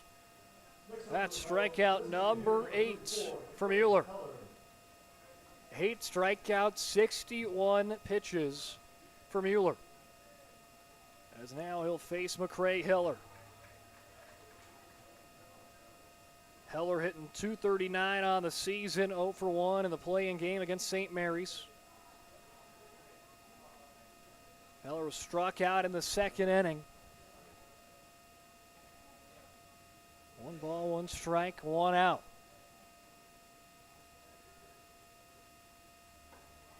Oh, Mueller does it again. That slicing approach there. Clips the bottom part of the zone for strike 2. There's a shot right there from the ace of the Minot North, and he will have back-to-back punch-outs. And if you carry it on to the third inning, he's got back-to-back-to-back punch-outs for Mueller.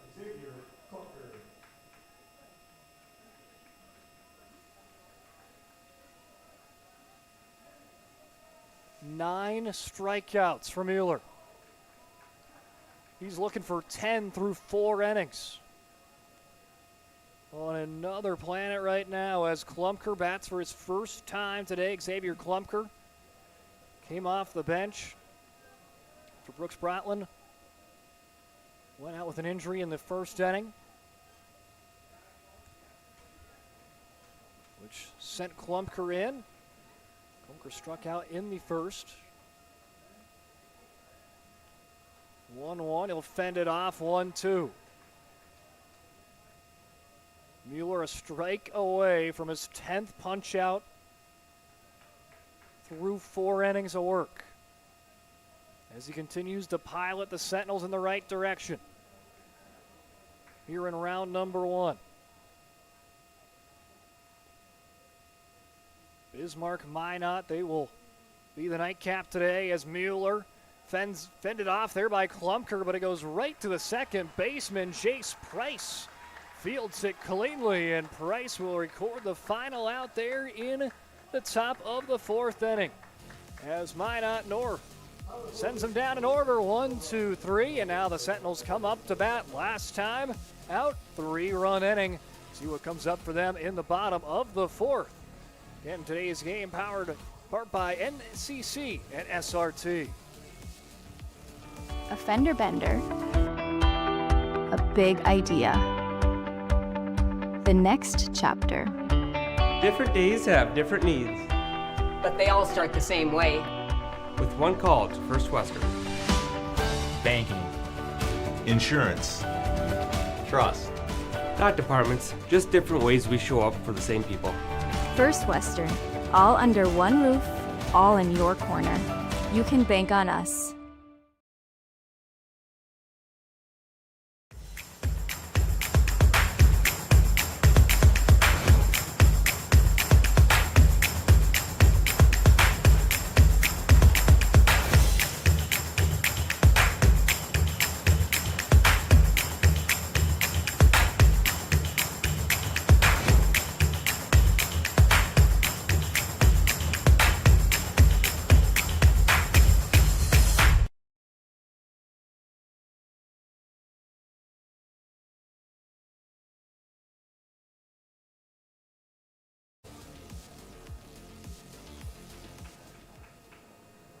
Callan DeLorme has checked in now for the Williston Coyotes, as he will be the next pitcher there for the Coyotes. Dylan Pitsley will call it a day there on the hill.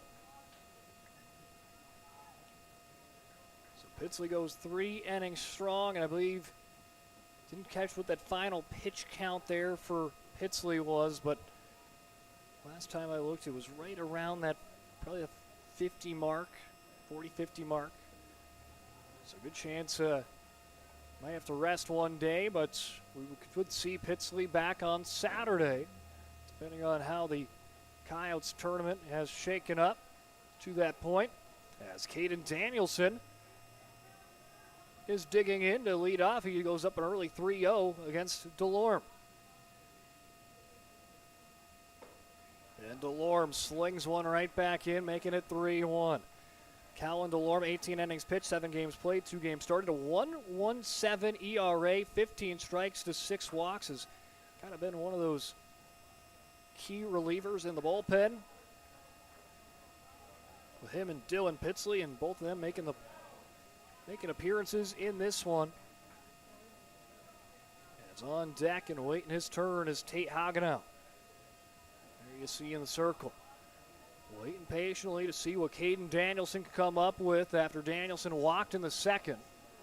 Here's the 3-2. Danielson sends it to right field, trying to get a read on it. It's Klumker, and he does for out number 1. Well, Xavier Klumker, again, he checked in off the bench in the 2nd inning, and he's already caught 2 or 3 out there in right field. Latest one comes for out number 1 in the 4th inning. Helping his team try to stay in this fight against Minot North. And Wilson has beat Minot once this year in 4 tries. Series that went 3-1, but the WDA counting series went 1-for-1. That was a split week for them. As Tate Hagenow, the 3rd out in the 2nd inning. Trying to get a runner aboard here in the 4th after Minot North took the lead in the 3rd, and see if they can try to add some insurance runs. All 3 runs for Minot North happened last inning. As DeLorme tries to lob that one into the zone just wide of it. 3 balls, 1 strike.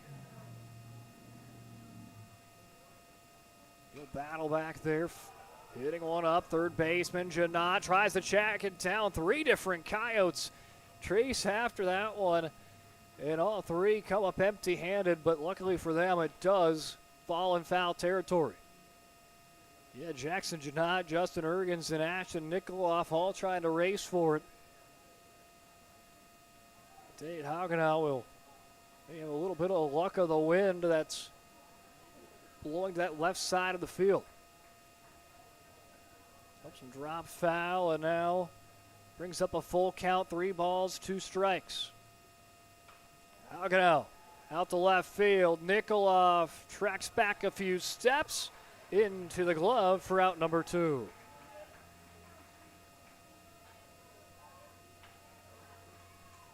Well, 2 up, 2 down for Colin DeLorme in relief. Checked in this game, has picked up 2 outs. As Minot North resets to the top of the order, Mason Stewart will dig into the batter's box.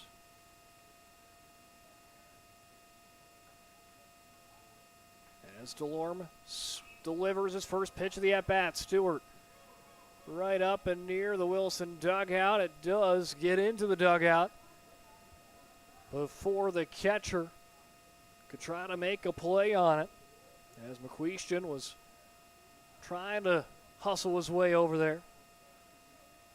Does track foul, no balls, 1 strike to Stewart. Stewart 0 for 2. He's the leadoff guy for the Sentinels. 22 runs this year and also leads the team in wins on the hill. 6 wins this year. Good chance we see him at some point on the hill for Minot North.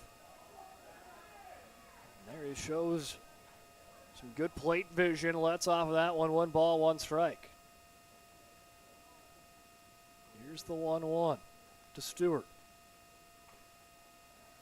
Stewart gets a piece of it, sends it wide, 1-2. Talked about that jump from 3-win season to 16-win season for Minot North, and can't do that without almost everyone progressing from last year. Mason Stewart hit 242 last year, 328 this year. Went from middle of the way of 200, exceeding over hitting 300. Gets on the base pass efficiently as well, and big part of why he is their leadoff guy. 2 balls, 2 strikes. And now he'll send it out center field and letting that one drop as Eden Mortensen, as it will be a single to keep the inning alive for Minot North. Mason Stewart with his first hit on the day. The leadoff man is on, or at least they're number 1 in the batting order. 2 outs. Now it comes up to Brody Mueller. Hit by pitch and reached on an air. Come across, score once in this game last inning. It was the opening run of the ball game for Minot North. He's also dazzled there on the hill. With 9 strikeouts through 4 innings. Now seeing if he can continue making an impact on the batter's box. 1-0 count to Mueller. DeLorme tries to get that bottom part of the zone. McQuestion did everything he could to try to frame it, but will be low for ball 2. 2 balls, no strikes. 2 outs, and that one inside for a ball. 3-0 count now. Brody Miller. Patient right now. He jumps up 3-0 against DeLorme. There's a shot of Stewart on the base pass. Sends it right down the middle for strike number 1 as DeLorme trying to work his way back in. 21 pitches for DeLorme in relief this frame. Look on Stewart at first and deliver the 3-1. Mueller back to center field. Back-to-back center field singles for the Sentinels and back-to-back 2-out hits for the number 2 seed in this tournament. They got runners on first and second with 2 outs as Ty Iverson will go back to running for Brody Mueller.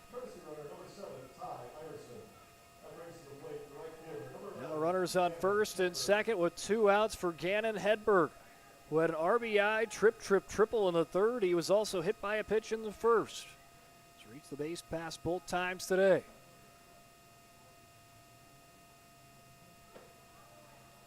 Settles on in for ball one. Hedberg came across to score as well as the second run, the second of the 3 runs you see on the board. Helped drive in the first one and scored the second. 2-0 count. Again, DeLorme carved his way for those first 2 outs. But Stewart and Mueller both with back-to-back singles keeps the Sentinels threatening here in the 4th inning. Hits off the hill, veers left. Picked up by the shortstop of Ergens. He shuffles it along to Heller for out number 2 as that one right into the mitt. A nice fielding play there by Ergens to get out of that light jam. 3-0 Minot North through 4. 5th inning coming up when we come back. And that will bring up Rhett Carnes, Carson Holter, and Jackson Janot to bat in the 5th for the Coyotes.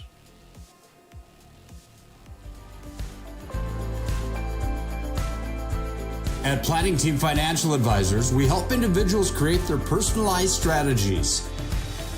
We specialize in financial planning, retirement planning, insurance, and 401k distribution options. Don't leave your future to chance. Call Planning Team Financial Advisors today for a free retirement review. Planning Team Financial Advisors, your plan, your future, your team.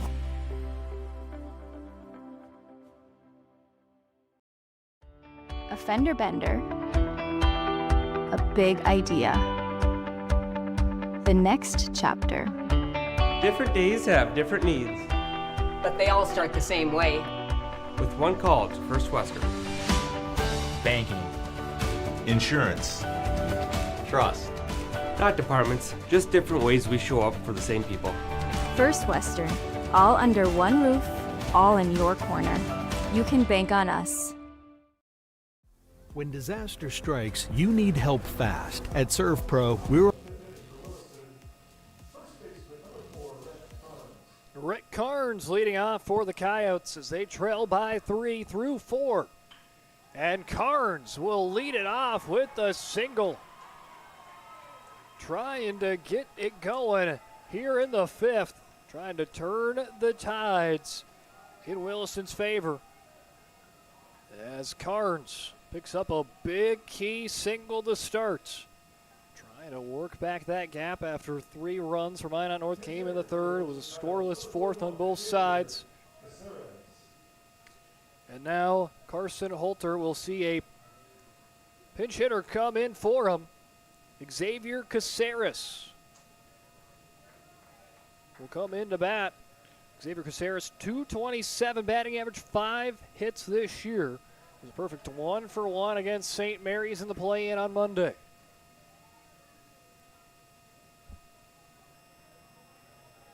As Caceres will go up early, 1-0.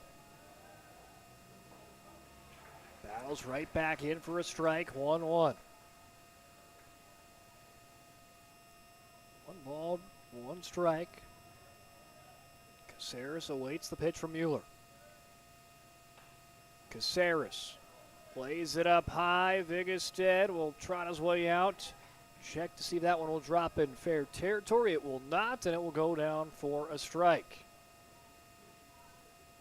No, on the board there it says 2-1, but I believe it's a 1-2 count. Yes, indeed. 1 ball, 2 strikes there. That the umpire will show there. 1 ball, 2 strikes.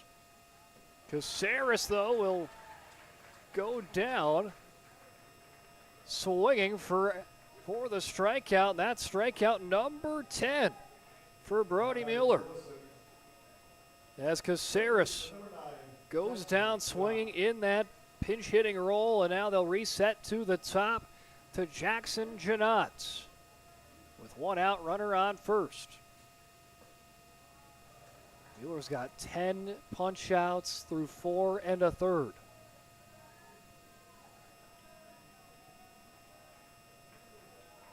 Pretty much almost every out has been recorded by the way of the punch out there for Mueller. He's got 77 pitches. I know a team that is so deep in pitching, you could just give him the reins to go all the way unless you had any thoughts of wanting to keep him available for day 3 and kind of keep it a interesting kind of bullpen game with your pitchers, your starting pitchers. Still a couple pitches till that decision kind of comes across as Janot plays it to center field. Tracking in to grab that one is Mason Stewart for out number 2. Runner remains at first base with 2 outs now. Justin Ergen struck out in the first, walked in the third. Comes up in the 5th to try to keep the frame going. Trying to see if they can try to slash down that gap right now. That's 3 runs with a runner at first base. Ergens plays it up. Vigestead again will head on over to the netting. It does go foul for a strike. Justin Ergens is that guy you want, though, right in the batter's box. 349 average. Next hit will be his 30th on the season. Actually, he did have 30, I guess, if you count it on the play-in game. So 29 in the regular season. He did hit that 30 in the play-in. 1 for 3 and a double, as well as a stolen base against St. Mary's, and he was the winning pitcher with 96 pitches. Just giving up that one run to St. Mary's late in the game, but was able to go the distance and help the Coyotes out in a huge way. So kept a lot of options open for today in the remainder of the tournament for the Coyotes. 2 balls, 1 strike. Ergens will see it even up. 2 balls, 2 strikes. 2 outs, runner on first. Mueller with 10 strikeouts on the day. Every inning this far has picked up at least 2 punch-outs per inning. See if he can keep that trend going. Fouled off. 84 pitches now for Mueller. As you'll take his peek back at first base.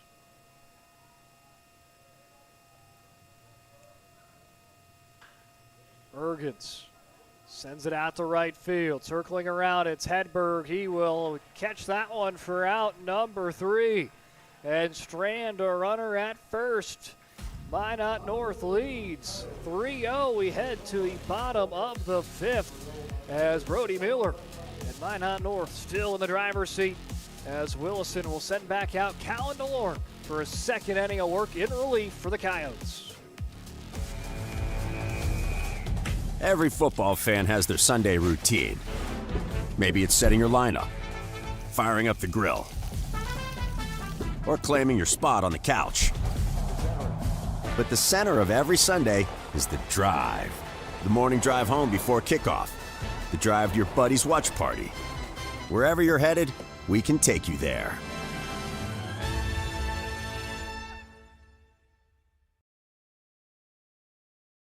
We often think of frontiers as pages in a history book, a time gone by. But even in this modern world, there are new frontiers to conquer. Whether you're tending the land to grow a better tomorrow or growing a business for new opportunities, the work you do powers the world. Exploring the frontier means stepping forward, shaping the future for yourself and for those around you. First International Bank and Trust, helping you live first, one step at a time.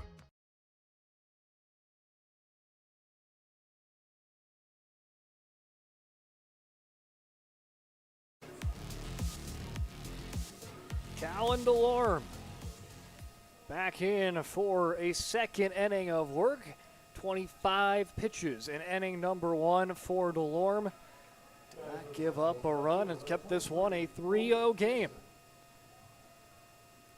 Again, these two teams, they've played each other 4 times this year. Three of the 4 games have been decided by 4 runs or less, and catcher McQuistion in a little bit of pain there as he gets that one on the right thigh. as he'll try to walk this one off. Is the umpire going to talk with Colin DeLorme? Pitching definitely is that key in this in this tournament.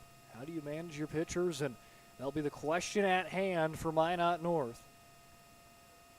Do you bring back Brody Mueller? If you do, I mean, that would be the end of the week for him. But the way he's dealing, yeah, I think you just kind of have to ride with the hot hand and see if he gets you all 7, or as far as he can go. If it's 6-4, that's 7 innings. As they went for Williston, they went Pitsley for 3, and then DeLorme picks up the 4th inning and comes back in for the 5th. As Logan Dixon, the leadoff, 3 balls, 1 strike. Dixon fouls that one off. And up against the netting, where a couple of our players will see in the final game today. Bismarck Minot, they're patiently waiting. 6:45 projected start time, but again, behind the schedule, that's probably going to be a little bit later than that.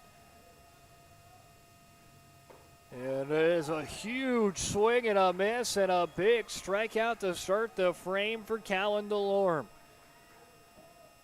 DeLorme looked fantastic coming into this game with 2 early outs, but then saw a little bit of a pushback there, giving up a couple of singles that ended up stranding a pair of runners last inning.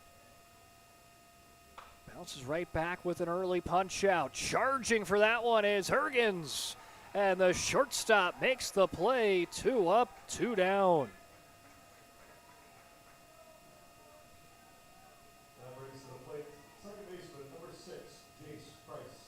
2 up, 2 down after Levi Ballas goes down on the way of the ground out. And now Chase Price will try to keep it rolling. See if he can get a runner on the base pass for the Sentinels. There's a swing and a miss for strike 1. As we get ready for get closer and closer to that 6th inning of play. This inning brought to you by Bones Barbecue Sauce, true North Dakota original, created bottled right here in North Dakota. Premium barbecue sauce, perfect on anything from ribs to burgers to even veggies. You find it at your local grocery store, Cashwise, Marketplace, and Family Fare. 1 ball, 1 strike. To Jace Price, 1 for 2 with an RBI single. Back in the 3rd, helped drive in that 3rd run on the scoreboard. As DeLorme stares him down. Chopper foul into the dugout. Waiting on deck, Brady Vigestead. He's patiently waiting to see if he will bat this inning or not. Vigestead 0 for 2 in today's game. 2-2 count. DeLorme just misses that one outside, brings the count to full.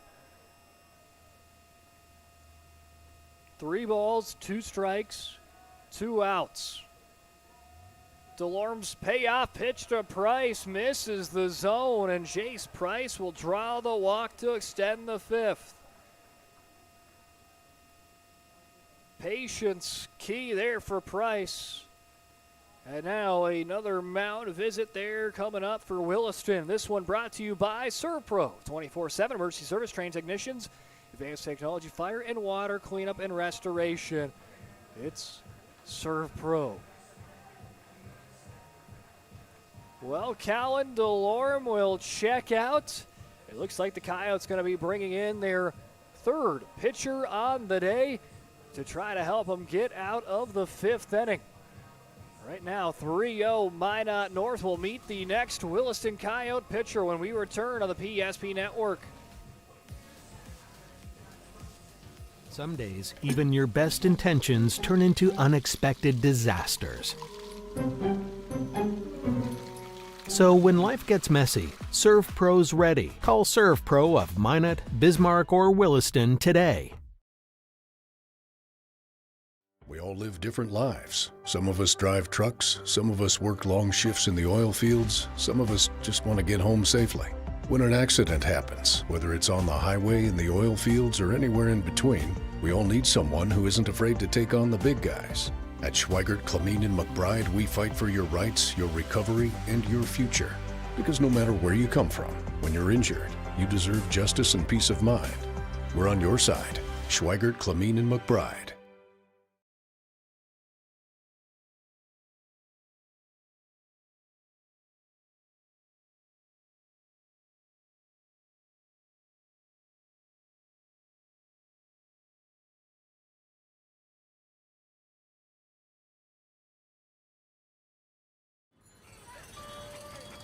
That sinking feeling you get when this happens? That's oil change-anxiety.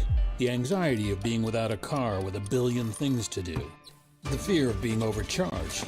The stress of not knowing where to go or who to trust. But you never get those feelings at Valvoline Instant Oil Change, where you can watch us work right from your car, and we finish up in about 15 minutes. We changed your oil and did our 18-point safety check. Valvoline Instant Oil Change. Service you can see, experts you can trust.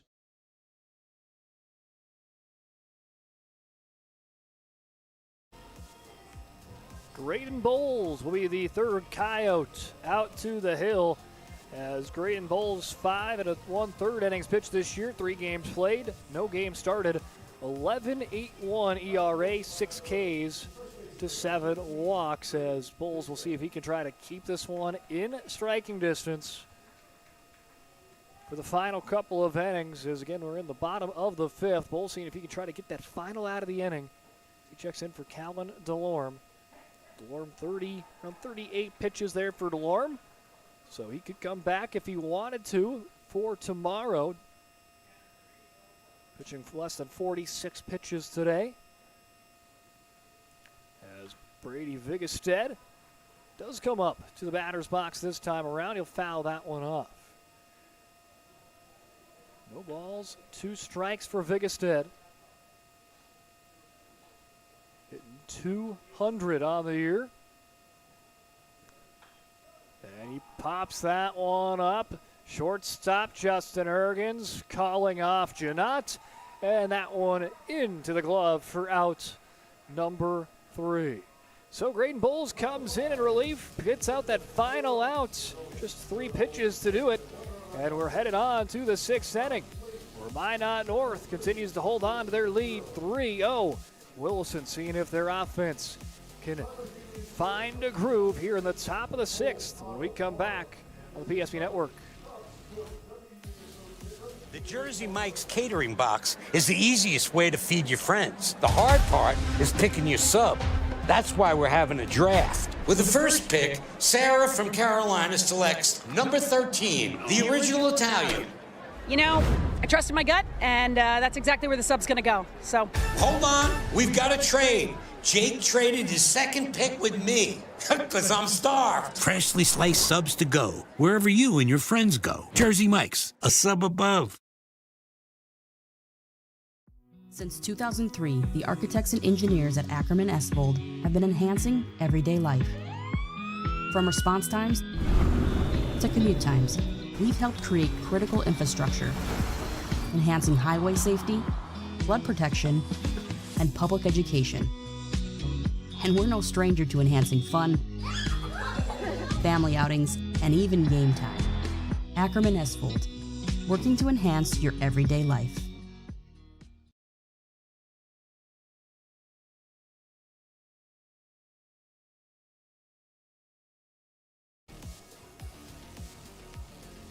Well, the question at hand, would Brody Mueller come out for the 6th with 85 pitches?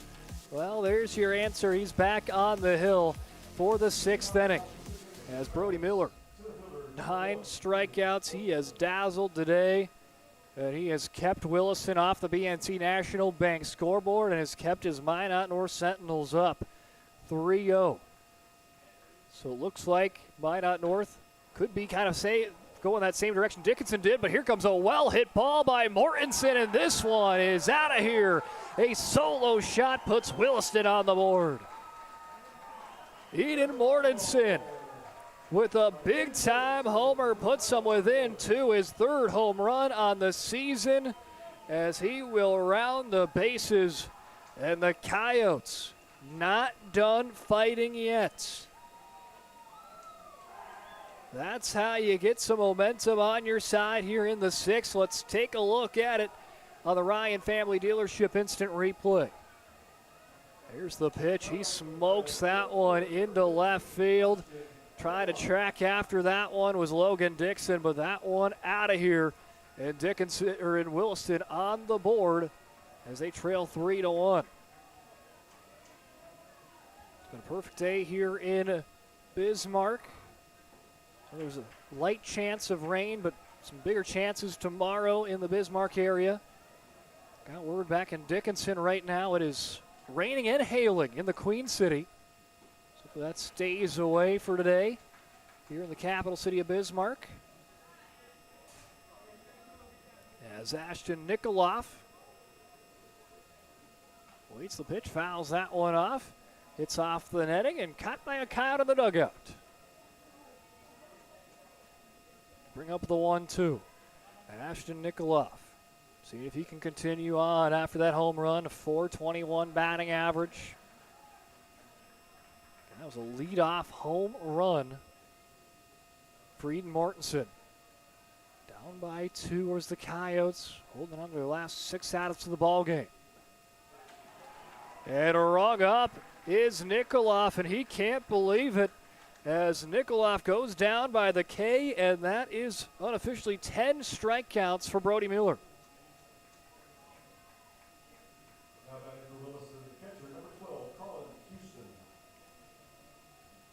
Yeah, he's got unofficially 10 strikeouts, and he has been on another level, 92 pitches in. He continues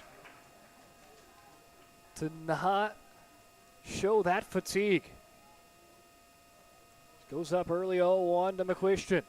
But Colin McQuistion plays that one out to right field. And they've got a runner on board, does Williston. McQuistion with the single, and now that will bring it up with a tying run at the plate. And Minot North want to talk some things over with Brody Mueller as this mound visit brought to you by First International Bank and Trust. Locations around Arizona, Minnesota, North Dakota, and South Dakota. You can find them online at FIBT.com. Also today's WDA baseball broadcast powered by NCC, your local broadband service provider in Williston.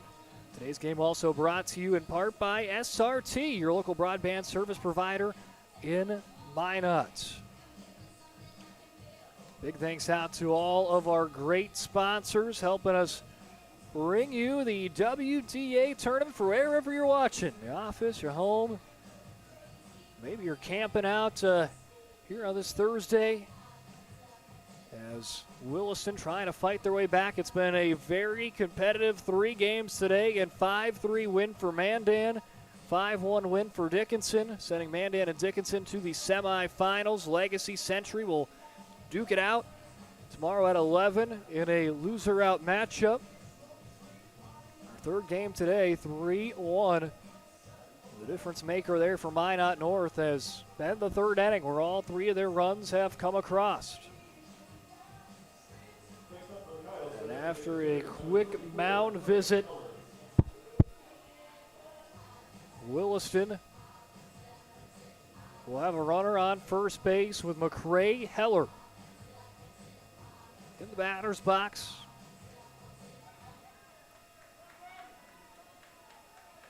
Heller 0 for 2 and has struck out twice here against Mueller.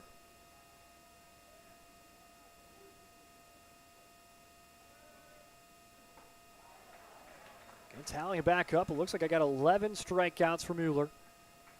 2 of them came against Heller here in today's game. Heller falls behind 0-1. Heller gets a piece of it, will fall to 0-2. As McCrae Heller, 239 average. Connor Budd doing the base running for Colin McQuistion as the courtesy runner. And it's another strikeout, unofficially 12 for Mueller. The 12th punch out for Mueller. The 3rd time Heller goes down by the way of the K. And now Mueller just 1 out away from getting out of the 6th inning. That's seen Williston get on the board for the first time today. Xavier Klumker 0 for 2 today. Looking for his first hit. He'll go right away, swinging on pitch number 1. Couldn't hold off of that one. Mueller coming up with pitch 99. We get a daily limit at 120. As Klumker, diving effort fielded by Hagenau. Long throw across the diamond. It is there. Hagenau, defensive effort, helps get his pitcher stranding a runner on the base pass.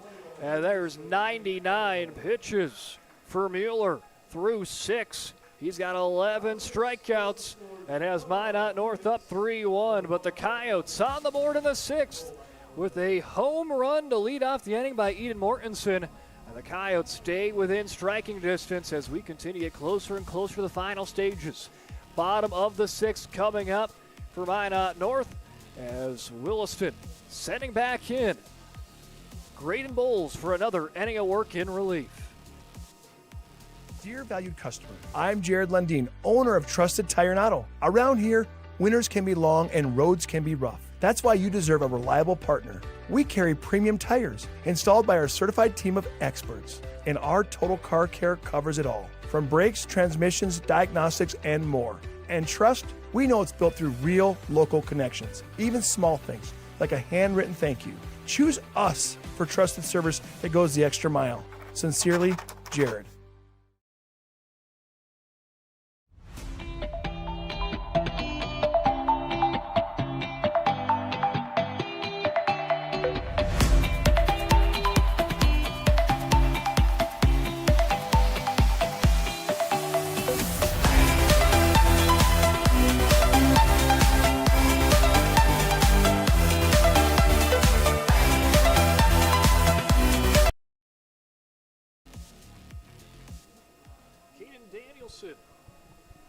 Leading off for Minot North as Danielson flies one out to center field. It's caught by Mortensen for out number 1. Eden Mortensen, he was the one that picked up the big home run last inning, putting him on the board.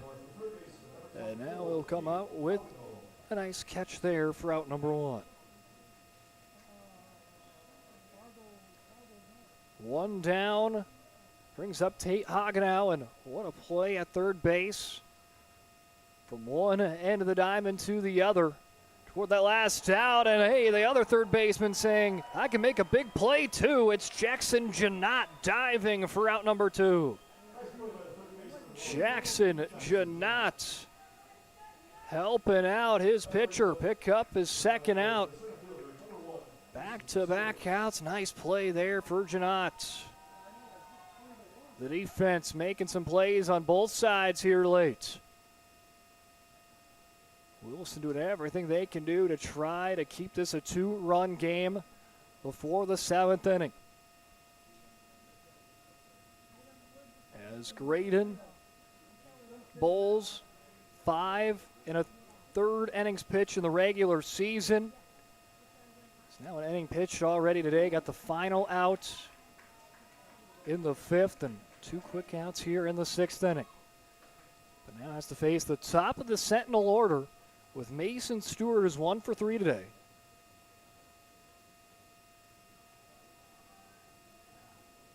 There's the 0-0 pitch, and that one inside for ball 1. Today's game brought to you in part by Farstead Oil, as well as BSN and Northern Plains Heating and Air.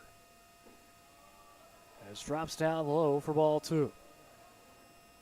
Again, stay tuned. Bismarck Minot coming up your way. Again, was slated for 6:45, but again, a little behind the schedule. Be 30 minutes after conclusion of this game. Todd Domries will be on the call. Landon Domries back in camera for 4th game of work for him. As a nice little fielding play for Justin Ergens and the Williston outfield. Helping out their senior pitcher. Send down the Sentinels in order. 1, 2, 3. Keeps it a 2-run game as Williston will need 2 runs to tie the game, 3 to take the lead here in the 7th inning of play when we return on the PSB Network. Some days, even your best intentions turn into unexpected disasters. So when life gets messy, Serve Pro's ready. Call Serve Pro of Minot, Bismarck, or Williston today. We all live different lives. Some of us drive trucks, some of us work long shifts in the oil fields, some of us just want to get home safely. When an accident happens, whether it's on the highway, in the oil fields, or anywhere in between, we all need someone who isn't afraid to take on the big guys. At Schweigert, Clemene, and McBride, we fight for your rights, your recovery, and your future. Because no matter where you come from, when you're injured, you deserve justice and peace of mind. We're on your side. Schweigert, Clemene, and McBride.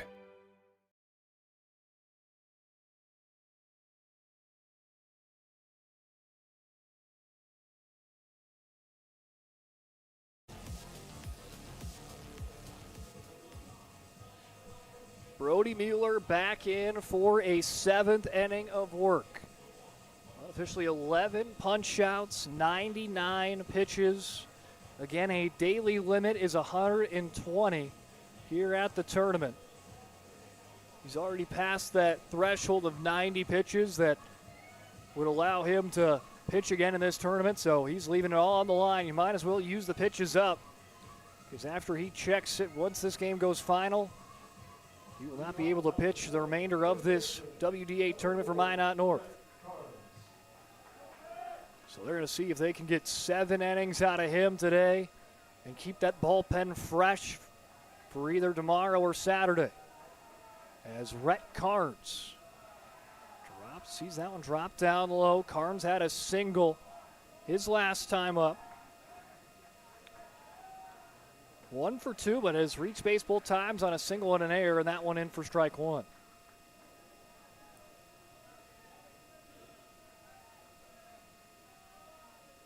It's the 1-1. Carnes, dribbler, scooped up cleanly. Price flips it on to first base. 1 down, and now Williston down to their final 2 outs. After Price retires, Carnes on a grounder. And now they will bring in a pinch hitter, Onyx Oliveras. 214 batting average, 6 hits on the year. In the playing game, was just used as a courtesy runner. Now Oliveras tasked in this tough situation here. Down to their final 2 outs, down by 2, trying to get a runner on the base pass. Oliveras goes down 0-2. Mueller fans him away, and there's a dozen. A dozen strikeouts for Brody Mueller, and he continues to put on a display. And now he'll try to close this one out against Jackson Janot.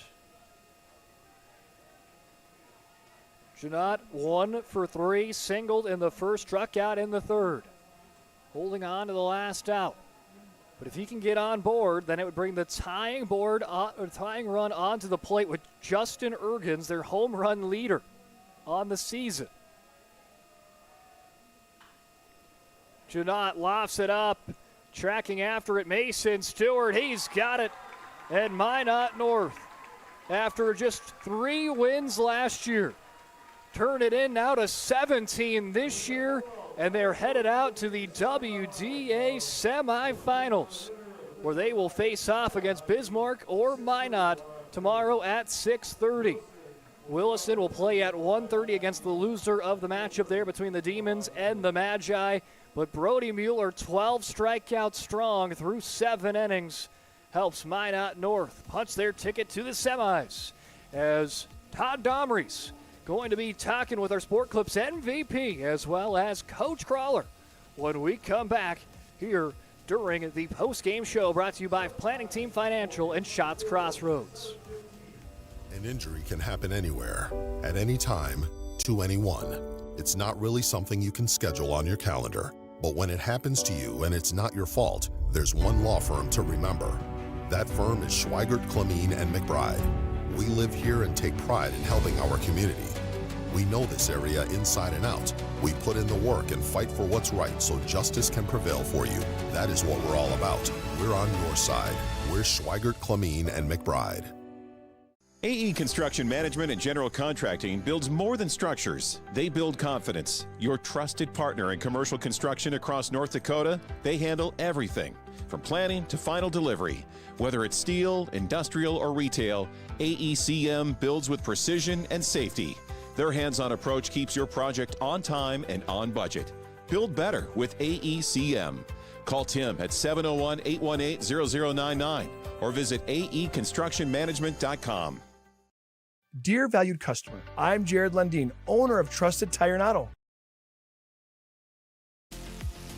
Here's your final. The Planning Team Financial and Shots Crossroads post-game show. Minot North takes the game 3-1, and now Todd Domries down with the head coach of Minot North as Coach Crowler down to him now. All right, thanks a lot, Brock. We're down field level here. Coach Crowler, I mean, talk about the guy behind us here. I mean, was there any doubt you're going to throw the horse out there today in game one? No, we just kind of told ourselves let's not overthink it. Brody's our senior. He started our playing game through very well last year. We have all the faith in the world in him. Talk about that three-run third inning. You guys got a couple clutch hits and rode it back to back to back. What did you see that inning that allowed you to get some runs on the board? You know, I think we didn't put a lot of balls in play hard, but just putting a little pressure on them, finding opportunities to move guys around, and things worked out. They're a good team. This team's got a lot of mojo right now. The Sentinels do. I mean, it's kind of a Cinderella story in some respects. The jump you've made from last year to this year, how far can this club go?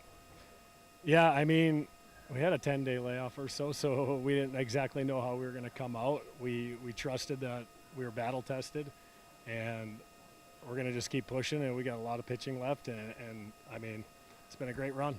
Nice win today, Coach. We'll see you tomorrow in the semifinals. Thank you. I appreciate it. All right. That's head coach Crowler. Let's bring in Brody Mueller. Boy, I tell you what, how's it sound? The Sentinels are into the WDA semifinals. First time ever. It's kind of uncharted territory for your club. Yeah, it feels great. I mean, after last season's 3-win, it's just amazing how we turned it around this year, and we're ready to keep it going and get to the WDA championship. What was the mindset for yourself today? Obviously, I'm sure you knew you were going to get the ball, and what was going through between your ears as you got on the hill today? So this is the third time I've seen I pitched against Williston this year, and I kind of knew how to throw attack them, but they also know me. I just knew I had to be in the zone, get all my pitches working, and everything would work out, and it did.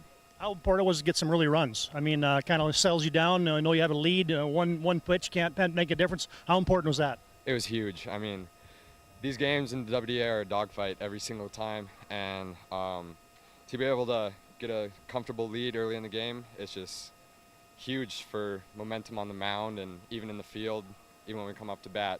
Like, we didn't score other than that inning, and we just were able to pull it through, and it was huge. All right, last question for you. I mean, from the outside looking in, it looks like this club has a lot of confidence. How much confidence does this team have right now?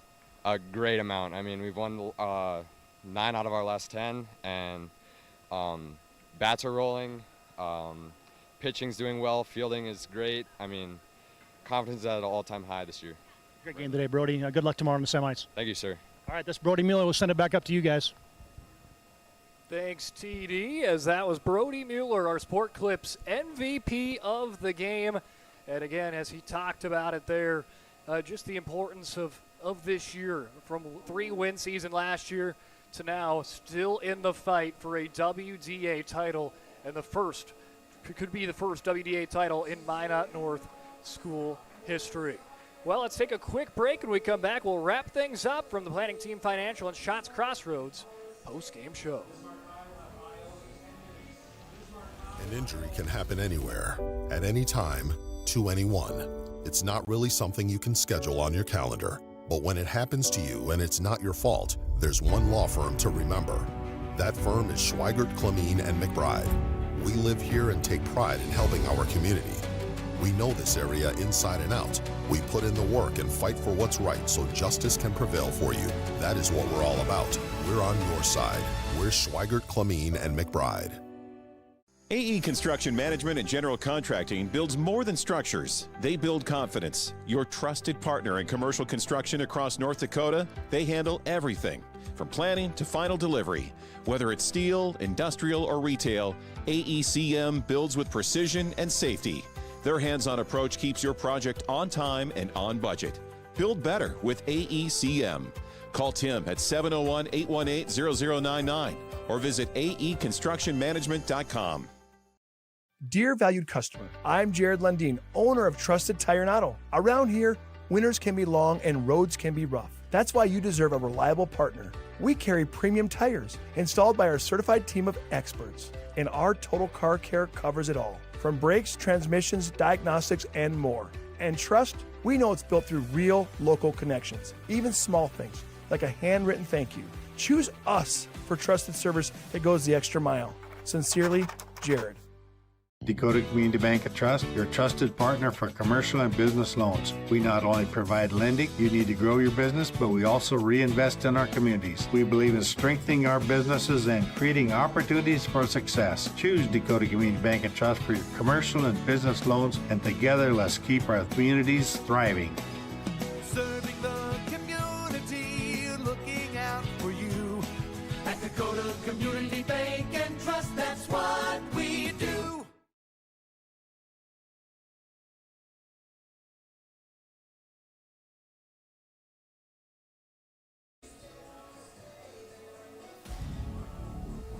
Welcome into the Planning Team Financial and Shots Crossroads post-game show. As whether you're looking for a full-service financial plan or planning for your farm or business succession, Planning Team Financial Advisors is here to help you work towards achieving your financial goals. Visit them online at planningteam.com. Planning Team Financial Advisors helping clients work towards financial freedom. As well as Shots Crossroads, your post-game headquarters. Order online at shotscrossroads.com. Shots Crossroads get filled up by their delicious menu that includes the famous 99. Order online at shotscrossroads.com. Team buses are always welcome. Minot North picks up the win, 3-1, and a lot of it comes down into that third inning as Brody Mueller got it off with getting on an air. Hedberg and Dixon pick up a triple and a double respectively, and then an RBI single for Jace Price, and it went up 3-0, which was just a pitching battle from start to finish for Minot North. Brody Mueller goes all 7 innings. For Williston, it was a combined effort to have 3 different pitchers to go through the 7 to give them a chance, and Dylan Pitsley, Callan DeLorme, as well as Graydon Bowles. And they kept them in the game, and in the 6th inning, they tried to battle back. They picked up a home run by Eden Mortensen, but just too powerful and too big of a day for our Sport Clips MVP, Brody Mueller. 12 unofficial strikeouts through 7 strong innings. And just a fantastic outing there for Mueller to get the job done, and didn't waver, didn't get fazed by that home run late, continued to trust his stuff, and he goes the distance. And, I mean, that's huge for this Minot North team, because now you just used one pitcher game number 1. As you said, as you heard there, they didn't want to overthink it. Just roll with their guy, roll with their ace, get them into day 2. And now that opens it up, because now Danielson will probably get a start. You would assume maybe Mason Stewart would start as well. But now it keeps your bullpen arms of Trajan Chelmstead, Gannon Hedberg, Henry Woodbeck, keeps all those guys free. And now you don't have to really worry about pitch counts going into day 2 with any of them. So for Minot North, that was best case scenario, and they decided to kind of roll it the same route that Dickinson went. Go and throw your ace game number 1, and then figure it out from there. But big for those two teams of just saying, hey, we want to make sure we're getting into the semifinals, and both those teams getting the wins here day number 1. Well, for Minot North, again, that was that big third inning for them. Taking a look at who picked up hits, though. Mason Stewart picked up a single. Brody Mueller picked up a single and a hit by pitch.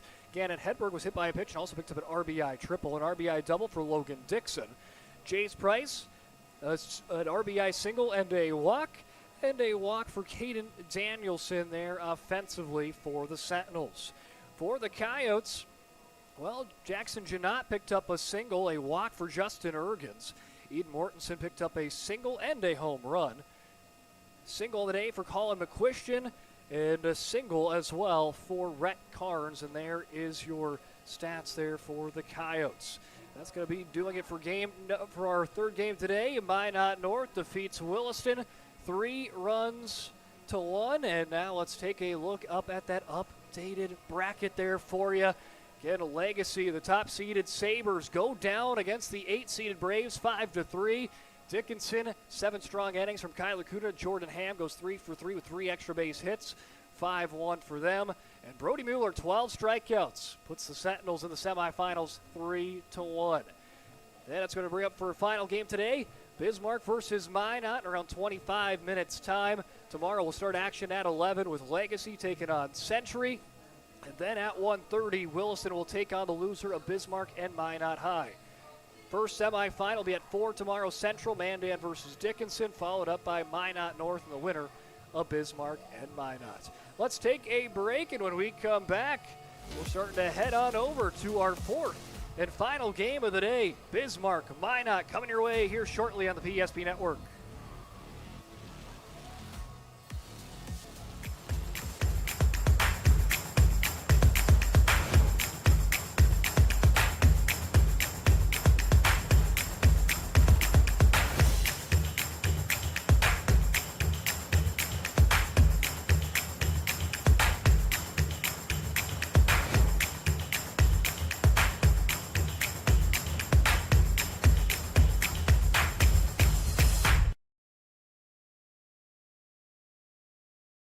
We started with small beginnings, and just like the visionary entrepreneurs we serve, we turned an idea into reality.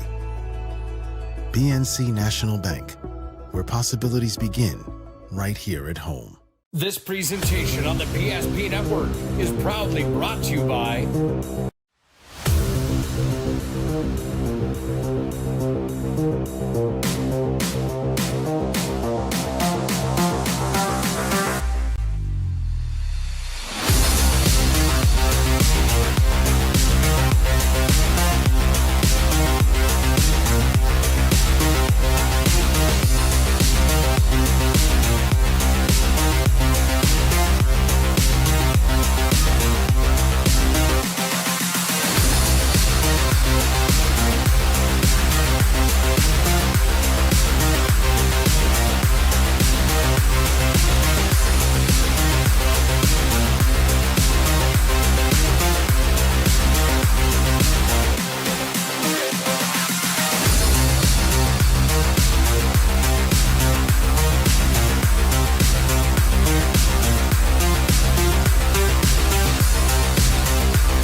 Make sure to like and follow PSP Network on all social media platforms. PSP Network, it's game day. Sometimes life gets messy and accidents happen. So when life gets messy, Serve Pro's ready. Call Serve Pro of Minot, Bismarck, or Williston today. Every football fan has their Sunday routine. Maybe it's setting your lineup, firing up the grill, or claiming your spot on the couch. But the center of every Sunday is the drive. The morning drive home before kickoff.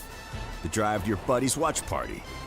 Wherever you're headed, we can take you there.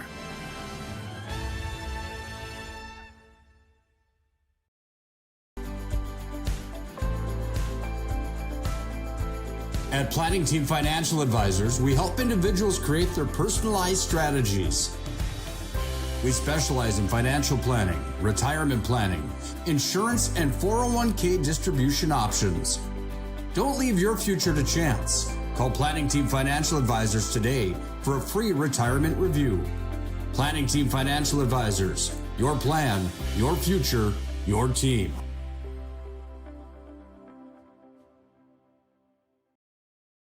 Since 2003, the architects and engineers at Ackerman Esvold have been enhancing everyday life. From response times to commute times, we've helped create critical infrastructure, enhancing highway safety, flood protection, and public education. And we're no stranger to enhancing fun, family outings, and even game time. Ackerman Esvold, working to enhance your everyday life. Our initial reaction when we realized he had 2 broken bones was fear. Then once we realized and got a plan with Trinity and our doctor, a lot of comfort. He told me that he can fix my arm, and he showed me a lot of stuff that he could do to help me.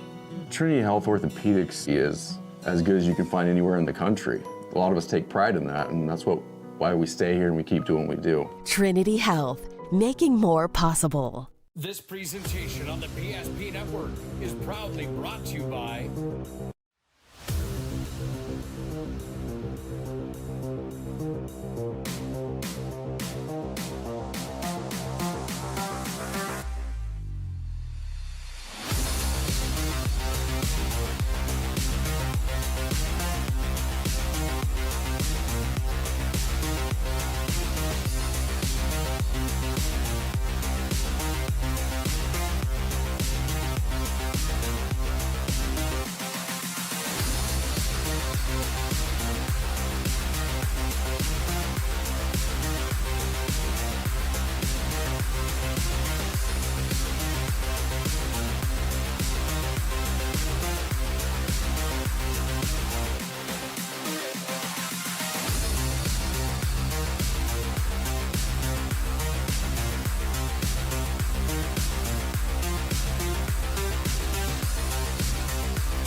Make sure to like and follow PSP Network on all social media platforms. PSP Network, it's game day. At Ryan Buick GMC, we treat every day like game day. 1.2-liter turbo engine, ultra-wide screen. 1.2-liter turbo engine, ultra-wide screen, on 2. Ready? Break. We know how to get you in the right vehicle. Blue Canyons, and hut, hut. From the test drive to the handoff, we make every step easy. This season, start your drive at Ryan Buick GMC. We often think of frontiers as pages in a history book, a time gone by. But even in this modern world, there are new frontiers to conquer. Whether you're tending the land to grow a better tomorrow or growing a business for new opportunities, the work you do powers the world. Exploring the frontier means stepping forward, shaping the future for yourself and for those around you. First International Bank and Trust, helping you live first, one step at a time. That sinking feeling you get when this happens? That's oil change-anxiety. The anxiety of being without a car with a billion things to do. The fear of being overcharged. The stress of not knowing where to go or who to trust. But you never get those feelings at Valvoline Instant Oil Change, where you can watch us work right from your car, and we finish up in about 15 minutes. We changed your oil and did our 18-point safety check. Valvoline Instant Oil Change. Service you can see, experts you can trust. An injury can happen anywhere, at any time, to anyone. It's not really something you can schedule on your calendar. But when it happens to you and it's not your fault, there's one law firm to remember. That firm is Schweigert, Clemene, and McBride. We live here and take pride in helping our community. We know this area inside and out. We put in the work and fight for what's right so justice can prevail for you. That is what we're all about. We're on your side. We're Schweigert, Clemene, and McBride. AE Construction Management and General Contracting builds more than structures. They build confidence. Your trusted partner in commercial construction across North Dakota, they handle everything from planning to final delivery. Whether it's steel, industrial, or retail, AECM builds with precision and safety. Their hands-on approach keeps your project on time and on budget. Build better with AECM. Call Tim at 701-818-0099 or visit aeconstructionmanagement.com. Dear valued customer, I'm Jared Lundeen, owner of Trusted Tire and Auto. Around here, winters can be long and roads can be rough. That's why you deserve a reliable partner. We carry premium tires installed by our certified team of experts, and our total car care covers it all, from brakes, transmissions, diagnostics, and more. And trust, we know it's built through real local connections, even small things like a handwritten thank you. Choose us for trusted service that goes the extra mile. Sincerely, Jared. Dakota Community Bank and Trust, your trusted partner for commercial and business loans. We not only provide lending you need to grow your business, but we also reinvest in our communities. We believe in strengthening our businesses and creating opportunities for success. Choose Dakota Community Bank and Trust for your commercial and business loans, and together let's keep our communities thriving. Serving the community, looking out for you. At Dakota Community Bank and Trust, that's what we do.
We're back on our Valvoline Instant Oil Change pregame show. Todd Darmers from Municipal Ballpark. Game 4, a grudge match. The Demons and the Magi in a lot of sports don't really have too much love lost, and here they square off for the third consecutive year in the WDA quarterfinals. Minot High 13-10 on the season. They're your 6th seed, and they'll face the 3-seeded Bismarck Demons.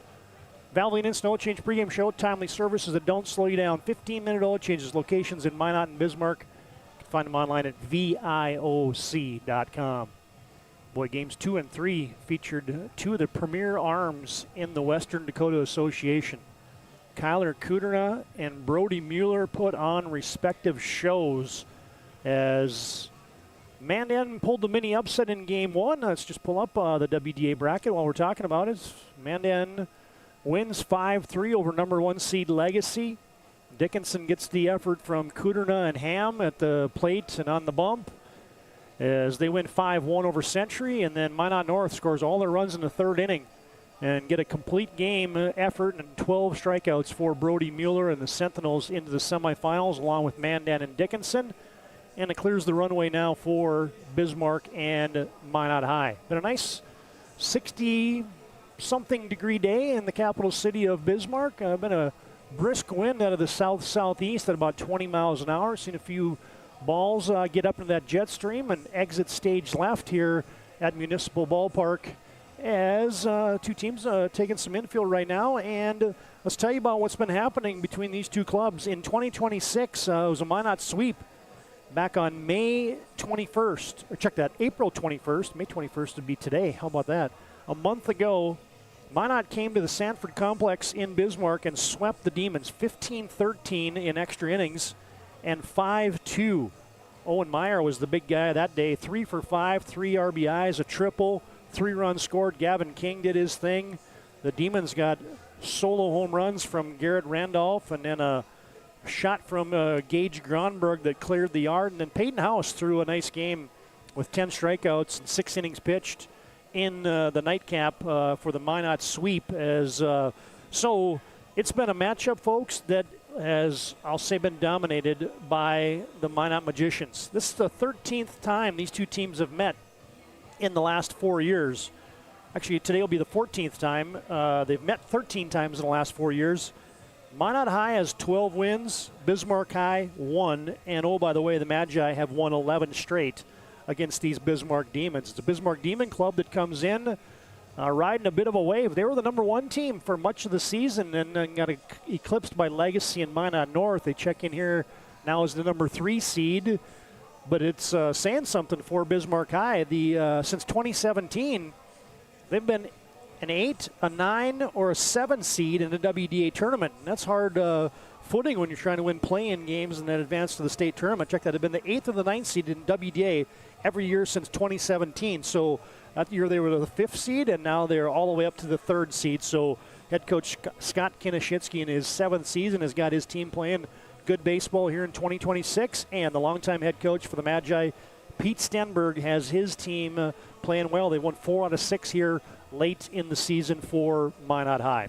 Should be a good nightcap. We'll get to the numbers, we'll get to the lineups, we'll get to the pitching matchup, and we'll have our Northern Plains heating and air keys of the game when we come back. It's the Magi, it's the Demons for a spot in the semifinals at the WDA baseball tournament. And this is your Valvoline Instant Oil Change pregame show here on the PSP Network.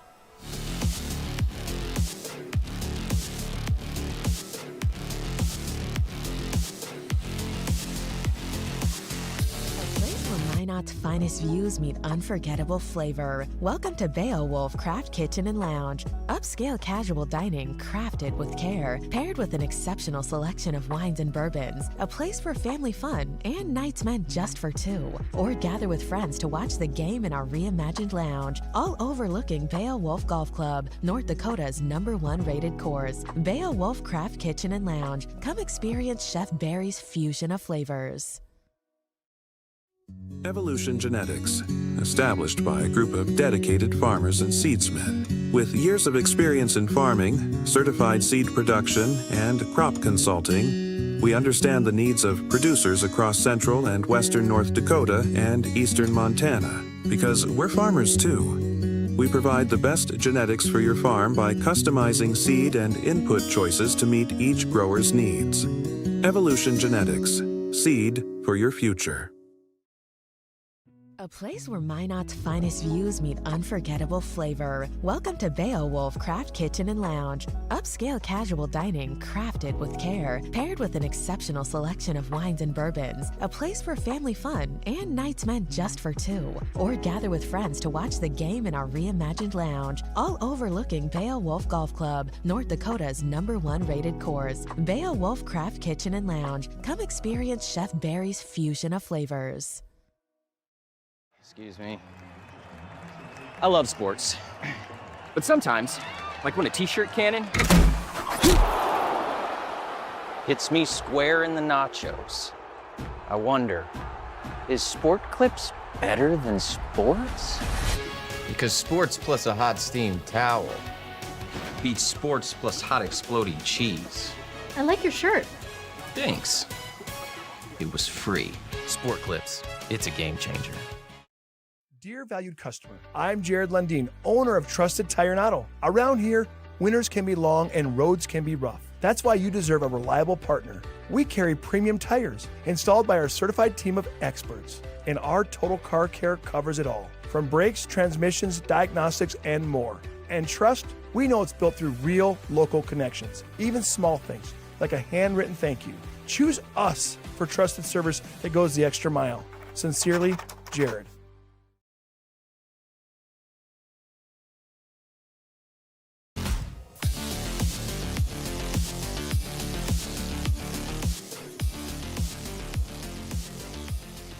Thanks to all of you tuning in today on the PSP Network. Been a record-setting day as far as views go for WDA baseball. So tip of the cap to all of you for tuning in. And a tip of the cap, boy, you hear sponsors throughout the course of the season. We got a few extra ones specifically for the WDA tournament. And it allowed us to keep this on our YouTube platform free of charge for everybody tuning in around the state, around the country, watching some WDA baseball. We're happy to do it. And, yeah, you could say thanks to those sponsors. You hear them, go buy something from one of those once in a while. As it's our Valvoline Snow Change pregame show, timely services that don't slow you down. Stay in your car for a drive-through oil change. Lundeen's been taking care of cars in the Magic City and in Bismarck for 25 years. You can make an appointment and find them online at VIOC.com. See Coach Kanashitsky, Coach Stenberg are making their way out to the home plate area, exchange lineup cards as we get ever closer to our first pitch tonight in our nightcap. It'll be the Demons and the Magi. And fans, now it's time for your keys to the game. Brought to you by Northern Plains Heating and Air. No other choice to seal your heating and air game than Northern Plains. Call Dylan today.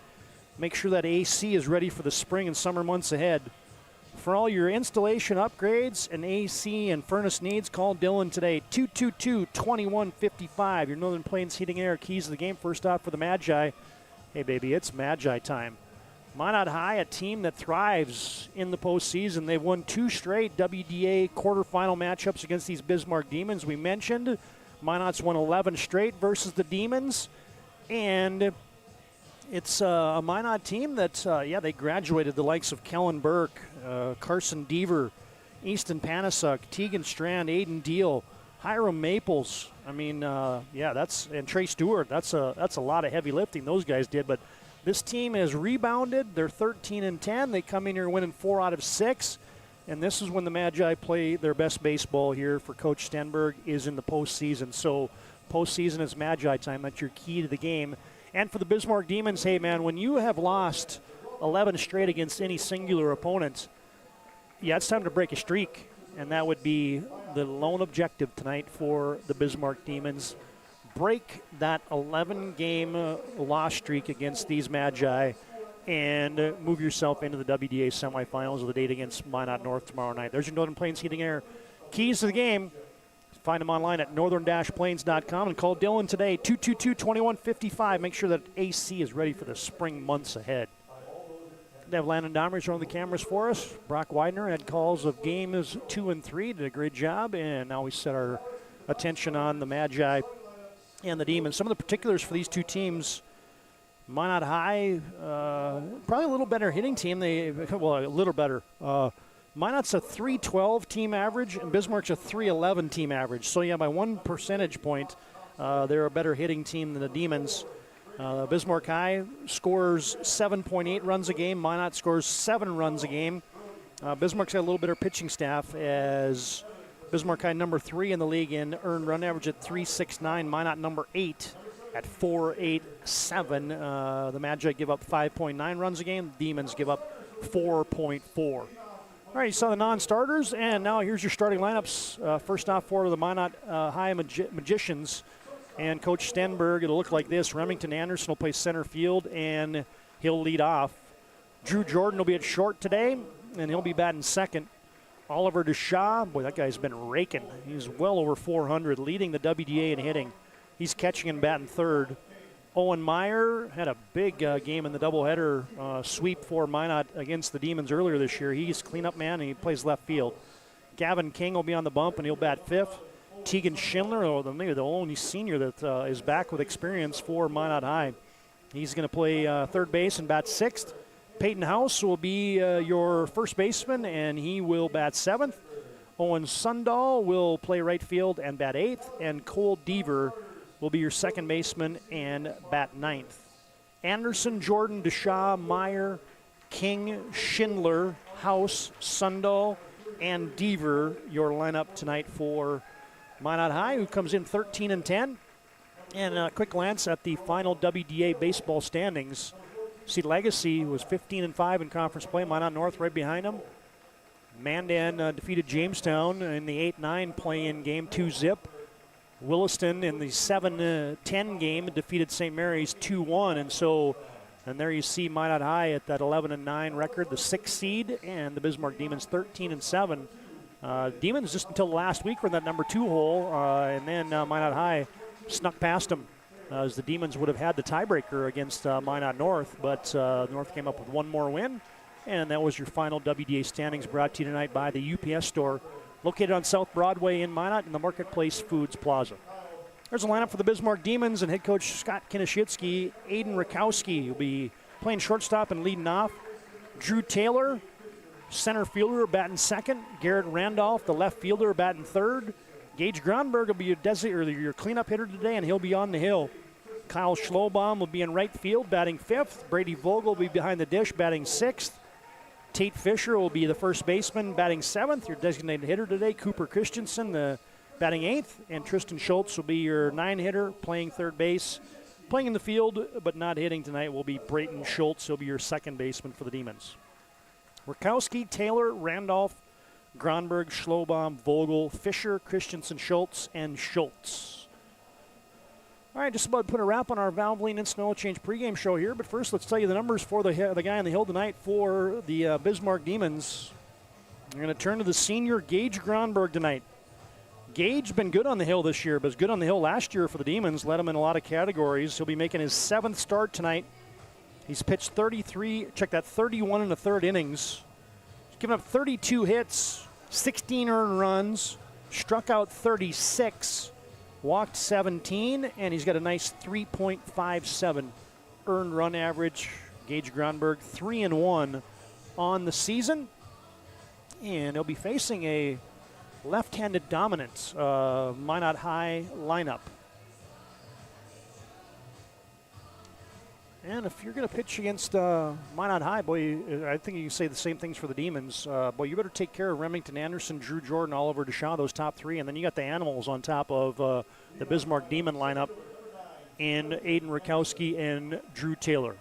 All right, thanks again to Valvoline Instant Oil Change for bringing our pregame. And let's go into live game action. I'll get that center field cam locked and loaded as Remington Anderson steps in at 7:19. Gage Gronberg pumps in strike one. Get a good look there at Remington. Guy shoots a little trap as well. That's a good combination. Bat leadoff, lead the team in hitting, and actually he doesn't lead the team in hitting as Oliver DeShaw does that, but Anderson leads him in hits, base hits, runs scored, walks, sets the table for guys like Drew Jordan coming up next.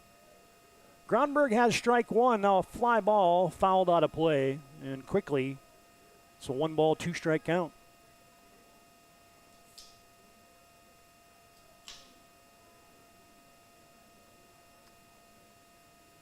And Gronberg's 1-2, fouled straight back. Boy, that one was coming right at me. The net wouldn't have been there. I'd have had the leather on it if I would have brought my glove. Or taken it off the forehead.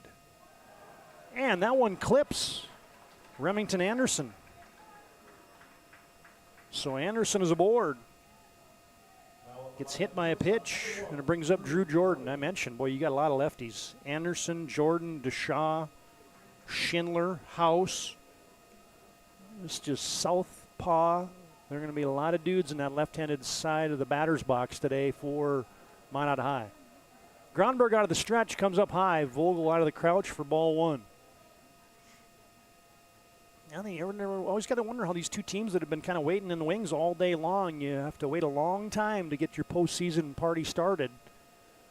And I'm sure there's some butterflies out there probably for both clubs as Gronberg misses his own, ball one, ball two.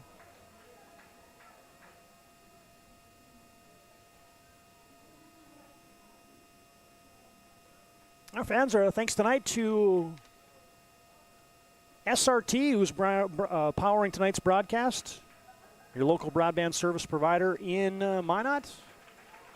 Thanks to the SRT team for being a proud sponsor on the PSP network tonight.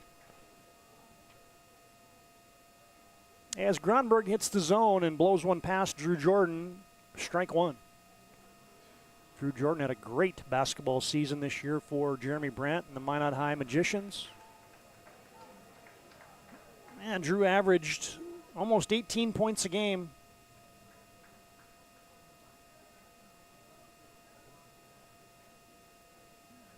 Was an all WDA kid in that sport, and Gronberg is high again.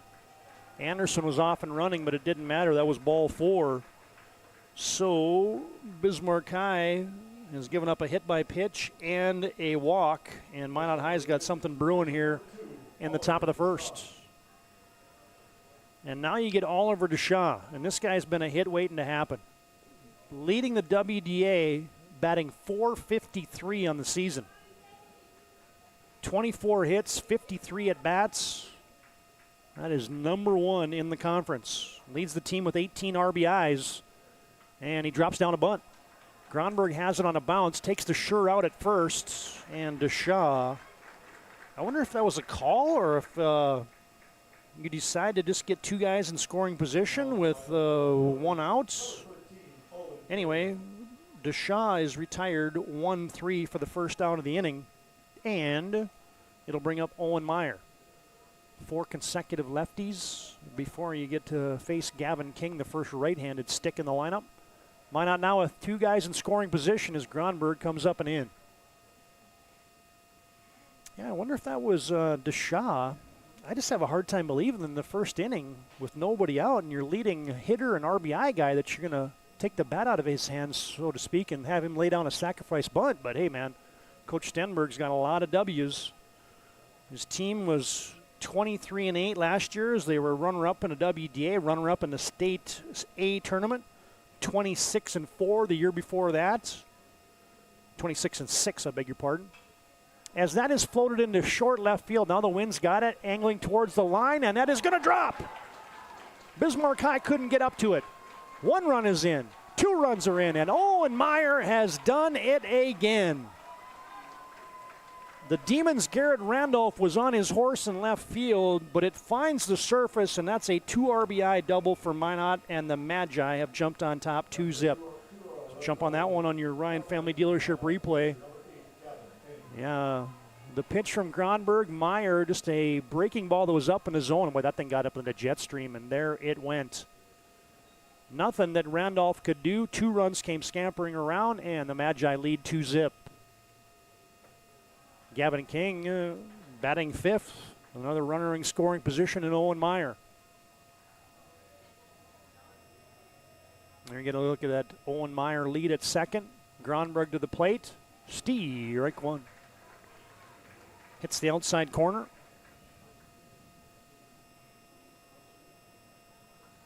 And the pitch. Gronberg working quickly. It's bounced to third. Schultz has it. Throws over to first.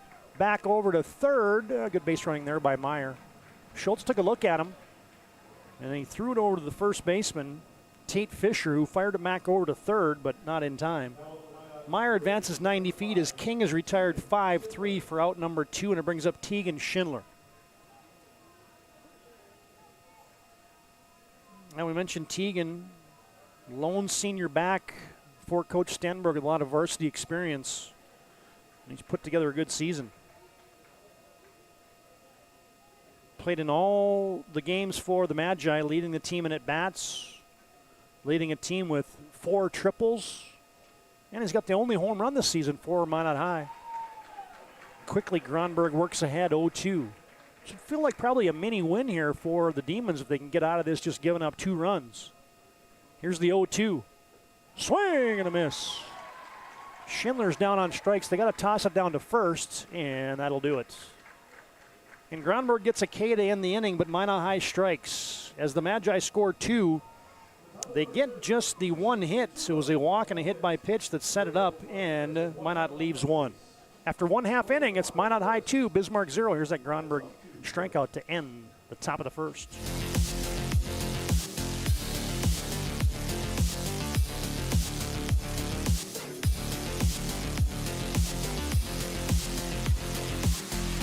Our initial reaction when we realized he had 2 broken bones was fear.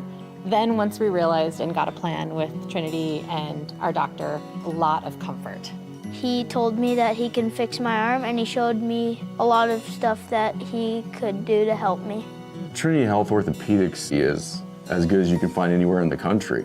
A lot of us take pride in that, and that's why we stay here and we keep doing what we do. Trinity Health, making more possible. We started with small beginnings. And just like the visionary entrepreneurs we serve, we turned an idea into reality. BNC National Bank, where possibilities begin right here at home.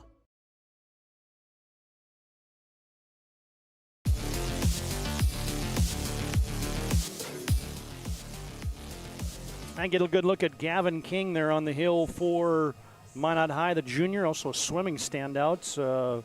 Swam for Coach Soper and the Minot High swim team, relay guy, 100-yard freestyle state qualifier. And he's been a workhorse for Coach Stenberg as he will be making his team-high 7th start of the season. He's pitched 27 innings.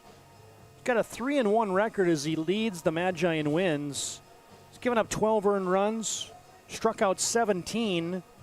He's walked just 14, and he's got a nice 3.11 earned run average. There's the junior Gavin King on the bump to start tonight for Minot High. He'll be facing Aiden Rakowski, Drew Taylor, and Garrett Randolph, the first 3 for the Bismarck Demons.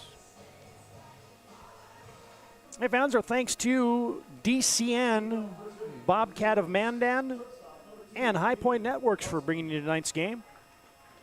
As strolling into the batter's box, get a good look there at Aiden Rakowski. Yeah, if there's a hitting category that Rakowski isn't leading the team in, there aren't very many of them. At-bats, average, hits, doubles, triples, runs.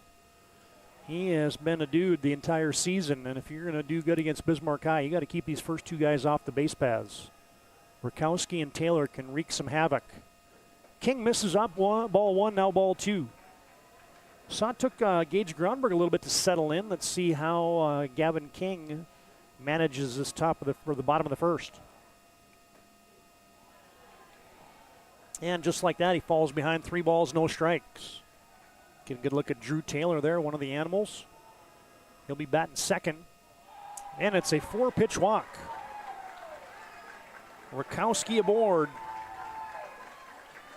You got a lot of Demon fans in the house tonight. They were kind of sitting on their hands in the top of the first, but there you heard them. And it brings up Drew Taylor. Taylor, of course, has made the shift from second base to the outfield this year. Hasn't stopped him from hitting. He's hitting .377. And that's 5 straight for Gavin King here to start the contest. Yeah, coming off a season where Drew Taylor batted over .400 a season ago. Batted .414 last year, batting .377 this year. Also a good guy with the Bismarck Governors. I had a chance to catch up with Coach Skitlin in between games for the Govs. I don't know if there's too many ball games that Coach Skitlin misses. If there's a baseball game going on, that guy's in the stands. 6 straight balls for Gavin King, and now he finds the zone. No, he doesn't. Ball, it was low. Got to look at the Minot dugout over there, and the staff for the Magi are kind of looking around like, all right, we got to have a strike here out of Gavin King. 7 straight balls with Garrett Randolph waiting on deck. King out of the stretch. Rakowski with a good lead over there at first. There's the 3-0 pitch. Strike one. Bismarck High hasn't been to state since 2016. Minot High's been there a ton. WDA High 20 state appearances for the Magi. Taylor hits one into the right center field gap, and that is down. Rakowski's going to make the turn. Here's the throw into third. He's safe. Taylor advances to second, and the Demons, just like Minot High has, runners at second and third with less than a couple outs. Taylor with the base knock, and that gets the Demons going here in the first. So you see the lead by Rakowski, the pitch. Breaking ball that was up in the zone. Taylor swats it into right center field. And there you see the merry-go-round starting. And now it brings up Garrett Randolph with runners at second and third. Nobody out as King misses down. Randolph, listen to this story. He was taking the ACT test in May and missed a portion of a doubleheader against Bismarck Century. Came off the ACT test and came into the game and hit a pinch hit home run. Randolph leads the Demons with 3 home runs. Check that, 2 home runs. Gronberg and Rakowski have also hitting big flies for the Demons. Tegan Schindler's got the only HR for Minot High. Demons looking to tie it up. There you see Rakowski at third, Taylor at second. Here's the 2-0. To the 3-stick, Garrett Randolph.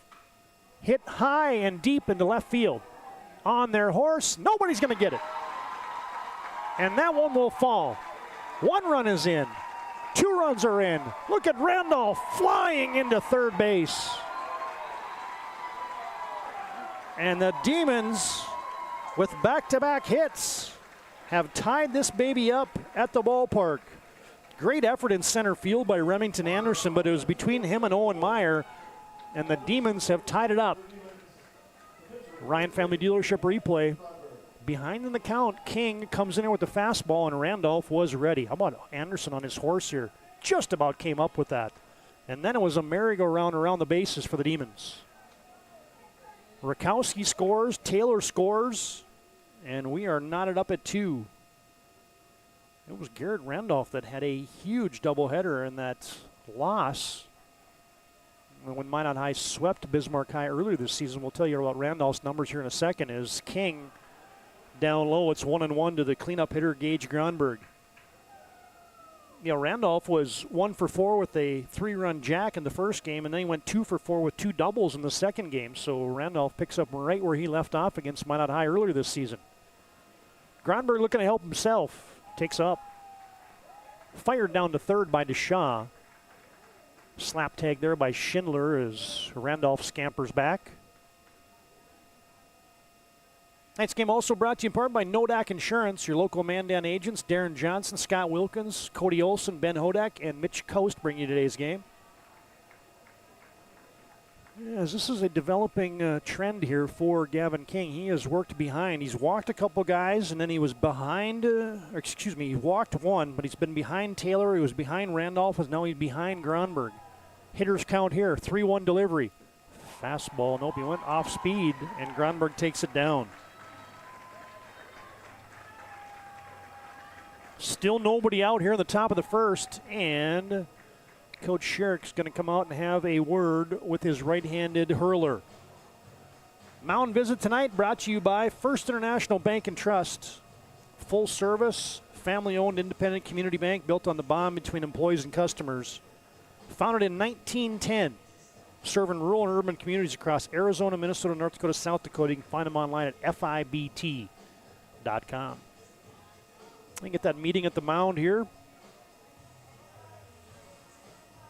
And we can tell you also tonight's game brought to you by Minot State University. Be seen, be heard, be you at MSU. 96% of recent grads employed or continuing their education. MSU grads get jobs, period. This game also brought to you in part by Planet Pizza. Try the Blue Buffalo or the plain cheese, and they deliver. Also got a giant lunch buffet. Call them now, 701-852-1700. Planet Pizza, serving the Magic City. Yeah, Minot High has been to state a WDA record 20 years, or 20 times. Been there 3 of the last 4.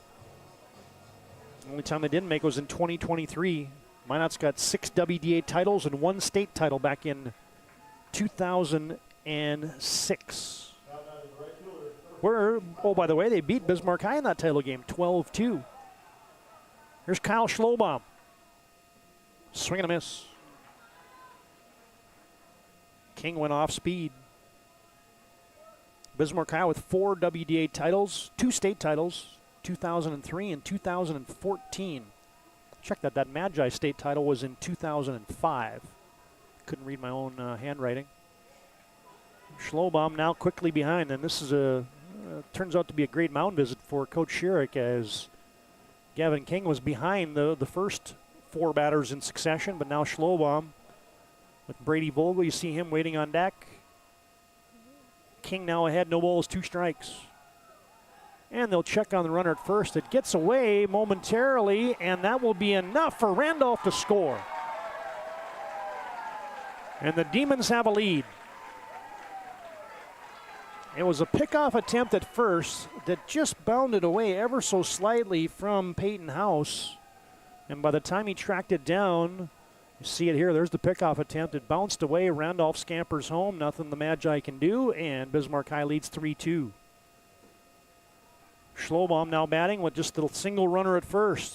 First 3 guys up for the Bismarck Demons have scored. I get the pinch runner out there, Jace Jormo. He's going to run for the pitcher, Gage Gronberg. Get a good look at him there as King to the plate. Schlobaum fouls it back. Kyle Schlobaum, also a fullback for head coach Mark Gibson's football team. Kyle batting .310 on the season.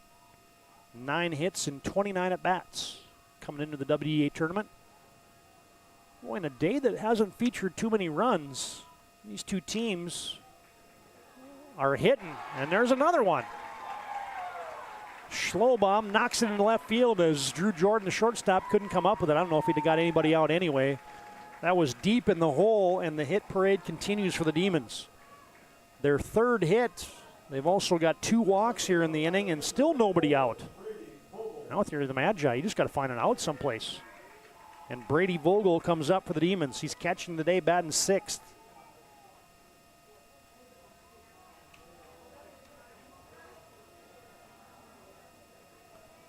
Two runners on, still nobody out. King hits the outside corner, strike 1.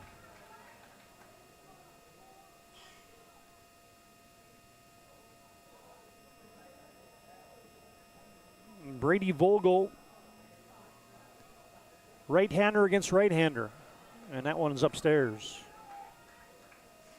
Miner will be back at it tomorrow. Got all 11 games from the WDA baseball tournament. Start the party tomorrow at 11 a.m. Legacy and Century in Game 1.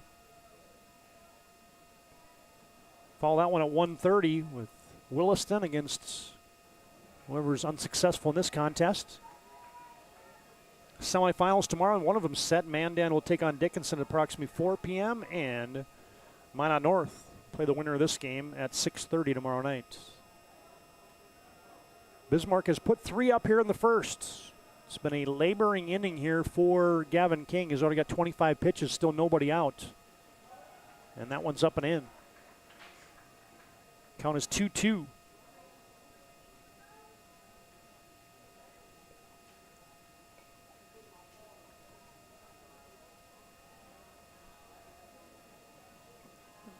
Demons looking to increase this crooked number.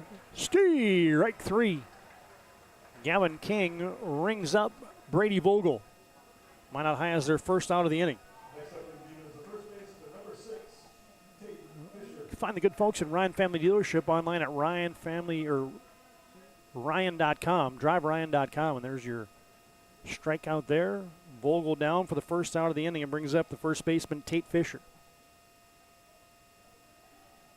Fisher will be followed by Cooper Christensen. And a fly ball into short center field. Coming in is Remington Anderson. He has it. Not deep enough for anybody to advance. And quickly, 2 down. Fisher flies out to center. And Cooper Christensen will hit for Bismarck. Cooper, one of these underclassmen for the Bismarck Demons that Coach Kinishitsky just couldn't keep out of the lineup. He just kept hitting. Batting .392 on the season. 20 hits, 51 at bats. Pretty good luxury to have that guy batting 8th in your lineup. Big spot here is King tries to limit the damage here in the first.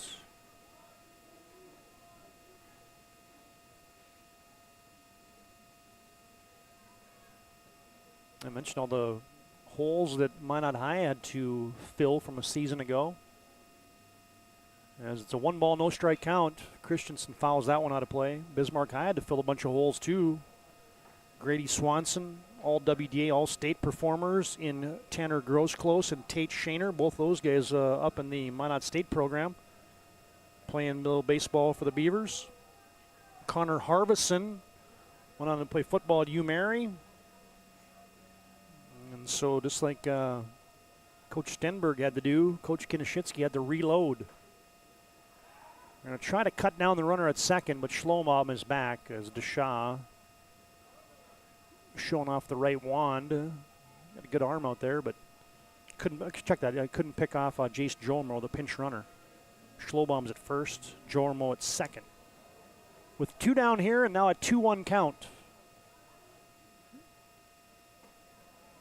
Breaking ball nicely thrown there for King. Now it's a 2-2 count with 2 down here in the bottom of the first. 3-2 Minot. Demons got a couple ducks on the pond here. Is Gavin King going to get out of the inning? Here's the 2-2. Bounced up the middle, softly hits. Third baseman Schindler made a nice play. He cut that off. If that gets to Drew Jordan, that's probably a hit for Christensen, but instead Schindler grabs it, tosses it over to first, and that will do it. But the Demons strike. They get 3 runs. They take the lead. Bismarck High gets 3 hits, and they leave 2. New score after 1 inning. It's Bismarck 3, Minot High 2. This is the WDA quarterfinals on the PSP Network.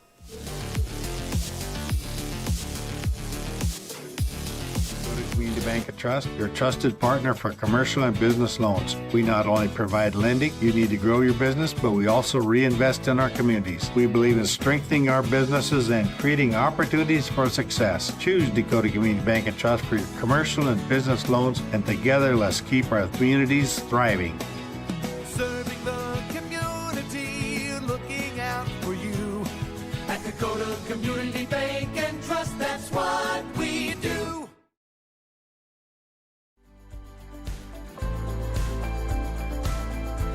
At Planning Team Financial Advisors, we help individuals create their personalized strategies.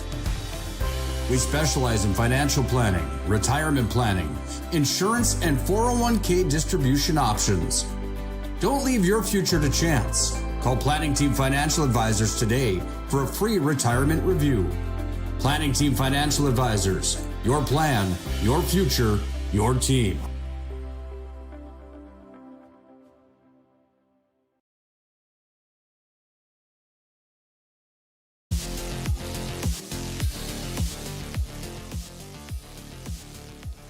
Peyton House digs in, fouls off strike 1 as we start the top of the second.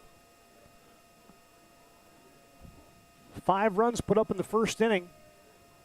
Both pitchers trying to settle in here as House fouled one down the third base line. Now he fouls one down the first base line. Peyton House was the pitching, I'd say, hero against the Demons in that earlier games. 6 innings pitched, 6 hits, 2 runs, 10 Ks. He shut down the Demons in game 2. Gronberg goes for the back foot slider, and he misses. It's 1 ball, 2 strikes.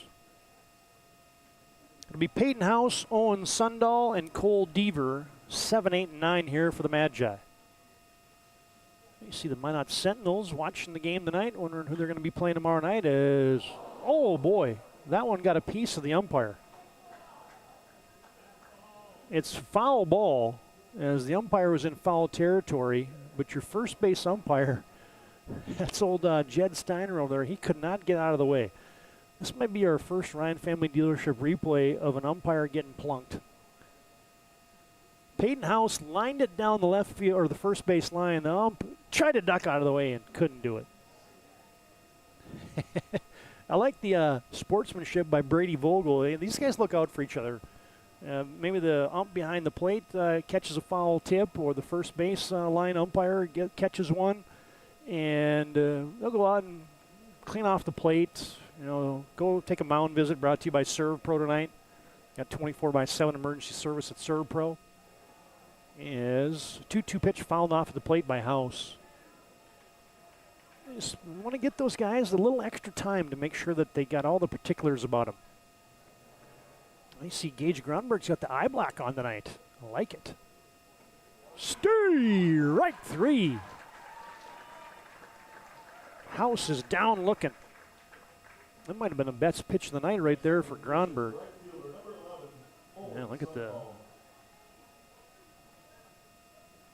Caught that one right on the black on the outside corner.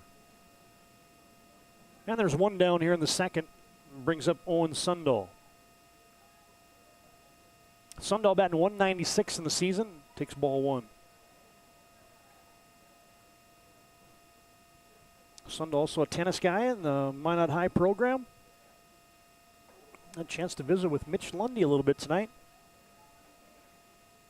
AD for Minot High. Soon to be the AD for the Watford City Wolves. I asked him when he starts in Watford City, and the date is July 1.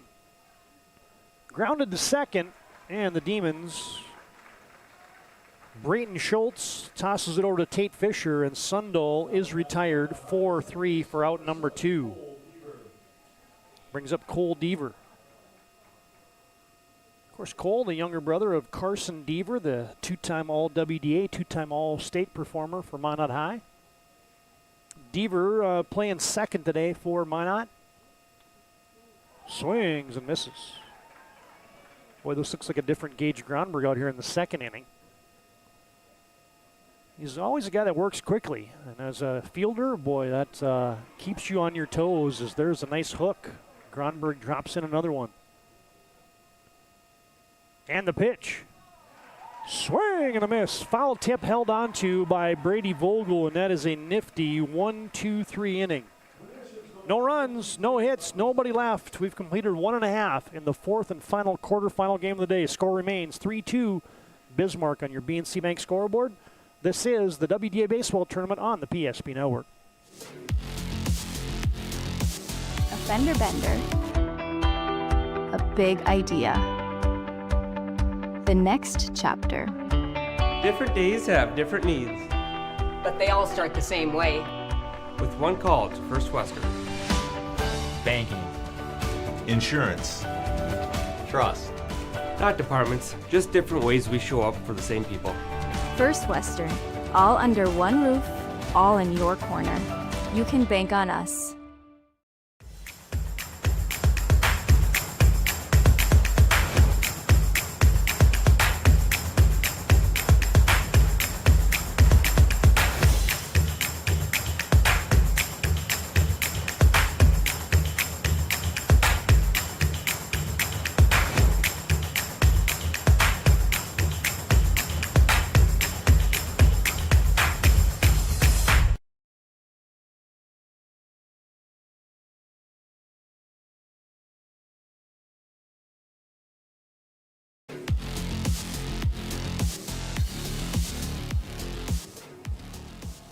Gavin King out there to work to second, and he'll be facing Tristan Schultz.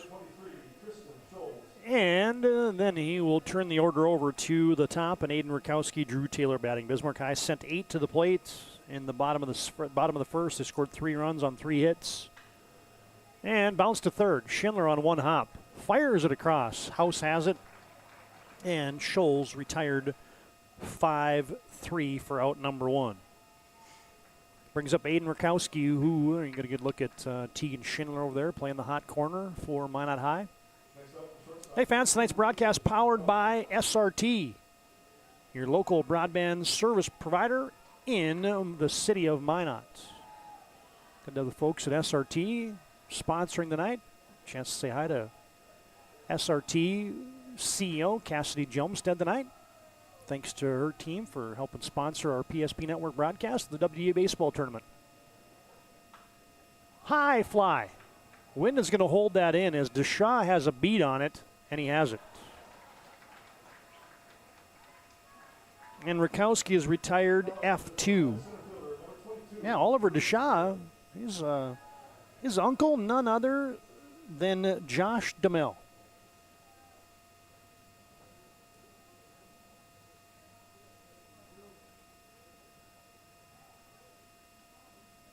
Drew Taylor singled and scored in the first. Takes up and in. I'll say it again for Gavin King because I said Gage Gronberg will get a different pitcher out there in the second inning, and so does Gavin King. There is something to be said about settling in. How often do you hear teams and scouts and players talk about, man, if you're going to get to a good pitcher, get them early because after they settle in, they start dealing zeros. King's now behind 2 balls, no strikes, and make it 3-0.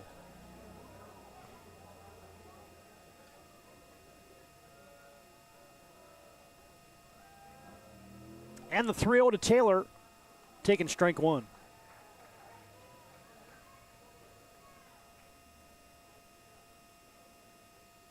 Drew Taylor scored his 37th run of the season in the first inning, and he rakes one to left, or check that, to third. Schindler up throwing, and he gets him by a step. And just like the Demons put up, Minot High gets a nifty 1-2-3 inning there for Gavin King. No runs, no hits, nobody left, and we've completed 2 from the Muni in Bismarck. Good to have you tuned in to the network tonight. Minot's down by a run, 3-2 to Bismarck. Magi will be coming up here in the top of the third. This is WDA Baseball on the PSP Network. The Jersey Mike's catering box is the easiest way to feed your friends. The hard part is picking your sub. That's why we're having a draft. With the first pick, Sarah from Carolina selects number 13, the original Italian. You know, I trusted my gut, and that's exactly where the sub's going to go. So hold on, we've got a trade. Jake traded his second pick with me, because I'm starved. Freshly sliced subs to go, wherever you and your friends go. Jersey Mike's, a sub above. Since 2003, the architects and engineers at Ackerman Esvold have been enhancing everyday life. From response times to commute times, we've helped create critical infrastructure, enhancing highway safety, flood protection, and public education. And we're no stranger to enhancing fun, family outings, and even game time. Ackerman Esvold, working to enhance your everyday life.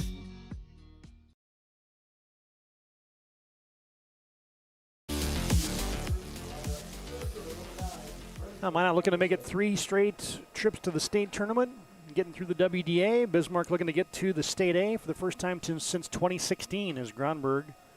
It's a check swing there for Remington Anderson. It'll be the top of the order for Minot High here in the top of the third. Anderson, Jordan, Deshaw. North Dakota baseball has been dominated by the East. Something happened in the COVID year, and West Fargo Cheyennes won 4 state titles since then.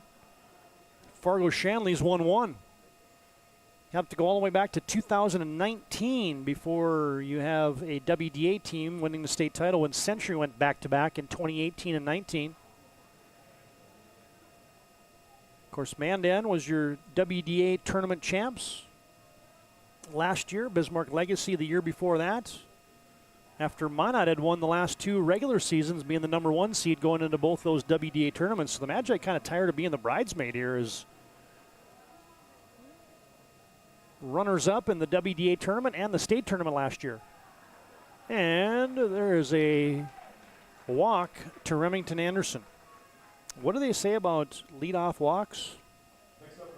They come around to score. You ask some coaches that question, they'd say 90% of the time. I don't know if it's quite that high, but brings up Drew Jordan. Remington Anderson was hit by a pitch and came around to score in the first. Drew Jordan walked and came around to score in the first. And Jordan gets a hold of that one. Hits it hard into the right center field gap. And that is going to get all the way to the wall. Here comes Remington Anderson. Drew Jordan is wheeling around to third, and he is in with a stand-up triple. And Minot High has tied it up.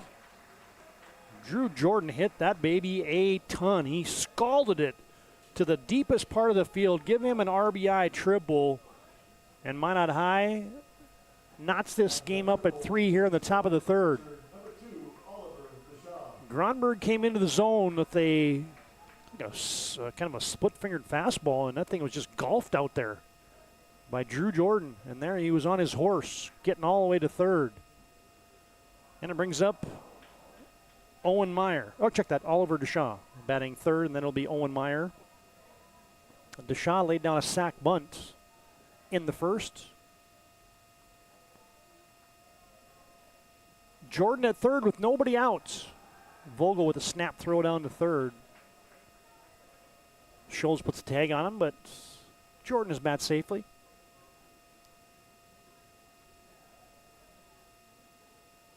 Oliver Deshaw, the sophomore, plays a little hockey as well for the Magi, a defenseman.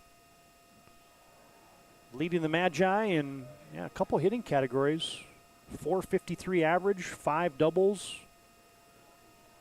19 RBIs in the season, all pace, this Magi attack. As Minot's the number 3 hitting team in the league.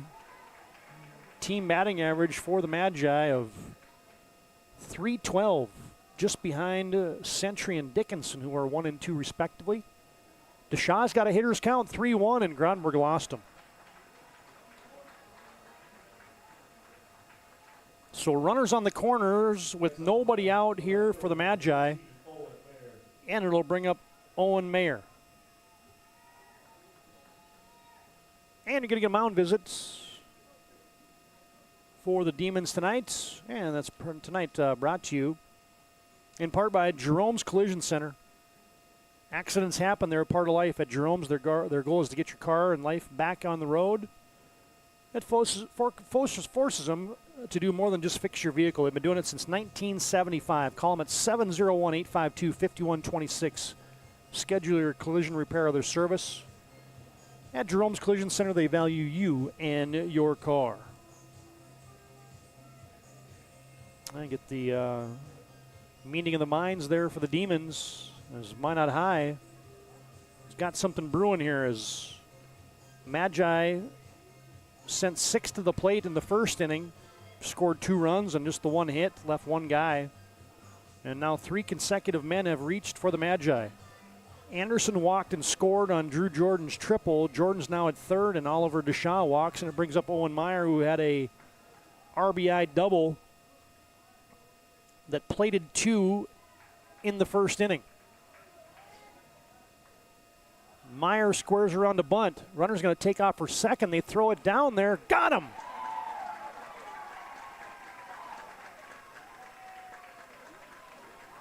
As Deshaw was claiming that he dropped the ball, but the umpire was definitively signaling that, hey, he was taking it out of his glove on the exchange. And Minot High put the runner in motion. Gronberg stepped off smartly, and then he turned around and threw it to second base. Tag put on there, and they retired him. So the base running blunder a bit there. Kind of got what Minot High was trying to do in a first and third situation, but if they're trying to do that, then you got to get Deshaw maybe to get in the pickle a little bit. See if Drew Jordan can come in and score, as now Gronberg got a little pep in his step. After Deshaw has retired 1-6 on the putout for the first out of the inning. Owen Meyer now in an 0-2 hole. There you see Drew Jordan still stranded at third. After he had an RBI triple that tied the game. Here's the 0-2. And Meyer fouls it back. Kevin King on deck. And the pitch. Swing and a miss. The high gas. And Meyer couldn't lay off. Ryan Family Dealership replay. Big outs. Runner at third with less than 2 outs, and Gronberg reared back and threw one by the cleanup man for the Magi. That's 2 outs. And now a hot shot down the third baseline, and that is foul. Gavin King got the barrel on it, but it was hooking down the third baseline. Hey fans, Farstead Oil brings you today's game as Gronberg hits the zone again.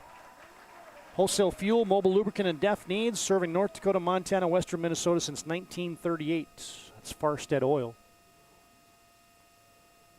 Gavin King in an 0-2 hole ties his shoe. It's kind of the equivalent of calling a timeout. As today's game also brought to you in part by Bobcat of Mandan, High Point Networks, and DCN brings you today's game, along with Nodak Insurance, your local Mandan agents. Those agents are Darren Johnson, Scott Wilkins, Cody Olson, Ben Hodak, and Mitch Coast. Thanks to all those sponsors on board new for the WDA baseball tournament. That ball is hit high in the air to right field. Demons are under it, and they have it. It's a pretty good job of escaping the inning there as Kyle Schlobaum hauls that in right field, and that will do it. Minot High leaves a runner stranded at third. But the Magi tie it up. They get 1 run on 1 hit, and they leave one. Jordan stranded at third as he was there with nobody outs. And Gronberg gets 3 straight to get the Demons out of the inning. 3-3 the new score, however, as we've completed 2.5. Fourth game of the day in the WDA baseball tournament.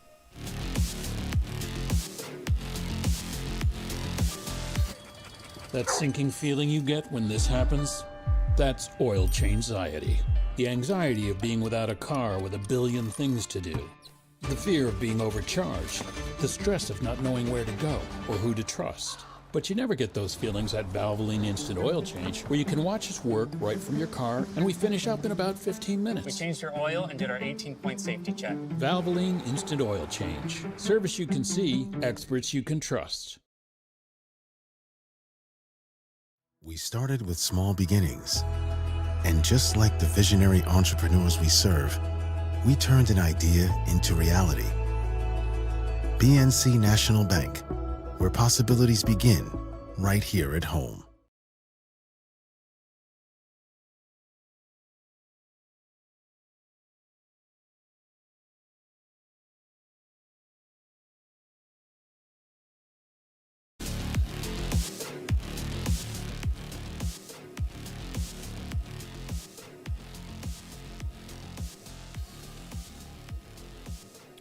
Todd Domrey's, Brock Widener, Landon Domrey's back with you from the Municipal Ballpark in Bismarck. Has there been a train go by today?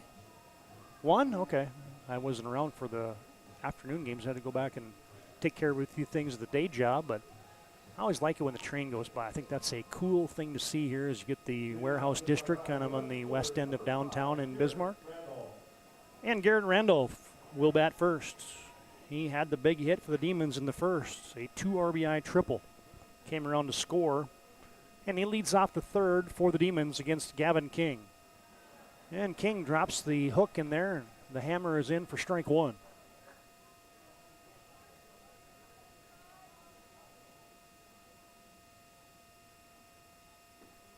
That one misses away.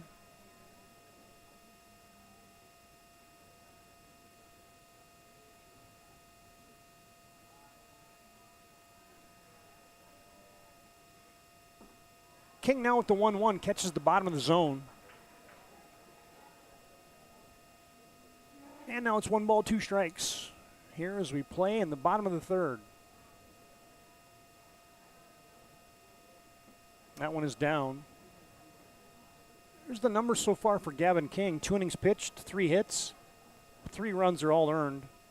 2 walks and a strikeout for senior Gavin King is a soft fly to right field. And Minot High's Owen Sundal puts that away. Randolph is retired on the fly out to right for the out number 1 here in the third.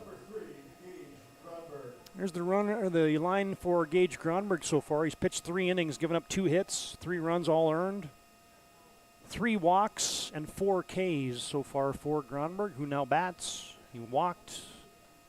And then his pinch runner, Jace Jormo, was stranded at second base in the first inning. Gronberg holds up. Of course, Gage's older sister, Logan, two-time Gatorade Softball Player of the Year for the Bismarck Demons. Gronberg hits it hard, and that is past Schindler. Gronberg lumbering to second. It's kind of bobbled in left field as Gronberg will just ease in with a Cadillac double.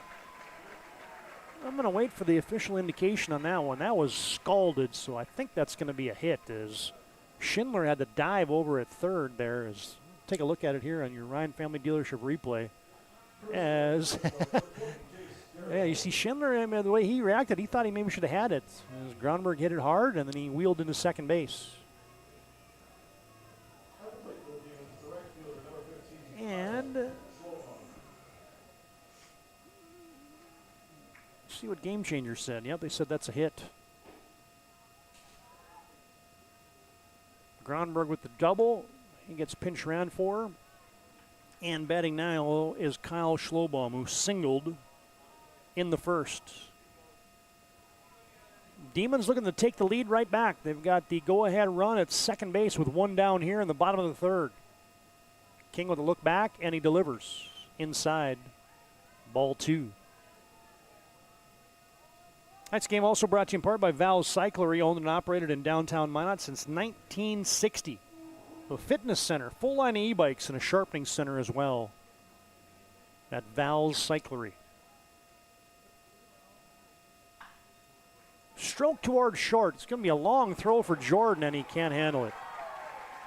Schlobaum was motoring down the line, but that's going to be an E6. Jordan got a glove on it, but then bobbled it, and that allows Schlobaum to meet, or to reach. And that'll be guys at first and second now with one down for Brady Vogel. Look at Coach Stenberg, Coach Collins, Coach Sherrick, the Minot bench, and the Minot staff over there. The maroon and gold for the Magi. Demons in the black and maroon tonight. As Brady Vogel was a strikeout victim in the first inning. That's the one bugaboo for Brady Vogel this entire season. A good season pitching and catching, but 41 strikeouts does Brady Vogel in 65 at-bats. I'll check that. 35 strikeouts in 66 at-bats. So that's the one area that Brady's been trying to correct the entire season, just get the ball in play. He's got good power. He hits hard. He's got to do more often. Here's the 1-1 from Gavin King. Joromo dancing around at second. And that's fouled back. Yeah, Brady looks at that one and says, ooh, had a good pitch to hit there.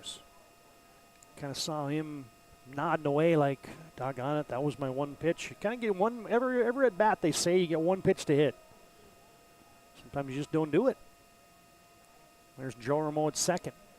One down here in the third. Pitch to Brady Vogel, and he hangs tough. Fouls it straight back. Good to have BNC bringing you your scoreboard tonight. Look at the bat boy. Hustling. And a high five to boot. Love it. BNC Bank brings you the scoreboard tonight. Your life's busy. They make managing money easy. Locations in North Dakota and Arizona. Find them online at bnc.bank. Stay right 3. Vogel didn't like it, but he is down via the K for the second out, and it brings up Tate Fisher. Great job by our production at Cam Raku. Giving you the sights and the scenes today from Municipal Ballpark in Bismarck as the lights are now on as we hit the 8 o'clock hour. And a fly ball on the infield. It's going to be Drew Jordan calling for it, and he has it from his shortstop position. Tate Fisher flies out to short. The Demons get a one-out double from Gage Gronberg, but they do not capitalize. No runs. Demons get one hit, and they leave one. Check that. And the Demons leave 2, but unscathed go the Magi. We've completed 3 innings, and we head to the 4th here at the yard. 3-3 on your BNC Bank scoreboard. WDA quarterfinals on the PSP network.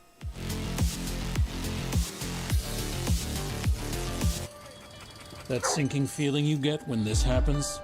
That's oil change anxiety. The anxiety of being without a car with a billion things to do.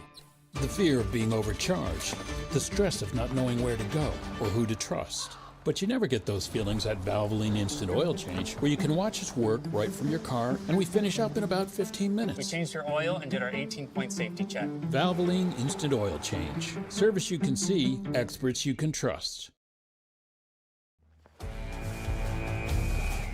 Every football fan has their Sunday routine. Maybe it's setting your lineup, firing up the grill, or claiming your spot on the couch. But the center of every Sunday is the drive. The morning drive home before kickoff. The drive to your buddy's watch party. Wherever you're headed, we can take you there.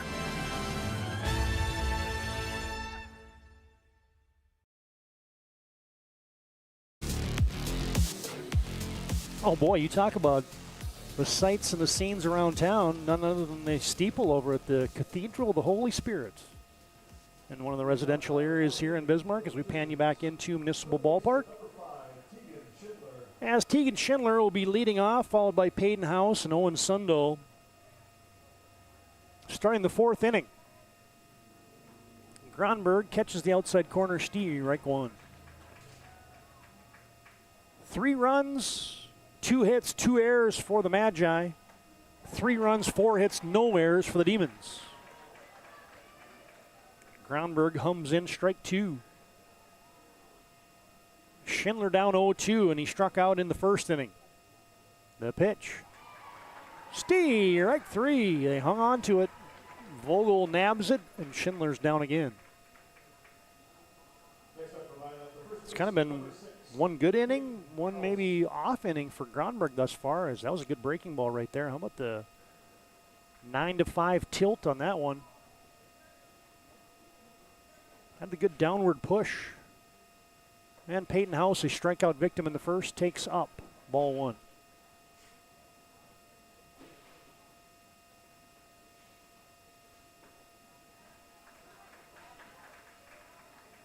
Now Peyton House really is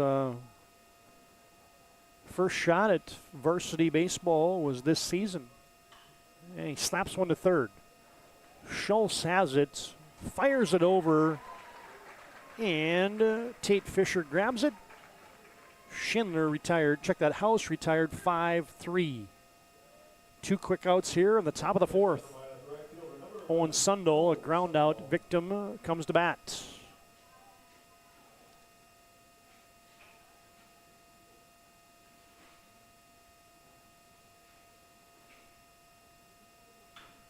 Hot shot to center. Drew Taylor, couple steps back. He has it. And that's a nifty 1-2-3 snapper mow him down inning for the senior Gage Gronberg. No runs, no hits, nobody left. 3.5 complete. On your BNC Bank scoreboard, the score remains 3-3. Bismarck, Minot High. Locked in a duel here in the quarters of the WDA. We often think of frontiers as pages in a history book, a time gone by. But even in this modern world, there are new frontiers to conquer. Whether you're tending the land to grow a better tomorrow or growing a business for new opportunities, the work you do powers the world. Exploring the frontier means stepping forward, shaping the future for yourself and for those around you. First International Bank and Trust, helping you live first, one step at a time. The foundation of the financial planning approach at Legacy Financial Partners is a personal relationship. Our unique and collaborative approach to financial planning starts with your dreams, not just the numbers. We will work with you regularly to take action to update your plan as your needs evolve, recommending products and services that are right for your situation.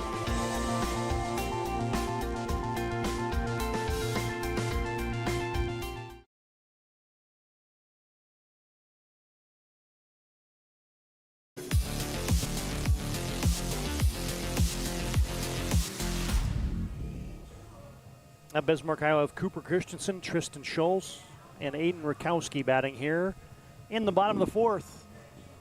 Both teams got runs on in the first inning. Magi scoring 2 in the first, 1 in the third. Bismarck got all 3 of their runs in a 3-run first. 3-3 as we head to the bottom of the fourth. King out there for his 4th inning of work. Christensen comes up hacking. He fouls it off. Strike 1.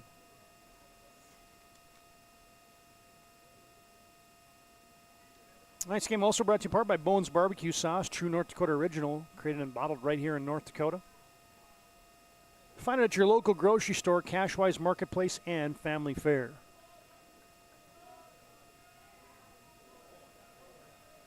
Here's the 1-1. King to Christensen, bounced back to the mound.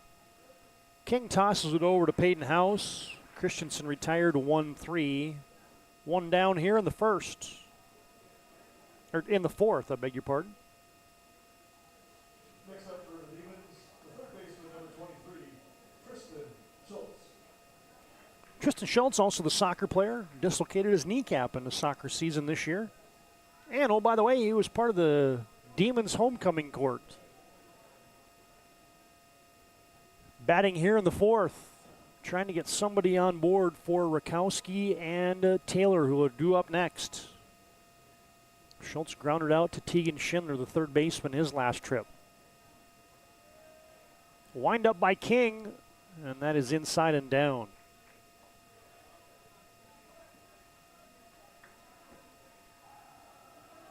Pitch is just about even between the two starters today. Gavin King just threw his 63rd pitch, and he hits the zone, strike 2. Gage Gronberg has chucked it up there 59 times for the Bismarck Demons. And the pitch bounces to Shaw. Gets the catcher's leather on it. And let us say 3-1 count. In case they missed the games earlier, Mandan will bring up the bracket in just a second. Mandan wins 5-3. Dickinson wins 5-1. Minot North won 3-1. 3-1 swinging there was Tristan Schultz. And now Gavin King with a payoff pitch, with one down here in the bottom of the fourth. Here's the 3-2. Bounced, and it hits Schultz in the batter's box. Now, Ryan Family Dealership brings you our replays season long on the PSP Network. Visit one of their 5 locations in Minot and Williston, or shop online. You can visit them at driveryan.com. And the night's broadcast also powered by SRT, your local broadband internet service provider in the magic city of Minot and the surrounding areas. SRT celebrating their 75th anniversary of providing great customer service and broadband in the Minot and surrounding areas. 3-2 pitch, sawed off. It's going to be a tough play. Jordan one-hands it, not in time. Tristan Schultz with the running bunt. Watch this one on your Ryan Family Dealership replay. He completely gets sawed off. A safety hack, and he somehow got it past the pitcher King, and then Drew Jordan did everything he could, but Schultz beat it out. An infield single sets it up now for Aiden Rakowski. Walked and scored and flew out in his 2 at-bats so far. And he squares around a bunt. Takes it ball 1. Rakowski hitting .407 on the season. Right up amongst the lead leaders in the WDA.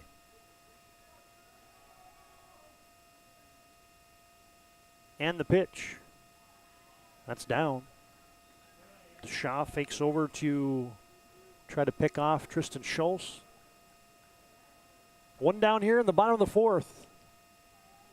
Somebody looking to crack a 3-3 tie. Right now it's the Demons with a chance. Got a man on here.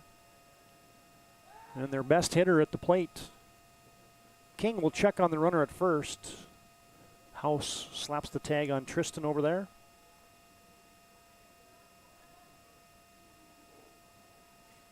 Kowski with a team-high 11 doubles, team-high 3 triples. He scored 41 runs. There goes the runner, Schultz. DeShaw fires it down, and he cuts him down. Oliver DeShaw showing off. Watch this one on your Ryan Family Dealership replay. Looked like Schultz got a pretty good step, but that was a good pitch to handle there. Is the high fastball as a catcher, that is the one you want, and DeShaw throws an absolute dart down to second. And now Rakowski lofts a high fly into center. Remington Anderson in about 4 or 5 steps, and he's got it. So the Demons had something going, but Minot High quickly closes the door. That's a 1-2-3 inning. Bismarck High gets hits, but they don't leave anybody as Schultz is retired 2-6 for out number 2, and then Rakowski flies out to center. There's the Magi dugout. They'll be coming up here in the top of the 5th. 4 complete. Score remains 3-3. Your BNC Bank scoreboard. This is WDA Baseball, PSP Network. The foundation of the financial planning approach at Legacy Financial Partners is a personal relationship. Our unique and collaborative approach to financial planning starts with your dreams, not just the numbers. We will work with you regularly to take action to update your plan as your needs evolve, recommending products and services that are right for your situation.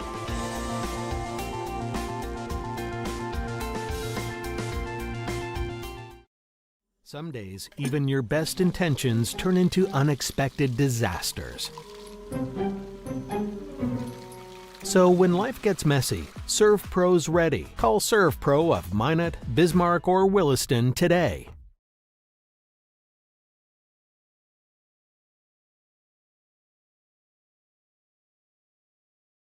Yeah, it's been 20 miles an hour throughout the course of the afternoon and now into the evening. See the POW MIA flag out there, the state of North Dakota flag, the U.S. flag, and a UMary flag. Fly for the ship for the Marauders as we head to the 5th. Tied at 3. It's been a 60-degree day, but that wind has been up over 20 miles an hour, blowing out to left field throughout the course of the day. I mentioned that WDA bracket. There it is. Mandan beats Legacy 5-3. Dickinson 5-1 over Century, and Minot North into the semis with a 3-1 win. Taking all the way there was Peyton House. I'll check that Cole Deaver. What am I talking about? Deaver batting, and then he'll be followed by Remington Anderson and Drew Jordan. Gronberg misses away. It's 3-1 to the leadoff man, Cole Deaver, who struck out in the second. And the pitch. Ball 4. Deaver batting .231 in the season just drew a 5-pitch walk. What do they say about leadoff walks? They come around to score a lot. And now you get a couple guys who you haven't gotten out. You haven't gotten any of the top 3 out. Remington Anderson, Drew Jordan, Oliver DeShaw have all reached base. Well, I can check that back. DeShaw sacrifice bunted in the first, so they have retired one of them. A hit by pitch, 3 walks, and a triple for Drew Jordan. There's a bunt that's in the air. It's going to be foul. Thought for a second Gronberg had a chance to catch it in the air. That would have been a double play because it looked like Cole Deaver was leaking off of first base. Couldn't get to it, and then it was smart to let that baby skid foul with nobody out here in the 5th. Yeah, Mandan sprung the upset in the opening game of the day, 5-3 over Legacy. Aiden Flieger got the W for the Braves, propel them in the semifinals as Gronberg chucks it over to first. Then you saw a couple workhorses and studs on the hill as Kyler Kudrna threw a gem for Dickinson. And not to be outdone, Brody Mueller threw just as good a one, and there's a base knock. Remington Anderson slams a single into right field, and here come the Magi. A walk and a hit, and it brings up Drew Jordan. Remington Anderson just keeps hitting seeds. Batting .388 coming in, and he's got a 1-for-1 day going. Drew Jordan's got a 1-for-1 day going, and he bunts it down the third base line, and that is fielded foul there by Schultz. That one was Jordan trying to bunt for a base hit. Runners at first and second. Demons at double play depth in the infield. Jordan, a hard guy to double up.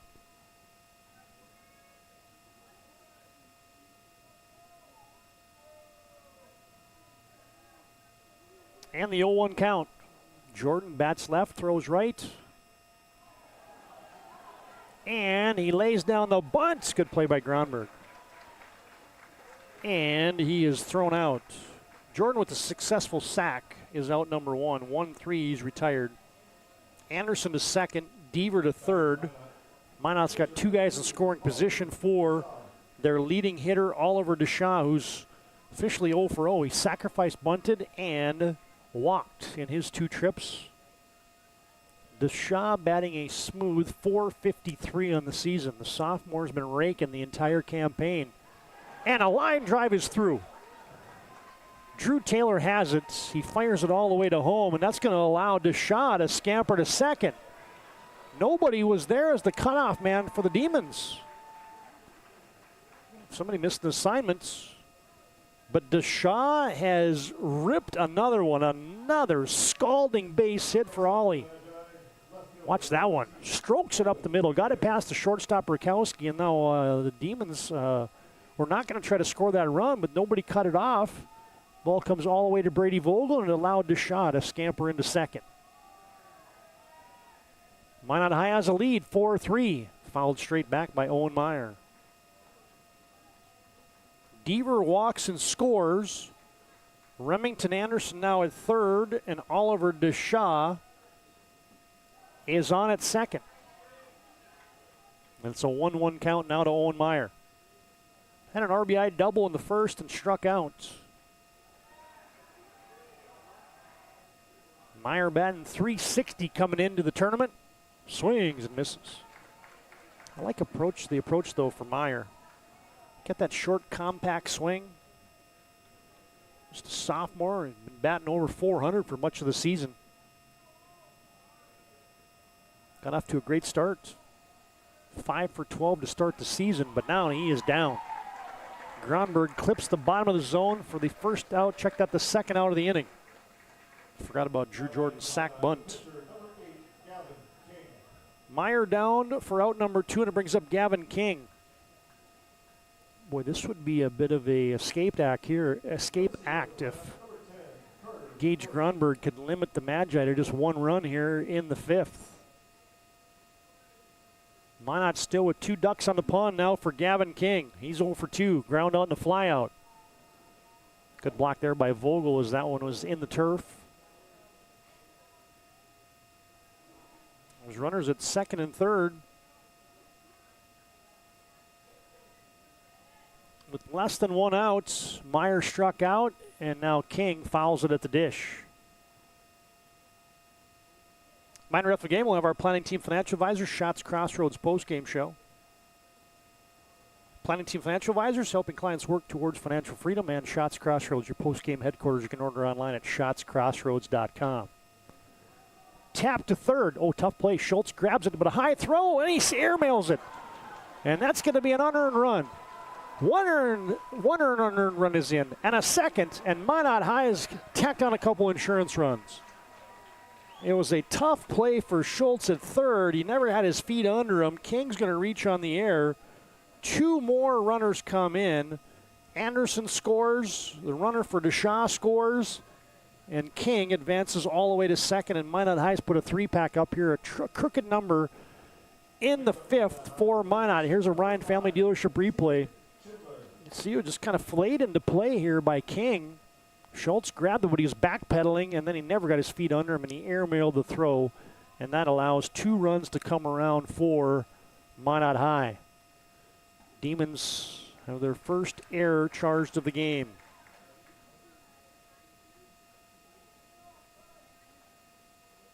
And now you get Tegan Schindler in there, who struck out twice tonight. Still a runner in scoring position. Come on, run for Gavin King.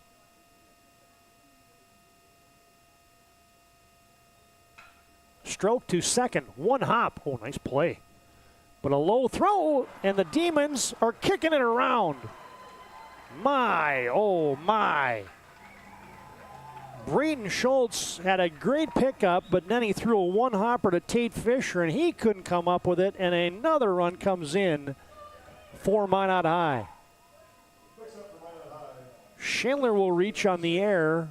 There's the 1-hopper. Schultz knocked it down, but then threw a 1-hopper to first, and that allows The pinch runner to come around, and Minot High's put up a 4 spot. Now they hit one hard up the middle as Rakowski flags that down and retires the runner at second. But not until Minot High explodes for 4 runs here in the 5th inning. A couple of them were unearned as House is a fielder's choice victim there. Schindler is retired 6 unassisted.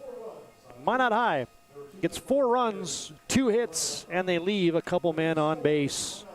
As it is, a new score. How about that crooked number? 4 runs put up in the 5th for Minot High, and the Magi now lead at 7-3 as we head to the bottom of the 5th.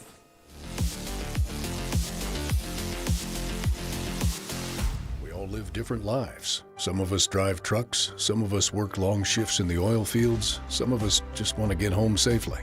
When an accident happens, whether it's on the highway, in the oil fields, or anywhere in between, we all need someone who isn't afraid to take on the big guys. At Schweigert, Clamine, and McBride, we fight for your rights, your recovery, and your future. Because no matter where you come from, when you're injured, you deserve justice and peace of mind. We're on your side. Schweigert, Clamine, and McBride. When disaster strikes, you need help fast. ServPro arrives within the hour with certified technicians and the tools to handle any challenge. Breathe easy. Trained professionals are here when it matters most. Call ServPro in Minot, Bismarck, or Williston today.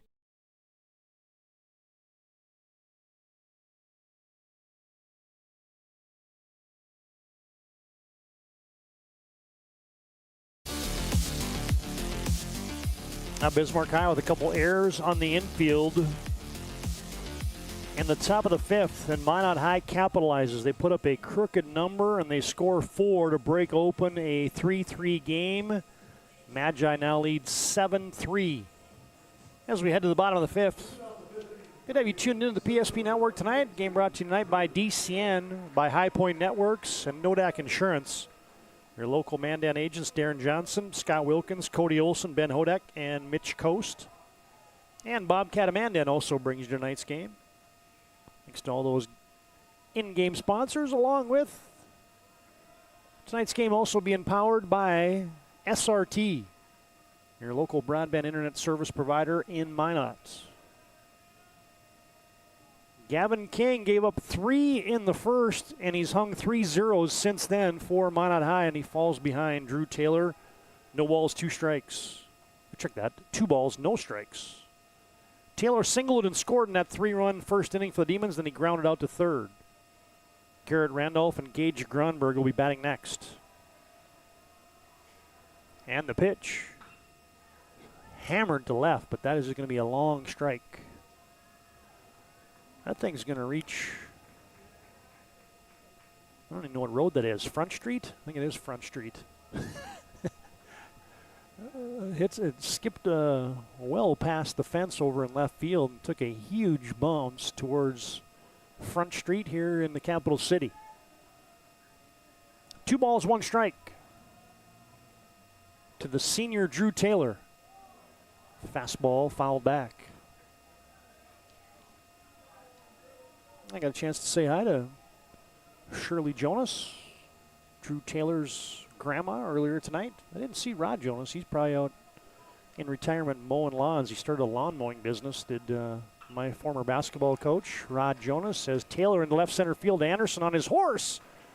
And he cuts right in front of the left fielder, Owen Meyer. Anderson has it, and Taylor is retired F8.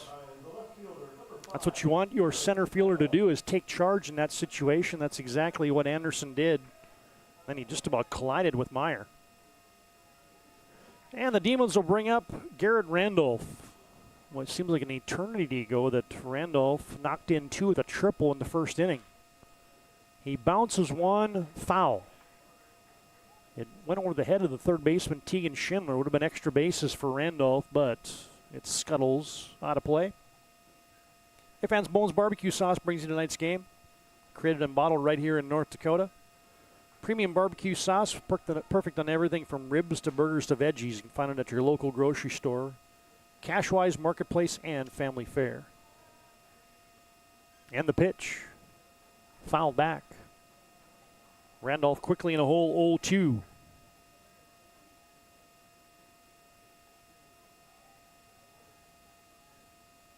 And Bismarck High has had runners on the pond. They stranded 2 in the third, 1 in the fourth. And check that they didn't score anybody and strand anybody in the fourth as that runner was caught stealing. So they've had runners on, nobody getting brought home as Randolph has now worked it to a 2-2 count.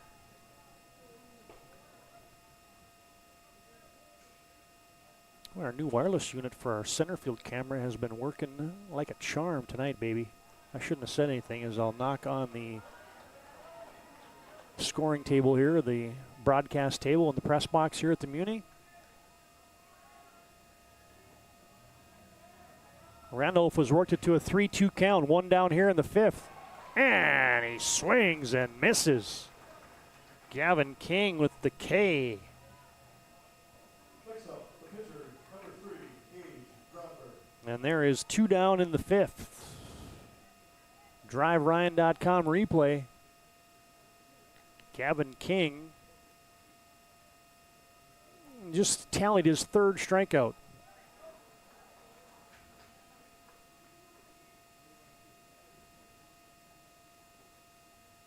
And the pitch was called a strike to Gage Grunberg. Now it's quickly 0-2.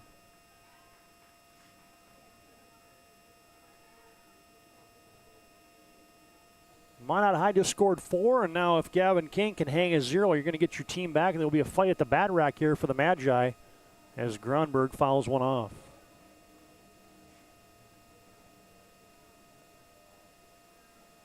Getting a reload of baseballs there.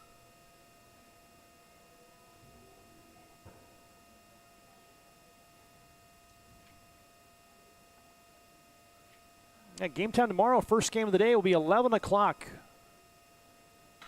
As Grunberg smokes a single up the box. Right back where it came from, and the Demons will extend the inning. Grunberg's got his first hit. Check that second hit. He doubled.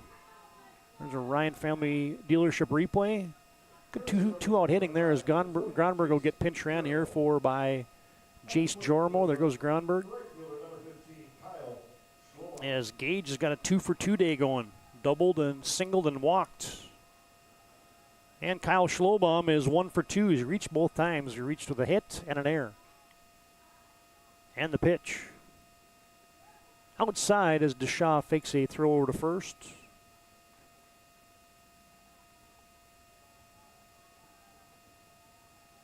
Schlobaum followed by Brady Vogel if the Demons can extend the inning.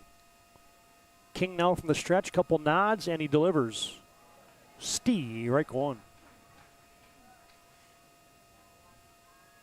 These two teams were picked 6th and 7th, respectively, in the preseason coaches poll. Minot the 6th pick by the coaches. Bismarck High the 7th pick by the coaches. And the pitch. Outside. And Minot High has just dominated the Demons. They've won 12 of the last 13 since the COVID year, and they've won 11 straight. Fouled back. Got to go all the way back to 2022 where Bismarck High won 5-4. Minot sweep in 23, 24, 25, and 26. And oh, by the way, this is the 3rd straight meeting in the WDA opening round, and Minot swept all of those. And the pitch. Just outside. Couple full counts here in the inning. As King is kind of dancing through a 2-out tightrope here. The runner Joram will be in motion here with 2 down and a full count. Schlobaum looking for a base hit ball 4. King trying to close the door on the 5th. And the pitch. Bounced up the middle. Drew Jordan to second. Safe. They took a little bit too time, and with too much time and with 2 outs, that play's got to go to first with the runner in motion. And that's going to end up being, I think that's got to be a hit, right? Maybe a fielder's choice. There you see the hit by Schlobaum, and Jormo was in motion, and yeah, he beat it out. How about that? Ends up being a hit for Schlobaum. Jormo to second and brings up Brady Vogel. Big spot here now as the Demons try to answer. 2 on, 2 out here in the 5th for Bismarck High. Brady Vogel has struck out a couple times, and he takes outside. On the corner, strike 1. Boy, this is where you want your senior to step up here for the Demons. Gavin King fouled straight back. Good cut there by Vogel, but now he's down in the count. No balls, 2 strikes. Well, you got the junior Gavin King looking to close out to 5th as he's now hit 94 pitches. And here's the 0-2 with 2 down here in the 5th. Good take there by Vogel as that curveball was enticing.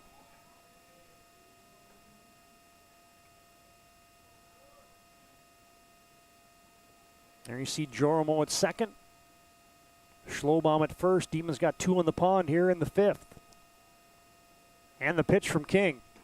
Outside. DeShaw in the first base batter's box.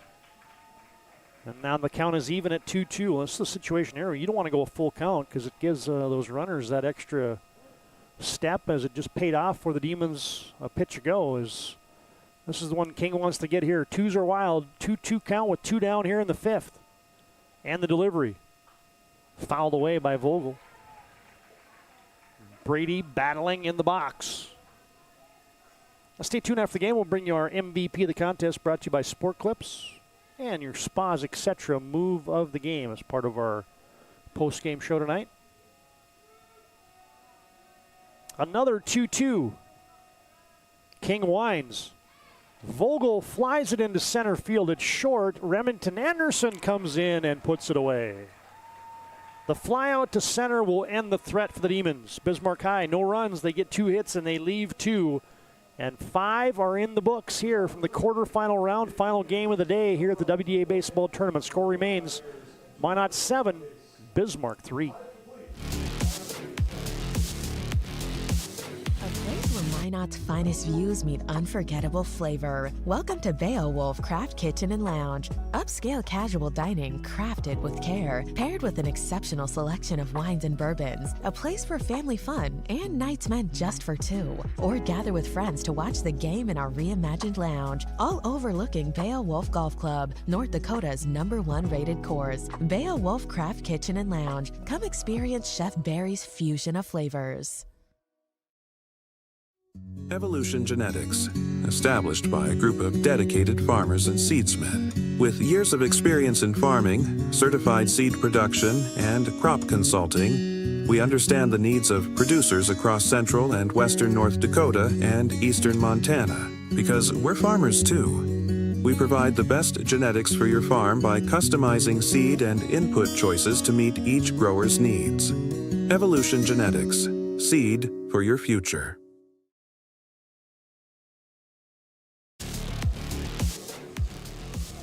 I still got 2 innings to play here, but you would say that the Bismarck Demons home field here is Municipal Ballpark. You'd say that the home field for the Legacy Sabres is Municipal Ballpark, and the home field for the Century Patriots here is Municipal Ballpark, and none of those capital city teams are on the right side of the stick right now. Mandan defeating Legacy 5-3, Dickinson defeating Century 5-1, and now Bismarck trailing by 4 here as we head to the top of the 6th. Gronberg will be out there to work the 6th, and he will face Owen Sundahl, Cole Deaver, and then the top of the order, Remington Anderson. I still got a lot of baseball to play here in our 4th and final game of the night. Sundahl 0 for 2, ground out and a fly out in his 2 trips. As Gronberg works from the windup and just misses. Here you get a look at Cole Deaver on deck and the pitch. And that is swatted into right field and down. Got it right in front of Kyle Schlobaum. And a solid knock to right. Sundahl has his first hit of the evening. Get your Ryan Family Dealership replay look at that one.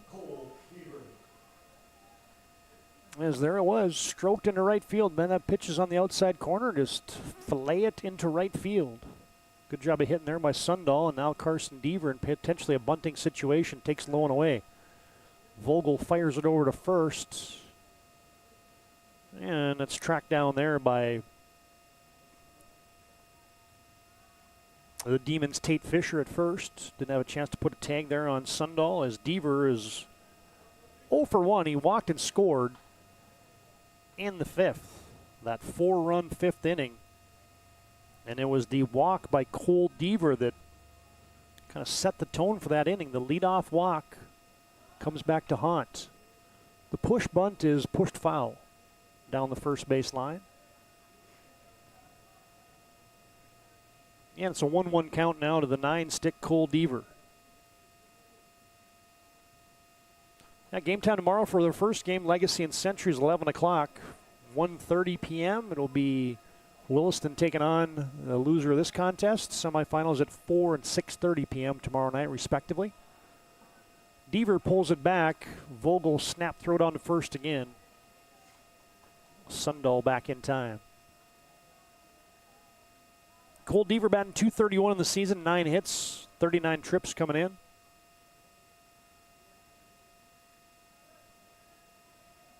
And the pitch. Curveball. Good pick up there by Vogel. As that was a 58-footer there from Gronberg.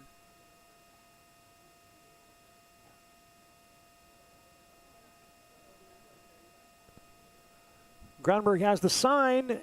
And good job of hitting there. Fastball on the outside half.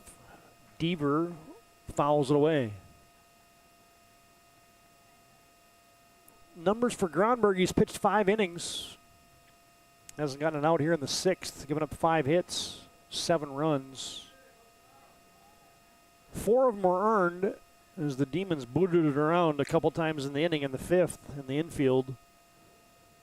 And he's walked 4 and struck out 6. Deaver fouled that one off of his foot, so they give him a second. As be sure to like and follow us on our social media platforms of Facebook, Instagram, and X. Subscribe to our YouTube channel as well.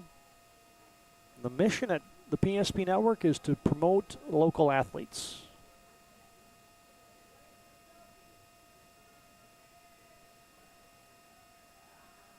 Gronberg checks on Sundahl at first. It's now a 2-2 count here. Nobody out in the top of the 6th.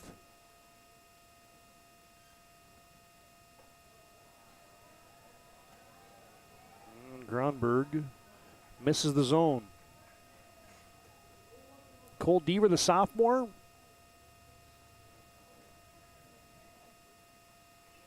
Yeah, just that one senior, Tegan Schindler, with experience in that Minot lineup returning. So, man, they have leaned heavily on that sophomore and junior class here in 2026, have the Magi. 3-2 pitch, fouled away again.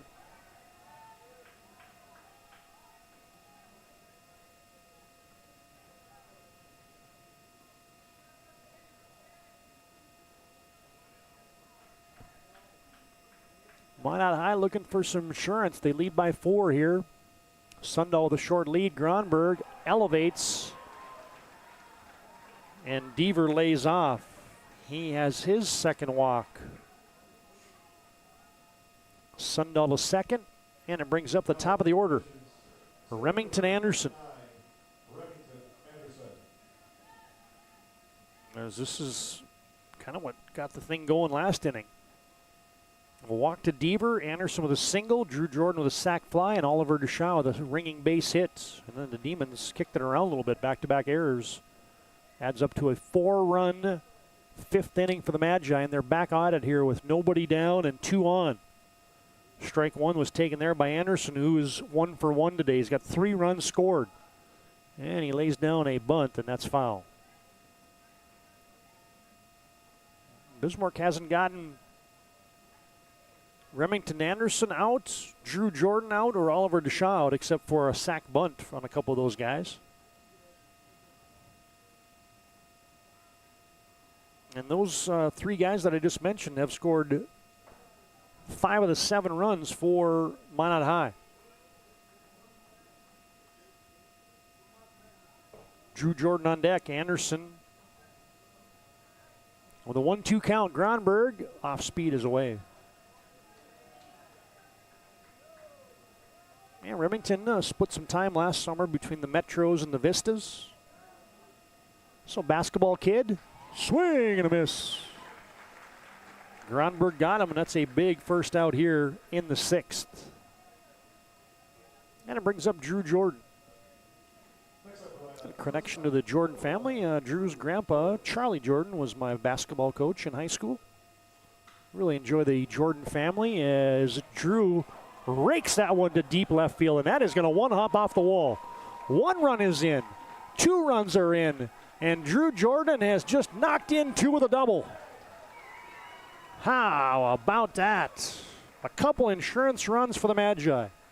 Sundahl scores, Deaver scores. Jordan's now got a triple and a double tonight. And let's get your Ryan Family Dealership replay. Yeah, Jordan got another low fastball, and he hit it hard. One hops it in the fence in left center field. You see Drew Taylor all the way back there to get it, and then it was a merry-go-round as 2 runs come in to score. And that's going to be the end of the road for Gage Gronberg. Well, there's a few probably of Drew Jordan's uncles tuning in tonight. I had a chance to play golf with Randy Jordan a couple weeks ago down in Arizona, so the Jordan family enjoying a big night tonight for Drew. I'm sure his mom, Tara, and his dad, Shane, are in attendance here enjoying the Magi and putting one on the Bismarck Demons right now. 9-3. Minot High on top. Pitching change here at the yard in Bismarck. We'll tell you about the new Bismarck arm here when we come back. Minot High cruising here in the WDA quarters. The Jersey Mike's catering box is the easiest way to feed your friends. The hard part is picking your sub. That's why we're having a draft. With the first pick, Sarah from Carolina selects number 13, the original Italian. You know, I trusted my gut, and that's exactly where the sub's going to go. So Hold on, we've got a trade. Jake traded his second pick with me, because I'm starved. Freshly sliced subs to go, wherever you and your friends go. Jersey Mike's, a sub above. Our initial reaction when we realized he had 2 broken bones was fear. Then once we realized and got a plan with Trinity and our doctor, a lot of comfort. He told me that he can fix my arm, and he showed me a lot of stuff that he could do to help me. Trinity Health Orthopedics is as good as you can find anywhere in the country. A lot of us take pride in that, and that's why we stay here and we keep doing what we do. Trinity Health, making more possible.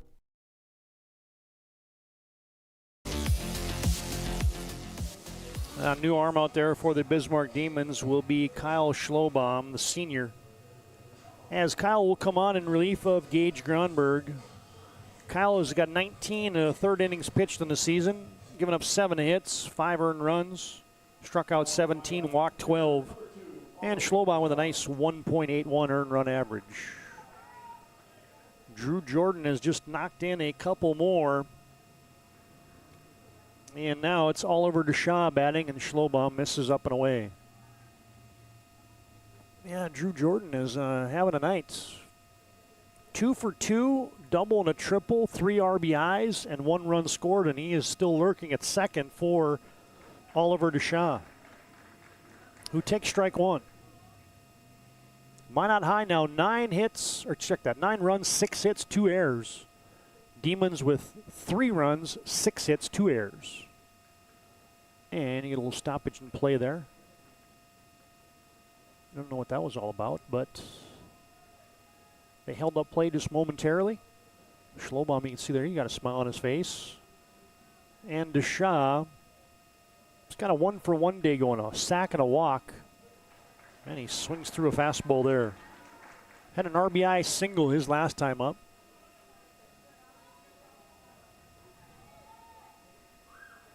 Yeah, getting Remington Anderson now is the first time Bismarck High has officially retired one of these top guys tonight, top 3 hitters for the Magi.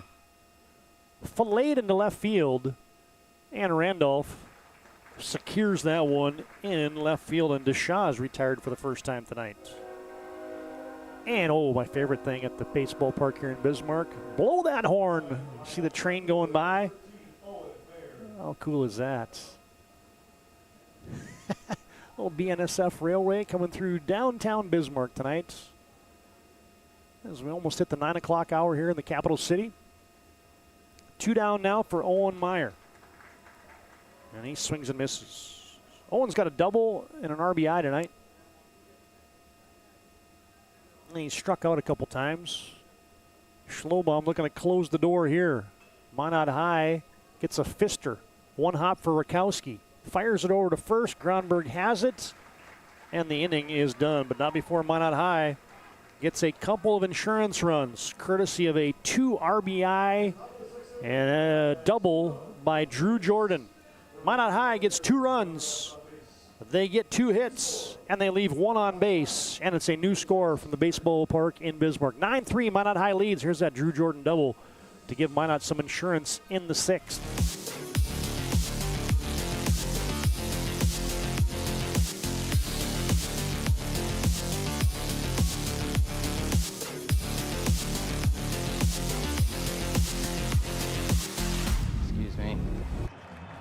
I love sports, but sometimes, like when a t-shirt cannon hits me square in the nachos, I wonder, is Sport Clips better than sports? Because sports plus a hot steamed towel beats sports plus hot exploding cheese. I like your shirt. Thanks. It was free. Sport Clips, it's a game changer. We started with small beginnings. And just like the visionary entrepreneurs we serve, we turned an idea into reality. BNC National Bank, where possibilities begin right here at home.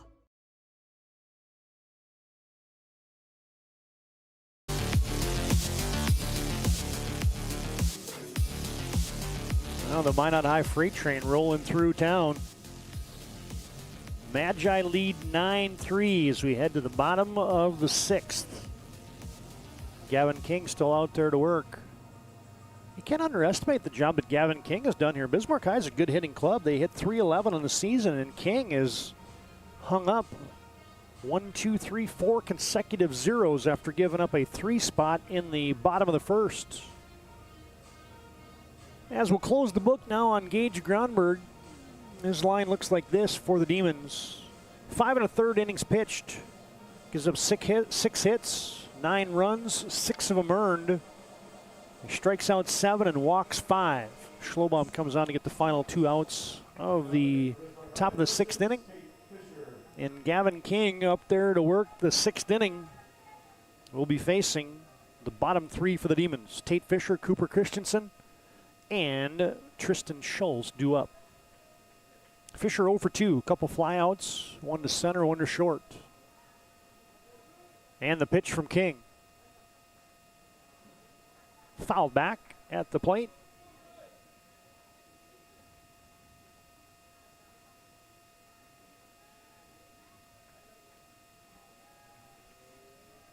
And the pitch. Swing and a miss. Foul tip at the plate. And it's now a 1-2 count. King in control. Gavin's done a better job of mixing up his pitches here in the later innings and commanding a little bit better. Been one of the top couple arms for the Magi the entire season. Minot High's got a pretty good pitching season from Drew Jordan. Peyton House has had his moments, but King's probably been the most reliable starter for Minot High and had the most experience coming back from last year. And that one just missed. That was just about strike 3, ring him up right there, but it's a 2-2 count instead. Tate Fisher looking to start it for the Demons, and that's low and away. Full count upcoming. Well, the Demons got to get a rally going, and they got to get a rally going now if they want to close into this 6-run Minot High lead here in the bottom of the 6th. Just 6 outs left for the Demons to do it, and they get a leadoff walk. I'm a broken record, but what do they say about leadoff walks? They come around to score a ton. That's the last thing that King wanted to do, is he just threw his 104th pitch, so I wonder how long of a leash he's going to have here with head coach Pete Stenberg. As Bismarck High will send a runner out there for Tate Fisher as it brings up Cooper Christensen.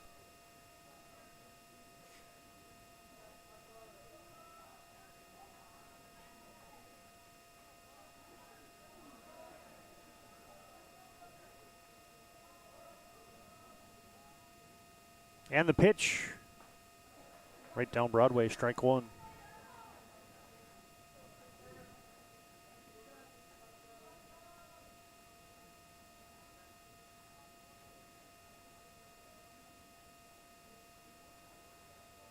And the 0-1 is up top. I think that looks like Lucas Farstead over at first base. Didn't catch up. I think that's number 1 over there. Leading off at first, pinch runner. Tristan Schultz bats, takes in. It's hard to see the bullpens here, but you don't see any activity. Oh, now you do. Some guys just started scampering in that mine-out dugout. And the pitch. Strike 2. King nips the corner.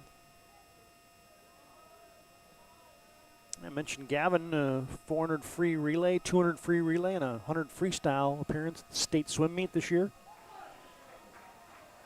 His older brother Alex was a standout swimmer for Minot High, a state championship run that ran for a number of years. Another payoff pitch, 3-2 from King. And that is down. Christensen coaxes a walk. Back-to-back bases on balls to start the 6th, and I think that is going to be it. Here comes Pete Stenberg, and I think we're going to have a pitching change today and a mound visit. Today brought to you by Jerome's Collision Center. Jerome's been getting your car and life back on the road. Been doing it since 1975. Call them at 701-852-5126. Schedule your collision repair or other service. And your mound visit tonight also brought to you in part by First International Bank and Trust. Founded in 1910. You can find them online at FIBT.com. And last but not least, this pitching change brought to you by ServPro. 24/7 emergency service. Trained technicians, advanced technology. That's ServPro. Minot High leads by 6. Bismarck High's got the first 2 guys on here in the bottom of the 6th. And we'll tell you about the new arm out there for the Magi and close the book on Gavin King's evening today at the Bismarck Municipal Ballpark. 9-3, bottom of the 6th, nobody out. Pitching change here at the WDA Baseball Tournament. We break. Since 2003, the architects and engineers at Ackerman Esvold have been enhancing everyday life. From response times to commute times, we've helped create critical infrastructure, enhancing highway safety, flood protection, and public education. And we're no stranger to enhancing fun, family outings, and even game time. Ackerman Esvold, working to enhance your everyday life. The Jersey Mike's catering box is the easiest way to feed your friends. The hard part is picking your sub. That's why we're having a draft. With the first pick, Sarah from Carolina selects number 13, the original Italian. You know, I trusted my gut, and that's exactly where the sub's going to go. So Hold on, we've got a trade. Jake traded his second pick with me, because I'm starved. Freshly sliced subs to go, wherever you and your friends go. Jersey Mike's, a sub above. Our initial reaction when we realized he had 2 broken bones was fear. Then once we realized and got a plan with Trinity and our doctor, a lot of comfort. He told me that he can fix my arm, and he showed me a lot of stuff that he could do to help me. Trinity Health Orthopedics is as good as you can find anywhere in the country. A lot of us take pride in that, and that's why we stay here and we keep doing what we do. Trinity Health, making more possible.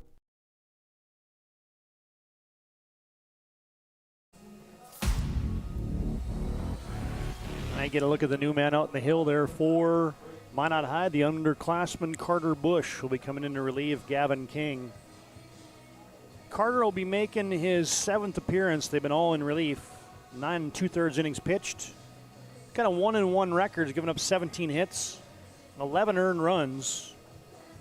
He struck out 11 and walked 4, and Carter Bush sporting a 7.97 earned run average for the Magi, and they'll call on him to end this threat for the Demons here in the 6th. Minot has busted it open. It was a 3-3 game, and Minot scored 4 in the 5th and 2 in the 6th to stake themselves to a now 6-run lead with nobody out here in the bottom of the 6th. And Tristan Scholes will bat for the Bismarck Demons. And then you'll turn it over to Rakowski and Taylor at the top. There you get the lead runner. A couple pinch runners out there for Bismarck High. Braden Schultz is the trail runner at first. And the pitch. Hit hard to left. The wind's got it, and that is going to be caught. What a grab in left field. Owen Meyer went back to the track and got it. And let's get your Ryan Family Dealership replay. That ball was stung hard. Hit deep to left. Schultz hit it hard, and Meyer, what a grab. Almost like Willie Mays Hayes out in left field. Maybe Willie Mays, not Willie Mays Hayes from the movie Major League. He would have made a basket catch, and Coach Lou Brown would have said, "Nice catch, Willie. Don't ever do it again." Minot High gets a big first out here. Carter Bush comes up, and now Rakowski rakes it to short, and a double play. The Demons get doubled off.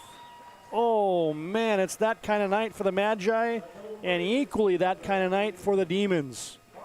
Rakowski hits it on the button. That's out number 2, and then the Demons get doubled off. 6-4 for the third out of the inning. How about that? Send you the break with the twin killing to end the 6th. Score remains 9-3 Minot High. This is WDA Baseball on the PSP Network as we head to the 7th.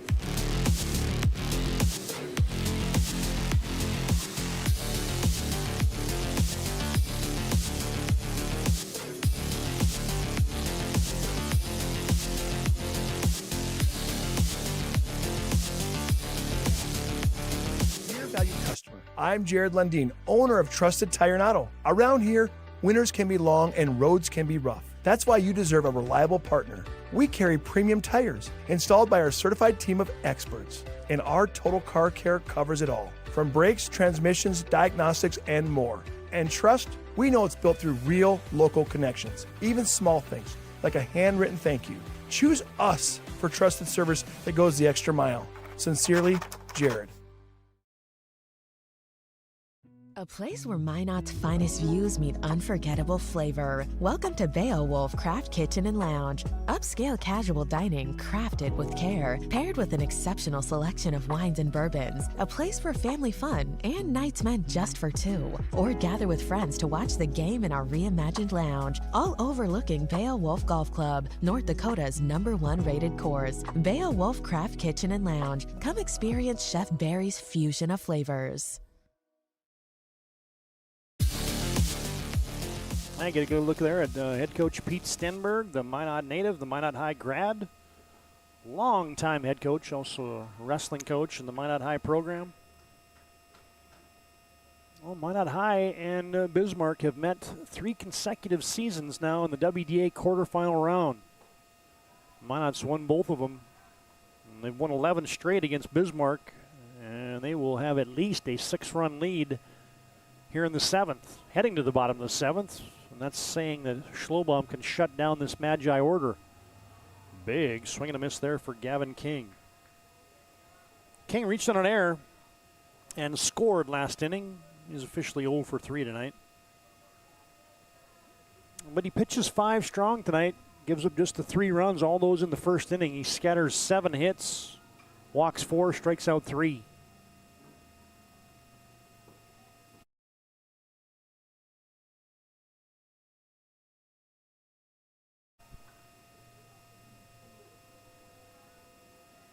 And the pitch is up from Schlobaum, who's out there to work his 2nd inning. Carter Bush comes out and gets the final 3 outs of the 6th inning. That's a big hold for him. King with a late self-defense hack there on the inside fastball stays alive. Reminder, we got our planning team financial advisor, Shots Crossroads postgame show coming up next. Set the stage for tomorrow's action as King rips one.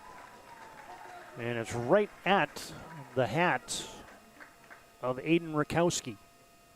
Shortstop has it there, and that's out number one.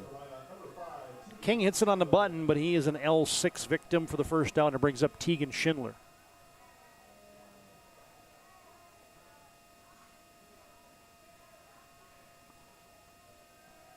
And the pitch.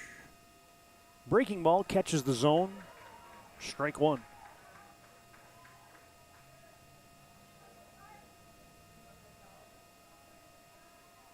Schindler leading the team in at-bats. Fouls one. No, he hits it fair. And he's going to beat that out. It's going to be a base hit as Schultz couldn't get it. The runner rounds first. Groundberg tracks it down. As Schindler's going to have his first hit of the night. Tegan coming in, batting .343 in this season, leads the team in at-bats, triples, home runs. Just knocked in 13 and scored 20 runs. And Schindler's on back-to-back times. He reached on an error last time. And this one is a hit. Officially the 6th hit of the night for Minot High. It's been kind of the, I'd say the walks and the errors that have propelled the Magi to scoring 9 runs tonight. Runner brings up Peyton House. 1 on, 1 down here, top of the 7th. Demons, if you're wondering, will have Drew Taylor, Garrett Randolph, and Gage Gronberg up. And the pitch. Fly ball, short left field. And Garrett Randolph secures that one as it fluttered out into left field. House retired F7 for out number 2. Next up for Minot, right fielder number 11, Owen Sundahl.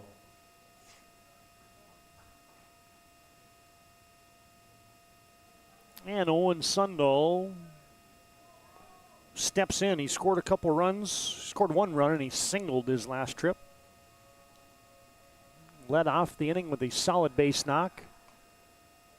Vogel hoses one down to first. And the runner Schindler is back safely.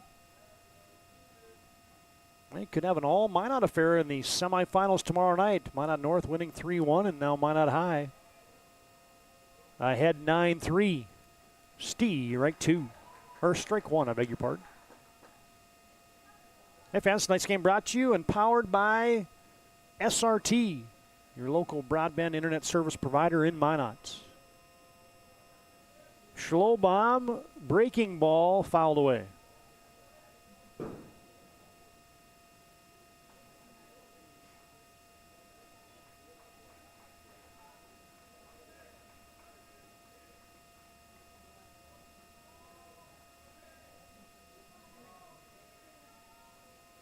And here's the 1-2. Fouled straight back.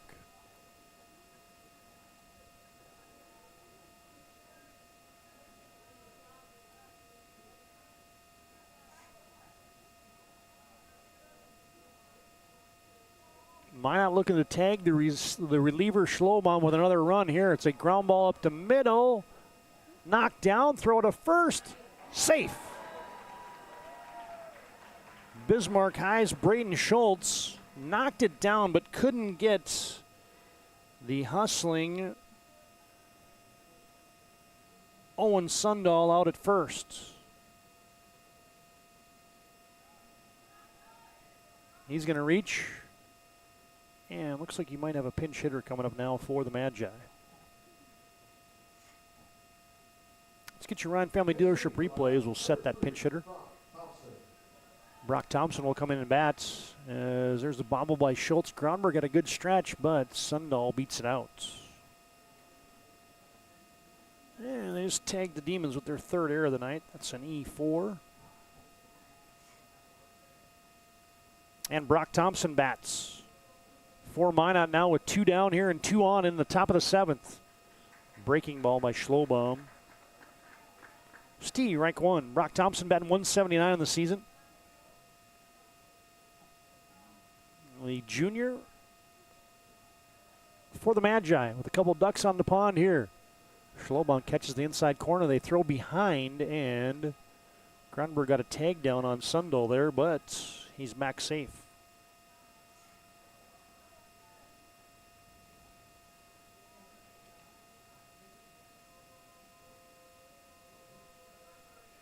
And the curveball, right 3. Demons strike out Brock Thompson, and the Magi come up empty. No runs, they get 1 hit, they leave 2, and we'll head to the bottom of the 7th. Score remains Minot High 9, Bismarck 3, your 6-seeded Magi in control here over the 3-seeded Bismarck Demons.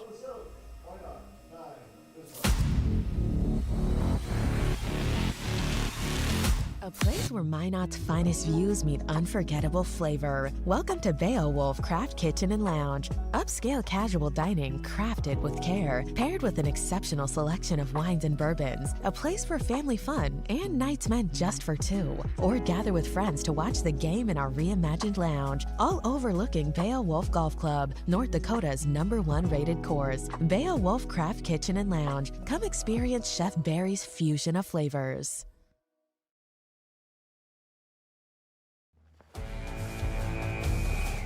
Every football fan has their Sunday routine. Maybe it's setting your lineup, firing up the grill, or claiming your spot on the couch. But the center of every Sunday is the drive. The morning drive home before kickoff. The drive to your buddy's watch party. Wherever you're headed, we can take you there.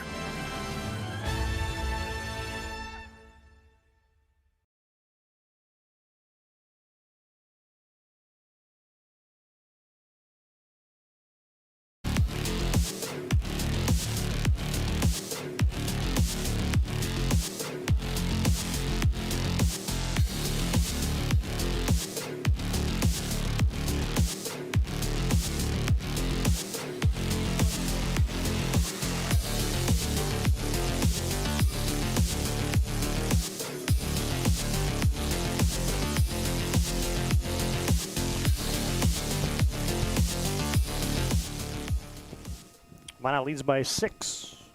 Drew Taylor leading off for the Demons in the 7th. 9 hits, 7 runs, 2 errors for the Magi. 3 runs, 6 hits, 3 errors for the Demons. And Carter Bush out there for his 2nd inning of work. Nice job of holding down the Demons. They had 2 on, nobody out in the last inning. Bush came in and closed the door. Demons are hugging the lines now. They don't want anything down the third base. Look where Schindler's standing over at third base. He's almost on the third base line. They got Garrett Randolph lurking on deck for the Demons. And the pitch. And that's a start to the inning as Taylor deposits a single into left field. Drew's got his 2nd hit tonight. The first hit given up by Carter Bush.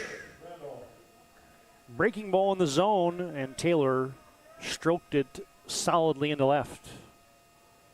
Brings up Garrett Randolph. Had the big hit for Bismarck. 2-run double in the first. It's been it for Bismarck. Minot High has thrown 5 consecutive zeros at him. Yeah, they've got a chance to visit with Coach Stenberg. I think so one of the questions I think I'd ask him is how about the kind of bounce back for Gavin King tonight? He's been a workhorse for him. And after giving up 3 in the first, he comes back and shut down the Demons. Randolph with an 0-1 count.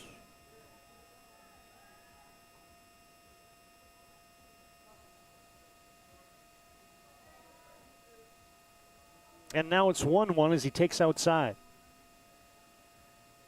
Got to look at Taylor over there at first. He's not going anywhere with a 6-run deficit here in the 7th. Randolph, they try to pick him off as Deshaw. Wings it down there to House. Randolph will be followed by Gage Gronberg here in the 7th for the Demons. If you're Bismarck High, you'd just like to put some pressure on the Minot Magicians here in the 7th if you could, but it's going to take a lot, but that's a good start. Another stroke single to left. Garrett Randolph hit it hard. And Bismarck High's got 2 on here in the 7th with nobody out, just like they had 2 on and nobody out the last inning. Ryan Family Dealership replay, Randolph, solid single left. 2 consecutive knocks to start the inning, and it brings up Gage Gronberg. Gronberg hasn't gotten out today. He's 2 for 2 with a walk. And the offering from Carter Bush. Breaking ball, nice one. Strike 1.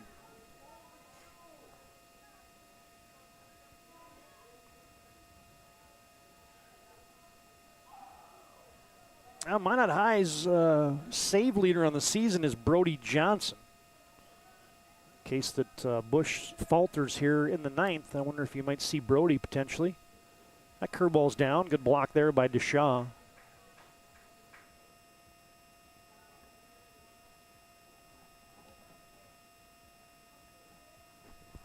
Yeah, Gronberg hits a gapper here, and all of a sudden, it's a 4-run game, and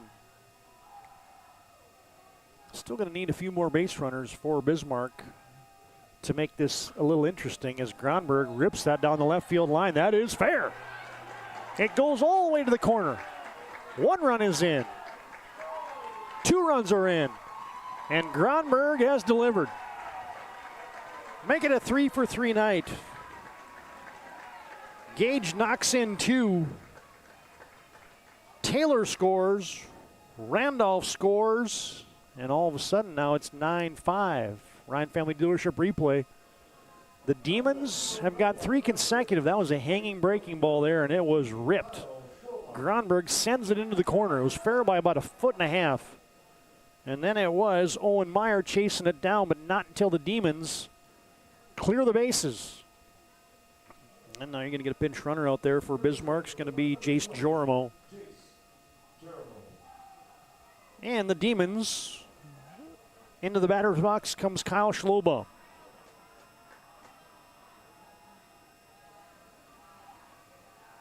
Nobody out here in the 9th. Bismarck High with 3 straight hits. Taylor, Randolph, and Gronberg, and now a ground ball to short. Gobbled up there by Drew Jordan. High throw off the base was House, but he tagged out the runner. It was a good play there by the first baseman. Not a good throw by Jordan. Schlobaum is retired 6-3 for out number 1 here in the 7th. Jormo had to stay at second. And there's House. Yeah, that's the kind of play you want your senior to make. The vacuum over at first there. Errant throw by Jordan, secured by him. And Brady Vogel bats. It's been that kind of night for Brady. It's been just painting the corners on him the whole night. Carter Bush touches the black on the outside. Strike 1. 1 down here in the 7th. Minot High looking to pick up their 14th victory of the season and move into the semifinals where they'd have a date with Minot North. Vogel with a big cut, fouls it back.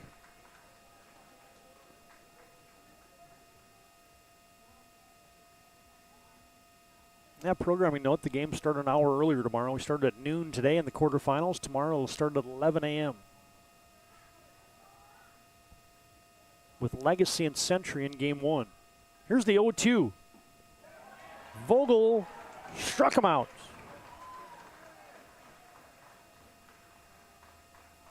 And let's get your Ryan Family Dealership replay. I couldn't tell if the umpire said that it was a strike or if he didn't check his swing. It was a breaking ball. Yep, said it was in the zone. Strike 3. And now 2 down. And Bismarck High looks like they're going to send up the pinch hitter, Tate Fisher. Fisher batting .233 on the season, 14 hits and 60 at-bats. Oh, no, that's not a pinch hitter. It's Tate Fisher is, he's still batting in his normal spot, so he's just re-entering. Fisher started the game at first, and he's still in that same spot, so he bats now with 2 down in the 7th. Minot High looking to slam the door. Carter Bush with the delivery. And the pitch is outside.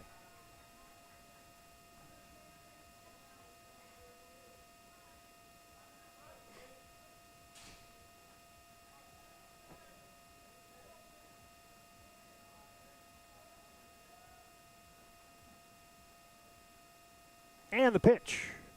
Strike.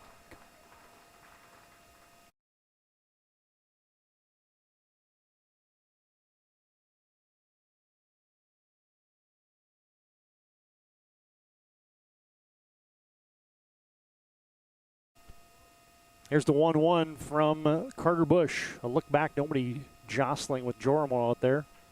And it's outside, ball 2.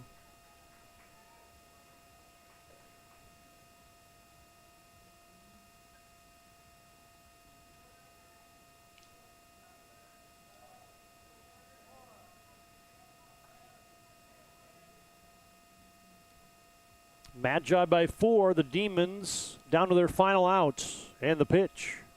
Ball 3.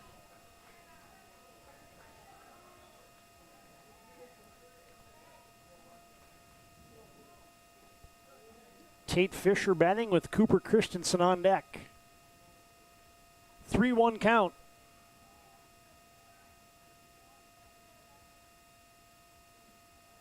Ball 4. Well, the Demons now have the tying run in the on-deck circle. And the Demons will send up now Cooper Christensen. Cooper Christensen is 0 for 2, 2 groundouts and a walk. Tate Fisher just drew his second walk of the night.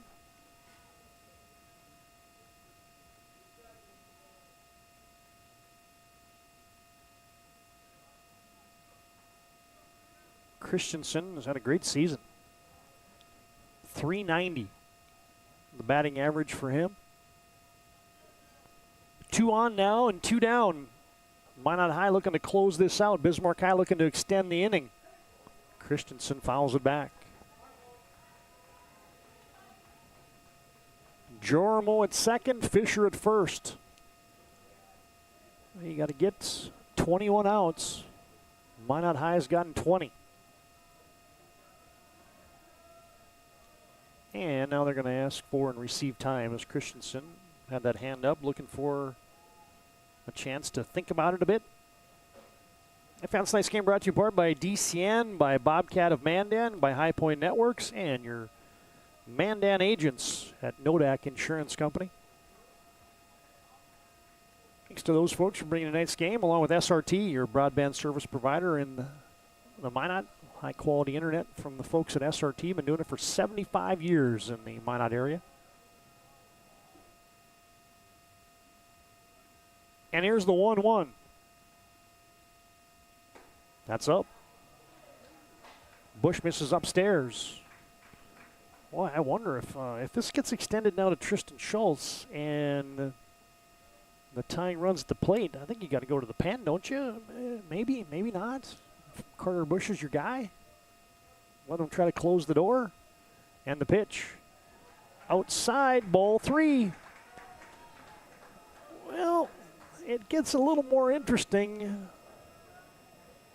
It's one thing when the tying runs in the on-deck circle. It's a whole other thing when the tying runs at the plate. And the pitch. Fouled away. Christensen hacking away at on a 3-1 count. And now the Demons down to their final strike. Demons looking for a base hit, ball 4, or Minot High is going to advance to the semis. And here's the 3-2 with 2 down in the 7th.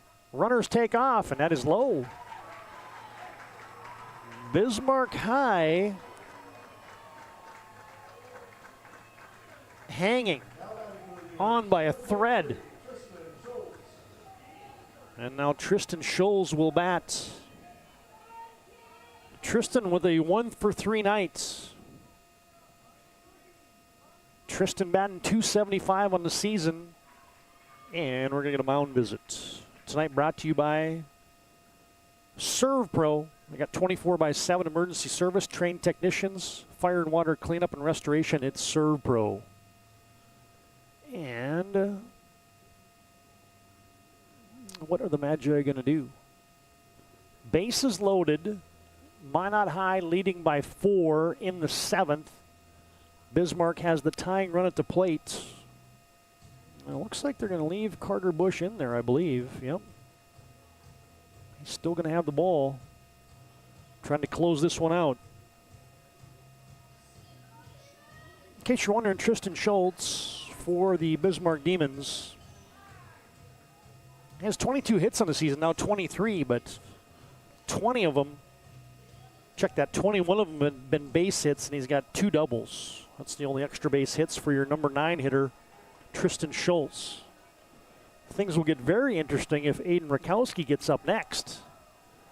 2 down in the 7th. They're loaded. And that's up. Carter Bush. Boy, if you're Aiden Rakowski, the guy batting over 400 for the Demons, their team leader in just about every offensive category, he just wants a crack at it right now. And Bush doesn't want anything to do with that, but now he's having a hard time with the feel of it, and he's fallen behind 2 balls, no strikes. Tristan Scholes, the senior, against the underclassman Carter Bush. Here's the 2-0. Strike 1.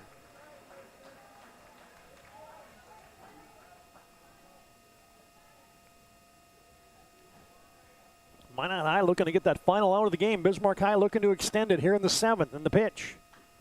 Fouled at the plate. Tristan Scholes. As the Demons again down to their final strike. Outfield playing pretty much straight away for the senior Scholes. Bush has it at the belt. And here's the 2-2. Fastball is upstairs. Ball 3. The plot thickens because now all the runners can take off as long as Bush comes to the plate. And the 3-2 payoff pitch. Here it comes. Ball 4. And the Demons are going to bat around here in the 7th. The walk will bring in the pinch runner Jorimo. Now the tying run is at first, and the winning run is at the plate. And it'll be a guy that has done some heavy lifting the entire season for the Bismarck Demons. Aiden Rakowski will be coming up to bat, and we have a pitching change. The Demons have loaded him up. They've scored 3 in the inning. It's now 9-6. A new score. The scoreboard hasn't updated yet, but it is 9-6 here in the 7th. And Bismarck High down by 3 will have a chance, but a pitching change when we come back. New score as our BNC Bank scoreboard. It's Minot 9, Bismarck 6. We'll tell you about the new arm out there for the Minot High Magicians when we come back.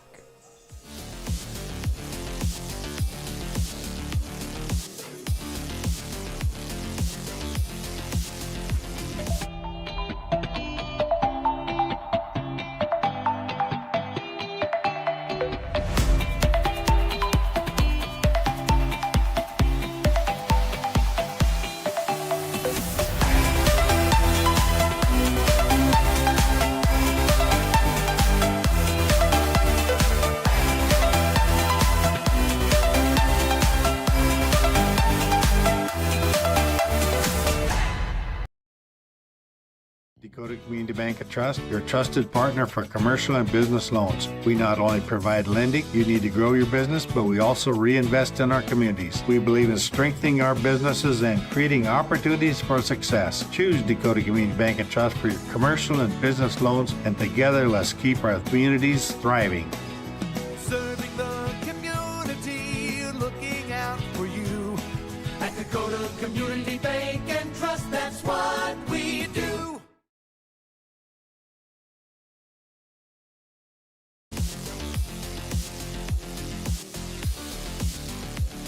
Coach Stenberg is going to call on Brody Johnson. Come out here and try to close the door with 2 outs in the 7th. Brody Johnson, the team leader in saves. 14 in the third innings pitched. Be making his 7th appearance. That's a team high. He's got an 0-1 record. He's got 2 saves. Giving up 5 earned runs. 2.44 earned run average, leads the Minot High staff. And they'll be batting against the 400 hitter, Aiden Rakowski, the senior. There have been a lot of good seniors this year, but Rakowski been one of the best. Be a candidate for the West Region Senior Athlete of the Year, and he'll be a tough out here in the bottom of the 7th. Brody Johnson, the hard-throwing right-hander. Here comes the first pitch with the bases loaded, and Rakowski hits a high fly to left field. And they got a beat on it out there, and House took that. Meyer puts it away, and that will do it. Brody Johnson comes in, 1 pitch, Rakowski flies out to left, and Minot High has won it. A final score, your BNC National Bank scoreboard, it's Minot 9, Bismarck 6. And your semifinals and consolation play are set here at the WDA. We'll take a break. We'll come back with our planning team financial advisors. Shots Crossroads postgame show. Minot High picks up victory number 14, and they continue their dominance here of the Demons. They've won 12 straight now against Bismarck High. 9-6, Minot High on top. Presentation on the PSP Network is proudly brought to you by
Now we're back in our planning team financial advisors. Shots Crossroads postgame show. 9-6, Minot High wins the opening round game.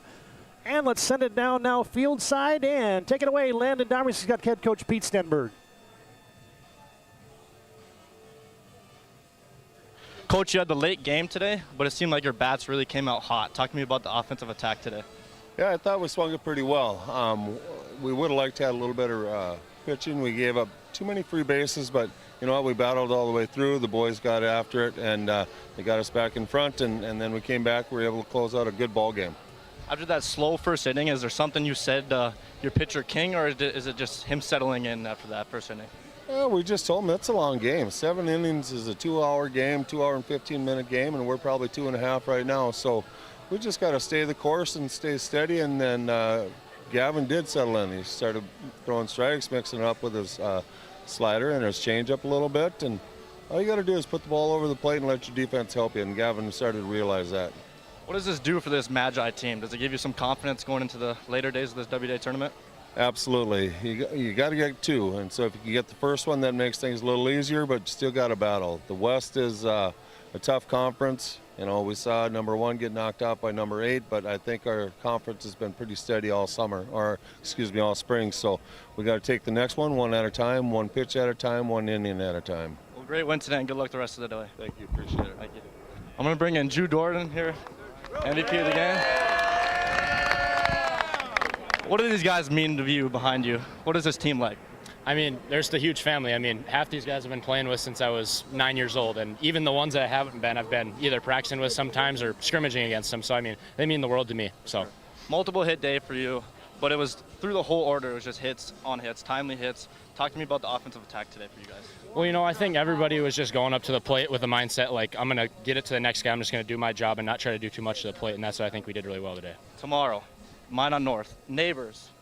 What does that game mean to you guys tomorrow? I mean, it's just another game, but I mean, they're crosstown rivals, so I mean, obviously it would be really fun to go and get one against them. All right, great game today, and good luck the rest of the way. Appreciate it. Yeah, well done. That might be the interviewing and how about the introduction? He's behind the cameras on the PSP network, but Landon Domrey's out there doing a post-game interview here on the PSP network tonight. That was cool right there.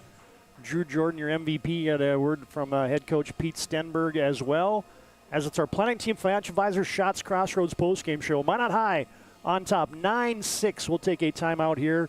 And when we come back, we'll have the numbers, we'll have your MVP of the game, you have your move of the game, and we'll set the stage for tomorrow's action here at the Muni in Bismarck.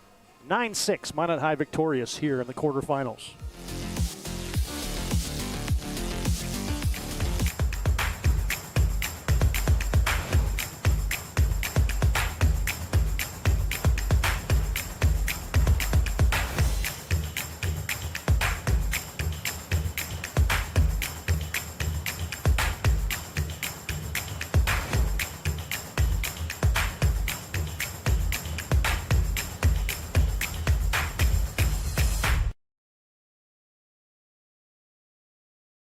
We started with small beginnings, and just like the visionary entrepreneurs we serve, we turned an idea into reality. PNC National Bank, where possibilities begin right here at home. This presentation on the PSP Network is proudly brought to you by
Make sure to like and follow PSP Network on all social media platforms.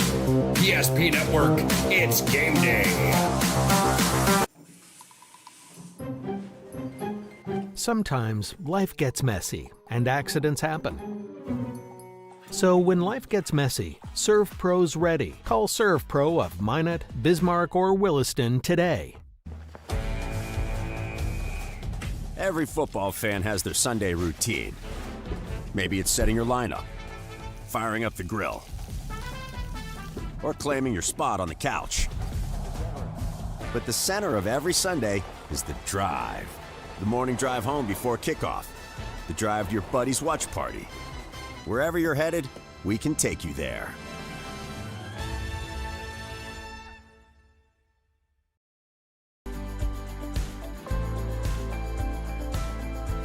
At Planning Team Financial Advisors, we help individuals create their personalized strategies.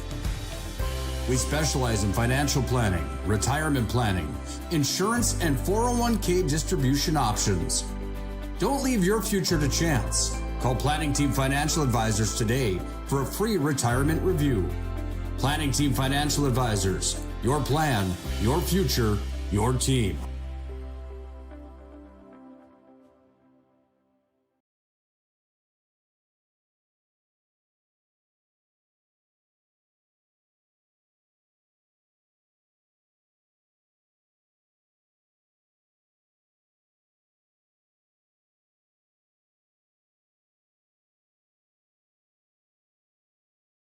An injury can happen anywhere, at any time, to anyone. It's not really something you can schedule on your calendar. But when it happens to you and it's not your fault, there's one law firm to remember. That firm is Schweigert, Clemene, and McBride. We live here and take pride in helping our community. We know this area inside and out. We put in the work and fight for what's right so justice can prevail for you. That is what we're all about. We're on your side. We're Schweigert, Clemene, and McBride. AE Construction Management and General Contracting builds more than structures. They build confidence. Your trusted partner in commercial construction across North Dakota, they handle everything from planning to final delivery. Whether it's steel, industrial, or retail, AECM builds with precision and safety. Their hands-on approach keeps your project on time and on budget. Build better with AECM. Call Tim at 701-818-0099 or visit aeconstructionmanagement.com. Dear valued customer, I'm Jared Lundeen, owner of Trusted Tire and Auto. Around here, winters can be long and roads can be rough. That's why you deserve a reliable partner. We carry premium tires installed by our certified team of experts, and our total car care covers it all, from brakes, transmissions, diagnostics, and more. And trust, we know it's built through real local connections, even small things like a handwritten thank you. Choose us for trusted service that goes the extra mile. Sincerely, Jared. Dakota Community Bank and Trust, your trusted partner for commercial and business loans. We not only provide lending you need to grow your business, but we also reinvest in our communities. We believe in strengthening our businesses and creating opportunities for success. Choose Dakota Community Bank and Trust for your commercial and business loans, and together let's keep our communities thriving. Serving the community, looking out for you. At Dakota Community Bank and Trust, that's what we do. When disaster strikes, you need help fast. At ServPro, we're on the road within the hour, ready to restore what matters most.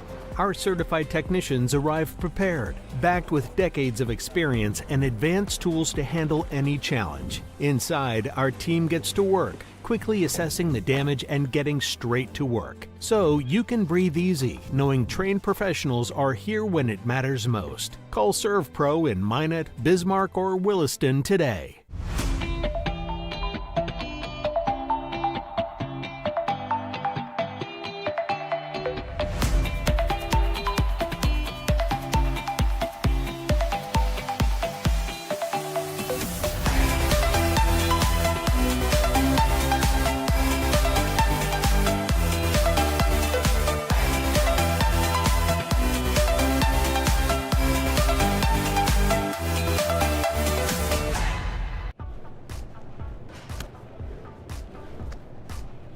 So Carson, how do I become a great football player like you?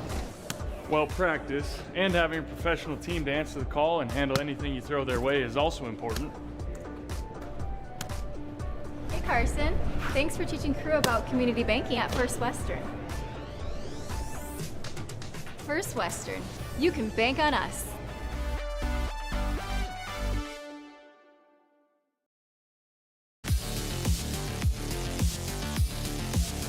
Back on our Planning Team Financial Advisors Shots Crossroads postgame show. Planning Team Financial Advisors helping clients work towards financial freedom, and Shots Crossroads, your postgame headquarters. You can order online at shotscrossroads.com. What a day at the Municipal Ballpark here in Bismarck. Sun has fallen and the night is done as Minot High joins Minot North, Dickinson, and Mandan in the semifinals. We'll show you the bracket here in just a second. Magi win this one 9-6. We'll roll some highlights here, and we'll tell you about some of the final numbers as the Magi improve to 14-10, and they have a date with Minot North in the semifinals. Bismarck High will square off in a consolation loser-out game against the Williston Coyotes tomorrow. That'll be the 1:30 game. 6:30 is the scheduled start for North and Minot High. All right, here's the numbers. Here's some highlights as part of our post-game package. First off, for the Bismarck Demons, led the night by Drew Taylor. He has 2 hits, 2 runs scored. Garrett Randolph did some heavy lifting. 2 hits, including a double. And he had 2 RBIs and 2 runs scored. Gage Gronberg didn't get him out. 3 for 3 tonight with an RBI. Kyle Schlobaum has 2 hits. And Tristan Schultz 1 for 3. Demons pound out 10 hits tonight as they finish 6 runs, 10 hits, 2 errors. Minot High made the most of their 8 hits, scoring 9 runs, and they had 2 errors tonight. Pitching for the Demons, Gronberg goes 5 1/3, gives up 6 earned runs, strikes out 7, walks 5. Schlobaum pitches the final inning in 2/3, giving up 2 scoreless innings and gives up 2 hits and strikes out 1. For Minot High tonight, the offense led by Remington Anderson. 1 hit, he knocked in 3 in 2 trips, walked and scored 3 runs.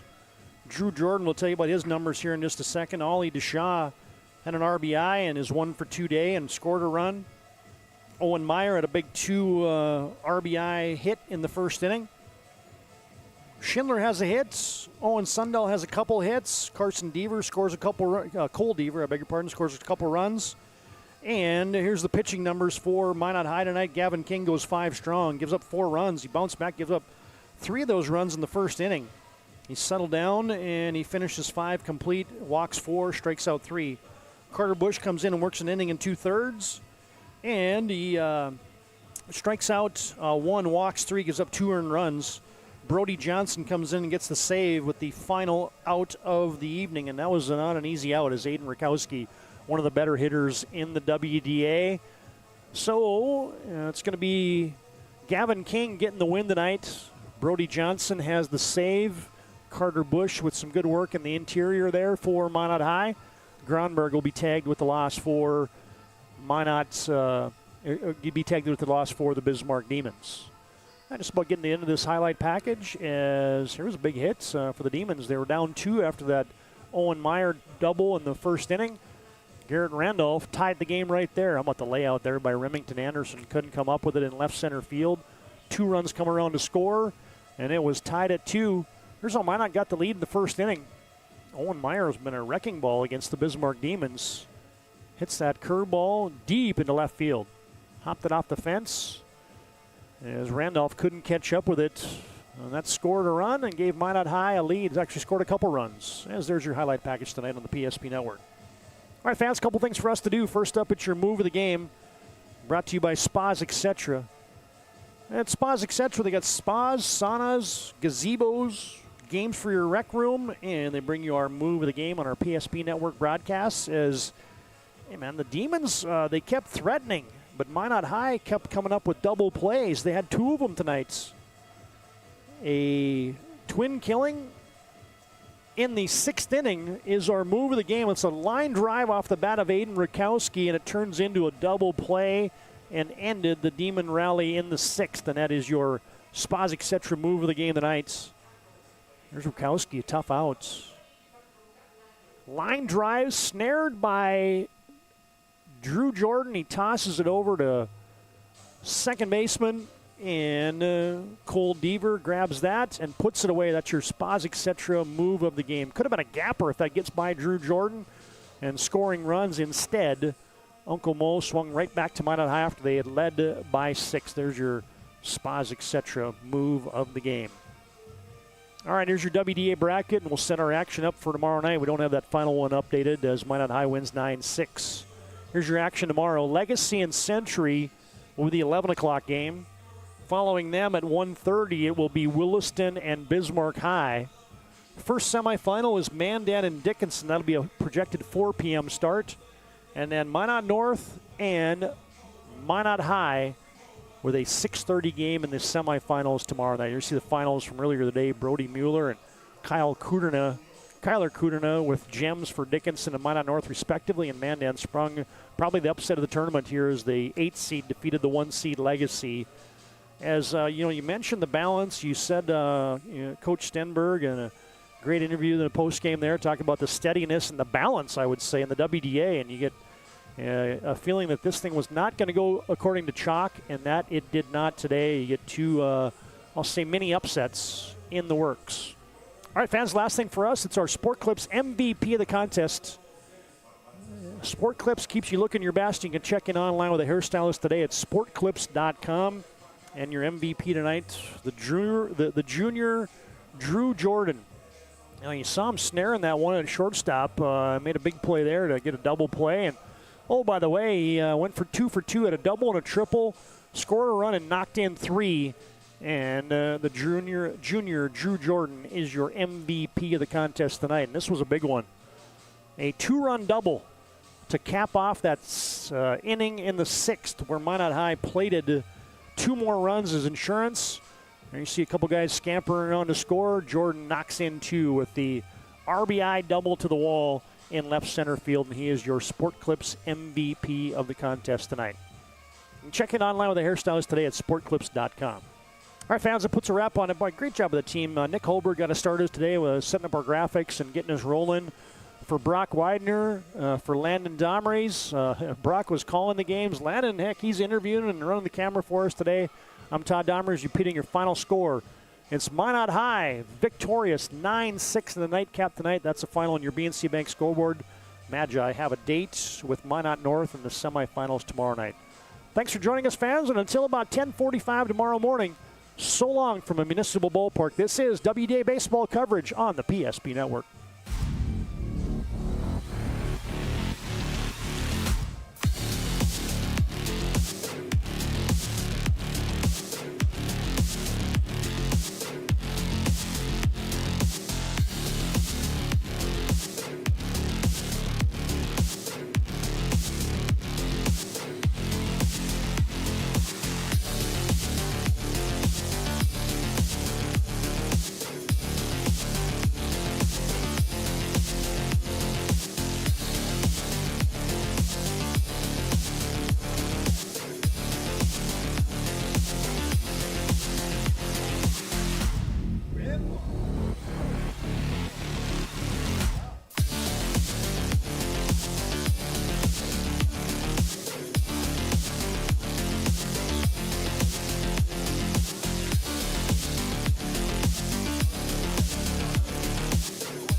We started with small beginnings.